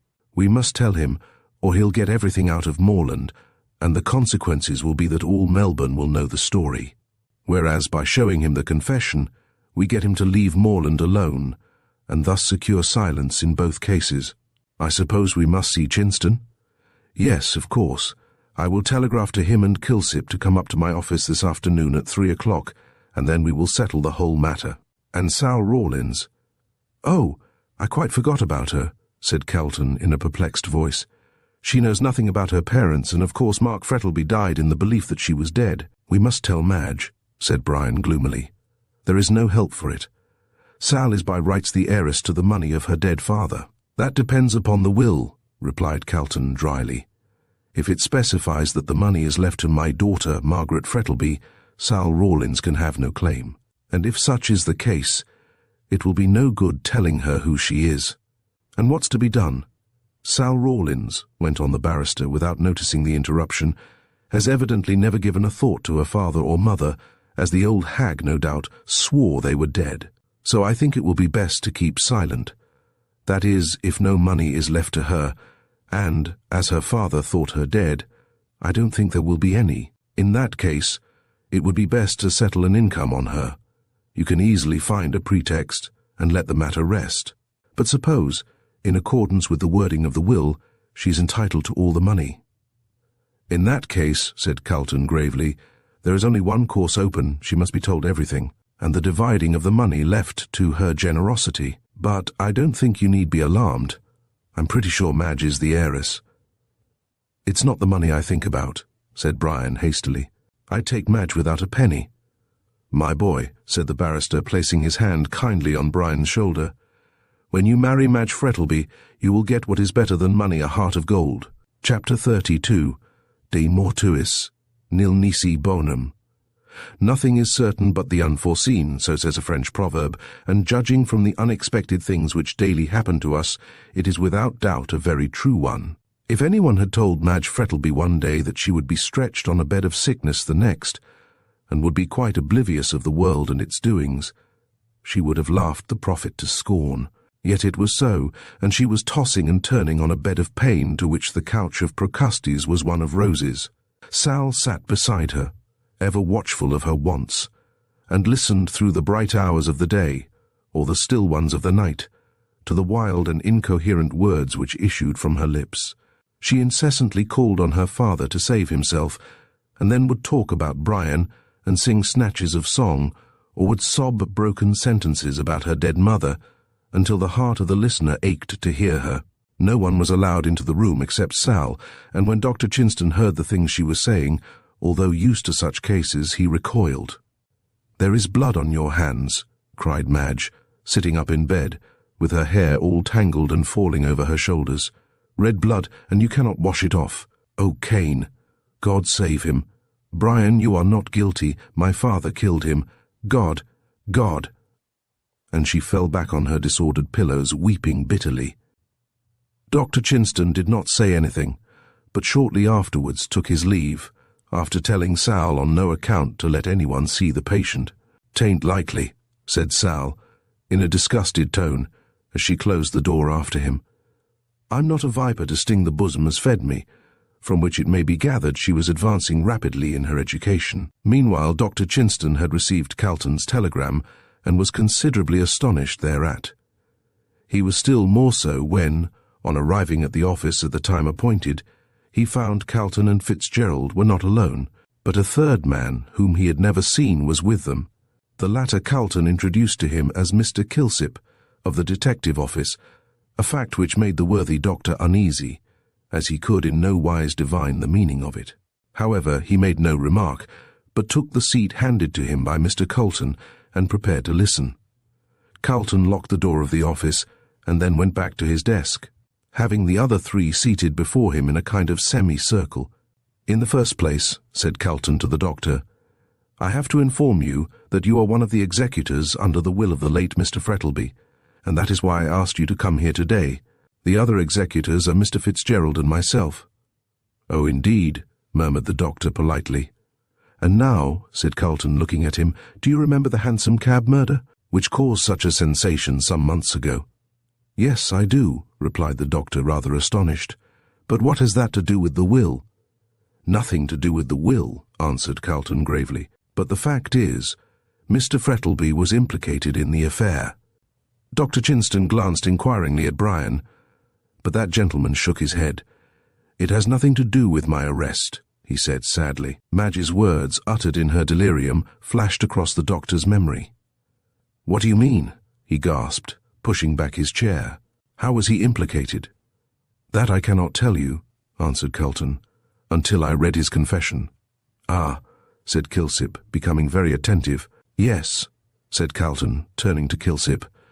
"Your hunt after Morland is a wild goose chase, for the murderer of Oliver White is discovered." "Discovered!" cried Kilsip and the doctor in one breath. "Yes, and his name is Mark Frettlby." Kilsip shot a glance of disdain out of his bright black eyes, and gave a low laugh of disbelief, but the doctor pushed back his chair furiously, and arose to his feet. "This is monstrous," he cried in a rage. I won't sit still and hear this accusation against my dead friend. Unfortunately, it is too true, said Brian sadly. How dare you say so, said Chinston, turning angrily on him. And you going to marry his daughter? There is only one way to settle the question, said Calton coldly. We must read his confession. But why the detective? Asked the doctor ungraciously, as he took his seat. Because I want him to hear for himself that Mr. Frettlby committed the crime, that he may keep silence. Not till I've arrested him, said Kilsip determinedly. But he's dead, said Brian. I'm speaking of Roger Morland, retorted Kilsip, for he and no other murdered Oliver White. That's a much more likely story, Chinston said. I tell you no, said Calton vehemently. God knows I would like to preserve Mark Frettlby's good name, and it is with this object I have brought you all together. I will read the confession, and when you know the truth, I want you all to keep silent about it, as Mark Frettlby is dead, and the publication of his crime can do no good to anyone. I know, resumed Calton, addressing the detective, that you are fully convinced in your own mind that you are right and I am wrong. But what if I tell you that Mark Frettlby died holding those very papers for the sake of which the crime was committed? Kilsip's face lengthened considerably. What were the papers? The marriage certificate of Mark Frettlby and Rosanna Moore, the woman who died in the back slum. Kilsip was not often astonished, but he was so now. And Dr. Chinston fell back in his chair, staring at the barrister in blank amazement. And what's more, went on Calton triumphantly, do you know that Morland went to Frettlby 2 nights ago and obtained a certain sum for hush money? What? Cried Kilsip. Yes, Morland, in coming out of the hotel, evidently saw Frettlby, and threatened to expose him unless he paid for his silence. Very strange, murmured Kilsip to himself, with a disappointed look on his face. But why did Morland keep still so long? I cannot tell you, replied Calton, but no doubt the confession will explain all. Then for heaven's sake read it, broke in Dr. Chinston impatiently. I'm quite in the dark, and all your talk is Greek to me. One moment, said Kilsip, dragging a bundle from under his chair and untying it. If you are right, what about this? And he held up a light coat, very much soiled and weather-worn. Whose is that? Asked Calton, startled. Not White's. Yes, White's, repeated Kilsip with great satisfaction. I found it in the Fitzroy Gardens, near the gate that opens to George Street, East Melbourne. It was up in a fir tree. Then Mr. Frettlby must have got out at Powlett Street, and walked down George Street, and then through the Fitzroy Gardens into town, said Calton. Kilsip took no heed of the remark, but took a small bottle out of the pocket of the coat and held it up. I also found this, he said. Chloroform, cried everyone, guessing at once that it was the missing bottle. Exactly, said Kilsip, replacing it. This was the bottle which contained the poison used well, call him the murderer. The name of the chemist being on the label, I went to him and found out who bought it. Now, who do you think? With a look of triumph. Frettlby, said Calton decidedly. No, Morland, burst out Chinston, greatly excited. Neither, retorted the detective calmly. The man who purchased this was Oliver White himself. Himself? Echoed Brian, now thoroughly surprised, as indeed were all the others. Yes, I had no trouble in finding out that, thanks to the Poisons Act, as I knew no one would be so foolish as to carry chloroform about in his pocket for any length of time. I mentioned the day of the murder as the probable date it was bought. The chemist turned up in his book and found that White was the purchaser. And what did he buy it for? Asked Chinston. That's more than I can tell you, said Kilsip, with a shrug of his shoulders. It's down in the book as being bought for medicinal uses, which may mean anything. The law requires a witness, observed Calton cautiously. Who was the witness? Again Kilsip smiled triumphantly. I think I can guess, said Fitzgerald. Morland? Kilsip nodded. And I suppose, remarked Calton in a slightly sarcastic tone, that is another of your proofs against Morland. He knew that White had chloroform on him, therefore he followed him that night and murdered him? Well, it's a lot of nonsense, said the barrister impatiently. There's nothing against Morland to implicate him. If he killed White, what made him go and see Frettlby? But, said Kilsip, sagely nodding his head, if, as Morland says, he had White's coat in his possession before the murder? How is it that I should discover it afterwards up a fir tree in the Fitzroy Gardens with an empty chloroform bottle in the pocket? He may have been an accomplice, suggested Calton. What's the good of all this conjecturing, said Chinston impatiently, now thoroughly tired of the discussion. Read the confession, and we will soon know the truth, without all this talk. Calton assented, and all having settled themselves to listen, he began to read what the dead man had written. Chapter 33. The Confession. What I am now about to write is set forth by me so that the true circumstances connected with the Hansom Cab tragedy, which took place in Melbourne, may be known. I owe a confession, particularly to Brian Fitzgerald, seeing that he was accused of the crime. Although I know he was rightfully acquitted of the charge, yet I wish him to know all about the case, though I am convinced, from his altered demeanour towards me, that he is better acquainted with it than he chooses to confess. In order to account for the murder of Oliver White, I must go back to the beginning of my life in this colony, and show how the series of events began which culminated in the committal of the crime.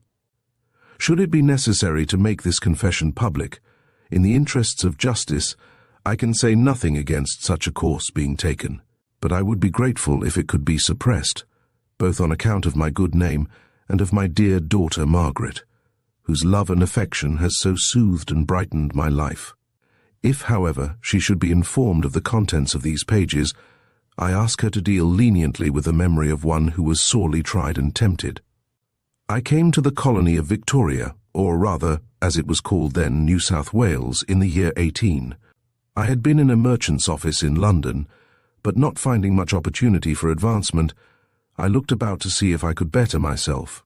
I heard of this new land across the ocean, and though it was not then the El Dorado which it afterwards turned out, and, truth to tell, had rather a shady name, owing to the transportation of convicts, yet I longed to go there and start a new life. Unhappily, however, I had not the means, and saw nothing better before me than the dreary life of a London clerk, as it was impossible that I could save out of the small salary I got.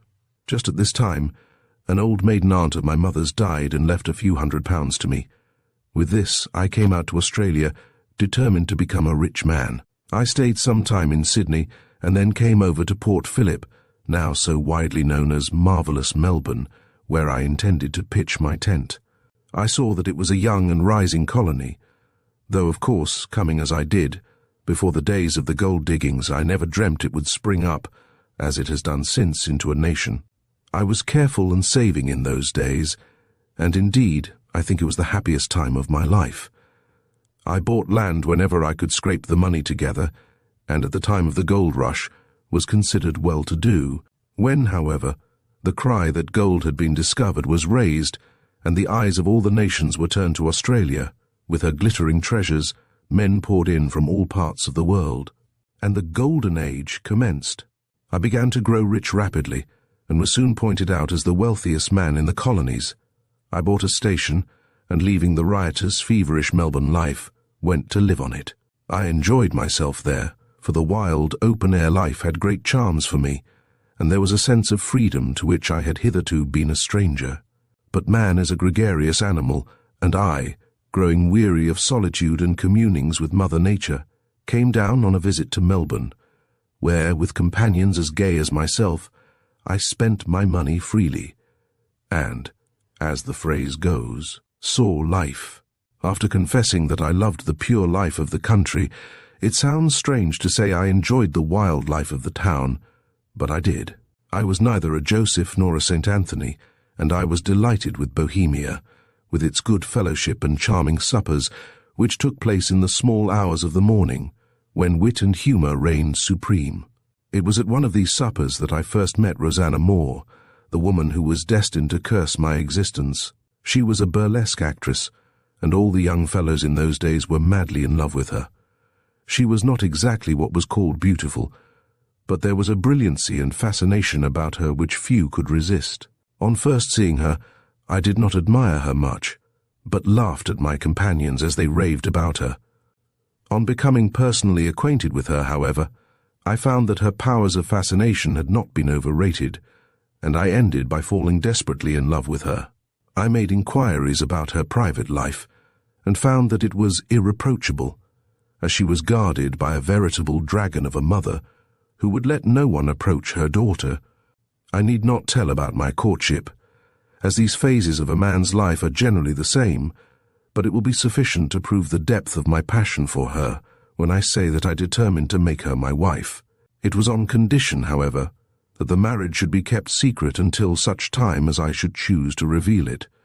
My reason for such a course was this: my father was still alive, and he, being a rigid Presbyterian, would never have forgiven me for having married a woman of the stage. So, as he was old and feeble, I did not wish him to learn that I had done so, fearing that the shock would be too much for him in his then state of health. I told Rosanna I would marry her, but wanted her to leave her mother, who was a perfect fury and not an agreeable person to live with. As I was rich, young, and not bad-looking, Rosanna consented, and during an engagement she had in Sydney, I went over there and married her. She never told her mother she had married me. Why, I do not know, as I laid no restriction on her doing so. The mother made a great noise over the matter, but I gave Rosanna a large sum of money for her, and this the old harridan accepted, and left for New Zealand. Rosanna went with me to my station, where we lived as man and wife, though in Melbourne. She was supposed to be my mistress. At last, feeling degraded in my own eyes at the way in which I was supposed to be living, I wanted to reveal our secret, but this Rosanna would not consent to. I was astonished at this, and could never discover the reason, but in many ways, Rosanna was an enigma to me. She then grew weary of the quiet country life, and longed to return to the glitter and glare of the footlights. This I refused to let her do, and from that moment she took a dislike to me.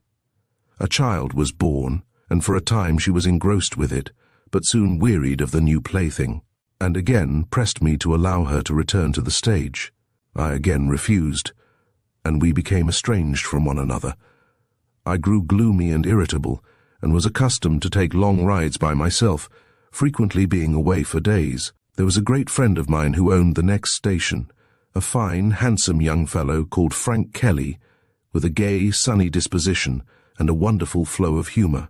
When he found I was so much away, thinking Rosanna was only my mistress, he began to console her, and succeeded so well that one day, on my return from a ride, I found she had fled with him and had taken the child with her.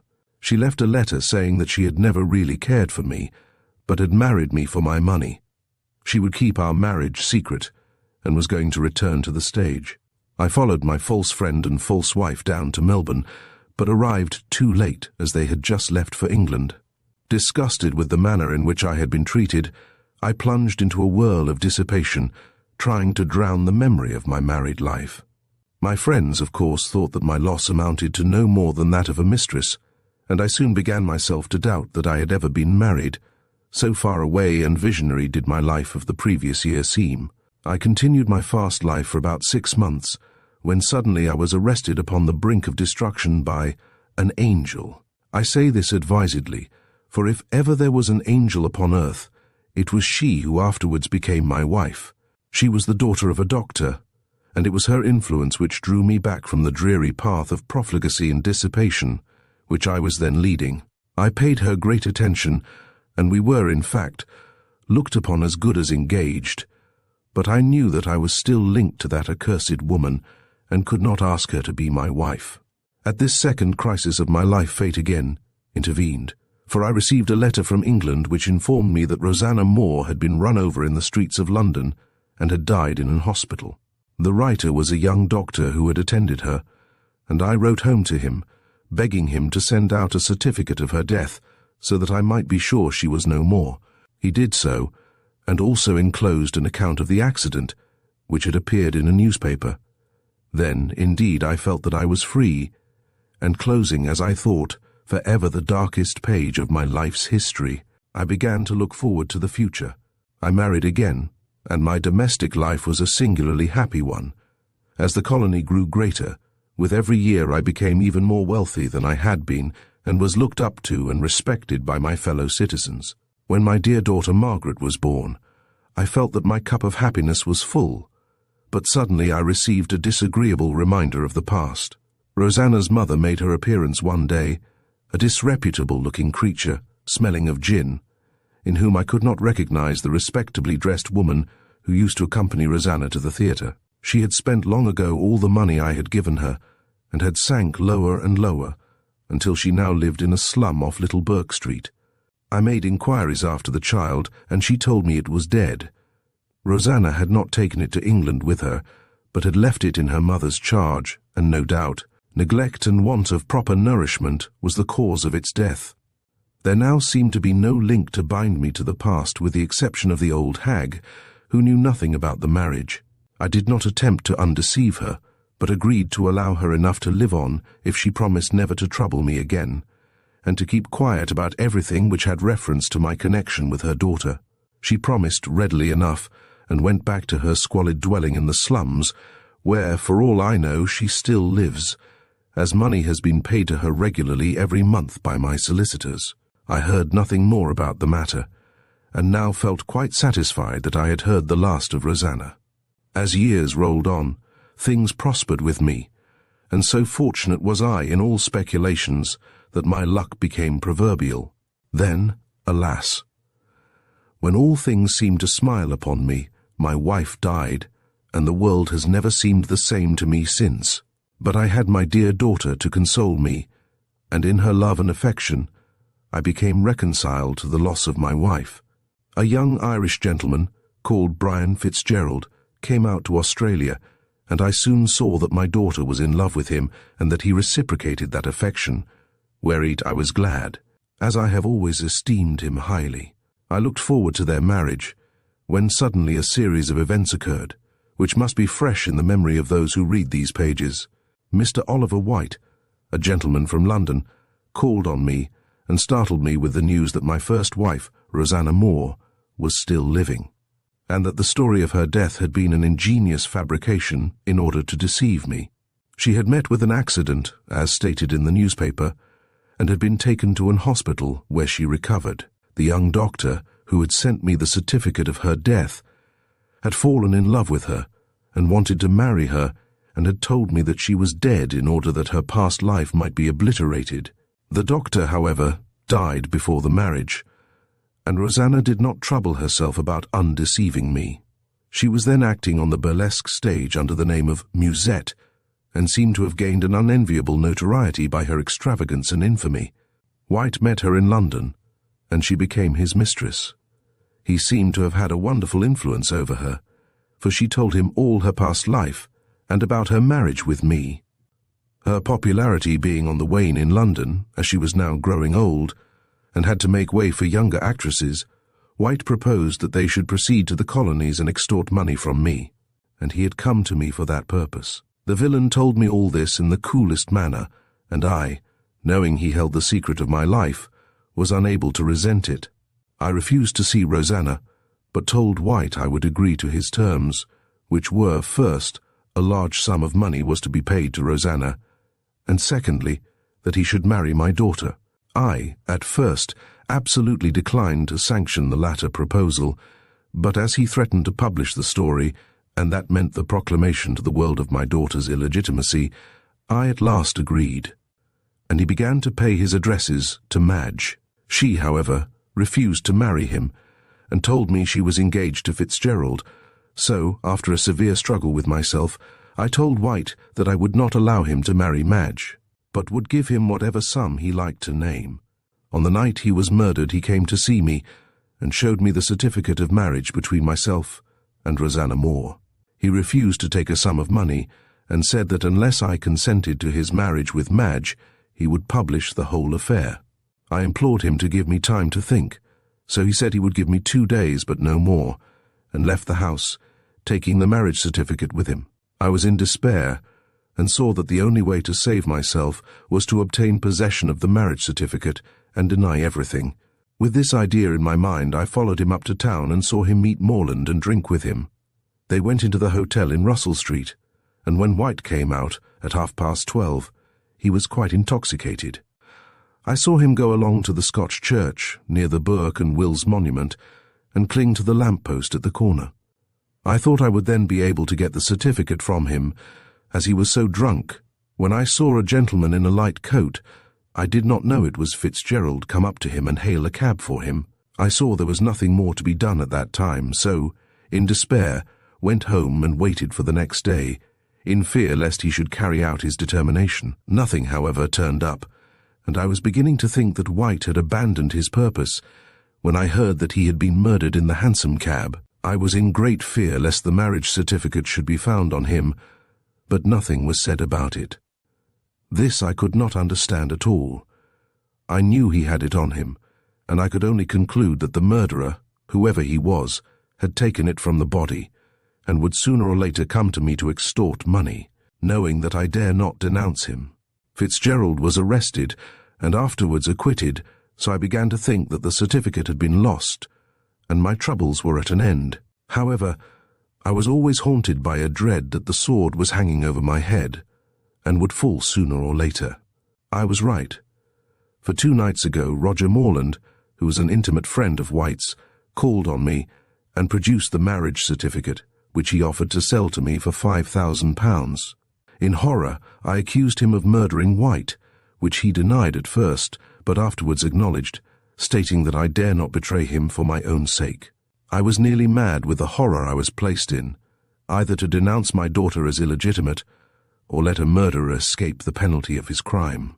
At last I agreed to keep silent, and handed him a cheque for £5,000, receiving in return the marriage certificate. I then made Morland swear to leave the colony, which he readily agreed to do, saying Melbourne was dangerous. When he left, I reflected upon the awfulness of my position, and I had almost determined to commit suicide, but thank God I was saved from that crime.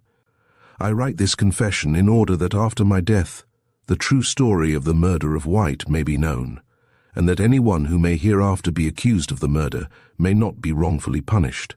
I have no hopes of Morland ever receiving the penalty of his crime, as when this is opened all trace of him will, no doubt, be lost. I will not destroy the marriage certificate, but place it with these papers so that the truth of my story can be seen.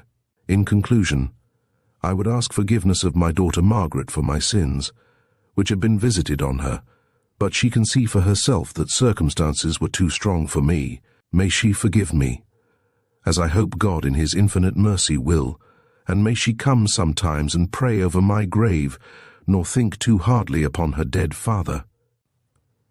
Chapter 34.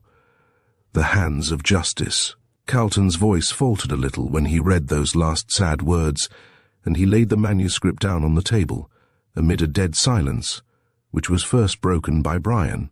"Thank God," he said reverently, "thank God that he was innocent of the crime." "No," said Calton a little cynically. "The riddle which has perplexed us so long is read, and the Sphinx is silent for evermore." "I knew he was incapable of such a thing," cried Chinston, whom emotion had hitherto kept silent. Meanwhile Kilsip listened to these eulogistic remarks on the dead man, and purred to himself in a satisfied sort of way, like a cat who has caught a mouse. "You see, sir," he said, addressing the barrister, "I was right after all." "Yes," answered Calton frankly, "I acknowledge my defeat, but now—" "I'm going to arrest Morland right off," said Kilsip. There was a silence for a few moments, and then Calton spoke again. "I suppose it must be so, poor girl, poor girl. I'm very sorry for the young lady myself," said the detective in his soft, low voice. "But you see, I cannot let a dangerous criminal escape for a mere matter of sentiment." "Of course not," said Fitzgerald sharply. "Morland must be arrested right off." "But he will confess everything," said Calton angrily, "and then everyone will know about this first marriage." "Let them," retorted Brian bitterly.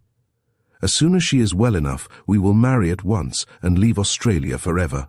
"But—" "I know her better than you do," said the young man doggedly, "and I know she would like an end made of this whole miserable business at once. Arrest the murderer, and let him suffer for his crime."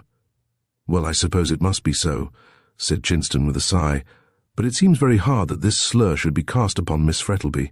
Brian turned a little pale. "The sins of the father are generally visited upon the children by the world," he said bitterly. But after the first pain is over in new lands among new faces, she will forget the bitter past. Now that it is settled Morland is to be arrested, said Calton, how is it to be done? Is he still in Melbourne? Rather, said Kilsip in a satisfied tone. I've had my eye on him for the last 2 months, and someone is watching him for me now. Trust me, he can't move 2 steps without my knowing it. Ah, indeed, said Calton quickly. Then do you know if he has been to the bank and cashed that cheque for 5,000, which Frettlby gave him? Well now, observed Kilsip after a pause, do you know you rather startled me when you told me he had received a cheque for that amount? Why? It's such a large one, replied the detective, and had I known what sum he had paid into his account I should have been suspicious. Then he has been to the bank? To his own bank, yes. He went there yesterday afternoon at 2 o'clock. That is the day after he got it, so it would be sent round to Mr. Frettlby's bank, and would not be returned till next day, and as he died in the meanwhile, I expect it hasn't been honoured. So Mr. Morland won't have his money yet. I wonder what he'll do, said Chinston. Go to the manager and kick up a row, said Kilsip coolly, and the manager will no doubt tell him he'd better see the executors. But, my good friend, the manager doesn't know who the executors are, broke in Calton impatiently. You forget the will has yet to be read. Then he'll tell him to go to the late Mr. Frettlby's solicitors. I suppose he knows who they are, retorted Kilsip. Thinton and Tarbit, said Calton musingly, but it's questionable if Morland would go to them. Why shouldn't he, sir? Said Kilsip quickly. He does not know anything about this, laying his hand on the confession, and as the cheque is genuine enough, he won't let £5,000 go without a struggle. I'll tell you what, observed Calton, after a few moments of reflection. I'll go across the way and telephone to Thinton and Tarbit, and when he calls on them they can send him up to me. A very good idea, said Kilsip, rubbing his hands, and then I can arrest him. But the warrant, interposed Brian, as Calton rose and put on his hat. Is here, said the detective, producing it.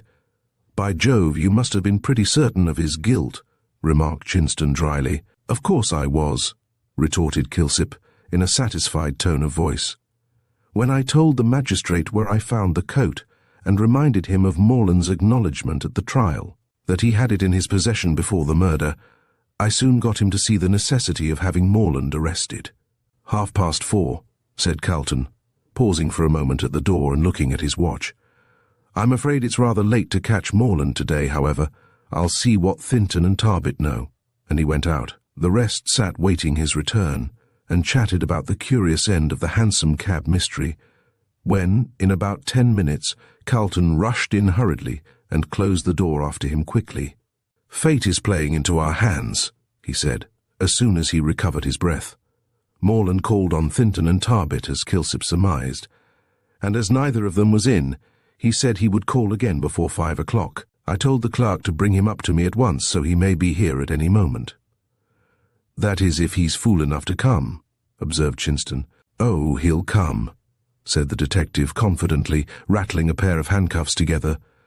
He is so satisfied that he has made things safe that he'll walk right into the trap. It was getting a little dusk, and the 4 men were greatly excited, though they concealed it under an assumed nonchalance. What a situation for a drama, said Brian.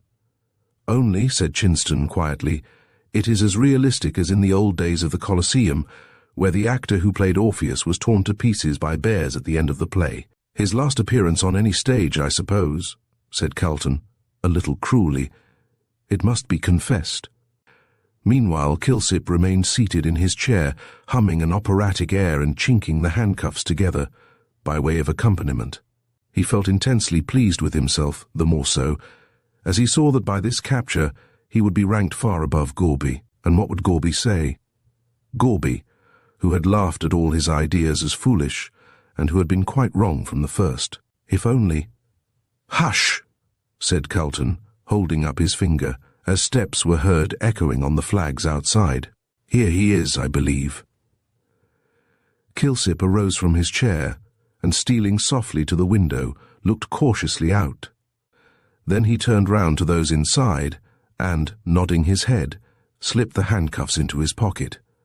Just as he did so, there was a knock at the door, and in response to Calton's invitation to enter, Thinton and Tarbit's clerk came in with Roger Morland. The latter faltered a little on the threshold when he saw Calton was not alone and seemed half inclined to retreat.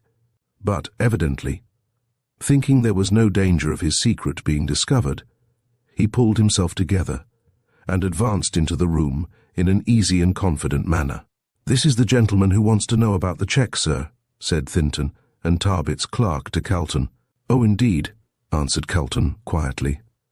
"I'm glad to see him. You can go." The clerk bowed and went out, closing the door after him. Morland took his seat directly in front of Calton and with his back to the door. Kilsip, seeing this, strolled across the room in a nonchalant manner, while Calton engaged Morland in conversation and quietly turned the key. "You want to see me, sir?" said Calton, resuming his seat. "Yes, that is alone," replied Morland uneasily. "Oh, these gentlemen are my friends," said Calton quietly. "Anything you may say is quite safe." "That they are your friends, and are quite safe, is nothing to me," said Morland insolently. "I wish to speak to you in private." "Don't you think you would like to know my friends?" said Calton, coolly taking no notice of his remark. "Your friends, sir?" cried Morland furiously, rising from his seat. Calton laughed and introduced Mr. Morland to the others, Dr. Chinston, Mr. Kilsip, and Mr. Fitzgerald. "Fitzgerald!" gasped Morland, growing pale. What's that?" he shrieked as he saw White's coat, all weather-stained, lying on a chair near him, and which he immediately recognized. "That is the rope that's going to hang you," said Kilsip quietly, coming behind him. "For the murder of Oliver White." "Trapped, by gar!" shouted the wretched man, wheeling round so as to face Kilsip. He sprang at the detective's throat, and they both rolled together on the floor, but the latter was too strong for him, and, after a sharp struggle, he succeeded in getting the handcuffs on Morland's wrists. The others stood around perfectly quiet, knowing that Kilsip required no assistance.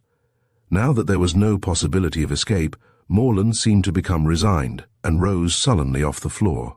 "I'll make you pay for this," he hissed between high teeth, with a white, despairing face. "You can't prove anything, can't we?" said Calton, touching the confession. "You are wrong. This is the confession of Mark Frettlby made before he died. It's a lie." "A jury will decide that," said the barrister dryly. "Meanwhile you will pass the night in the Melbourne gaol." "Ah, perhaps they'll give me the same cell as you occupied," said Morland, with a hard laugh, turning to Fitzgerald. "I should like it for its old associations." Brian did not answer him, but picking up his hat and gloves, prepared to go. "Stop!" cried Morland fiercely. "I see that it's all up with me, so I'm not going to lie like a coward. I've played for a big stake and lost, but if I hadn't been such a fool I'd have cashed that cheque the next morning and been far away by this time." "It certainly would have been wiser," said Calton. "After all," said Morland, nonchalantly, taking no notice of his remark, "I don't know that I'm sorry about it. I've had a hell upon earth since I killed White." "Then you acknowledge your guilt?" said Brian quietly. Morland shrugged his shoulders. "I told you I wasn't a coward," he answered coolly. "Yes, I did it. It was White's own fault.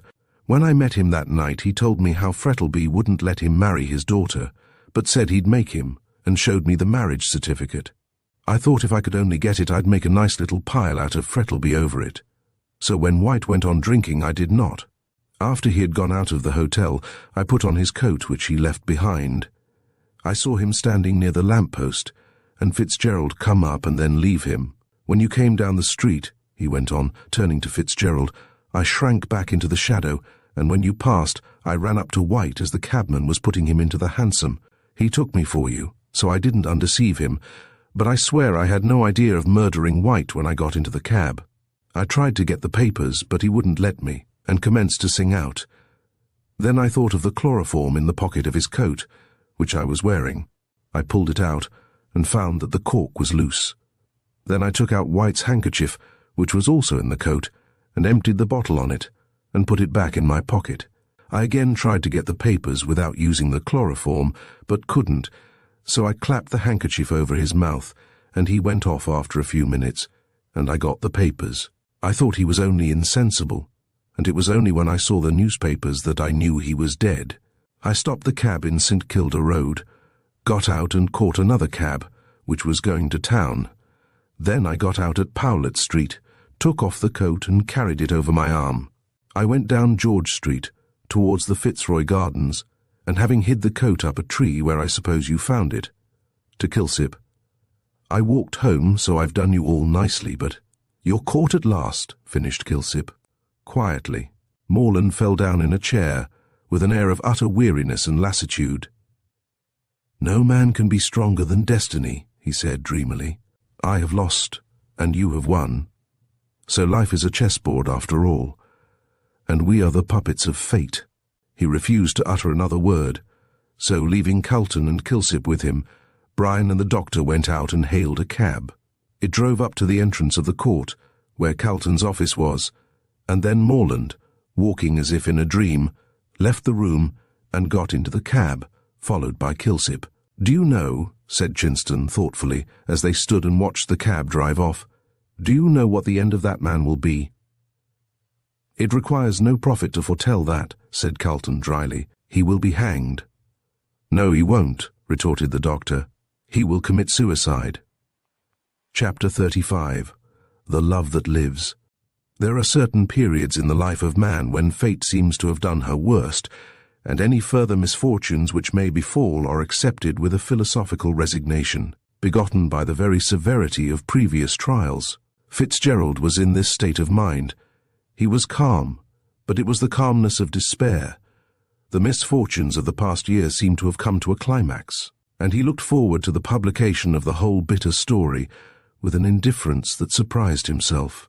His own name and that of Madge and her dead father would be on every tongue, yet he felt perfectly callous to whatever might be said on the subject. So long as Madge recovered, and they could go away to another part of the world, leaving Australia, with its bitter memories behind, he did not care. Morland would suffer the bitter penalty of his crime, and then nothing more would ever be heard of the matter. It would be better for the whole story to be told, and transitory pain endured, than to go on striving to hide the infamy and shame which might be discovered at any moment. Already the news was all over Melbourne that the murderer of Oliver White had been captured, and that his confession would bring to light certain startling facts concerning the late Mark Frettlby. Brian well knew that the world winked at secret vices so long as there was an attempt at concealment, though it was cruelly severe on those which were brought to light, and that many whose lives might be secretly far more culpable than poor Mark Frettlby's would be the first to slander the dead man. The public curiosity, however, was destined never to be gratified, for the next day it was known that Roger Morland had hanged himself in his cell during the night, and had left no confession behind him. When Brian heard this, he breathed a heartfelt prayer of thanks for his deliverance, and went to see Calton, whom he found at his chambers, in deep conversation with Chinston and Kilsip. They all came to the conclusion that as Morland was now dead, nothing could be gained by publishing the confession of Mark Frettlby, so agreed to burn it, and when Fitzgerald saw in the heap of blackened paper in the fireplace all that remained of the bitter story, he felt a weight lifted off his heart. The barrister, Chinston and Kilsip all promised to keep silent, and they kept the promise nobly, for nothing was ever known of the circumstances which led to the death of Oliver White, and it was generally supposed that it must have been caused by some quarrel between the dead man and his friend Roger Morland. Fitzgerald, however, did not forget the good service that Kilsip had done him, and gave him a sum of money which made him independent for life, though he still followed his old profession of a detective from sheer love of excitement, and was always looked upon with admiration as the man who had solved the mystery of the famous Hansom Cab murder. Brian, after several consultations with Calton, at last came to the conclusion that it would be useless to reveal to Sal Rawlins the fact that she was Mark Frettlby's daughter. As by the will the money was clearly left to Madge, and such a revelation could bring her no pecuniary benefit, while her bringing up unfitted her for the position. So a yearly income, more than sufficient for her wants, was settled upon her, and she was allowed to remain in ignorance of her parentage. The influence of Sal Rawlins' old life, however, was very strong on her, and she devoted herself to the task of saving her fallen sisters. Knowing as she did all the intricacies of the slums, she was enabled to do an immense amount of good, and many an unhappy woman was saved from the squalor and hardship of a gutter life by the kind hand of Sal Rawlins. Felix Rolleston became a member of Parliament, where his speeches, if not very deep, were at least amusing, and while in the House, he always behaved like a gentleman, which could not be said of all his parliamentary colleagues. Madge slowly recovered from her illness, and as she had been explicitly named in the will as heiress to Mark Frettlby's great wealth, she placed the management of her estates in the hands of Mr. Calton, who, with Thinton and Tarbit, acted as her agents in Australia. On her recovery, she learned the story of her father's early marriage, but both Calton and Fitzgerald were silent about the fact of Sal Rawlins being her half-sister, as such a relation could do no good, and would only create a scandal, as no explanation could be given except the true one. Shortly afterwards, Madge married Fitzgerald, and both of them only too gladly left Australia, with all its sorrows and bitter memories. Standing with her husband on the deck of one of the P&O steamers as it ploughed the blue waters of Hobson's Bay into foam, they both watched Melbourne gradually fade from their view under the glow of the sunset. They could see the two great domes of the exhibition and the law courts, and also Government House, with its tall tower rising from the midst of the green trees. In the background was a bright crimson sky, barred with masses of black clouds, and over all the great city hung a cloud of smoke like a pall. The flaring red light of the sinking sun glared angrily on the heavy waters, and the steamer seemed to be making its way through a sea of blood. Madge, clinging to her husband's arm, felt her eyes fill with tears as she saw the land of her birth receding slowly. "Goodbye," she murmured softly. "Goodbye forever." "You do not regret," he said, bending his head. "Regret, no," she answered, looking at him with loving eyes. "With you by my side I fear nothing. Surely our hearts have been tried in the furnace of affliction, and our love has been chastened and purified." "We are sure of nothing in this world," replied Brian with a sigh. "But after all the sorrow and grief of the past, let us hope that the future will be peace." Peace! A white-winged seagull rose suddenly from the crimson waters and circled rapidly in the air above them. "A happy omen," she said, looking up fondly to the grave face of her husband. "For your life, and for mine." He bent down and kissed her. The great steamer moved slowly out to sea, and as they stood on the deck, hand clasped in hand, with the fresh salt breeze blowing keenly in their faces, it bore them away into the placid beauty of the coming night, towards the old world and the new life. As the final pieces of the puzzle fall into place, the truth behind the Hansom Cab murder emerges, revealing unexpected alliances and hidden motives. Fergus Hume's masterful storytelling has kept us on the edge of our seats, exploring the depths of human nature and the complexities of crime. With each character intricately woven into the narrative, the resolution leaves us reflecting on justice and the human condition. Thank you for joining us on this thrilling journey through the mystery of a Hansom Cab.